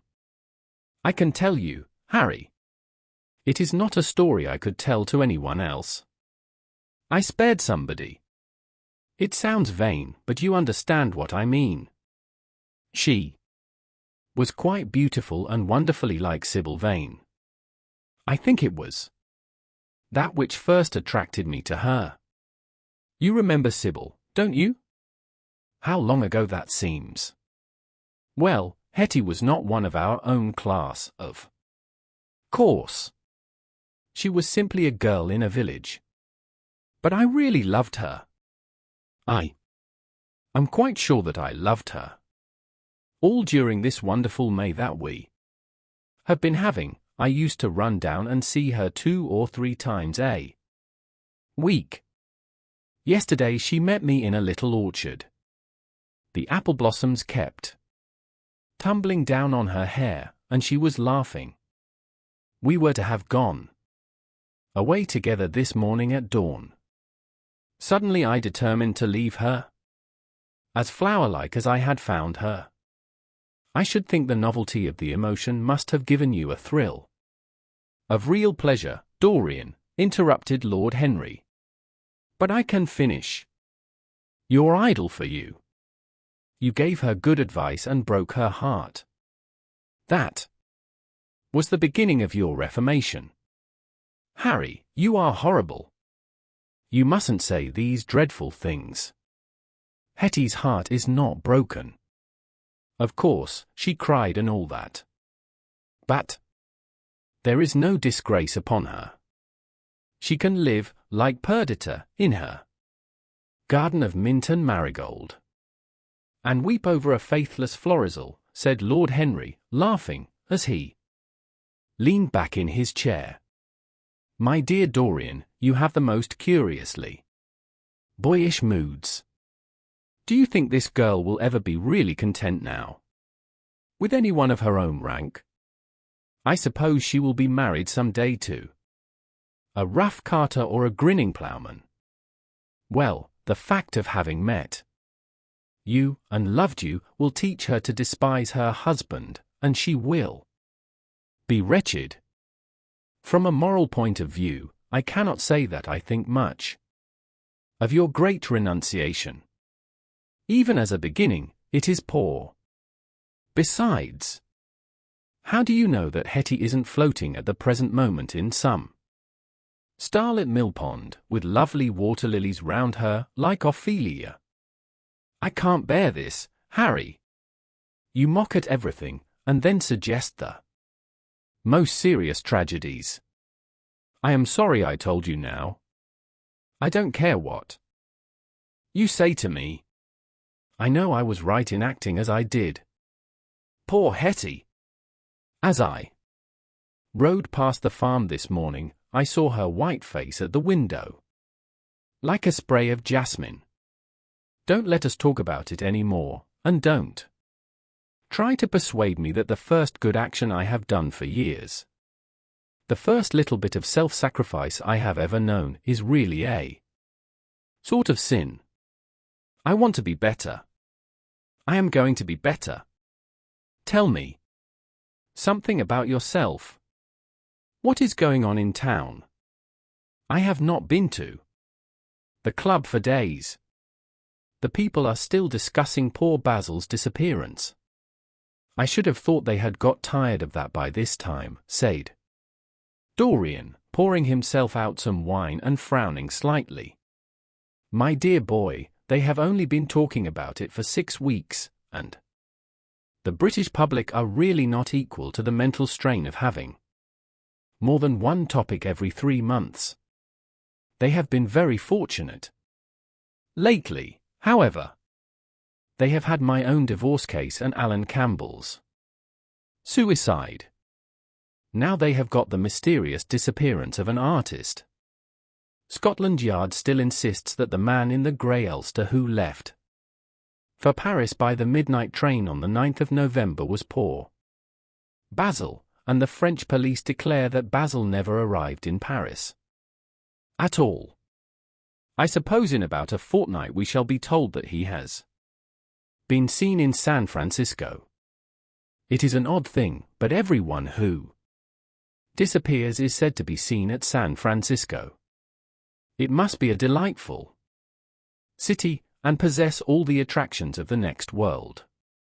What do you think has happened to Basil? Asked Dorian, holding up his burgundy against the light and wondering how it was that he could discuss the matter so calmly. I have not the slightest idea. If Basil chooses to hide himself, it is no business of mine. If he is dead, I don't want to think about him. Death is the only thing that ever terrifies me. I hate it. Why? Said the younger man wearily. Because, said Lord Henry, passing beneath his nostrils the gilt trellis of an open vinaigrette box, one can survive everything nowadays except that. Death and vulgarity are the only two facts in the 19th century that one cannot explain away. Let us have our coffee. In the music room, Dorian. You must play Chopin to me. The man with whom my wife ran away played Chopin exquisitely. Poor Victoria. I was very fond of her. The house is rather lonely without her. Of course. Married life is merely a habit, a bad habit. But then one regrets the loss even of one's worst habits. Perhaps one regrets them the most. They are such an essential part of one's personality. Dorian said nothing, but rose from the table, and passing into the next room, sat down to the piano and let his fingers stray across the white and black ivory of the keys. After the coffee had been brought in, he stopped, and looking over at Lord Henry, said, Harry, did it ever occur to you that Basil was murdered? Lord Henry yawned. Basil was very popular, and always wore a Waterbury watch. Why should he have been murdered? He was not clever enough to have enemies. Of course, he had a wonderful genius for painting. But a man can paint like Velasquez and yet be as dull as possible. Basil was really rather dull. He only interested me once, and that was when he told me, years ago, that he had a wild adoration for you and that you were the dominant motive of his art. I was very fond of Basil, said Dorian with a note of sadness in his voice. But don't people say that he was murdered? Oh, some of the papers do. It does not seem to me to be at all probable. I know there are dreadful places in Paris, but Basil was not the sort of man to have gone to them. He had no curiosity. It was his chief defect. What would you say, Harry, if I told you that I had murdered Basil? Said the younger man. He watched him intently after he had spoken. I would say, my dear fellow, that you were posing for a character that doesn't suit you. All crime is vulgar, just as all vulgarity is crime. It is not in you, Dorian, to commit a murder. I am sorry if I hurt your vanity by saying so, but I assure you it is true. Crime belongs exclusively to the lower orders. I don't blame them in the smallest degree. I should fancy that crime was to them what art is to us, simply a method of procuring extraordinary sensations. A method of procuring sensations? Do you think, then, that a man who has once committed a murder could possibly do the same crime again? Don't tell me that. Oh. Anything becomes a pleasure if one does it too often, cried Lord Henry, laughing. That is one of the most important secrets of life. I should fancy, however, that murder is always a mistake. One should never do anything that one cannot talk about after dinner. But let us pass from poor Basil. I wish I could believe that he had come to such a really romantic end as you suggest, but I can't. I dare say he fell into the Seine off an omnibus and that the conductor hushed up the scandal. Yes, I should fancy that was his end. I see him lying now on his back under those dull green waters, with the heavy barges floating over him and long weeds catching in his hair. Do you know, I don't think he would have done much more good work during the last 10 years. His painting had gone off very much.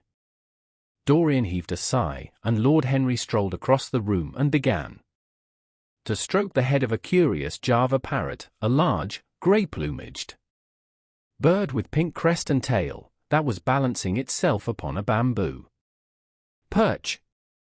As his pointed fingers touched it, it dropped the white scurf of crinkled lids over black, glass-like eyes and began to sway backwards and forwards. Yes, he continued, turning round and taking his handkerchief out of his pocket. His painting had quite gone off. It seemed to me to have lost something. It had lost an ideal. When you and he ceased to be great friends, he ceased to be a great artist. What was it separated? You? I suppose he bored you. If so, he never forgave you. It's a habit. Bores have.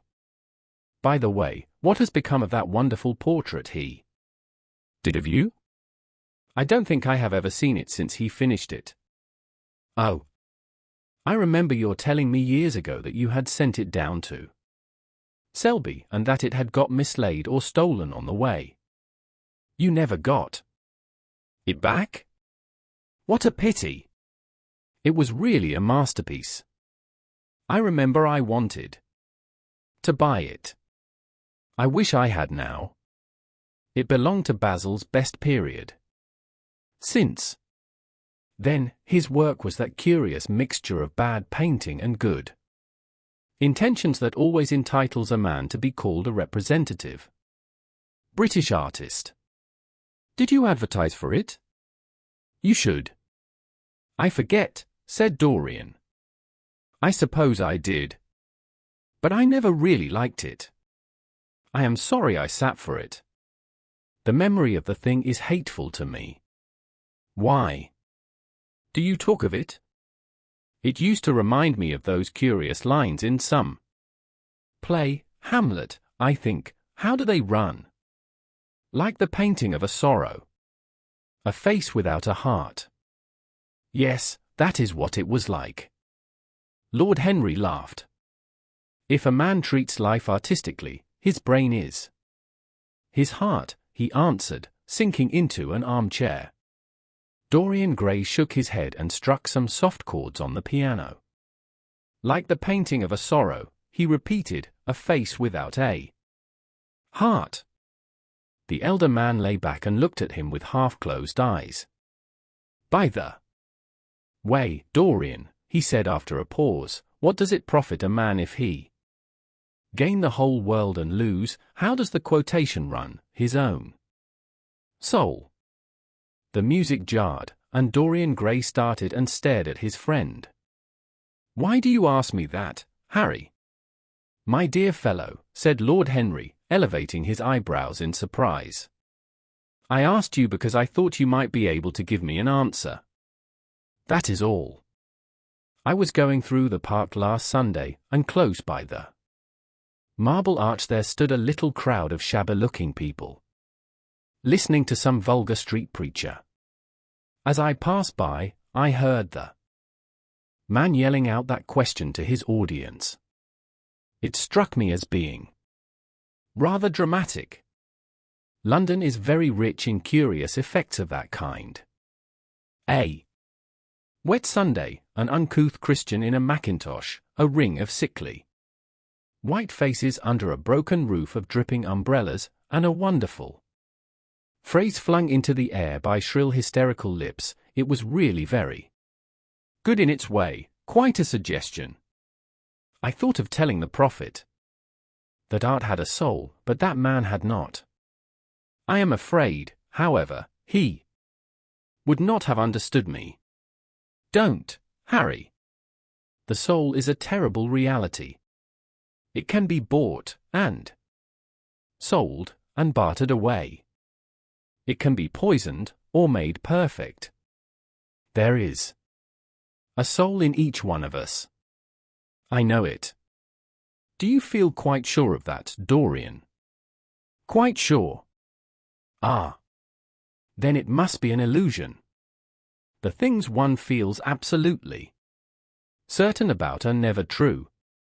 That is the fatality of faith and the lesson of romance. How grave you are! Don't be so serious. What have you or I to do with the superstitions of our age? No, we have given up our belief in the soul. Play me something. Play me a nocturne, Dorian. And, as you play, tell me, in a low voice, how you have kept your youth. You must have some secret. I am only 10 years older than you. Ah, and I am wrinkled, and worn, and yellow. You are really wonderful. Dorian. You have never looked more charming than you do tonight. You remind me of the day I saw you first. You were rather cheeky, very shy. And absolutely extraordinary. You have changed, of course, but not in appearance. I wish you would tell me your secret. To get back my youth. I would do anything in the world, except take exercise, get up early, or be respectable. Youth. There is nothing like it. It's absurd to talk of the ignorance of youth. The only people to whose opinions I listen now with any respect are people much younger than myself. They seem in front of me. Life has revealed to them her latest wonder. As for the aged, I always contradict the aged. I do it on principle. If you ask them their opinion on something that happened yesterday, they solemnly give you the opinions current in 1820, when people wore high stocks, believed in everything, and knew absolutely nothing. How lovely that thing you are playing is. I wonder, did Chopin write it at Majorca, with the sea weeping round the villa and the salt spray dashing against the panes? It is marvelously romantic. What a blessing it is that there is one art left to us that is not imitative. Don't stop.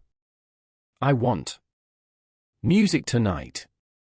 It seems to me that you are the young Apollo and that I am Marsyas listening to you. I have sorrows, Dorian, of my own, that even you know nothing of. The tragedy of old age is not that one is old, but that one is young. I am amazed sometimes at my own sincerity. Ah, Dorian, how happy you are! What an exquisite life you have had! You have drunk deeply of everything. You have crushed the grapes against your palate. Nothing has been hidden from you. And it has all been to you no more than the sound of music. It has not marred you. You are still the same. I am not the same, Harry. Yes, you are the same. I wonder what the rest of your life will be. Don't spoil it by renunciations. At present you are a perfect type. Don't make yourself incomplete. You are quite flawless now. You need not shake your head, you know you are. Besides, Dorian, don't deceive yourself. Life is not governed by will or intention. Life is a question of nerves and fibers and slowly built up cells in which thought hides itself, and passion has its dreams. You may fancy yourself safe and think yourself strong, but a chance tone of color in a room or a morning sky, a particular perfume that you had once loved and that brings subtle memories with it, a line from a forgotten poem that you had come across again, a cadence from a piece of music that you had ceased to play. I tell you, Dorian, that it is on things like these that our lives depend. Browning writes about that somewhere, but our own senses will imagine them for us.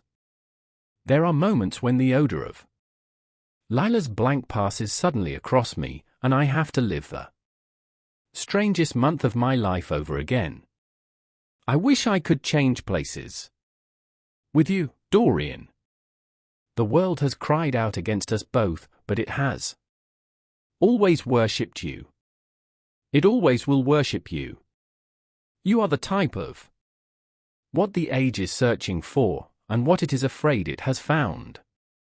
I am so glad that you have never done anything, never carved a statue, or painted a picture, or produced anything outside of yourself. Life has been your art. You have set yourself to music. Your days are your sonnets. Dorian rose up from the piano and passed his hand through his hair. Yes, life has been exquisite, he murmured, but I am not going to have the same life, Harry. And you must not say these extravagant things to me. You don't know everything about me. I think that if you did, even you would turn from me. You laugh. Don't laugh. Why have you stopped playing, Dorian? Go back and give me the nocturne. Over again. Look at that great, honey-colored moon that hangs in the dusky air. She is waiting for you to charm her, and if you play she will come closer to the earth. You won't? Let us go to the club, then. It has been a charming evening, and we must end it charmingly. There is someone at White's who wants immensely to know you, young Lord Poole, Bournemouth's eldest son.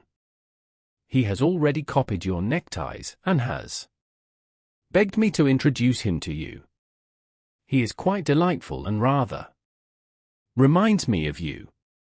I hope not, said Dorian with a sad look in his eyes.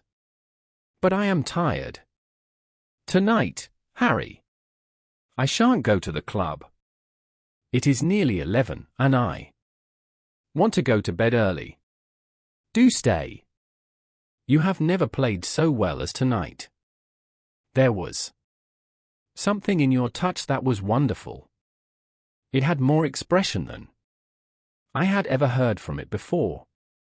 It is because I am going to be good, he answered, smiling. I am a little changed already. You cannot change to me, Dorian, said Lord Henry. You and I will always be friends. Yet you poisoned me with a book once. I should not forgive that. Harry, promise me that you will never lend that book to anyone. It does harm. My dear boy, you are really beginning to moralize.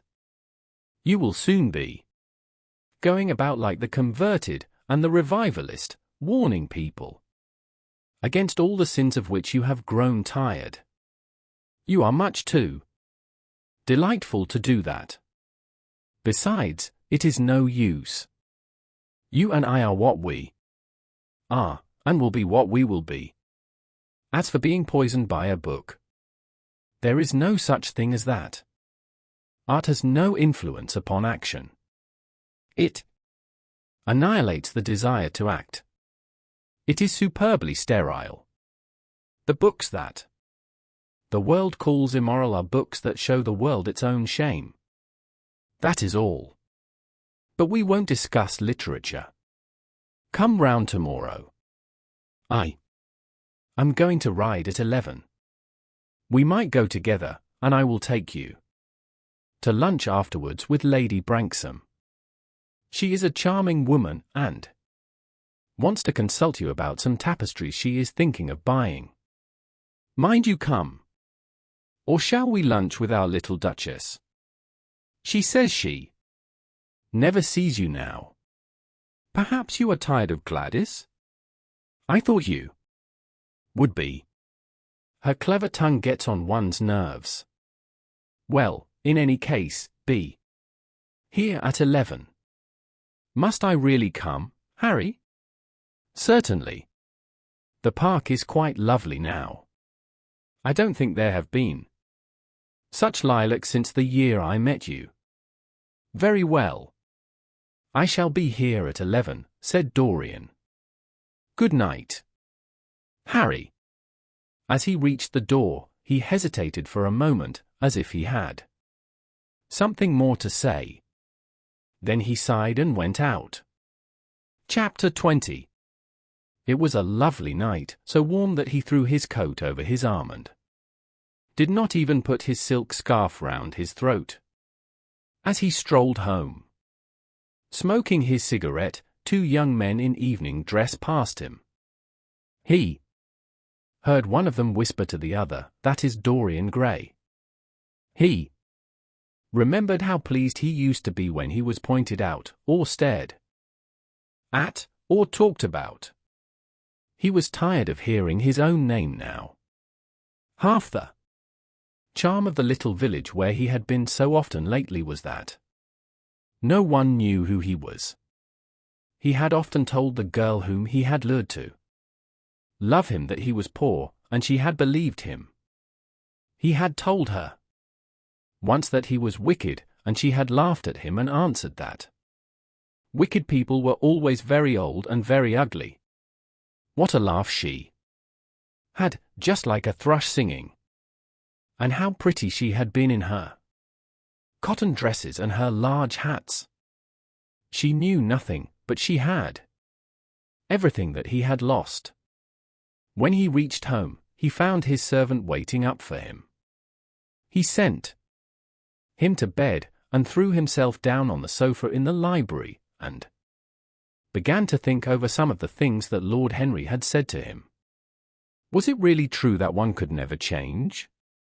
He felt a wild longing for the unstained purity of his boyhood, his rose-white boyhood, as Lord Henry had once called it. He knew that he had tarnished himself, filled his mind with corruption and given horror to his fancy, that he had been an evil influence to others, and had experienced a terrible joy in being so, and that of the lives that had crossed his own, it had been the fairest and the most full of promise that he had brought to shame. But was it all irretrievable? Was there no hope for him? Ah! In what a monstrous moment of pride and passion he had prayed that the portrait should bear the burden of his days, and he keep the unsullied splendor of eternal youth. All his failure had been due to that. Better for him that each sin of his life had brought its sure, swift penalty along with it. There was purification in punishment. Not "Forgive us our sins, but smite us for our iniquities" should be the prayer of man to a most just God. The curiously carved mirror that Lord Henry had given to him, so many years ago now, was standing on the table, and the white-limbed cupids laughed round it as of old. He took it up, as he had done on that night of horror when he had first noted the change in the fatal picture, and with wild, tear-dimmed eyes looked into its polished shield. Once, one who had terribly loved him had written to him a mad letter, ending with these idolatrous words, "The world is changed because you are made of ivory and gold. The curves of your lips rewrite history." The phrases came back to his memory, and he repeated them over and over to himself. Then he loathed his own beauty, and flinging the mirror on the floor, crushed it into silver splinters beneath his heel. It was his beauty that had ruined him, his beauty and the youth that he had prayed for. But for those two things, his life might have been free from stain. His beauty had been to him but a mask, his youth but a mockery. What was youth at best? A green, an unripe time, a time of shallow moods and sickly thoughts. Why had he worn its livery? Youth had spoiled him. It was better not to think of the past. Nothing could alter that. It was of himself, and of his own future, that he had to think. James Vane was hidden in a nameless grave in Selby churchyard.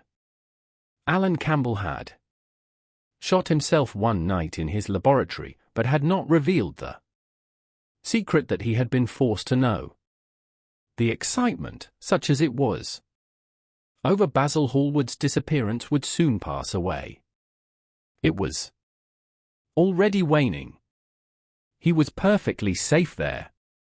Nor, indeed, was it the death of Basil Hallward that weighed most upon his mind. It was the living death of his own soul that troubled him. Basil had painted the portrait that had marred his life. He could not forgive him that.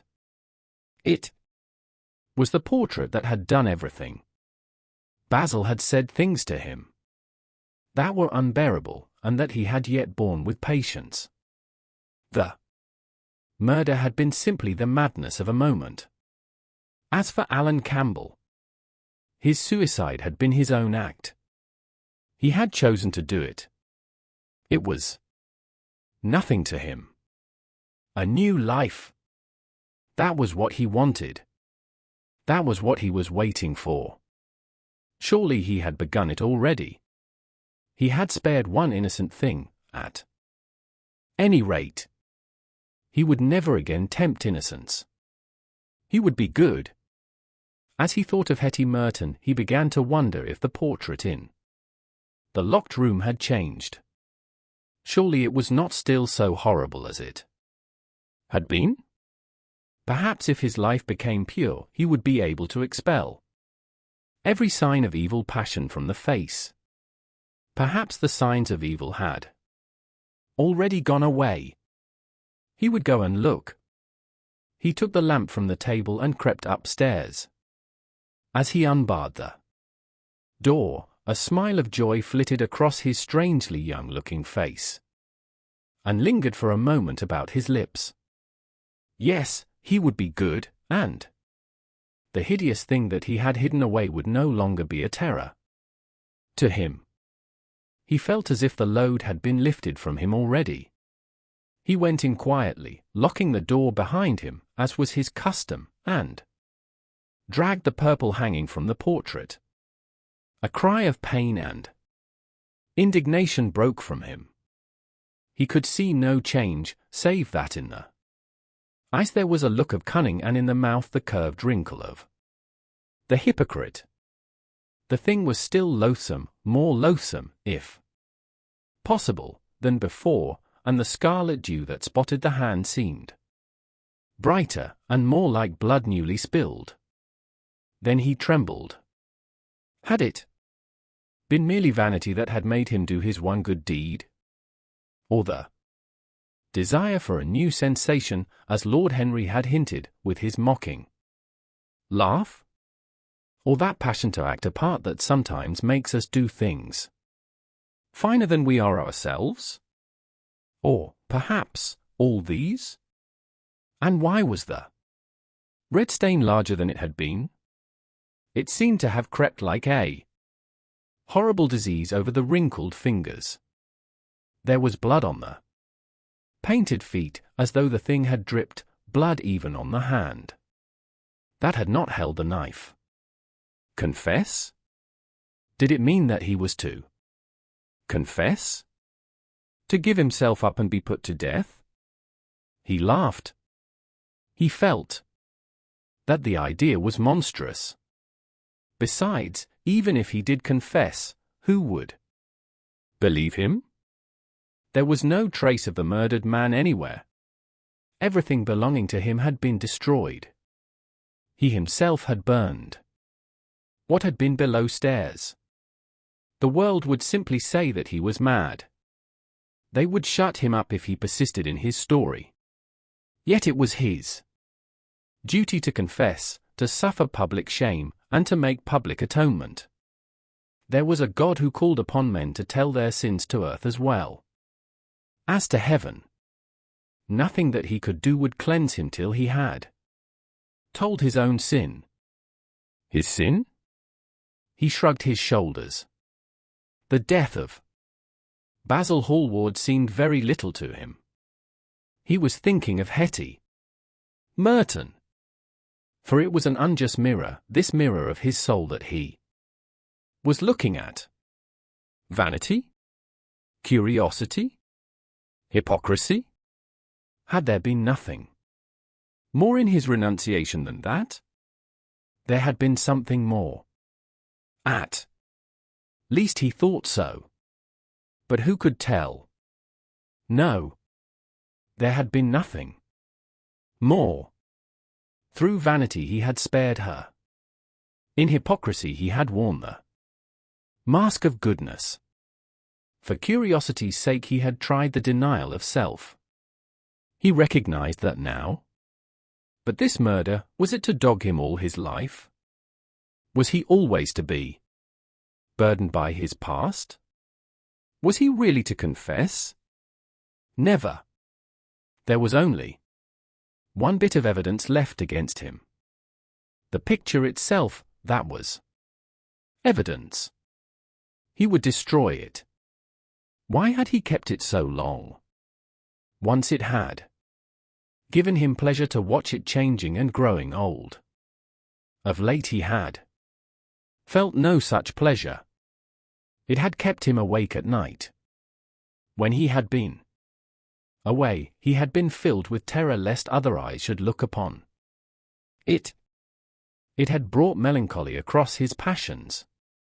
Its mere memory had marred many moments of joy. It had been like conscience to him. Yes, it had been conscience. He would destroy it. He looked round and saw the knife that had stabbed Basil Hallward. He had cleaned it many times, till there was no stain left upon it. It was bright and glistened. As it had killed the painter, so it would kill the painter's work, and all that meant. It would kill the past. And when that was dead, he would be free. It would kill this monstrous soul life, and without its hideous warnings, he would be at peace. He seized the thing, and stabbed the picture with it.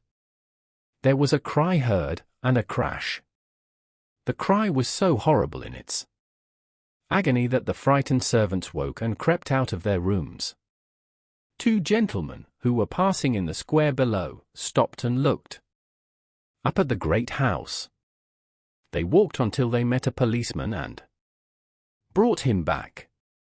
The man rang the bell several times, but there was no answer. Except for a light in one of the top windows, the house was all dark. After a time, he went away and stood in an adjoining portico and watched. "Whose house is that, constable?" asked the elder of the two gentlemen. "Mr. Dorian Gray's, sir," answered the policeman. They looked at each other as they walked away, and sneered. One of them was Sir Henry Ashton's uncle. Inside, in the servants' part of the house, the half-clad domestics were talking in low whispers to each other. Old Mrs. Leaf was crying and wringing her hands. Francis was as pale as death. After about a quarter of an hour, he got the coachman and one of the footmen and crept upstairs.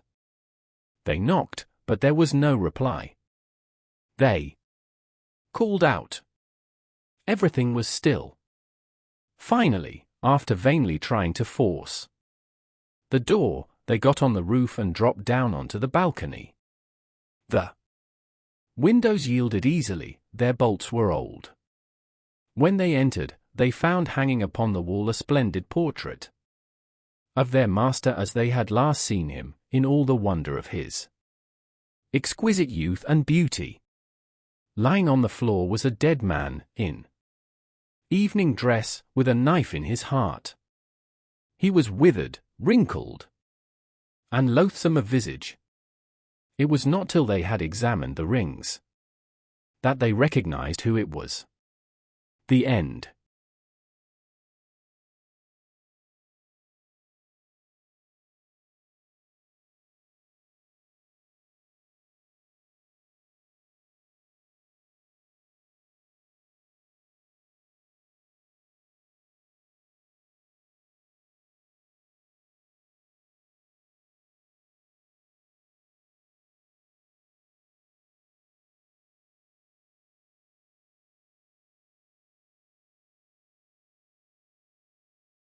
Thank you for listening to Hyperion Narrates. If this audiobook moved you, 3 ways to keep going. Subscribe. New full audiobooks published weekly. Join the Discord at discord.gg/Hyperion.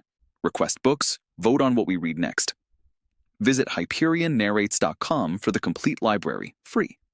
See you in the next chapter.